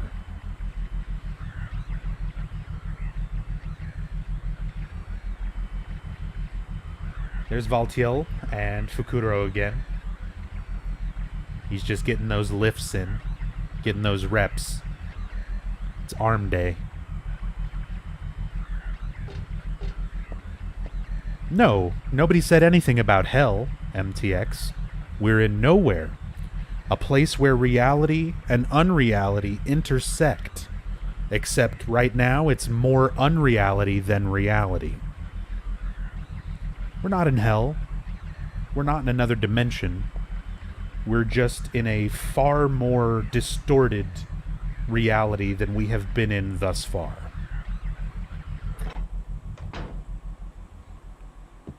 So much so to the point that it is, again, kind of nonsensical from a logical standpoint. I mean, here we are. We're in Alessa's bedroom from Silent Hill 1. There's her butterfly collection. There's her dolls.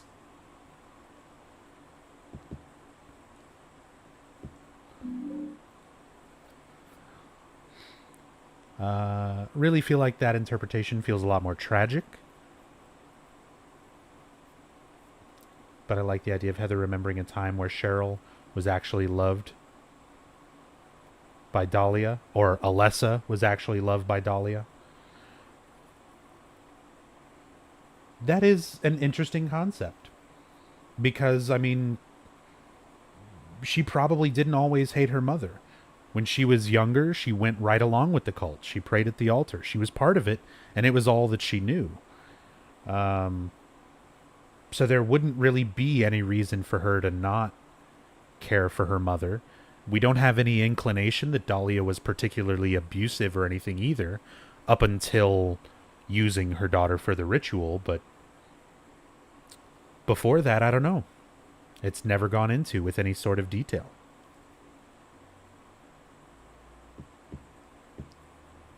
Honestly, I speculated for a long time that Dahlia adopted Alessa, that Alessa wasn't necessarily biologically related to Dahlia. Again, considering what we learned in Silent Hill 4, and even in an article in Silent Hill 3 as well, Hope House or Wish House exists, and they are recruiting children, brainwashing them, and inducting them into the cult. Many of them adopted into families and parents that are cult members. So it's possible that Alessa could have been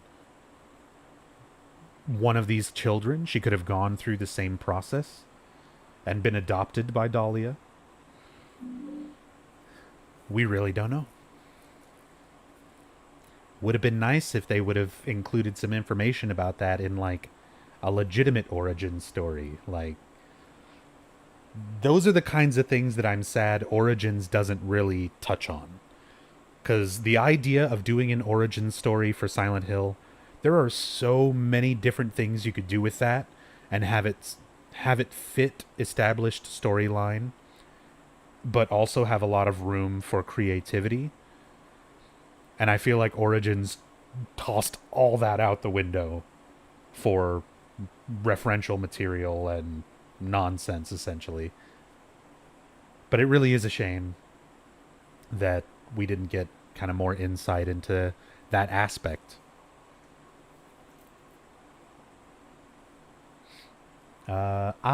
No, it wasn't me.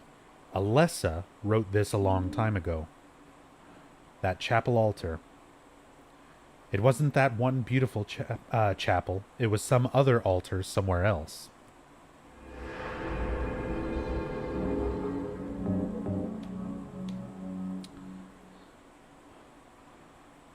Have we been to the library yet? Yes.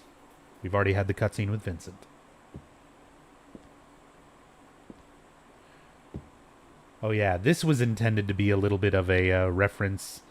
So there are some very minor changes to Alessa's room, the way we see it now and the way we see it in Silent Hill 1. The butterfly cases in Silent Hill 1 were all intact. In this one of the cases is broken, and it's where we pick up that key, almost as if a specimen is missing from that spot. And some people speculate that this is a reference to the origins of the float stinger boss that you fight in Silent Hill 1. Although I feel like that might be a bit of a stretch personally. It's an interesting connection to make, but keep in mind that the float stinger also introduces itself in Silent Hill 1 as the twin feeler. It starts as the caterpillar and then becomes the butterfly. And she doesn't have caterpillars here, just butterflies. So, I don't know. But either way, it's an interesting little observation. My clothes from when I was 7. They don't fit me now. Good thing, too. I don't know. I don't know if that's a good thing, Heather. Personally, I would have absolutely loved a New Game Plus alternate outfit that was Alessa, where you basically play through as Alessa. Give Heather the black hair, have her wear the dress, and go through the game like that. I think that would have been a great New Game Plus costume.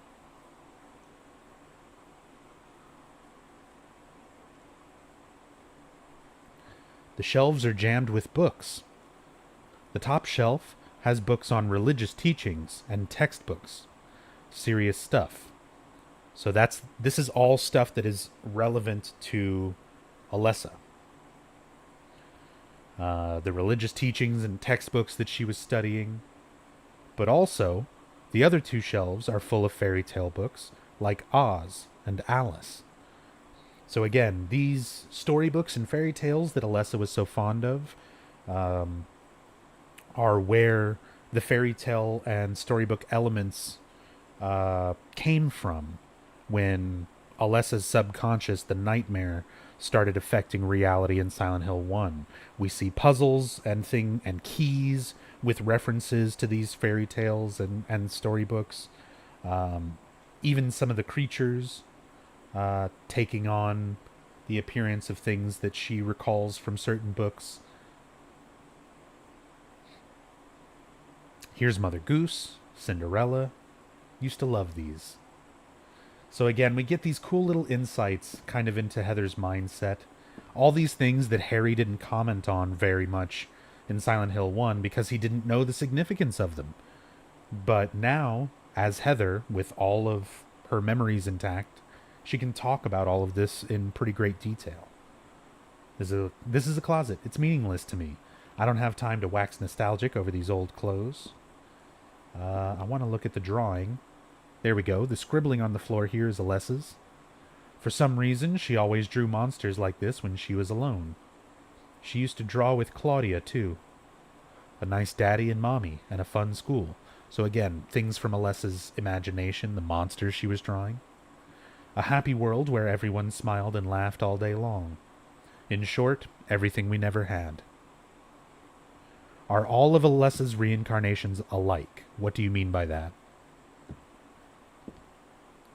Like, they look similar to each other, but they're not exact copies of each other. And obviously Heather has her own personality, her own feelings towards things. She's already outwardly said that she disagrees with some of the feelings that Alessa, would have had. So, I mean, the incarnations are all similar, but they are also their own individual selves, too. We got the playing cards. There we go. Playing cards on the floor. Used to play a lot. I remember little Claudia always had a hard time winning. That made her cry. So, Alessa liked to play cards. She played cards with Claudia a lot. Claudia would lose often and cry. Now think back to Silent Hill 1. Midwich Elementary. You find playing cards scattered on a table.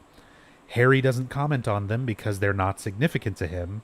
But now that we know this, it gives significance to them being there in that aspect of Silent Hill 1. I love this. I love all the detail they went through to tie in all these little elements. Used to take these dolls with me when I went to bed. Scarlet and... damn, I forgot the other one's name. In fact, I don't even know which one is Scarlet. Scarlet, huh?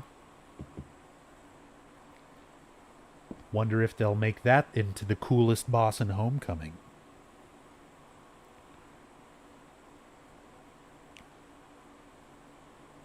Yeah, Sato didn't do Silent Hill 3's characters. It was a name I should know, and I'm not remembering.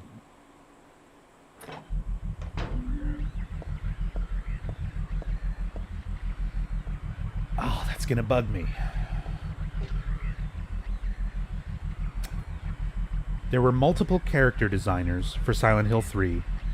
It was a female character designer for Heather, who also did some of the other characters, but I think there was 2 primary character designers when it came to Silent Hill 3.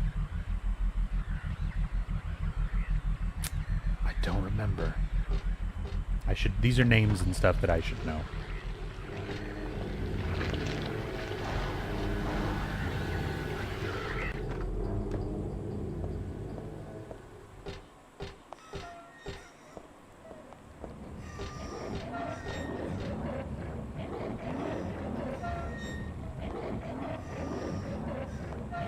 Just realized the music sounds like a rapid heartbeat. Yeah. Who's the designer for Minmo? I wish I knew.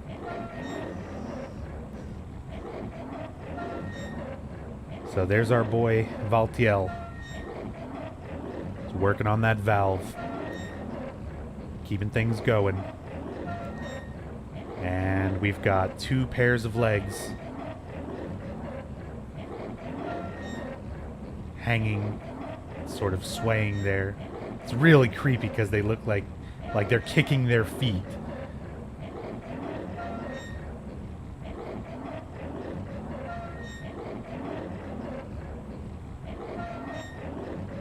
And these 2 sets of legs are, again, representative of the aspects of Alessa that are no more. Alessa and Cheryl.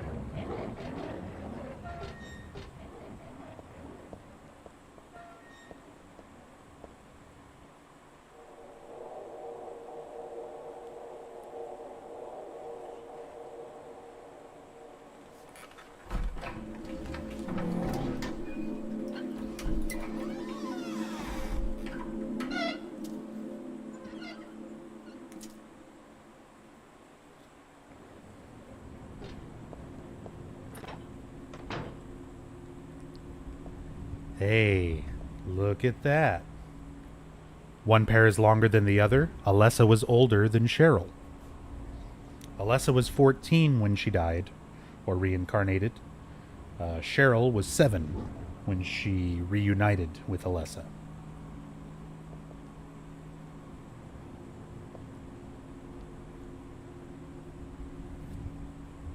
There's something stuck in this book. The Fool Tarot card. This book, I feel like I have to read it, but at the same time, I don't want to. Gonna read it anyway. Aglophatus, or Aglaupahotus. Red liquid or crystals resembling blood. According to the Kabbalah, the name is taken from an herb with the power to dispel evil spirits. It is said to grow in Arabian deserts. It may be vaporized or applied as a poultice to guard against demons. It is powerful, but as it is rare, it is extremely difficult to obtain.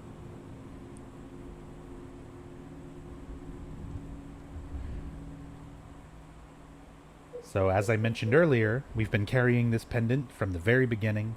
Harry gave this to Heather on her birthday. It's one of her treasured belongings, and inside of it, a small red tablet.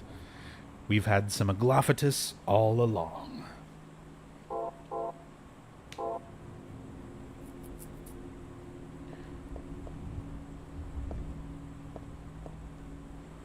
It's a picture of me when I was 7. I look bored and sad. Well, of course I do. I was always like that back then.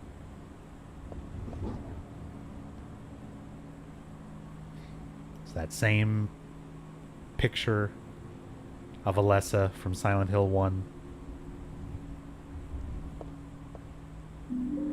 Please give me these ampules. Picture here, but it's not my style at all.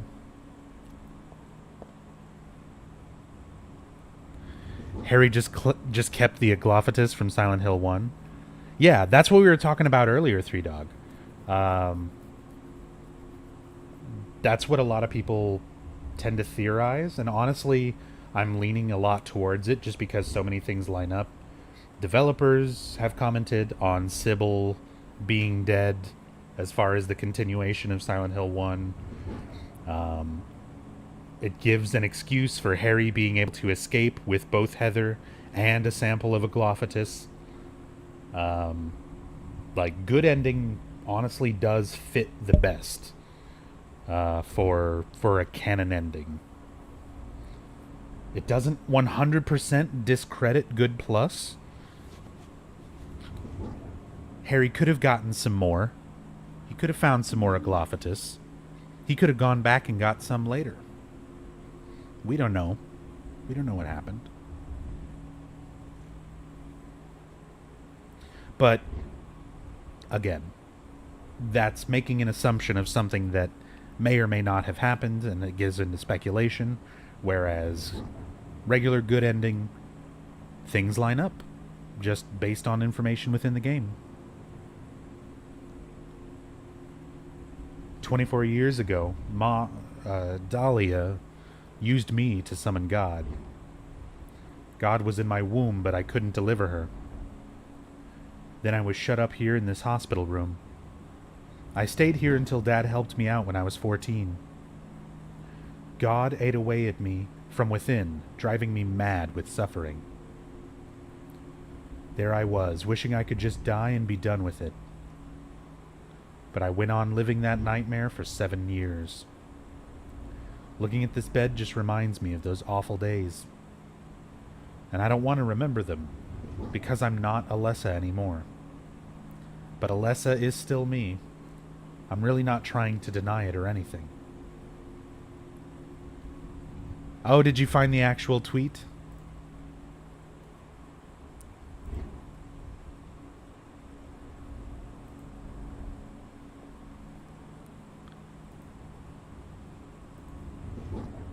Masahiro Ito, February 5th, 2012.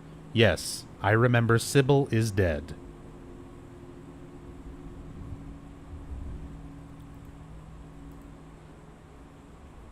Hey, I'm willing to go along with it if Ito says. And as said, it gives an explanation as to why Harry has Aglophithus. I just don't want to remember. Get me out of here.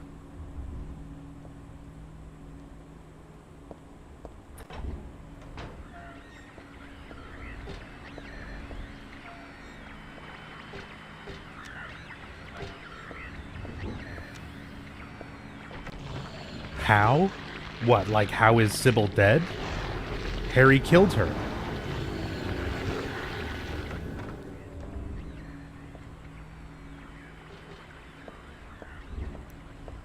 If you're going by the good ending, Sybil gets possessed, and Harry kills her on the merry-go-round. In self-defense, but he still does it.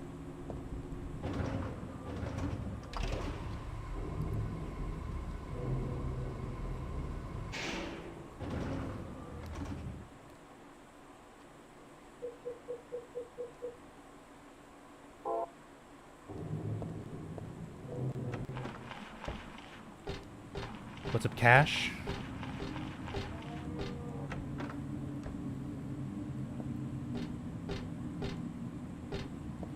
So Sybil's death is true ending? It's the most plausible. By a fairly large margin, I would say, at this point.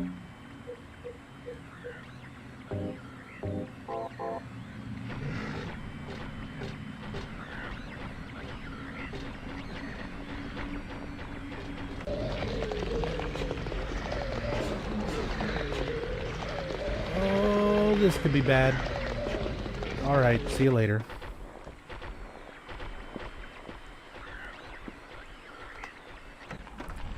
that why she's laying on the ground in the good ending? Sybil is not at the, like, final boss in the good ending. She dies in the amusement park. You never see her after that.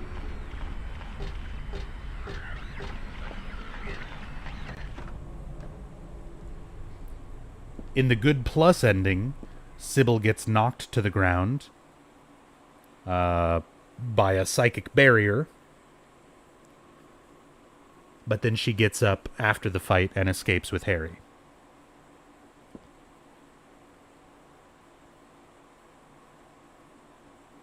Go home, drop dead, thief. This used to be Alessa's. I mean, this was my desk once upon a time. Actually, I forgot to do the mirror room. The mirror room was way back at Brookhaven, Nomad. We're, like, at the very end of the game. There's a ratty old notebook on the podium. Oops, and there's a letter stuck in here, too. Let's see. There's a girl named Alessa in my class. If your memory's any good, you may remember her. She's the one I said they called a witch. Most likely, her mother is abusing her. So the teacher suspects that Dahlia is abusing Alessa. I've never seen her come in without some sort of scrape or bruise. How are we feeling about that Alessa and Dahlia living happily before the ritual theory?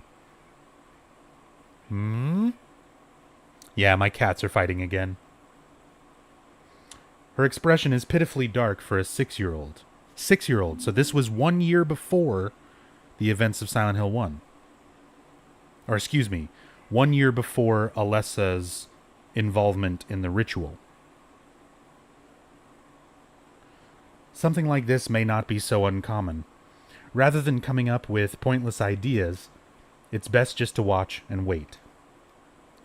But isn't there something I can do to help? I'm considering consulting a lawyer, but I do have my reservations. That's why I thought I'd ask you, my friend, for your opinion first. Kim Gordon, lead singer of the Sonic Youth, turned school teacher for Midwich Elementary.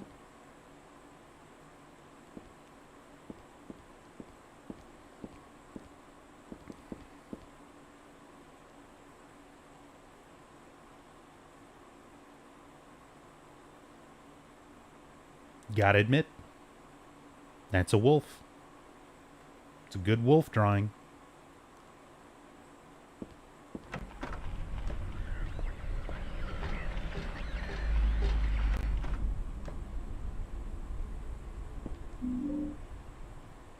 High Priestess card.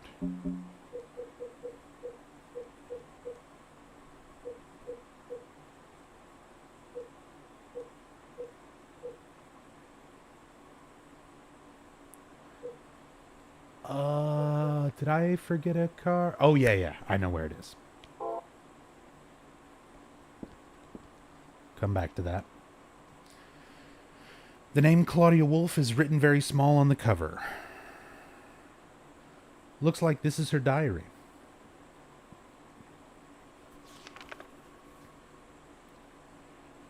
So we've got a diary from a young Claudia Wolf. November 10th. She didn't die then. She was born. I knew that for a fact, in reference to Alessa and her reincarnation. But then why haven't I found her yet? They were supposed to need her power to build paradise for the happiness of the people. She was supposed to be reborn for that. I'd really like to see her. November 14th. Read the Book of Praise. I want to thank Father for lending me such an invaluable book. Capitalized Father, so does she mean Father in the sense of one of the priests of the cult, such as Father Vincent? Or does she mean her actual father? I feel like you wouldn't capitalize Father in that scenario. I doubt she got the book from Leonard. I found what I'd been searching for in there, How to Awaken God, but it's much too cruel. Will I be able to pull it off when I see her? November 16th. I was free all day, so I read A Modern History of Refugees and Young Slaves' Child Exploitation. Some real feel-good reading material there. I don't want to be a mere bystander in this world. I can't do anything now, though, and that's what's hard. At the very least, I like this diary entry just because it shows Claudia's humanity. She's not just looking to end the world or anything like that. She legitimately believes in her religion, in this cult, and in the faith of it, and wants to end all of the suffering of the world. And according to her beliefs, the best way to go about that is to birth a god who will bring around paradise, purge the world in fire, and everyone gets that eternal life. No sickness, no age, all that good stuff. Castrated sheep and all that.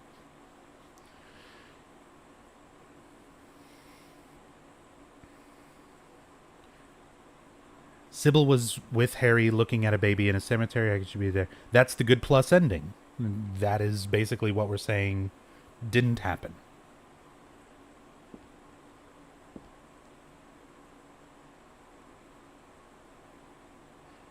There's an old birthday card on the desk. So she was still hanging on to this.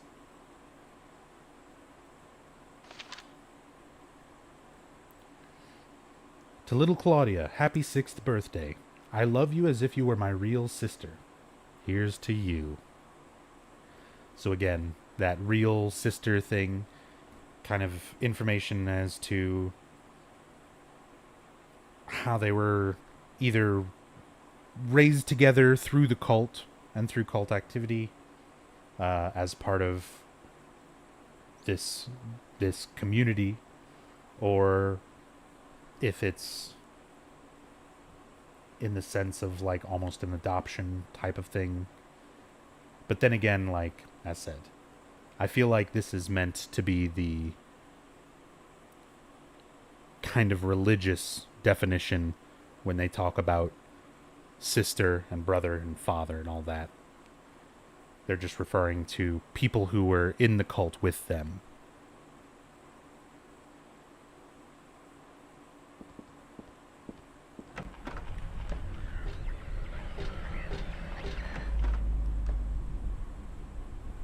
Perfect. Get some more health. What are these? Letters? No, maybe a bunch of suggestions. People are starting to voice their dissatisfaction about Father Vincent using the organization's money for his own personal benefit. I've also heard rumors that Father Vincent has been extorting donations from some followers. Oh, excuse me. Is he really the right person for such a position? I'm in no place to deny all he's done to make the organization grow. Hey, JC. Even though we believe in God, if there were some sort of gathering, shouldn't we be valued not for our limited talents or our talkativeness, but for the depth of our faith? And here's the tape deck, perfectly usable. So we can listen to the cassette tape. There's no label, but the tab's been removed. Might be worth checking. Do you know about what happened here 17 years ago? You've been here a long time. You must have heard some details. A group of pagans, blinded by earthly desires, spit in the very face of God. They tried to use the seal of Metatron to prevent God's awakening. But God drove the unbelievers away and threw them into the abyss. But due to their wickedness, God was unable to be born properly. And so, she has slumbered ever since, in the womb of the Holy Mother until the time of the awakening. That's all that I know. That's it, huh? Well, thanks. Father Vincent, I heard that the Holy Mother has been found. Is it true? Alessa has been found? Did Claudia say that? Yes. Then it must be true. Her sight rarely fails her. Bless the Lord. Maybe it's because of her great faith. But I could never be like her. I wouldn't want to. Nor I. The truth is, Sister Claudia frightens me a little. Well, now, let's both show our faith by forgetting about this little talk, okay? Yes, but does that mean this land will finally be the home of eternal paradise? If God wills it, my sister. If God wills it.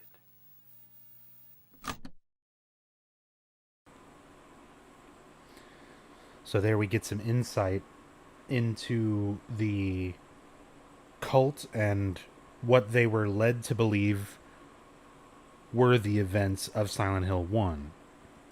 Obviously, the cult put their own spin on it to try to save face. But the group of pagans that she's referring to would be, in this case, Harry, and I guess everybody who kind of helped. So Sybil, Kaufman, etc. And how they stopped God the first time. But they tried to play it and spin it kind of as all part of the plan. Faith will always prevail. And it seems like other members of the cult, we don't know exactly who that cult member it is that Vincent is speaking to, but we definitely get the impression that even among the other cultists, Claudia is sort of feared. And to a point of reverence, I guess. Apparently the monsters are symbolic. Yes, they are. You've got a lot to catch up on, JC.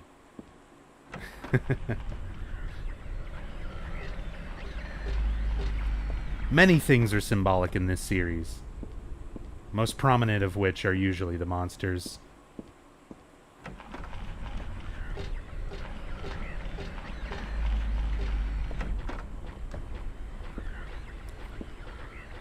Man, I love these burning, moving textures.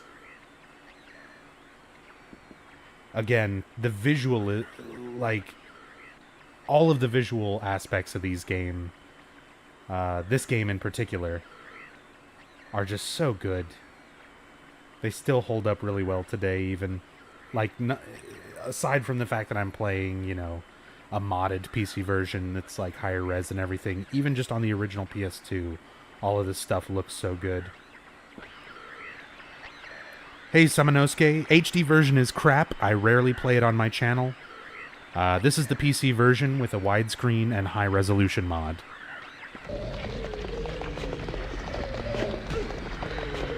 Oh, the synchronized missionary attacks that both missed.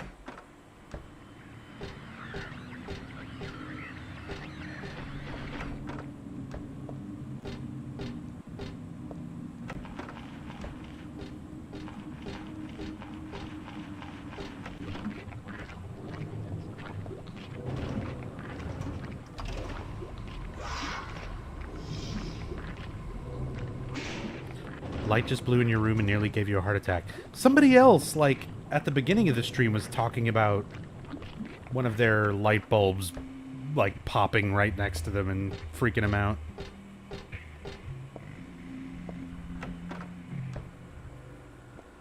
Here we go. The morgue. The door's open. Inside, there's someone wrapped in a bag. Maybe, no, they're definitely dead.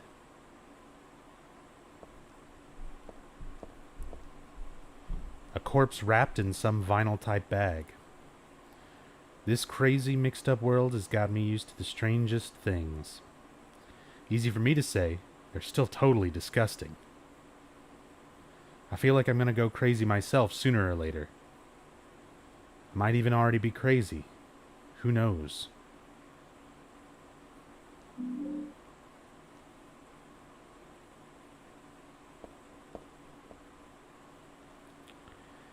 It looks pretty nice. What? You mean the PC version that I'm playing? Or the HD collection? Because with the HD collection looking nice, I beg to differ. This PC version, going through with all the mods and stuff, yeah, looks great. I really have been impressed with how good this looks with the mod and everything. I disabled certain things like the noise filter because just my streaming bitrate, whenever there's constant noise filter on the screen, it messes with the bitrate and makes things a lot cloudier than they're supposed to be. And it just kind of garbles the image a little too much when it's over the stream. It looks good in person, like on my monitor and everything, but it doesn't carry over to the stream very well just because of the bitrate.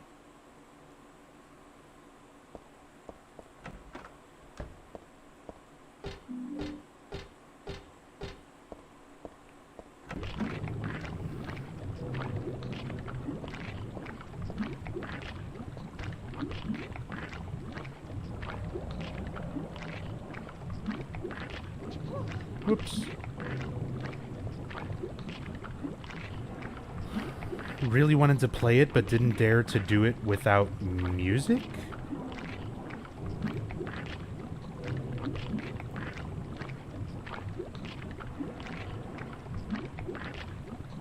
The sounds are the most scary part of Silent Hill. What do you mean? Like you had to have music playing while you play Silent Hill so that the sounds freak you out less? I've honestly never heard of anyone doing that, if that's what you mean.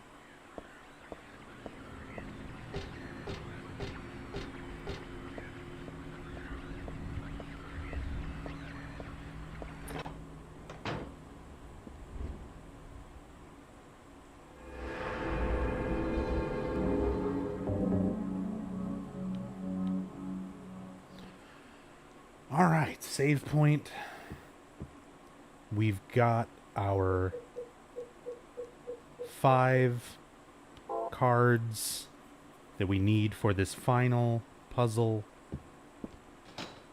We've got the locked door, and notice it's the same. Again, all these parallels that I've been pointing out between Silent Hill 1 and Silent Hill 3 as we go along. Here we are again. At the very end of Silent Hill 1, the last thing you see in nowhere, you're in Alessa's room. You have a door that is locked where you have to place 5 objects into the door for the door to open so that you can proceed to the final battle and take down a god. And here we are at the end of Silent Hill 3 in a messed up nowhere area, just like Silent Hill 1, in Alessa's room again, our final save point in front of a door where we've got 5 cards that we need to place into the door to open it up so that we can go and have the final battle with a god. Like, it's beautiful. It's like poetry. It rhymes.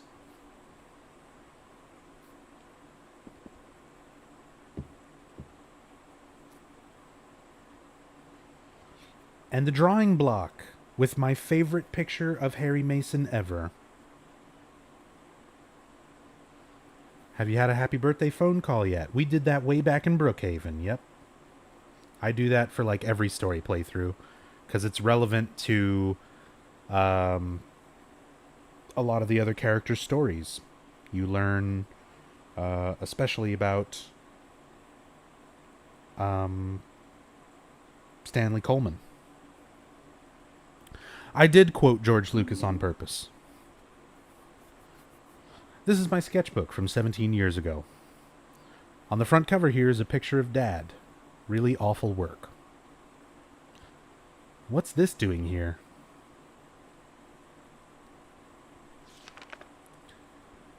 I had a dream. In my dream, I opened a door. But was that really me? I had a different name. Be careful. The crack in the door is another dimension. The only me is me. Are you sure the only you is you?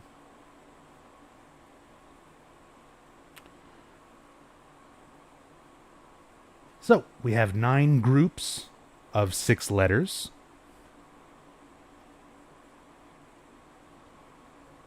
5 are true, 4 are lies, and there are some fibs mixed in with the truth. That's 'cause it's scary to write only the truth. But dreams are like lies after all. Silent Hill 4 after this? God, no. I'm going to bed after this, and then I'll be back tonight around 11 p.m. Central Daylight Time, and then I'll start Silent Hill 4. But I'm not going into it after 9 hours of this. I gotta sleep. Does anyone think Death Stranding is another Silent Hill game? Nope.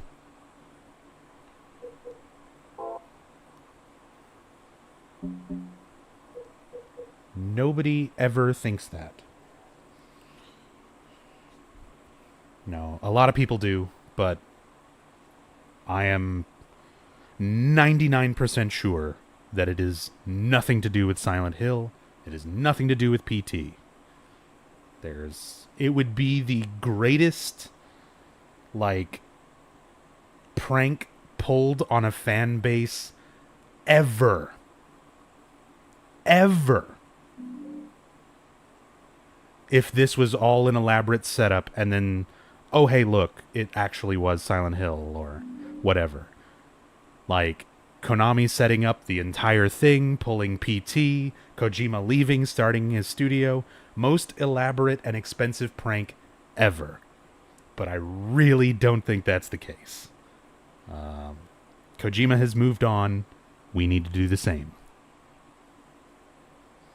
I know everyone wants Silent Hill to not be dead, but we gotta get past it. You're clinging on to false hope, people. Alright. So we've got our 9 groups of 6 letters. We've got our 5 tarot cards. So let's examine each of these cards. There's a High Priestess. Didn't this card mean something like genuine belief? Yeah, sure. So the High Priestess. And we can see this is Roman numeral 2. The Hanged Man. This was in the Mortgage Place. Such a pitiful card. Roman numeral 12. XII.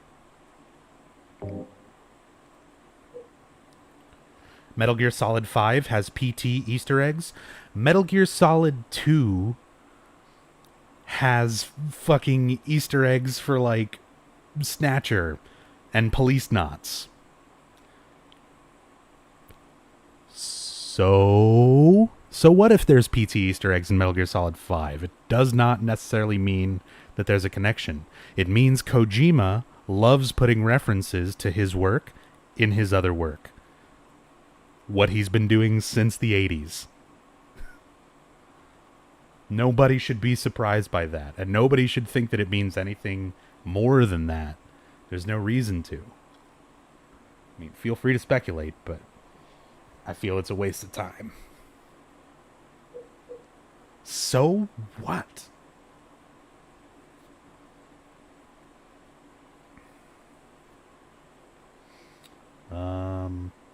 Moon Tarot card.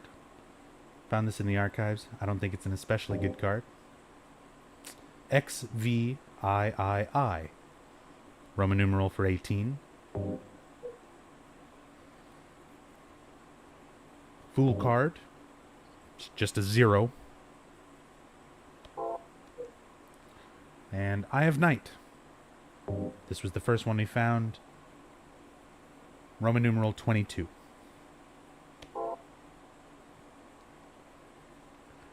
Yep, SH3 church paintings in, isn't it in Big Mama's house? Or, I can't remember where they are. It's been a little while since I've gone through and, or excuse me, not Big Mama's house. I'm thinking Metal Gear Solid 4. It's in the, what, the lab? In MGS3? Yeah, Grannon's lab. Yes, I am familiar with them. It's been a long time since I've gone through MGS3, but yeah, I remember those.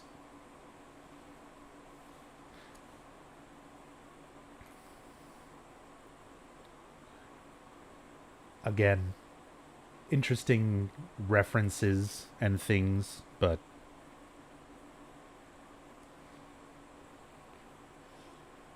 I don't know.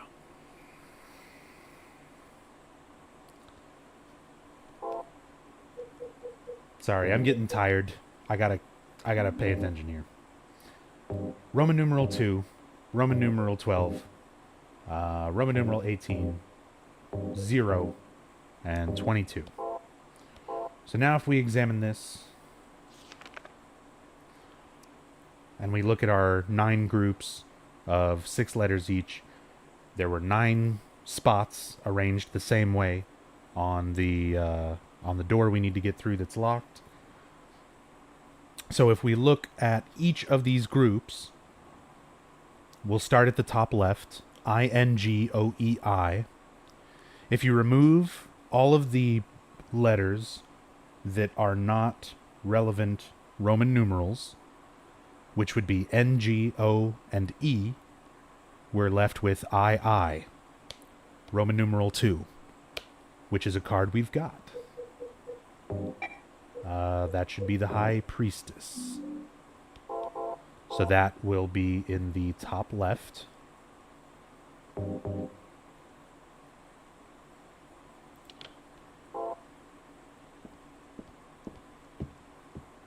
Am I doing any of the post-Silent Hill 4 games? Yes. I've already done 1 and 2. I'm about to finish 3. Tonight at 11 Central Daylight Time, I'll be starting 4. 11 p.m. Central Daylight Time, I'll be starting Silent Hill 4. Friday... Wait a minute. Today's Thursday, right? Yeah. Friday, I'm not going to be streaming. Saturday night, I'll be doing Origins. Sunday is going to be Homecoming. Monday is going to be Shattered Memories. And Tuesday is going to be Downpour. All should be starting around 11 p.m. Central Daylight. So I'm going through the main series. None of the side games. No Book of Memories. No play novel. No arcade. None of that stuff. Just the main console releases. Alright. Next. WXXIFI leaves us with remove W, remove F. You'd have XXII for 22. That's the Eye of Night.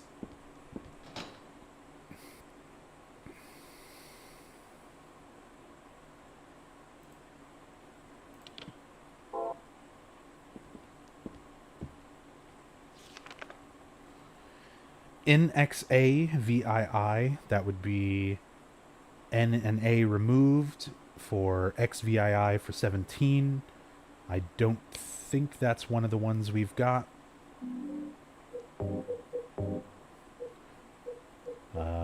12, 18, and 0 is what we need.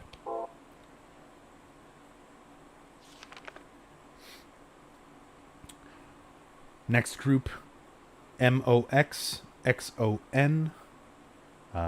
You'd remove M, O, O, and N. You'd be left with X and X for 20. Got nothing there. Middle group, NOTHNG. Again, no Roman numerals there. However, we also have the Fool, which is 0. And if you notice, NOTHNG, if you were to add an I in there, it would spell nothing. So this is a reference to that center being 0, which would be the Fool.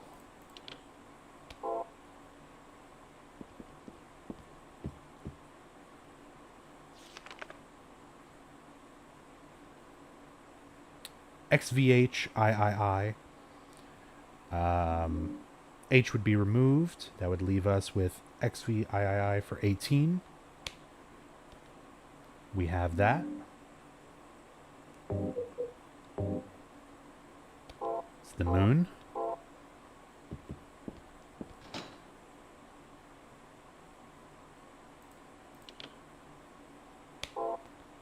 Never accepted 4 as a Silent Hill game.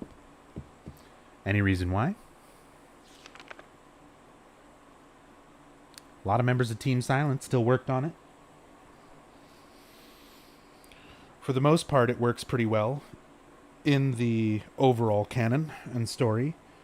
The only time it starts really not working with the canon is a bunch of information that was left out of the game and was essentially promotional extra material that was on the Konami website.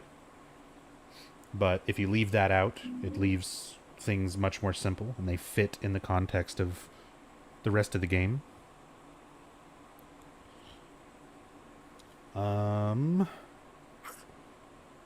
XAAJII, remove AA and J for XI and I. That'd be 12. Crap. What did we have left? 12, the Hanged Man.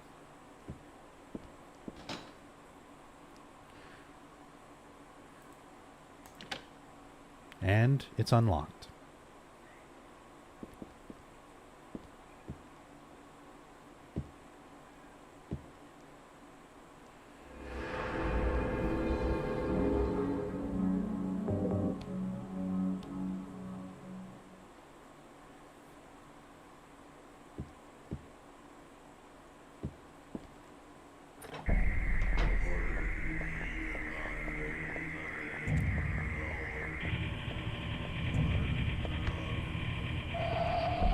So, I'm going to show the bad ending.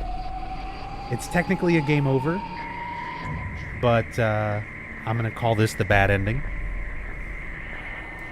Oh my god, my cat is like going fucking nuts right now. Shut up, Harry. I'm going to skip this. We're going to watch it on the next pass through. Somebody earlier was like, why don't you just shoot Claudia? Well, the god that's growing inside of Heather feeds off of negative emotions and energy.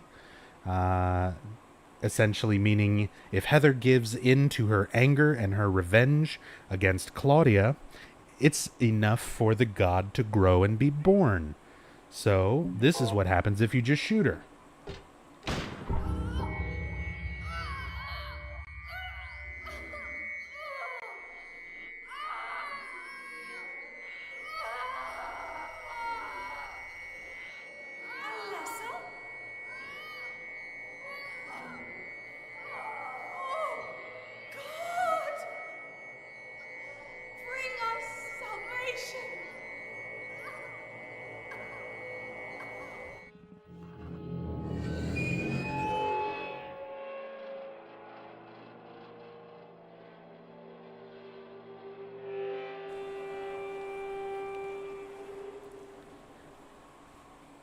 So that's why we don't do that.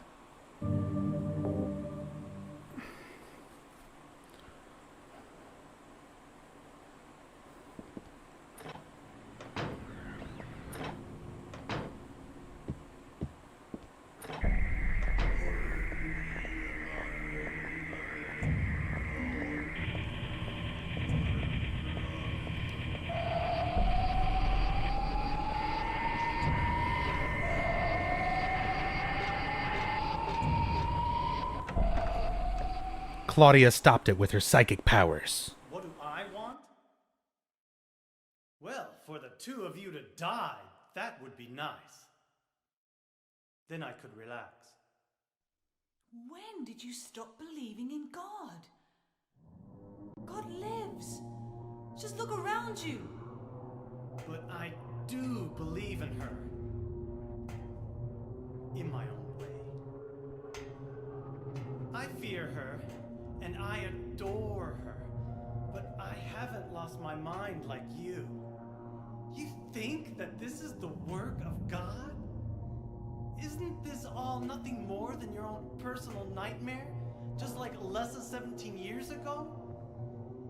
If this really is the work of God, then I'd say she has lousy taste. You mock God? Traitor. You will go to hell. Not that again!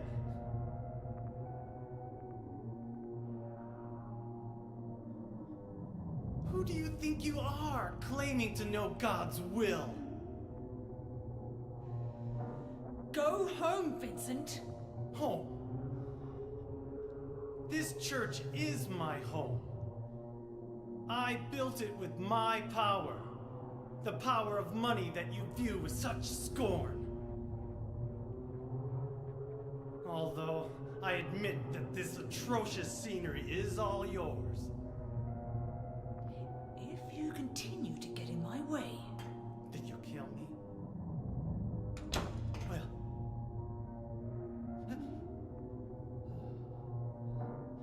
Well. The guest of honor has arrived. Let's get this party started. Heather, go ahead and kill this crazy bitch. This demon who claims to speak for God. The time has come. You can kill her now. you'll go to hell!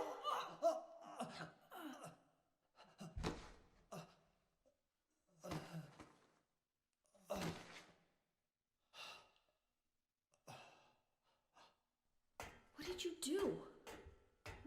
Nothing important. You're not going to run?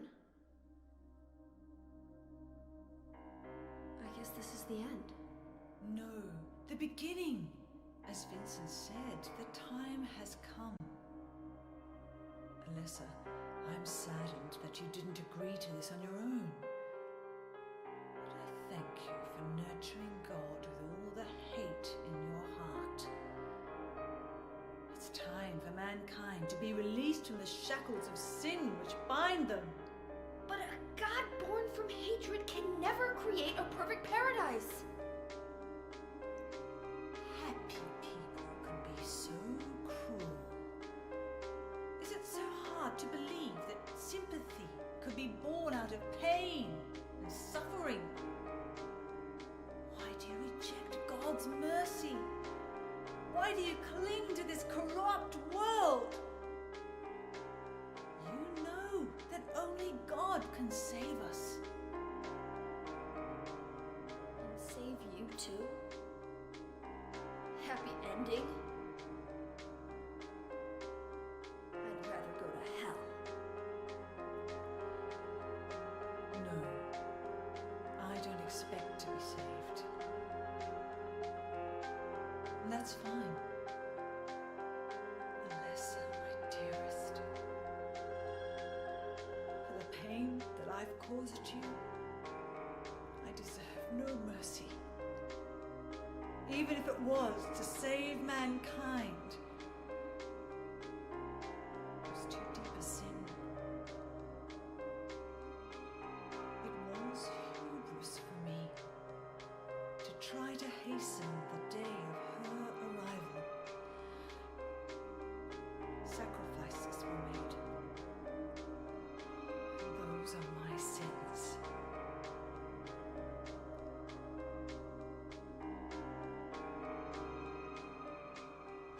If you feel so guilty about it, why don't you go to hell?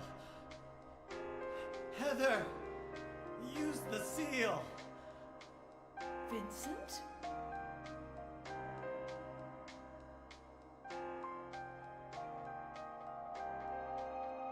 seal of Metatron? Now your stupid dream is over. Oh, that's just a piece of junk. What do you think you can do with that? Do you really think it can kill God? I'm sorry to see you fell for my father's foolishness. What? You're pathetic.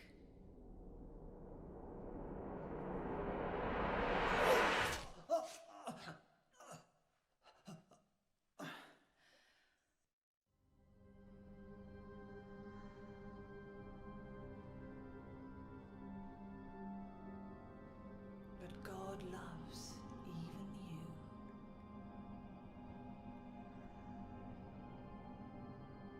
Now, Alessa, there's nowhere else to run.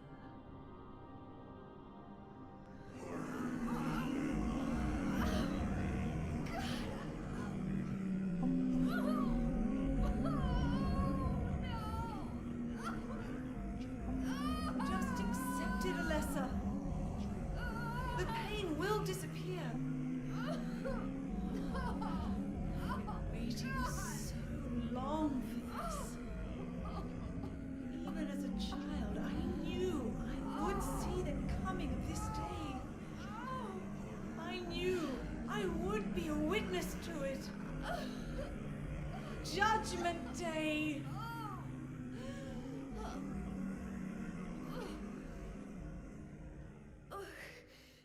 Alessa?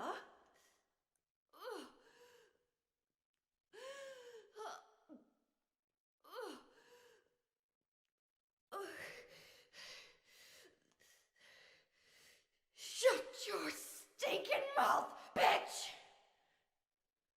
Heather, language. Harry would not approve.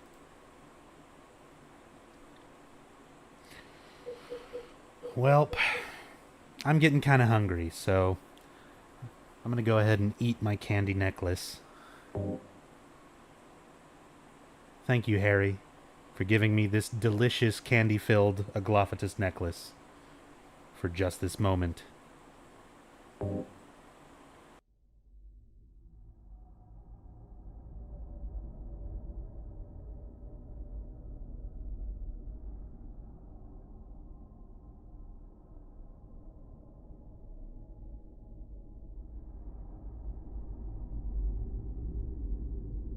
What are you doing? Dad.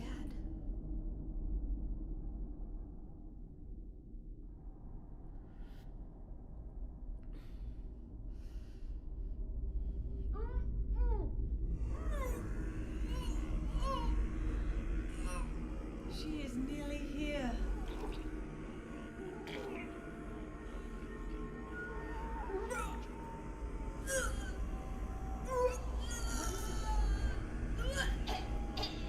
Alessa, what have you done? What did you swallow?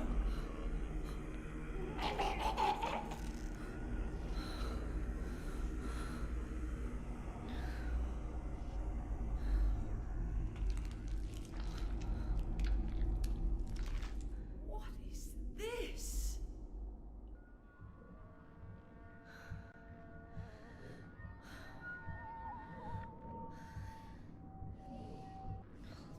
Looks like God didn't make it. Stop! God is... Claudia!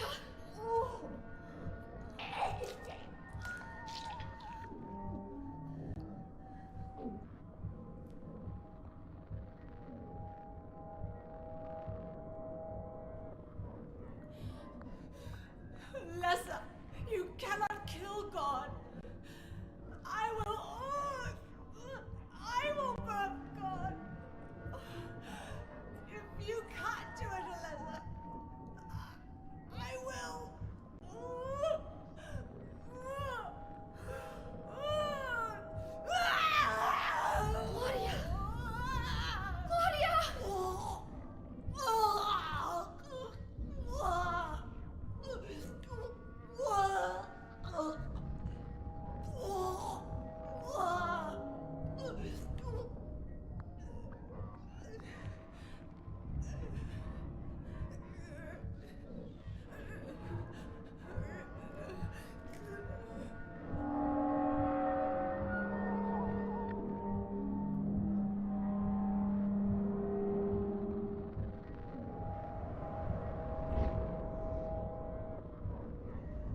Well, all right.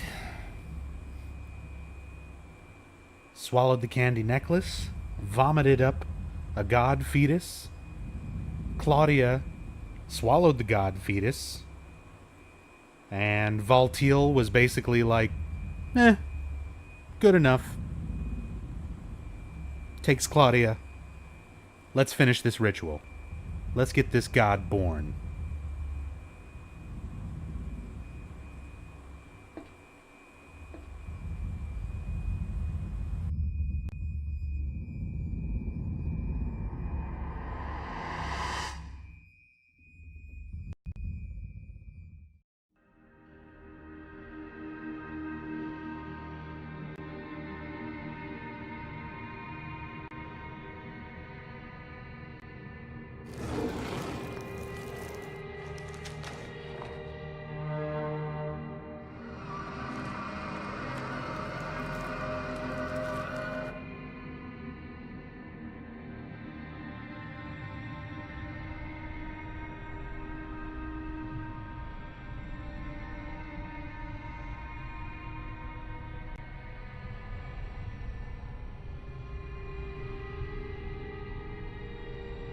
Can't be dead.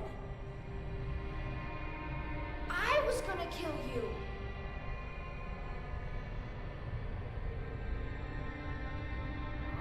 This is God?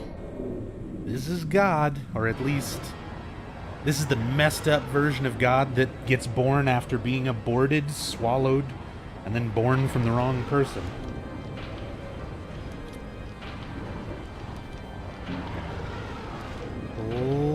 Let's see if I can do the cheese strat.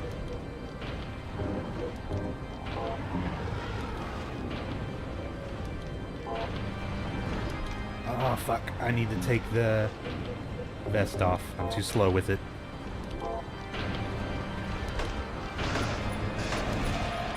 Come down here, swipe, run up here to the safe spot. I don't know if this will be a safe spot. This trick is like super specific, frame rate specific. Like, this is a very particular trick that's kind of difficult to do. So let's see if it works. Because I'm using a bunch of mods and stuff that change the ratio and the frame rate and kind of the hitboxes of things, so it might not work.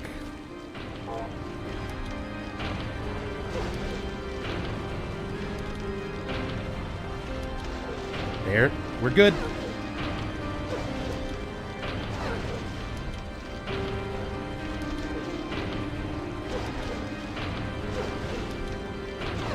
Can I get 4?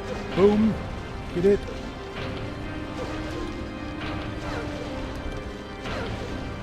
Not enough time.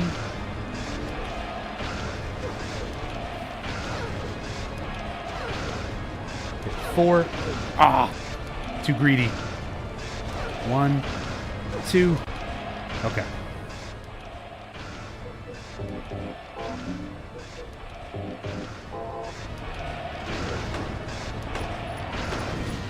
Get down here, swipe.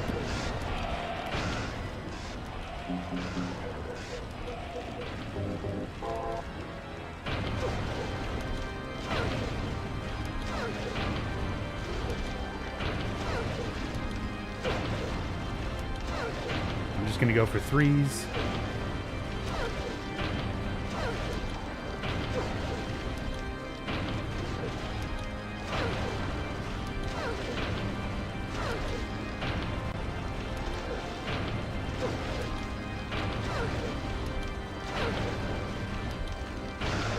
Old granny on the organ killing it.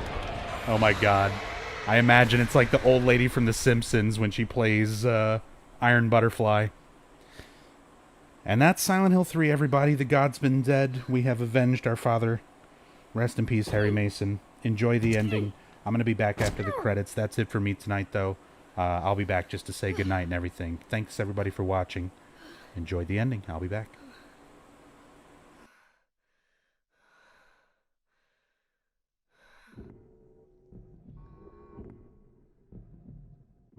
Is that the end? I guess it's time to roll the credits. credits.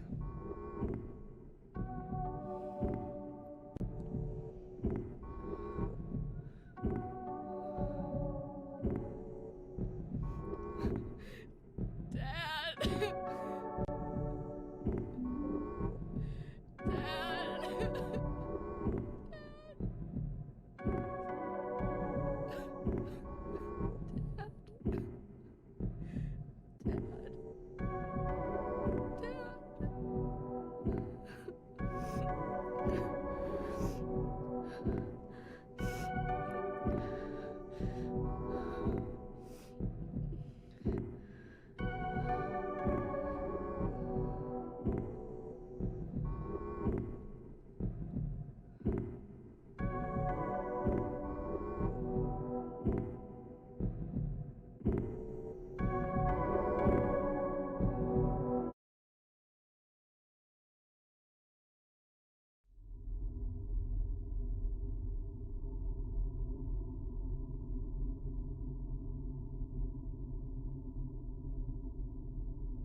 Heather, is it really over? Not yet. You're still alive. Heather, what Heather? Just a joke.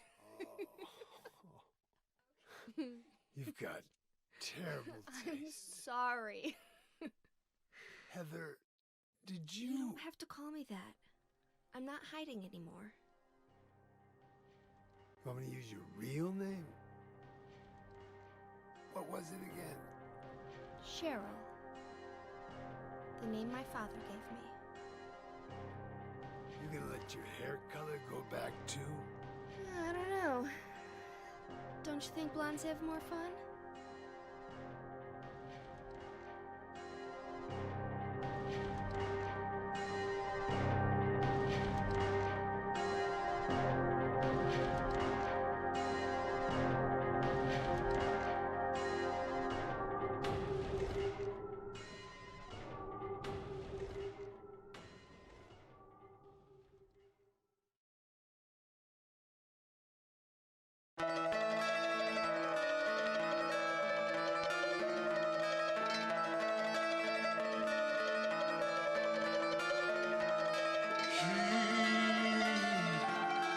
Spoke of tortured souls, so outrageous the toll.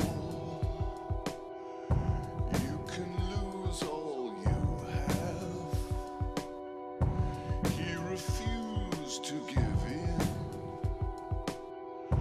to the town that takes all. Survive. You must have the will. This movie doesn't end the way we want all the time. Then he shouts at the moon, she's gone, and fear has overcome. He was walking the mile. He was walking alone.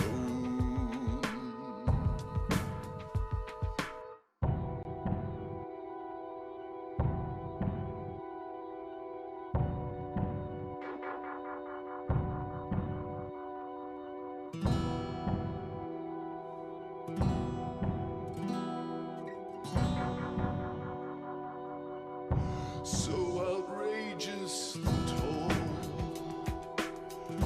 You can lose all you have. He refused to give in to the town that takes all. Survive.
All right. And that is Silent Hill 3, everybody. As said, I'm going to bed. Nothing after this. I've been streaming for over 10 hours. I gotta get some sleep. But thanks, everybody, so much for being here, for watching, hanging out, keeping me company, giving me some good conversation. A lot of good discussions, a lot of support tonight. Everybody who subbed, resubbed, donated, gave bits, followed, hosted, and just generally hung out and had a good time. Seriously, thank you all so very, very much. It's what makes doing these playthroughs super worth it. Really appreciate all the support and all the love. It means a lot to me, you guys. So, I will be back. It is currently 9:37 a.m. Central Daylight Time right now. I will be back tonight at 11 p.m. Central Daylight Time and doing a story playthrough of Silent Hill 4. So thank you all so very, very much. And I will hopefully see you next time. Hope everybody has a great one. Take it easy, everybody. And I will see you when I see you. Peace.